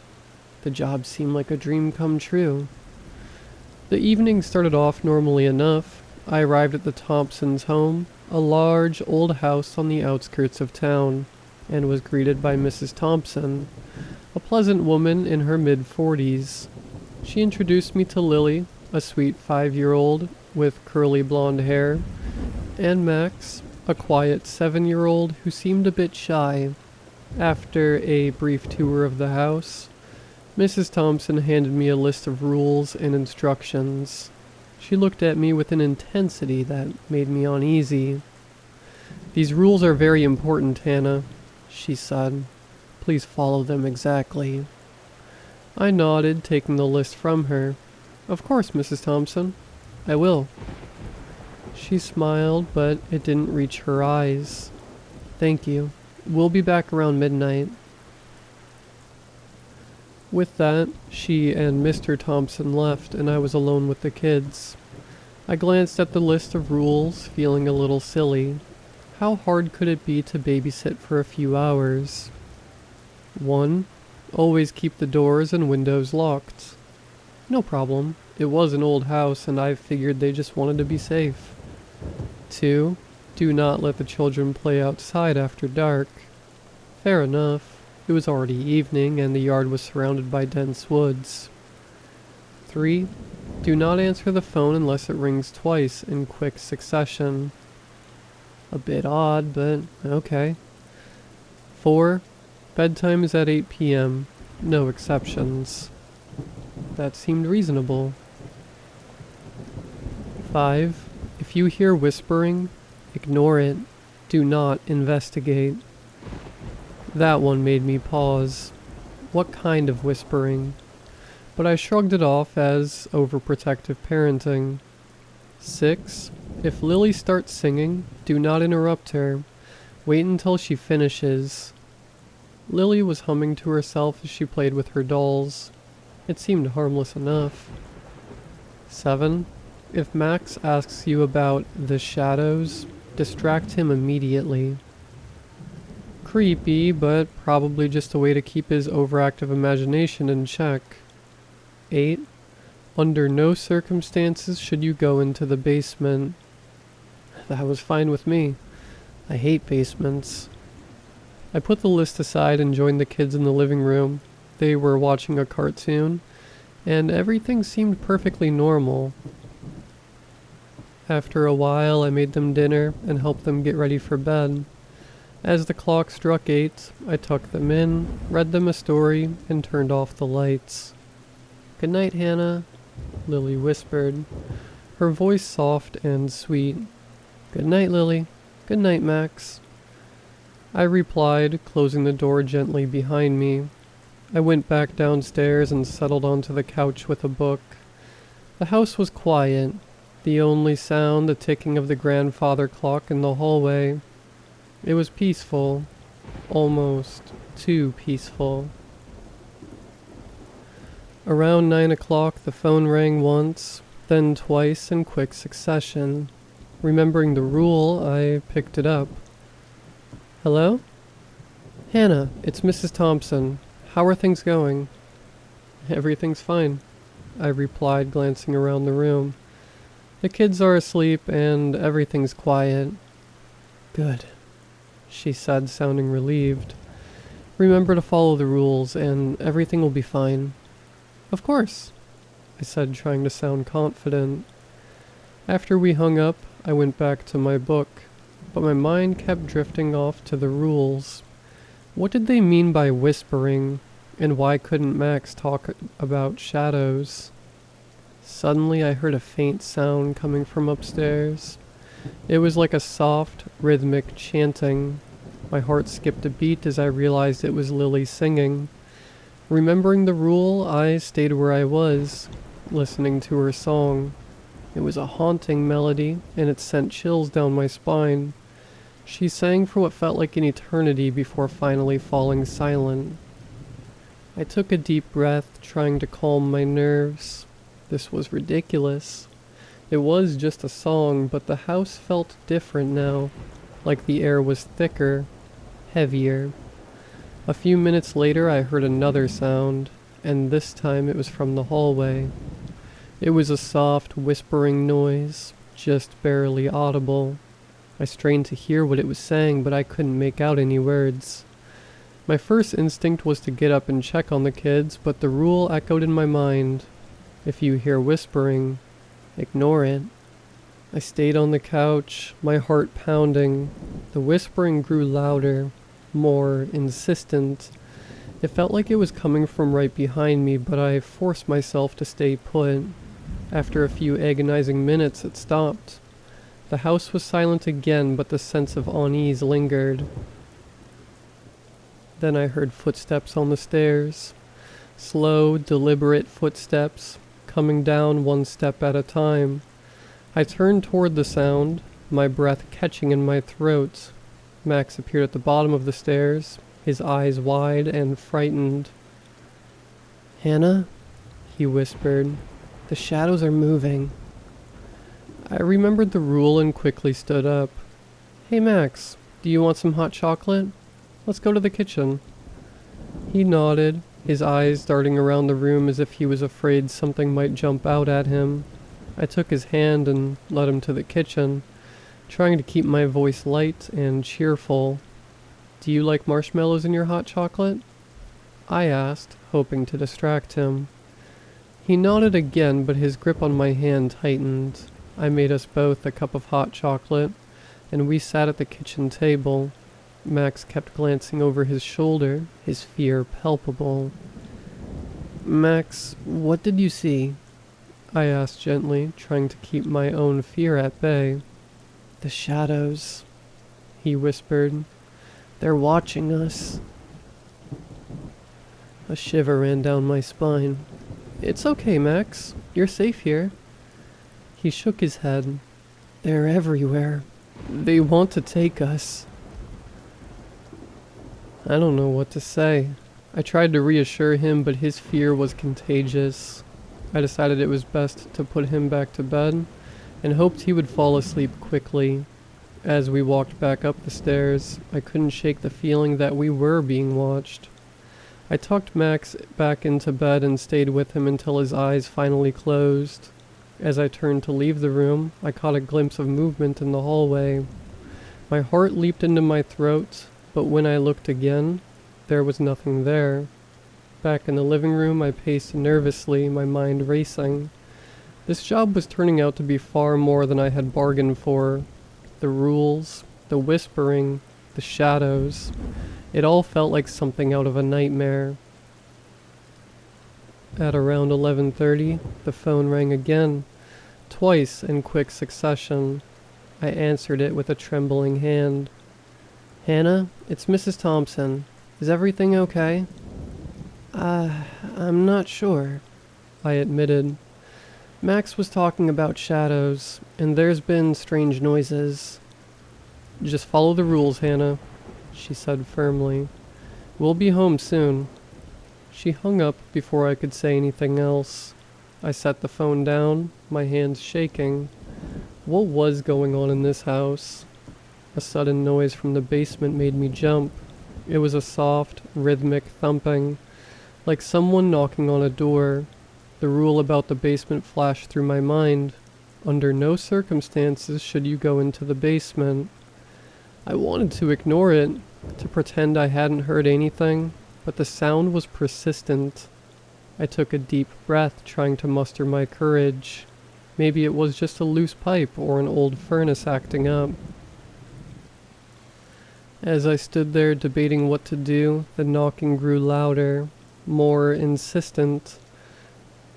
Against my better judgment, I found myself moving toward the basement door. My hand trembled as I reached for the doorknob. Just as I was about to turn it, a voice behind me made me freeze. "Hannah, don't." I spun around to see Max standing at the top of the stairs, his eyes wide with fear. "Go back to bed, Max," I said, my voice shaking. "Please don't open the door," he whispered. "They'll get out." My heart pounded in my chest. "Who will get out?" "The shadows," he said, his voice barely audible. "They're trapped down there. If you open the door, they'll come for us." The fear in his voice convinced me to step back. I guided Max to his room and tucked him in once more, promising him that I wouldn't open the basement door. Back in the living room, I sat on the couch, my mind racing. The knocking continued, but I forced myself to ignore it. Whatever was down there, I didn't want to find out. Finally, just before midnight, the front door opened and Mrs. Thompson walked in, followed by her husband. Relief washed over me at the sight of them. "How was everything?" she asked, her eyes scanning the room. "It was eventful," I said, trying to keep my voice steady. She nodded as if she expected that answer. "Thank you, Hannah. You did well." I gathered my things and headed for the door, eager to leave the house and its unsettling secrets behind. As I stepped outside, Mrs. Thompson's voice stopped me. "One last thing, Hannah." I turned to look at her.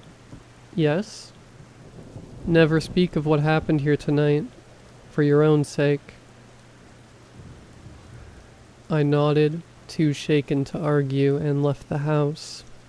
The drive home was a blur. My mind was filled with thoughts of shadows, whispers, and the rules I had barely understood. As I lay in bed that night, I couldn't shake the feeling that something had followed me home. The darkness in my room seemed thicker, more oppressive. I kept the lights on, unable to sleep, haunted by the events of the evening. The next morning, I woke up with deep, dark circles under my eyes. Despite barely sleeping, as I dragged myself to the bathroom, I noticed something odd in the mirror. There were faint, shadowy figures flickering behind me. I turned around quickly, but there was nothing there. I tried to convince myself it was just my imagination, a remnant of the night's terror. Over the following days, the occurrences escalated. I could see fleeting shadows out of the corner of my eye, hear whispering voices when I was alone, and feel a chilling presence in my room at night. My grades started to slip, and I found it hard to concentrate on anything. Friends noticed the change in me, commenting on how tired and distracted I seemed.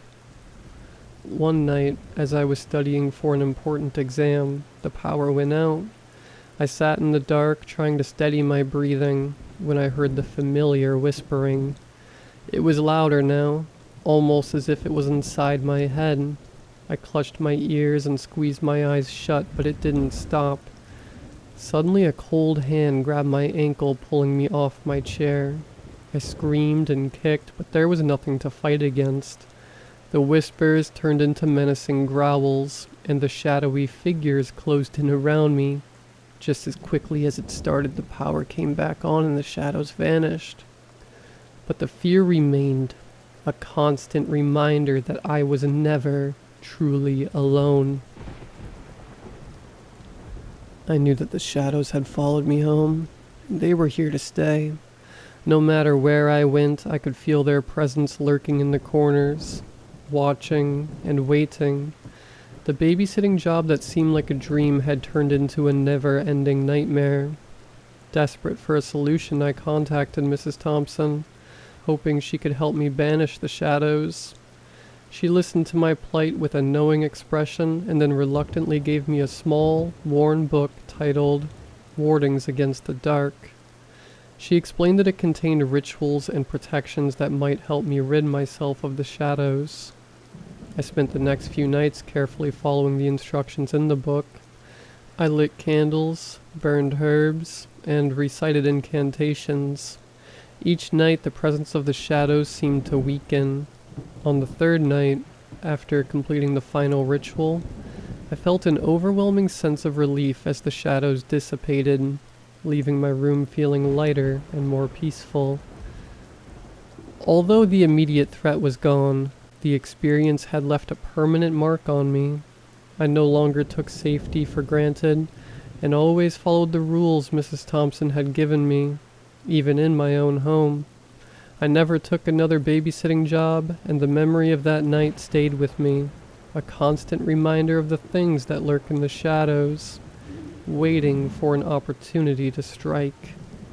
The true horror had just begun, and it was far from over, but at least, for now, I had found a way to keep the darkness at bay.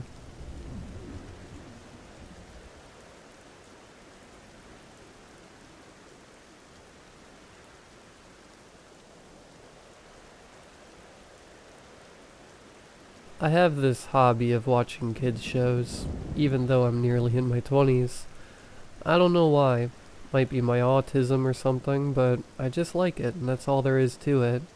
When I get home after a boring day at school, I'd go to my room and watch anything available on my TV. Basically whatever is on Netflix, Stan, YouTube, and Prime. It just makes me feel nostalgic again. Everything was good until he appeared. I don't know who he is or what he wants, but even if he doesn't mean any harm, I don't know if he can be trusted. It happened 1 week ago. I was watching an episode of Arthur, can't remember which one, with a hot plate of garlic bread and a cup of Pepsi.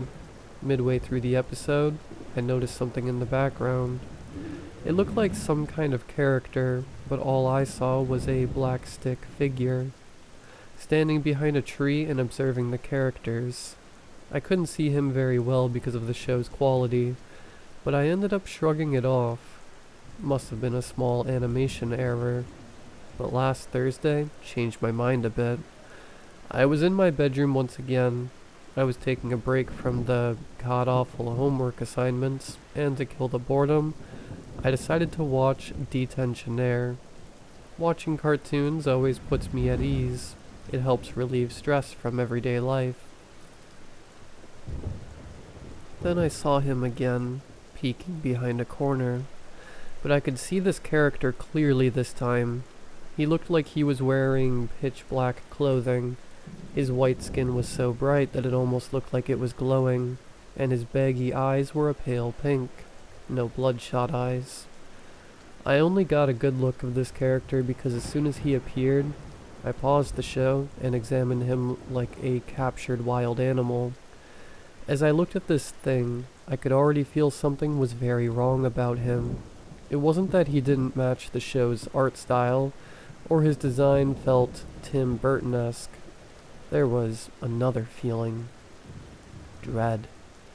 I snapped out of our staring contest as my mom called me to take out the trash. I shook my head and looked back at the ajar door, calling back that I was coming. Then I looked back at my TV, and as you would expect, gone. It's nothing. I'm just tired, I said to myself quietly, getting up as I left the room. I wish that was the answer. I really do wish that this character was a result of my mind being mean to me. On Saturday, my uncle came over for a barbecue dinner my mom and dad hosted. My uncle really loved crime drama shows, especially Breaking Bad. Tonight, I saw him watching Better Call Saul, and honestly, Saul Goodman was my favorite character. I never really liked drama shows, but I give both Breaking Bad and Better Call Saul exceptions. I was in the living room watching an episode and I was getting sleepy, so I prepared to get off the sofa when I noticed someone. He was just sitting in a chair, like he was waiting. As we made eye contact, something then hit me. He was never observing any of the characters. He was observing me the whole time. "Hey mate, you okay?" my uncle said, noticing me freeze and staring at the TV so intently. I shook my head and excused myself, fast walking to my bedroom. The sightings kept getting more frequent. I saw him in shows like Teen Titans, Futurama, DuckTales, Aqua Teen Hunger Force, Seinfeld, yes, even that, I'm not joking, and so many more. He was always hiding in the backgrounds, and just as I thought I was going insane, it all suddenly stopped one morning. I was watching My Little Pony. I know, deal with it. And I expected to see him again, but he never showed up. I checked other shows, but he was never there. I was relieved, but when I went to the kitchen to make myself breakfast, my dad comes in and asks me if I left the living room TV on last night. No, I didn't. Why you ask? I reply with a funny little smirk. Well, someone did, and all that was on the television was just plain old static. My dad replied. Weird, I said, still jokingly, but at the same time, I felt a little unnerved. This brings me up to last Wednesday night. Me and my parents were having dinner at a pub, and we unexpectedly meet one of my dad's many friends, and he wanted to do a selfie with us, so we did just that. Although I was hesitant. When we got home, I got a notification from Facebook that my dad's friend had just posted our selfie, so I went to check it out. My dad, mom, and the friend are making dumb, silly faces, while I was closed-mouthed smiling. This photo looks perfectly Wait, who is that? I looked closely at the background and I nearly let my phone slip from my trembling grasp. He was behind us, outside the pub, peering through the glass, staring into the camera and at me. Any of my family members or friends haven't noticed him, like I'm the only one who can see him. My TV in my bedroom hasn't been used in a while. I don't want to get rid of it. My dad did give it to me after all. Just 2 days after the night at the pub, I was home alone with my dog Max. He's a Kelpie, and I still couldn't get the image of the character out of my head, so I basically locked me and my dog in my room, fearing that he might be in the house. Not even a minute later, he begins to whine and growl at the door, but no one tries to open it. No jiggling the doorknob, no knocks, nothing. This went on for 2 minutes before whoever was outside my bedroom walks away. I could hear faint footsteps going downstairs. I've also locked the window and closed the blinds, just in case. Whoever or whatever he is, I hope he leaves me alone soon.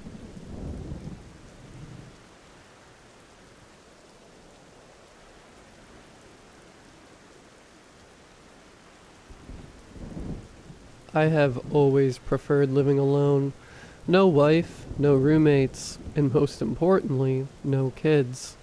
I wanted a cat or dog, but still hadn't gotten over the death of my last one.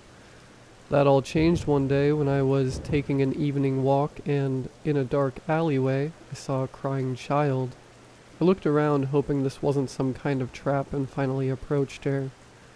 "Hey there, kiddo, what's the matter?" She stopped crying and looked up at me. I don't know what to do. I don't want to go home where they're all mean to me, but I'm scared and hungry. I offered to take her across the street to the gas station to get a sandwich, to which she stopped crying and silently joined my side, still sobbing and scared. After getting a sandwich that she enthusiastically devoured, I took her to the police station. She said her name was Lilith. She was 10 years old, and upon research the state had no records of her parents or past. They wanted to put her in an orphanage, but she clung to my side. "No, I want to stay with him. He fed me, and he was nice to me." This poor girl acts like she never knew an act of kindness a day in her life. I didn't know how to take care of a child, but something akin to guilt came washing over me. The next day consisted of getting inspected and ultimately being deemed parent certified when they found out I had a good work from home job. Lilith, who I now call Lily, took to the house immediately. She liked looking in the fish tank of my aquarium. She was excited to have her own bedroom, and she loved running out in the yard. One thing about her I noticed is that this girl eats like there is no tomorrow. Oddly enough, she wasn't skin and bones when I met her, but she doesn't even have a trace of fat you would expect most kids her age to have. She looked like a mini adult. After eating 3 sandwiches and a bowl of ramen, she went to take a nap. I still haven't totally adjusted to having another living being other than fish and plants in the house.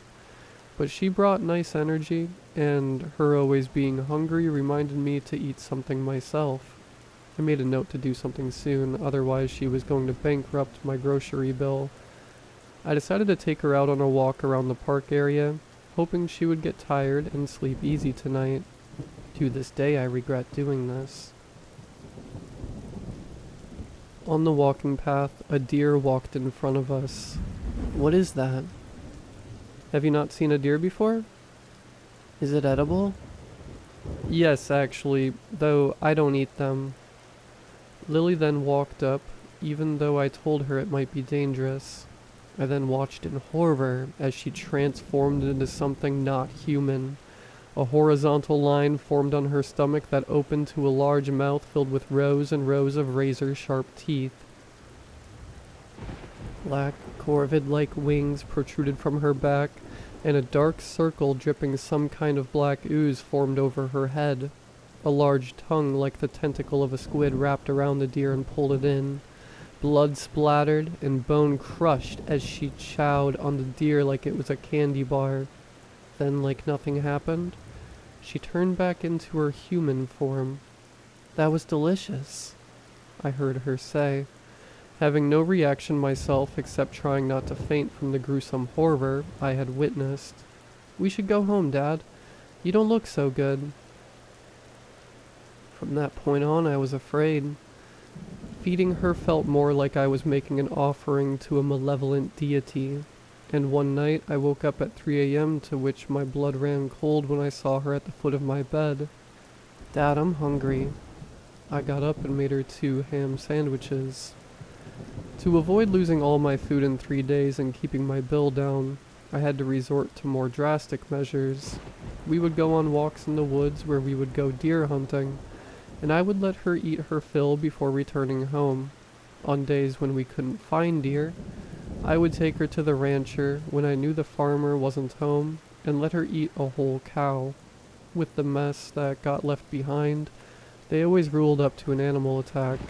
The thing that got me the most is that when she's not acting like a voracious monster, she was the happiest little girl in the world.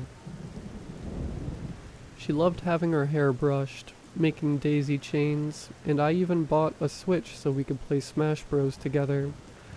I really enjoyed having her around, maybe because I was too lonely before. One evening we went on a walk in town, and we were stopped on the sidewalk. One man was in front of us with a crowbar. Well, well, look at that. He then had an accomplice with a switchblade behind us. Make this easy on yourself, pal, and leave the girl. I was once again afraid not just of the men, but of something happening to Lily. I didn't notice when one of the men walked up to me and whacked at my knee with a crowbar. Dad! I heard Lily yell as blood rang through my ears and pain shot through my knee. He grabbed her by the arm, and she transformed. What the? I heard the men yell, as she coiled her tongue around his leg and dragged him into her maw like he was livestock. His friend tried to run for it, but she devoured him as well. His screams must have lit up the silent night ambience, but I was in too much pain. My world was spinning. My hearing was muffled and my vision was blurring. Finally, I came out of it long enough to pull the phone out of my pocket and call an ambulance. Sweetie, if the cops ask you what happened, or anyone asks, I was hit by a speeding car. She nodded, and moments later the ambulance arrived to take me to the hospital. After getting a cast and some crutches, I was allowed to return home.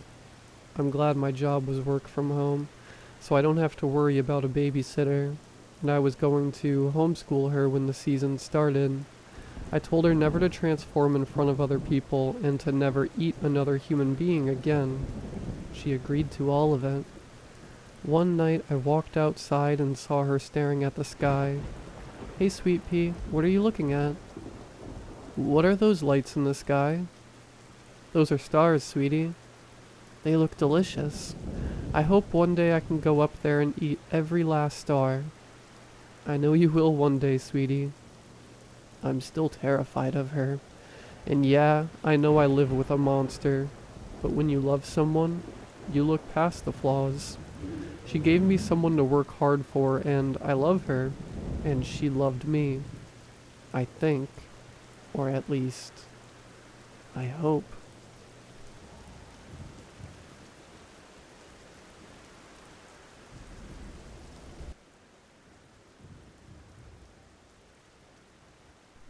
This was by no means my dream home, but it was a cheaper place to stay than my last one, and a lot closer to work.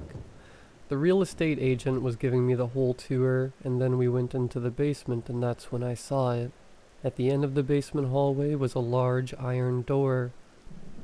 We couldn't get that open, and it seemed to be rusted shut. Don't worry, we think it's just an old food storage room. I wasn't really worried about it. In fact, I was curious as to what may have been behind that door. I signed the paperwork, and for $280,000, the 2-bedroom, 1-bathroom was mine. It was about a month in, and I had fully completed the move. I then procured tools needed to breach the iron door under my house. I used Sawzall, blow torches, and pry bars. After a week of working on it, I finally got the door to come off its hinges. I backed away as it fell to the ground with a loud, echoing thud, and then looked on the other side of the frame to see a large mine, complete with structure beams and a mine cart that stood motionless. The first thing I did was call my friends, Ashley and Jack, to come take a look at it. They fancied themselves urban explorers, and if anyone was going to have the right tools for the job, it would be them.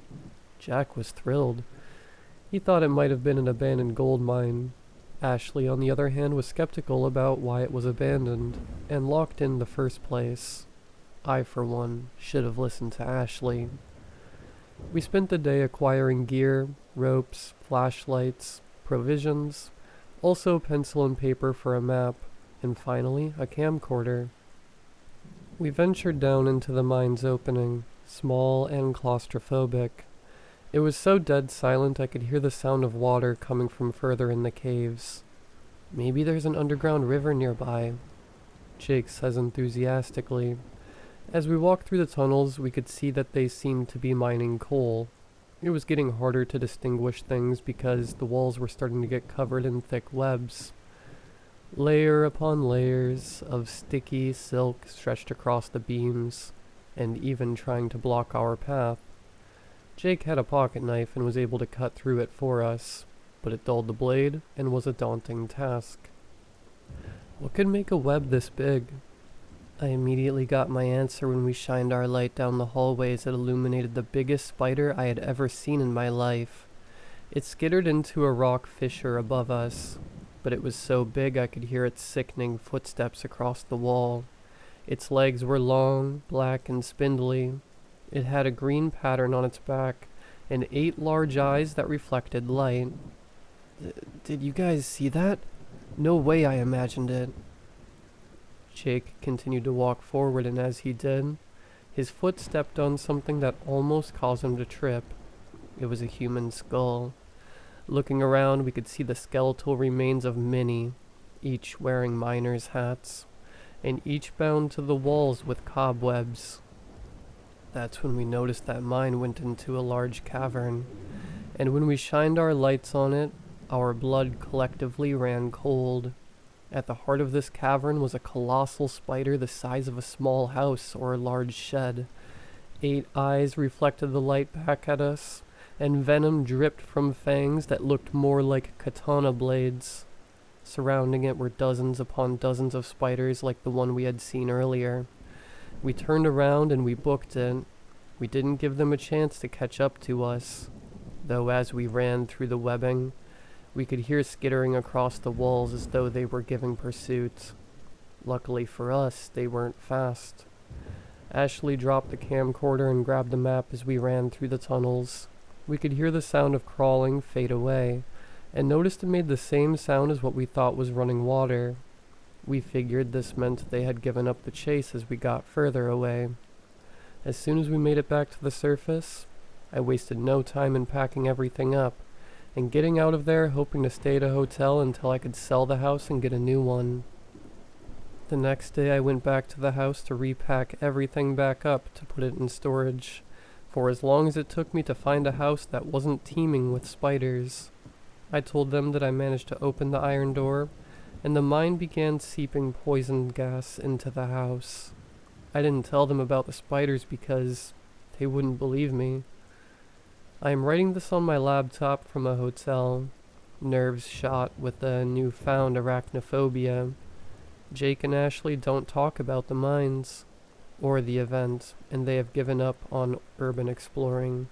But the thing that bothers me is, if those spiders were down there for so long, what or who were they feeding on?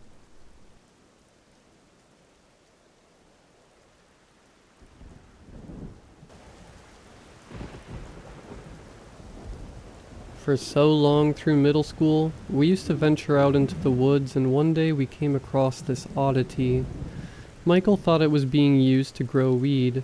Patrick thought it was just an abandoned hunter's post. But if it was abandoned, then why did it have a padlock on it? My friend Carlson speculated it was used by human traffickers.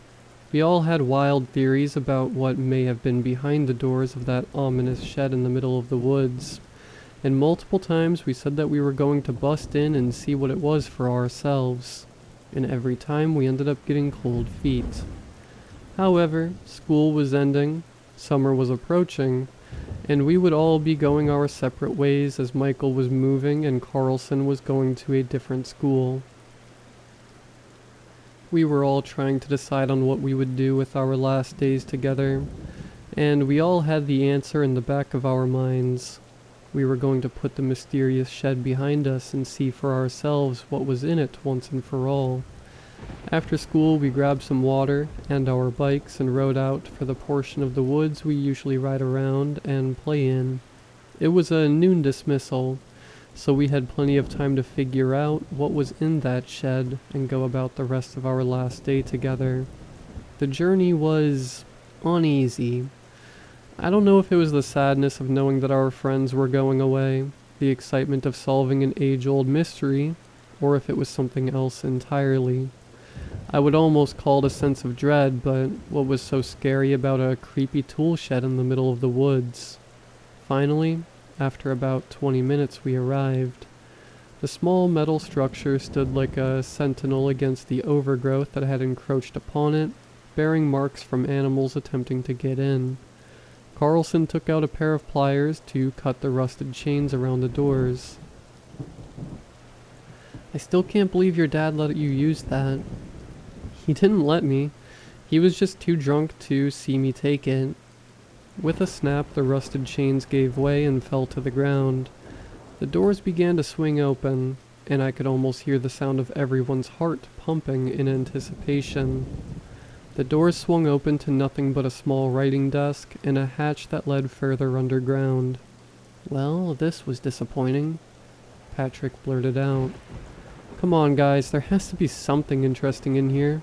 Maybe check the drawers for some lost cash. We looked around and all we found were notes, too time-worn to make out any sentences and symbols.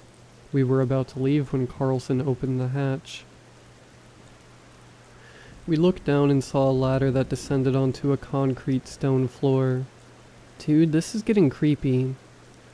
I shared Michael's sentiment. Whatever is down there was something we were never meant to see. Come on, guys, we came here to do a job and... let's see what all the hype was about. I'm going down. Carlson said brave and foolhardy. Upon seeing he didn't die instantly, his courage became infectious and we all descended downwards into the dark cellar. It was cold, unnaturally so. None of us had brought our flashlights, so we had to waste precious phone battery and use the flashlight apps. A single stone corridor stretched out into an almost infinite hallway with doors on each side of the hall. None of the doors had windows, so we couldn't see what might have been occupying these foreboding chambers. Dude, this is starting to get creepy. Maybe we should head up. Head up if you want, but this is starting to get interesting. Carlson went to open one of the vaults, even though we urged him not to. Surprisingly, the doors opened.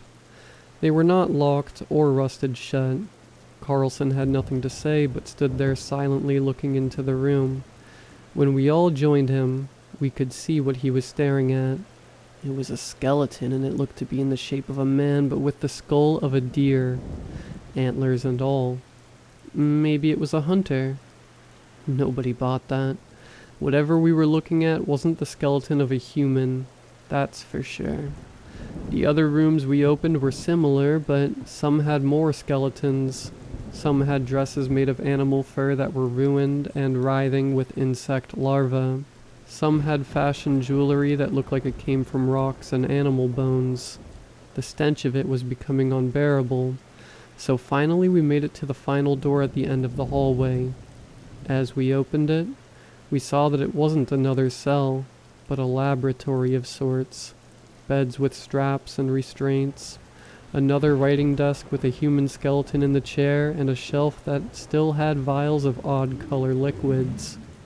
Upon further investigation, we found a notebook, one that wasn't so tattered, and we used our flashlights to read through the contents. 13th of October, 2001. We had been getting reports of strange sightings in the woods. People report bipedal deer stalking them, and reporting the sightings as close to town as the edge of the woods. The police and state park have been notified. 16th of October, 2001. A boy went missing in the woods and was found by a collaboration of police and state park rangers. He was found with his insides torn out in a puddle of gore. That's when we found the animal that had attacked him. A bipedal deer, as described by the townsfolk. It took a lot of bullets to kill it, and we didn't know who to call this into. We called the CDC for fear it may be carrying a disease. 19th of October, 2001.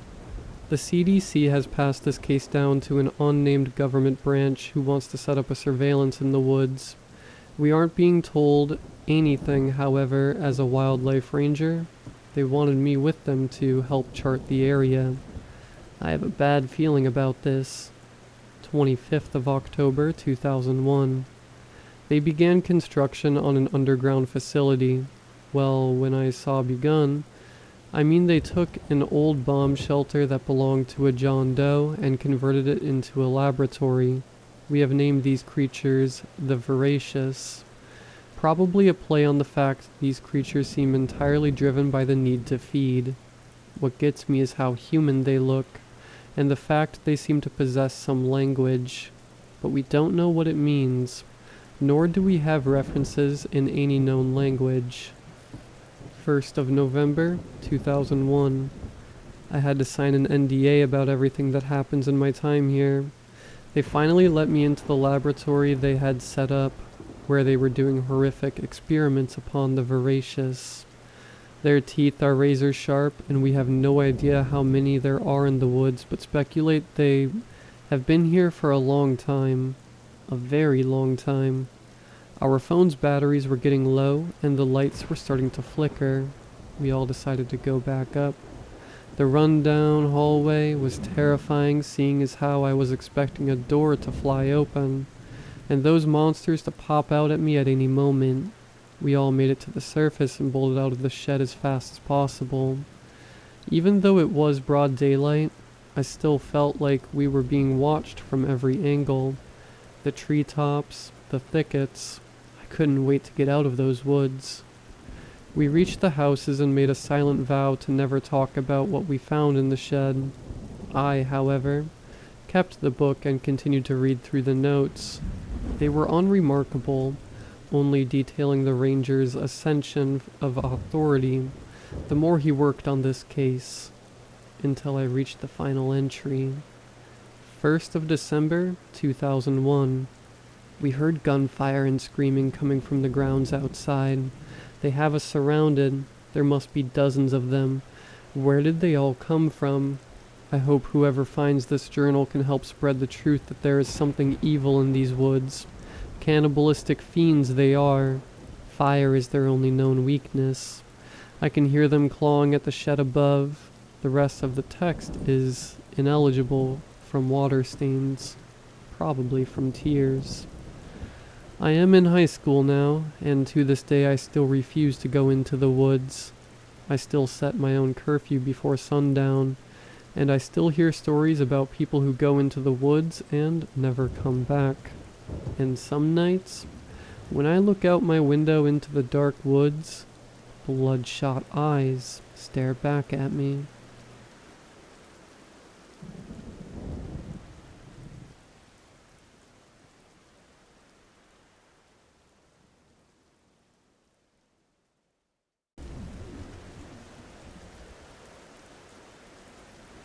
I used to love Disney when I was a little girl. I had every lunchbox, water bottle, backpack, and notebook with Mickey's face on it that I could get my 6-year-old hands on. I would doodle the clubhouse characters during class, and I would ask to go to Disney World every year for my birthday. My family wasn't the wealthiest, so the answer was usually no. My dad would work overtime, and my mom worked 2 jobs. So I would spend a lot of time at home alone. I would sit on the couch and watch reruns of my favorite shows and movies until I passed out, and I would always wake up tucked into my bed. It was to my surprise that after asking to go again for my 7th birthday, they finally said yes. My dad had gotten a big promotion, and they combined the bonus that he received with money that they'd been saving up just for this occasion. My parents have helped me so much in my life, but there aren't many other times that I can remember feeling as much love for them as I did when I opened my birthday card and saw a Disney World brochure. I couldn't wait to go. Unfortunately, I had to wait another 2 weeks for the upcoming long weekend. I couldn't focus in school that entire time. I was too busy thinking about all the rides and characters that I'd get to see. I woke up early Friday morning with enough energy to fly through the ceiling. My parents had been up packing, so the car was already ready by the time I finished my breakfast. We hopped in and set off for Disney. The park was around 4 hours from our house in Tallahassee, so we left early to have time to explore the park for the day. It was around 4 a.m., and the streets were pitch black. The drive was mostly uneventful, and I used my portable CD player to watch old Disney movies that my mom kept lying around. I was halfway through Cinderella when we stopped for gas. The rest stop was pretty dingy. There were some gas pumps for cars and diesel for the trucks, as well as a gift shop for snacks and drinks. The gift shop was quite big, filled with rows of junk food and medicine. I went in with my mom while my dad stayed with the car. While we were shopping, I saw a Mickey-shaped cup and ran to grab it, and when I turned around, my mom was gone. I started to panic. I ran through the aisles, calling for her.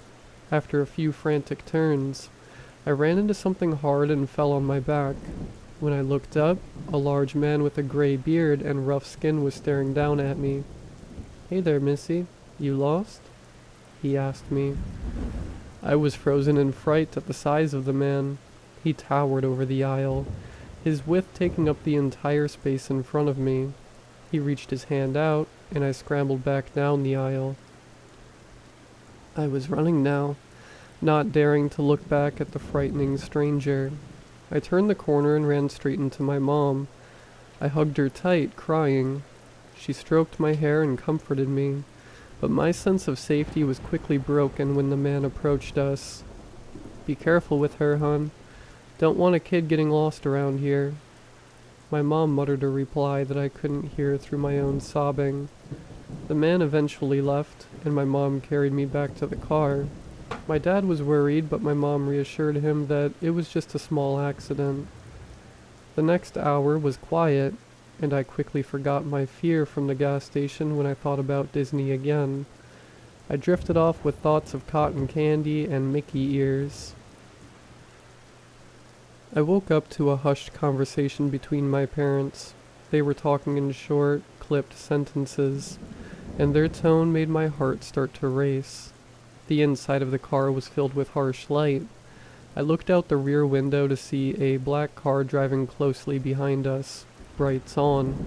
My parents were raising their tones now, and I looked past them to see a large trailer in front of our car. The semi-truck had its rear lights on, and it looked like it was slowing down to meet us. We were driving down a 2-lane highway in the middle of a swampy area, and the road dropped into thick mud on both sides. My mom was telling my dad to get over and pass the truck, but another car quickly sped up from behind the back car and pulled up to our left side, blocking us in. The windows were tinted black, and I couldn't get a good look at who was in it. I did see silhouettes, though. The car was full. "Daddy, who are these people?" I asked innocently. My dad turned around to face me, and there was a look of sheer panic on his face. He quickly hushed me and turned back around. In front of us, the trailer doors unlatched.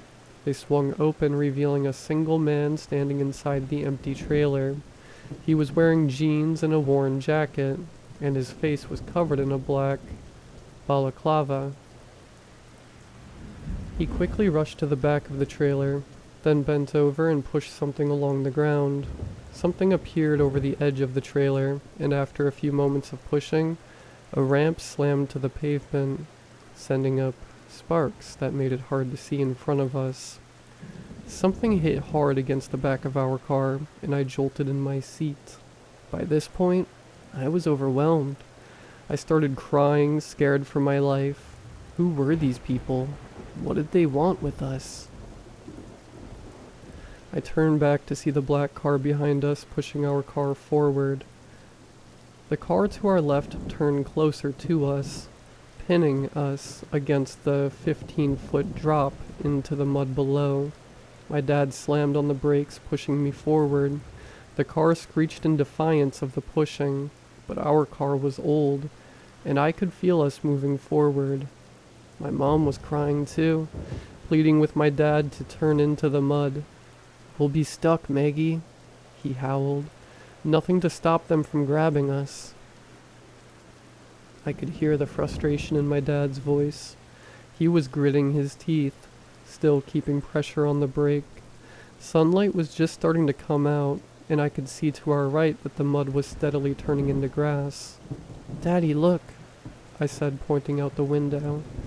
An exit sign flew past our view. Our front fender scraped against the ramp, wheels not yet making contact.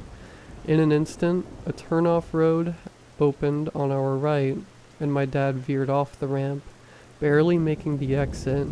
We sped off the highway.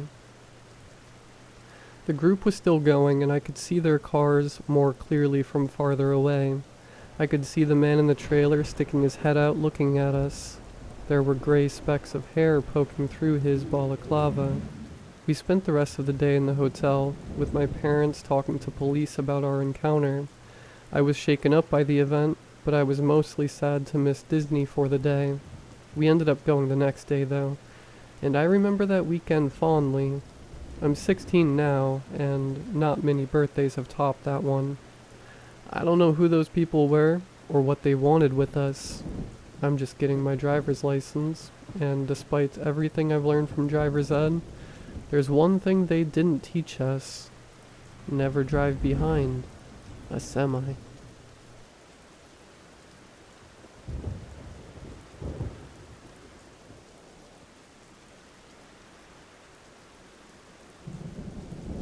Can someone please help me understand this?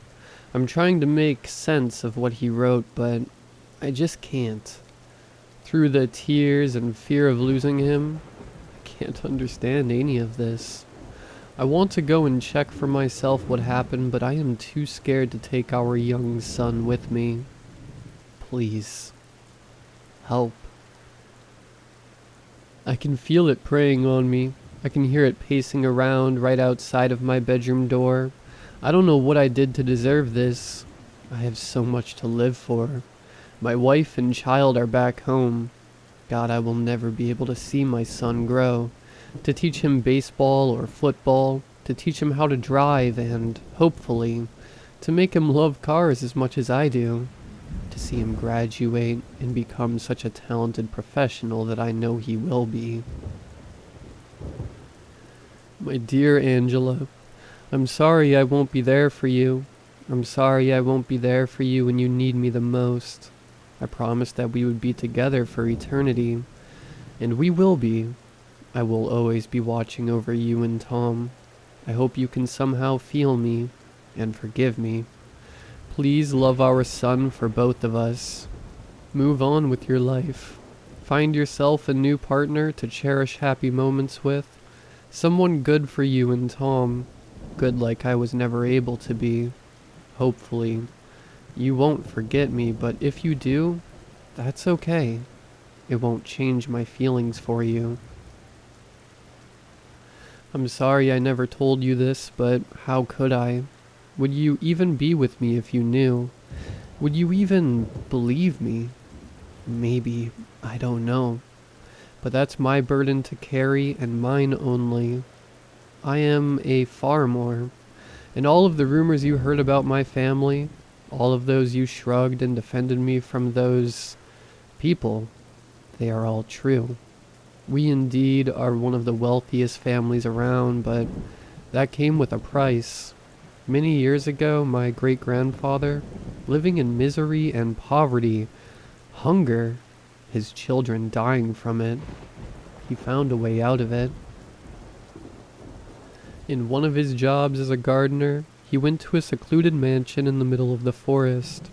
There he met someone he called his savior. A couple of months after working there, he struck gold. He never told his family how, but he suddenly became filthy rich. But it changed him. He became a mean, cruel man. He would hire desperate immigrants, those who had no family around here, and would treat them like trash. He would constantly starve them, beat them, torture them. He had his little torture chamber hidden underground of his enormous land. So many people died there in horrific ways.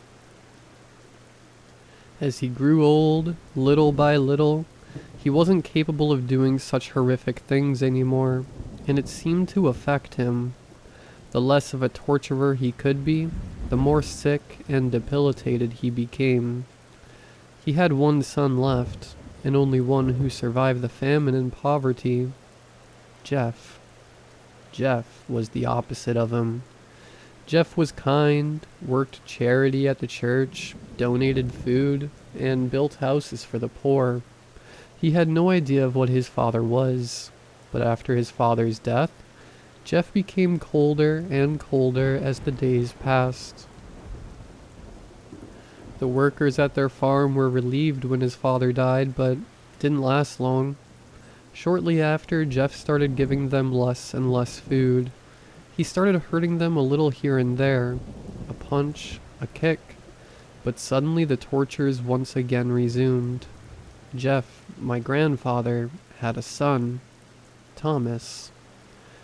My beloved father. Thomas was nothing like Jeff or my great-grandfather. I grew up on that house with him and Jeff. My mother left us when I was 2 years old. I think I can now understand why. I think you remember. How could you not? What happened last year?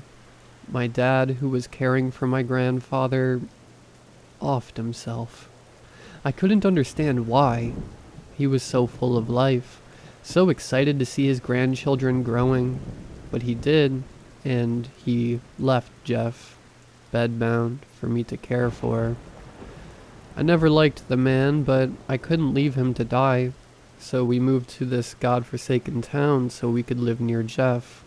Little by little, I was creeped out more and more by him. He would say things like it was my destiny to become it, and that was our family's legacy. I thought he was going insane. One day I was exploring the vast mansion, and I found my dad's room. It was eerie and creepy to see his photos. Our photos. Just there, gathering dust. I should have been more present in his life after I left for college and work. There, sitting on his bed, was a weird old book. At first glance I thought nothing of it, but naturally I was curious. Once I started reading, I noticed it wasn't a book, but rather a diary, one that belonged to my great-grandfather. My great-grandfather made a deal with something he couldn't even name. It granted us a great fortune in exchange for a vessel. What he didn't know was what that meant. You see, when the vessel grows old and is incapable of causing suffering, it craves for a younger one. That's how Jeff became the monster he was, which I only found out reading this kind of diary. It looks like the creature keeps logs of all of his vessel's life. At least he did on my great-grandfather and Jeff's. On the last few pages, the handwriting was different. I recognized it as my father's. Slowly he narrated how, after finding that, he would see old things around the house. A shadow here and there, the book appearing in random weird places, but places where he was. In the kitchen cabinet when he was reaching for some food, on the bathroom sink when he went for a shower, on his closet, his dresser, on and on. He would hear random sounds at night outside of his room, like someone was impatiently pacing right outside of his bed.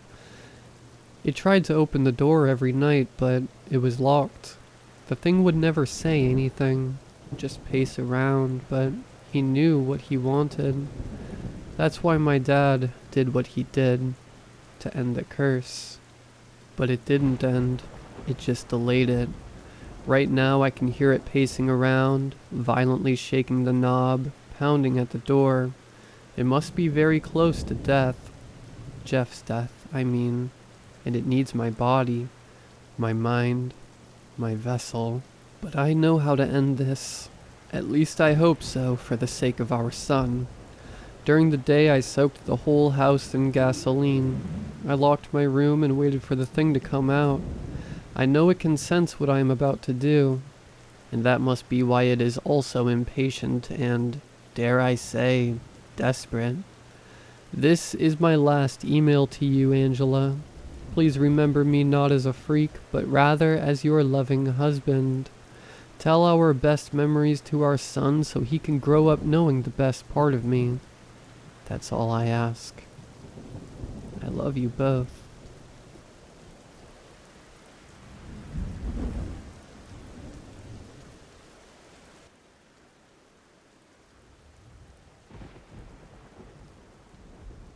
I am a third-year college student. I have been dating this girl for almost a year now. I met her for the first time when I was working on a college essay in between lectures while I was sitting on a bench in the college yard.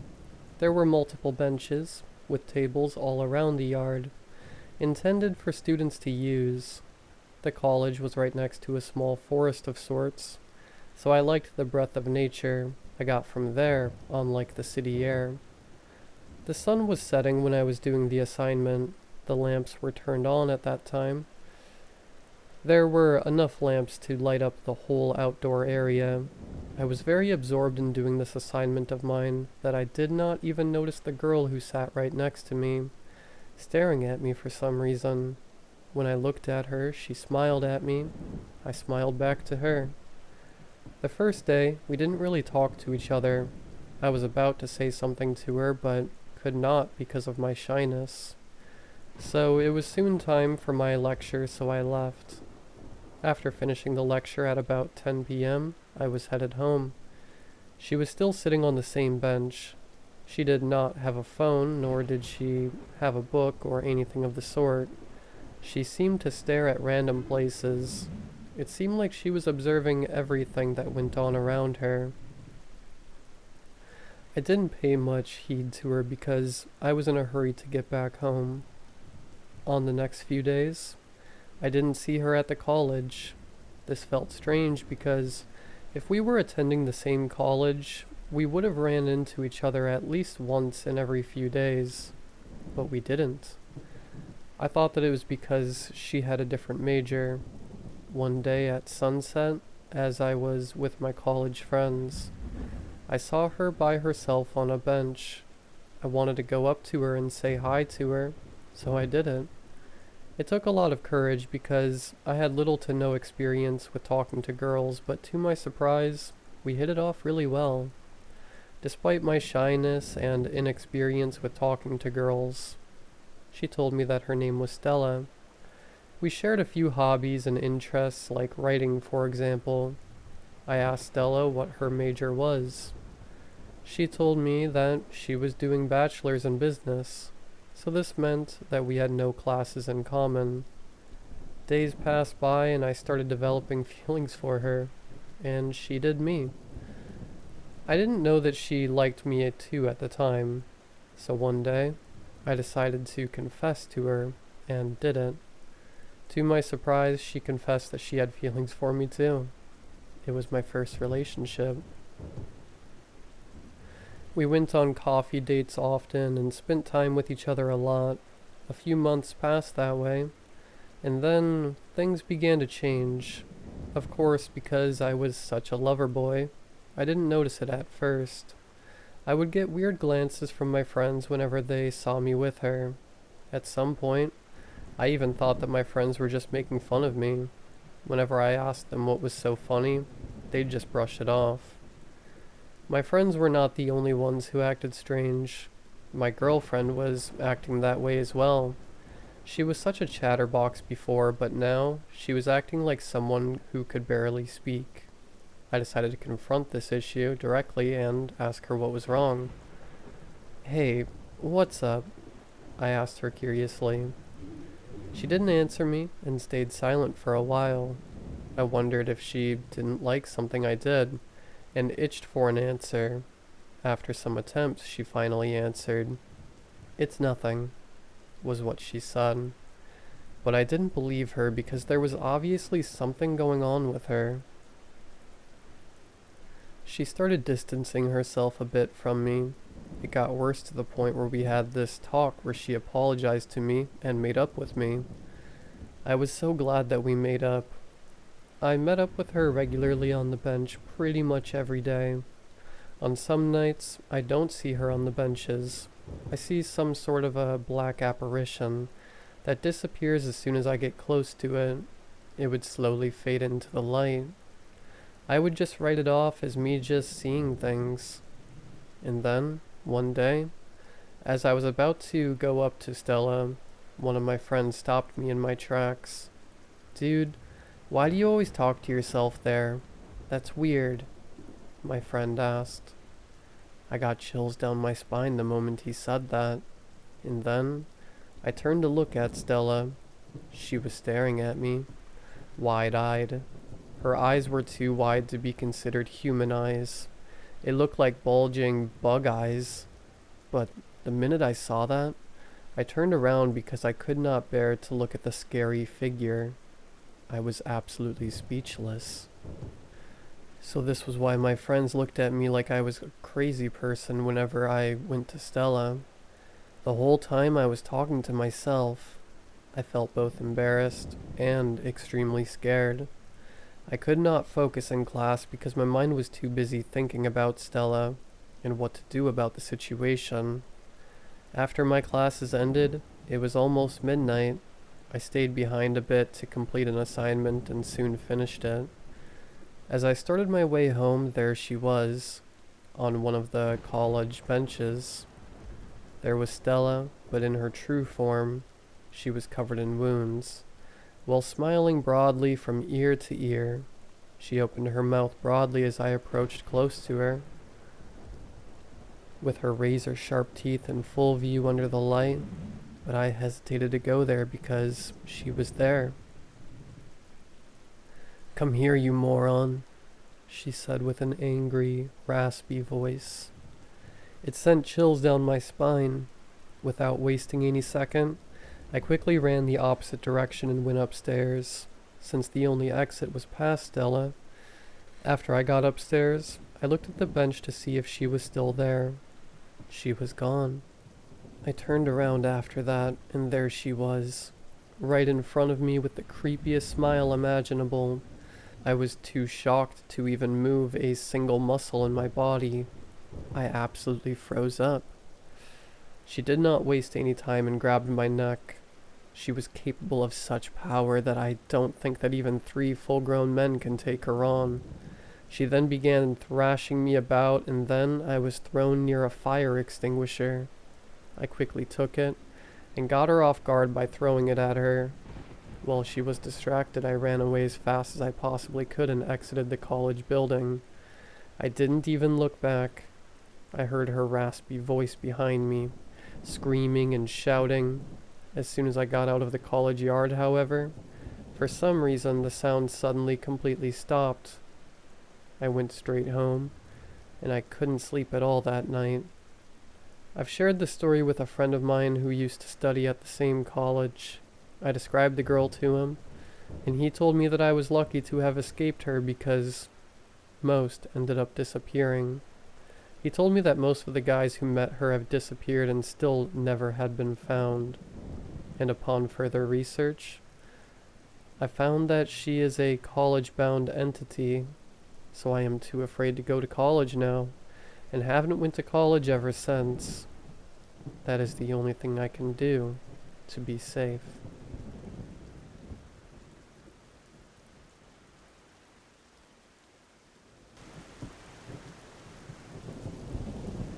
They didn't deserve that. They don't deserve that. I don't deserve this. No one does. The thing is, I was never close with my parents. I mean, I loved them and had no problems hanging out around each other. We just were never close, you know? There was always a distance that we never bothered to close. So, when I moved away to uni, I didn't look back. There wasn't even much to look back to. My hometown wasn't even that. It was just a collection of small houses that had happened to be built at the intersection of 2 roads. I mean, sure, our town appeared on the map. That's just because they had to put a name there. It was a nowhere place with nothing of worth, except my family. University was hard. I mean, obviously it was hard academics-wise, but the change from living amongst the same 7 families my entire life to a city with hundreds of thousands gave me whiplash. But still, I thrived. I clawed my way up with everything I had to escape from where I had come from. Even though some of my peers doubted me, and others whispered trailer trash behind my back, I proved them wrong. I was better than them, not through some trust fund, but through my own hard work. I tried at every opportunity to forget my past, including leaving my parents behind. When summer break came around and I had no other plans, I decided that I would visit home. I don't know why I decided to go back. It's not like I had any reason to suspect anything was different. I hadn't even messaged my folks in the 8 months since my mom's birthday. I just found myself making the long drive back home in the midst of a summer heat wave with nothing but empty fields in every direction.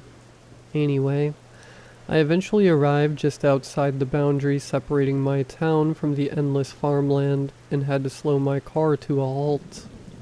There was a concrete barrier blocking the entire road from being used. The only thing indicating that the road stopped so abruptly was a sign posted on the top of the barrier. Dead end. I had to drive into the ditch to get around the blockade, somehow getting my car stuck in the process. I swore to the sky, and was reminded how much I hated this place. I should have taken that as a sign to leave, to think that maybe the barrier was there for a reason, and that someone knew. Someone had to know. Still, I pressed forward, determined to not let this awful place get the better of me. The town was quiet. Not a single sound other than the wind chimes and some faint noise carried by the wind. It had always been quiet, but somehow, I knew it was different. There were definitely more trees in the front yards of my neighbors than I remembered. I also noticed that there was what seemed to be an empty ambulance parked in front of a house at the other end of the street, silently sitting with its doors open and its sirens off.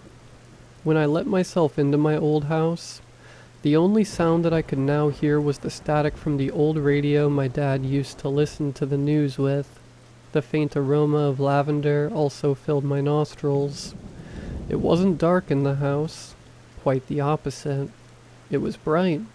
Every curtain was opened, and every light was turned on, showing how dusty the house had become. It also meant I could see everything. My father sat in his old reclining chair facing out to the backyard with his back to me. It was almost right out of a greeting card, if not for the shallow wheezing I could hear from him. When I rushed over to make sure he was okay, I saw the front half of his body. It looked like his skin had melted in the chair, rooting him in place, unable to move. Thin tendrils made of flesh and muscle stretched out of his feet in front of him, covering the carpet in a slick, bloody flower bed. Every inch of the front half of my dad's body bloomed outward, stretching into the sunlight to try and get as much nutrients as possible. His skin burst open from what looked like boils, unfolding into petals and pistils. Some sprouted out of his orifices, growing and growing and growing, grasping for the sun outside the window. I puked and I screamed. I thought my dad had died, and I had not even known. I wish. When I looked at where his eyes had been, between the skin leaves and throbbing bulbs, I saw him looking at me, and I saw fear. Those eyes that I had tried to even forget the color of begged me for help, no matter what had to be done to stop the pain. I ripped at the flowers and roots, trying to get him free, but his flowering skin shuddered and he squelched out a small, muffled moan through a throat full of flowers. It had hurt him. It hurt him to simply be alive. I fumbled to find my phone in my pocket to dial 911, but it didn't seem to go through. All I heard was the dial tone and the faint sound of wind chimes on the other end of the line. I looked around the rest of the house to try and find something to help him. I tried the bleach under the kitchen counter, but that only seemed to pleasure the flowers. Searching in the dining room, I saw a lighter next to my mom's birthday cake, now rotting with small blossoming flies sticking out of the fuzzy frosting. It wasn't long until I found what I assumed was my mother. She was outside in the back garden, grimly enough. She had grown into a sprawling tree, her bones splintering into branches that stretched into the sky, her bark scabbed over, dripping with sap and pus. She resembled a cherry tree, with raw pink wounds budding into flowers. She was also alive, for however much I wish it weren't true. She managed to even stutter out, telling me to kill her. No one could help. Every one of my neighbors' houses held the same thing. Now, seeing the trees outside for what they really were, I rushed past every house I could, hoping and searching for anyone to help me or my parents.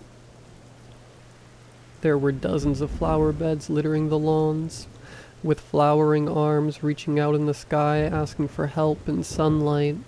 One of the most disturbing sights was the playset that the Evans had owned, now wrapped in vines.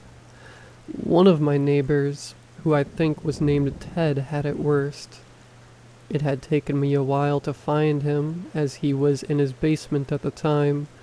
It was dark and fine particles obscured the effects of my phone's flashlight. Still, through my coughing and blinking to get the dust out of my face, I eventually found what was Ted. What is Ted? He had collapsed into a heap of flesh, nothing being able to take root in the concrete floor of the unfinished basement. The flowers that covered him had wilted and shriveled, gangrene and necrotic tissue covering his entire body. He didn't even have a face anymore. His eyes unraveled into white lilacs and his tongue uncoiled into something similar to a grapevine. Every part of it blossomed to try and uselessly grasp at the sunlight that was not there. I think it hurt him to be away from the light more than it hurt the others inside it. I didn't care. I had come down to Ted's basement for another reason, and I had found it. I snatched the gasoline and ran back to my parents' house. It took me a while to thoroughly cover the house with enough for me to be certain, using up the entire can and praying that someone else would come along to help my neighbors. Then I used my candle lighter to set my childhood home on fire, waiting and making sure that my parents were thoroughly burned. The wind chime still rang as I heard the willow tree that we had never planted behind the house weep. It was as I started to walk away, certain that the house was thoroughly burning, that I tripped over my own foot. When I looked down, I saw that my shoe had split open, with thin tendrils digging into the grass beneath me. I scrambled to try and get up, ripping the thin strands of nerves out of the ground in excruciating pain, but before I could do anything, I realized my back was now leaching into the ground as well. Every movement I made to try and get up only pulled on my nervous system, shooting pain worse than anything I've ever felt through my body. Even as I coughed up blood and felt my throat expanding, I couldn't do anything but sit there and cry. Pastules have started to appear all over my body, eagerly waiting to pop and embrace the sun. It hurts to breathe. The insides of my lungs have bloomed already and scratch at every breath. My throat is full of roots and petals, so I can't even call for help anymore. I've managed to type this, though. The roots in my hand may have burrowed into my phone, but it has worked long enough for me to do this. I'm glad I could help my parents. I will soon bloom and smell of lavender. I hope someone comes soon. Someone must know. Whether it's the CDC or the government. Someone has to prune me, or I will grow into a meadow.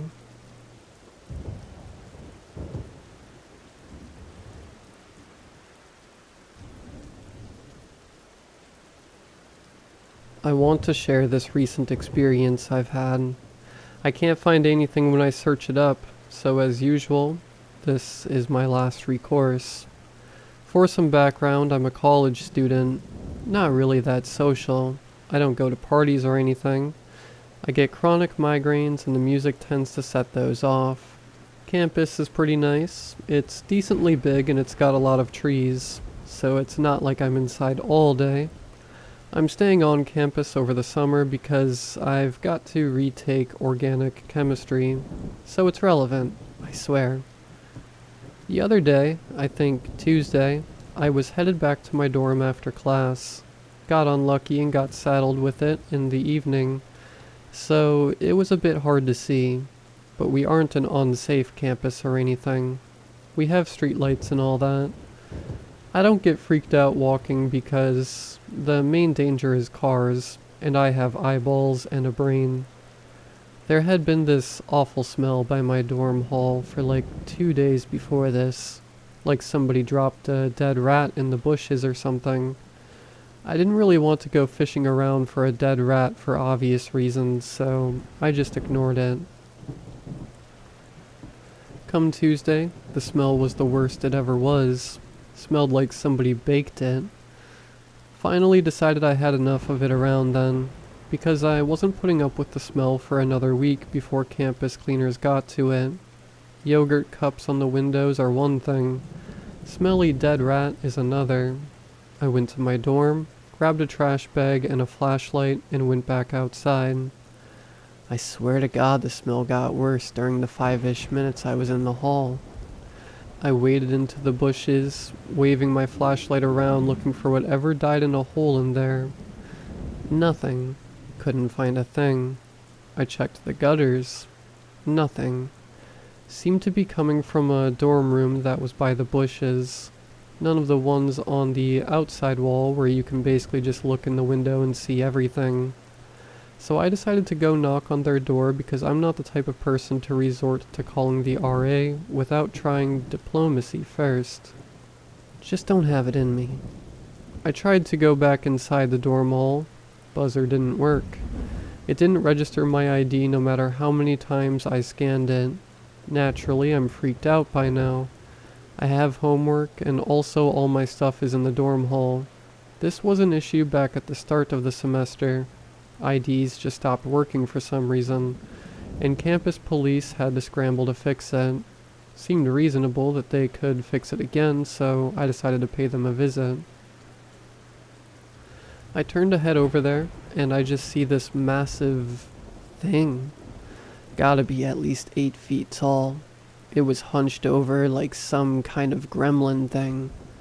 I don't really know how to describe it. It was just blank. There was nothing. No features beyond being vaguely human-shaped, but it was way stretched. It didn't have eyes, no mouth, no body features. Didn't have hands either, or feet. Didn't have on any clothes. Nothing to make it clear that this thing even has bones or flesh or anything. Looked like a rock, kind of. Except rocks don't smell like a dead raccoon that's been left under a trash can in the sun for 5 days. I just kind of stared at it for a while. Can't tell if it saw me. It eventually started coming my way, and I think I nearly died of a heart attack when it did. But it walked right past me to the dorm room I wanted to check out. Went in through the window. Didn't even open the thing. It just squeezed through like it's made of liquid or something. After that, I just kind of stood there for a bit. I didn't know what to do. How do you even react to that? There's a big thing that smells like a corpse, and then it goes into your dorm hall through somebody's window. You try reacting to that. After that, I went to campus police. They were completely unhelpful. As expected. ID wasn't even broken, so I wasted 10 minutes of my time for nothing. I went back towards the hall and nearly tripped over some random object in the road. When I tell you I almost threw up, I mean it. There was an arm in the road, just a whole arm rotting away, worms crawling in it and everything. I almost tripped over an arm. I accidentally squished one of the worms that had crawled away from the arm when I stumbled, and good lord, that thing was full of just grossness. That thing was leaning out the window of the dorm hall, same window it squirmed into the dorm hall through, and it was just there, leaning out with its head pointed at me. I couldn't move, couldn't breathe. Everything smelled like rot. I thought I was going to die. And then it just went back inside like it was never there. Window was shut the whole time. So anyway, I'm staying at a hotel now. I've already involved local authorities, so I'm hoping this gets resolved at some point. Still want to know what that thing was, but the only thing coming up is those nightcrawler things, and it wasn't one of those. There haven't been any missing person reports recently either, which makes things even more confusing, because that arm was still pretty fresh, even though it smelled like a 5-week-old pizza. Not sure what to do, and the thought of going back to campus at all makes me want to curl up and die. I figured I'd share this here, since everywhere else is a dead end.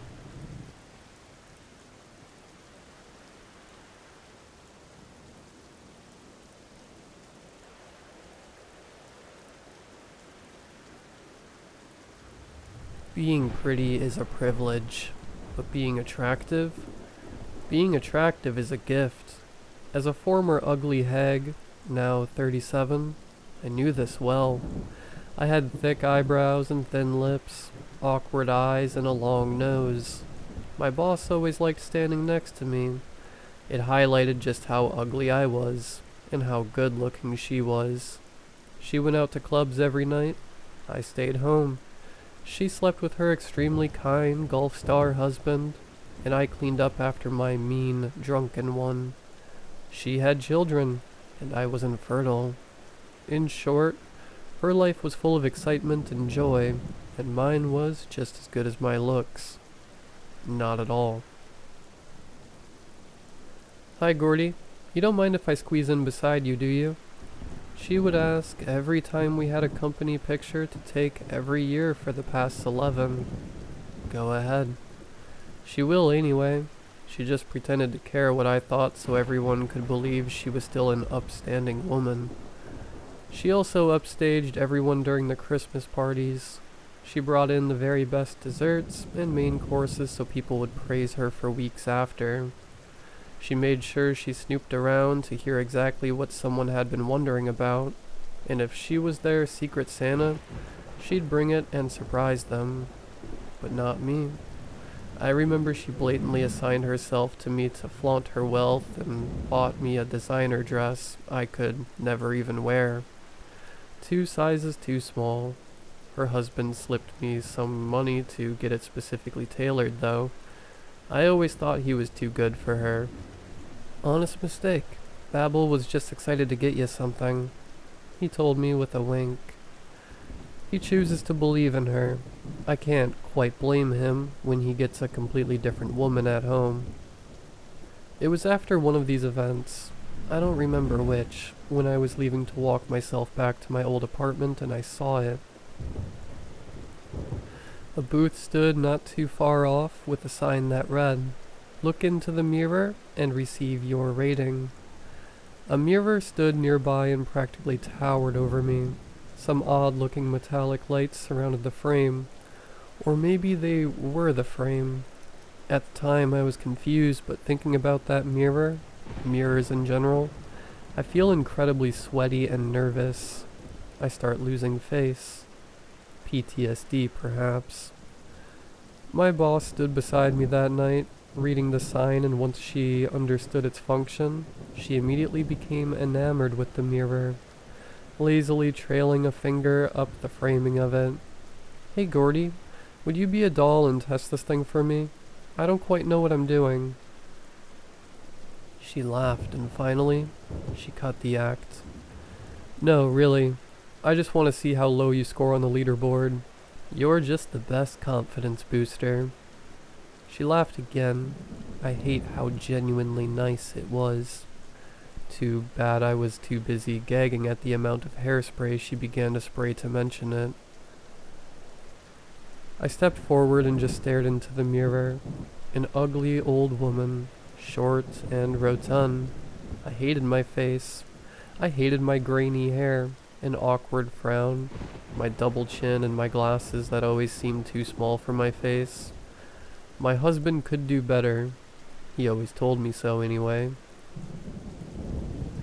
After more torturous staring, the mirror seemed to glow around the edges, spitting out a small roll of paper. But before I could grab it, my boss snatched it, unraveling it between her fake nails. A 5? This thing must be broken. She cackled and tossed my rating to the concrete. I scrambled to pick it back up. Seriously? Who would rate you above even a gracious 2? I scoffed. I don't know where I got my confidence from, but I was feeling bold that night. "Afraid I scored higher than you?" I spoke too soon because she shoved me out of the way and stepped into the mirror's view. "Watch your mouth," she spat. The mirror caught my eye, and I just ignored her complaining. Its glow getting brighter and brighter. Even if it's broken, I'll always be better than you. In a world where dog eats dog, you will always be on the very bottom, neglected and starving, just like you're. The longer she went on, the brighter it got, before suddenly she yelped. "It's hot, it's hot. Oh my god, it's hot. Gordy, help me." I could only watch wide-eyed as everything but her face burned alive, her skin shriveling like a rotten fruit. Iron and the smell of plastic filled the air as her clothes and accessories melted away into a puddle, as if she had never been real to begin with. Her flesh and bone now a molten ooze, face left behind. I picked up the gooey aloe vera-like skin that had been her award-winning smile, and trembled as the mirror slowly went dormant. and spat out her rating. 1,000. Smoking hot. I think about that day often. Maybe because that was the day I found true beauty. Now I go out to clubs. I climb the ranks. I organize the company pictures, eat at fancy restaurants, stare at my reflection in my new champagne glasses, cook my new family dinner. I only have one problem. No matter how much I avoid it, there's always a brand new mirror waiting for me when I'll least expect it. This time though, she stares outside of it, waiting for me to get just close enough so that she can take her life back. Or maybe it's the face she wants.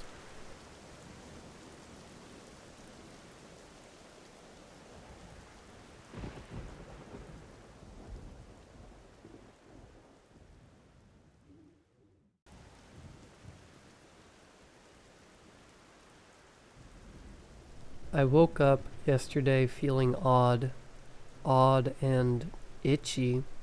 My skin was so itchy I laid in bed for 30 minutes violently scratching until I bled. I rushed to the bathroom to look at my skin, and I was almost bluish all over. I hopped in the shower, and it provided some relief. I thought maybe I had a rash or something, but I was itchy everywhere. Maybe I had spread it while scratching. I don't know, but I hopped out of the shower and got dressed and went to the store to get some ointment. I got multiple different kinds of lotions and practically lathered myself in it. I started looking up my conditions, and I figured it was dry skin or eczema or something. It also mentioned bug bites, which sort of makes sense because I have been spending a lot of time outside lately. Then I remembered the bug bite on my ankle. My girlfriend, who was away visiting family, and I have been picking random cemeteries around town and driving to them. The cemeteries are kind of just a direction for us to drive, and we try to find fun places along the way. Thrift stores, dive bars, trails, and any other thing that catches our eye. We made it to the cemetery the other day in rural Kansas. This cemetery looked abandoned.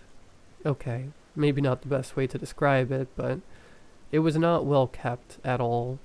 The grass was overgrown, about as high as my waist in some places, and all the tombstones were dirty and weathered. We walked around looking at each grave, and they were all from the early to mid-1900s. We found one grave that was well kept, which I thought was sweet. While walking around, I got a painful bite on my ankle that made my knees buckle for a second. I figured it was a big mosquito, but before I got a chance to look at it, an old man with long greasy hair came running from the other side of the graveyard yelling, "Get off the grass, you idiots!" He spooked us, and we both just ran laughing. I had completely forgotten about the bite until now.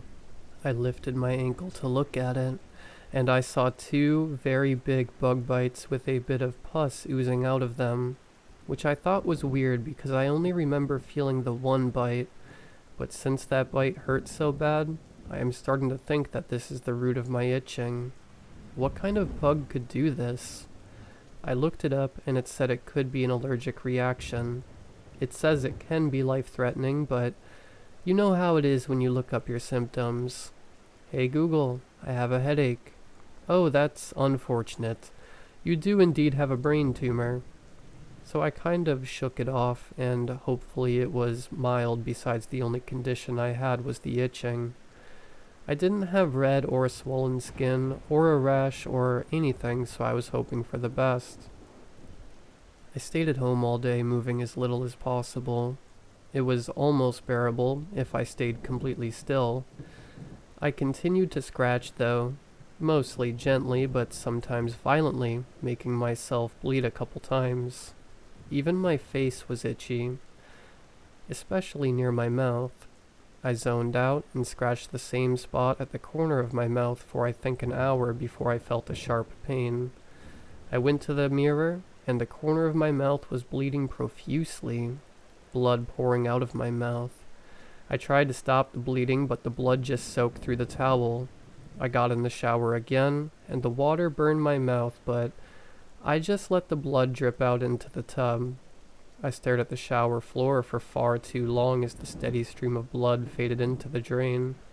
I got out and went back to the mirror, and I was horrified.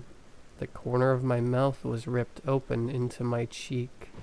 I scratched so hard that I gashed my mouth open. I was disturbed. I was hurting. I was itchy and truly losing my mind at this point. I was in so much pain I knew I needed to go to the hospital, but I didn't have the energy or the insurance to do so. I told myself to sleep, and that I would go tomorrow. I took some of my girlfriend's sleeping meds and collapsed into bed. I think I fell asleep almost immediately. I was drained. Today I woke up, and I wish I hadn't. My skin was no longer itchy. I was beyond relieved. I laid there in absolute comfort, rubbing my skin gently. I put my hand to my mouth to see how my cut was doing, only to find no cut in my skin. I frantically felt all over my face, checking both sides of my mouth. I felt nothing. I sat up in my bed, and when I did, my foot touched something at the end of the bed. It almost felt like a grocery bag. I flipped over the blanket and saw a huge pile of something. It almost looked like the skin of an onion. I was confused, quickly trying to think of what it could be. I felt my heart racing as I slowly leaned closer and closer, until my eyes widened and I lunged backwards, tumbling off the bed. I think it's a pile of skin. Human skin. My skin. I'm scared and I don't know what to do. If anyone has any insight or ideas, that would be much appreciated.